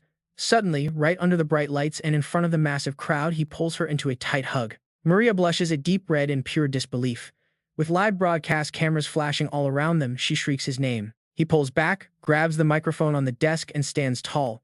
He asks the crowd if they want a statement. Kang Do-sung takes a deep breath, his expression turning incredibly bright and resolute. He declares that everything starts right now. Wearing his signature battle gear, Kang Do-sung steps right back into his familiar journey, keeping a close eye on his system screen. He is completely ready. Smiling without any of the heavy burden from his past life, he feels an overwhelming sense of peace. Enveloped in a brilliant golden light, he looks up at the massive familiar tower looming right in front of him. He stands calmly amidst the brilliant golden light. Facing Do-sung at this moment is a towering, all-too-familiar tower. System alerts chime continuously with every single sharp, decisive slash of his blade. The weight of his ultimate duty must not go unfulfilled. After repeating the exact actions he had once performed, he finally succeeds in officially saving Princess Sia. Under a bright, clear blue sky, Do-sung casually reaches his hand out to her. Unlike their first, incredibly tense meeting, where she acted like a tsundere, she now stands completely frozen by his kind attitude but decides to respond. Just like that, their deep bond is rekindled through a handshake that feels incredibly familiar to Do-sung. Of course, his grand journey would never be complete without the legendary super awesome support from Blackie, and so he once again shoulders the heavy responsibility of being a butler to this clingy cat that literally follows him around like a shadow. Naturally, but get this, things do not end there. Do-sung's next destination is a majestic structure bathed in bright, open sunlight. He handles every obstacle in an absolute flash by unleashing his powerful demon sky stance. Soon at a tower floor, crawling with endless deadly viruses, a massive earth-shaking explosion erupts. Naturally, the chaos is sparked entirely by Do-sung, who now wields the twin blades of the Black Grim Reaper. Alongside the mighty Tae-shik and his other trusted allies, wiping out the enemy army becomes a total breeze for Do-sung. No matter their rank or power level, his razor-sharp blades are only aimed at those who deserve death. Even his fierce clash against the armored forces becomes incredibly easy when combining forces with the death-banishing armor of the undead king.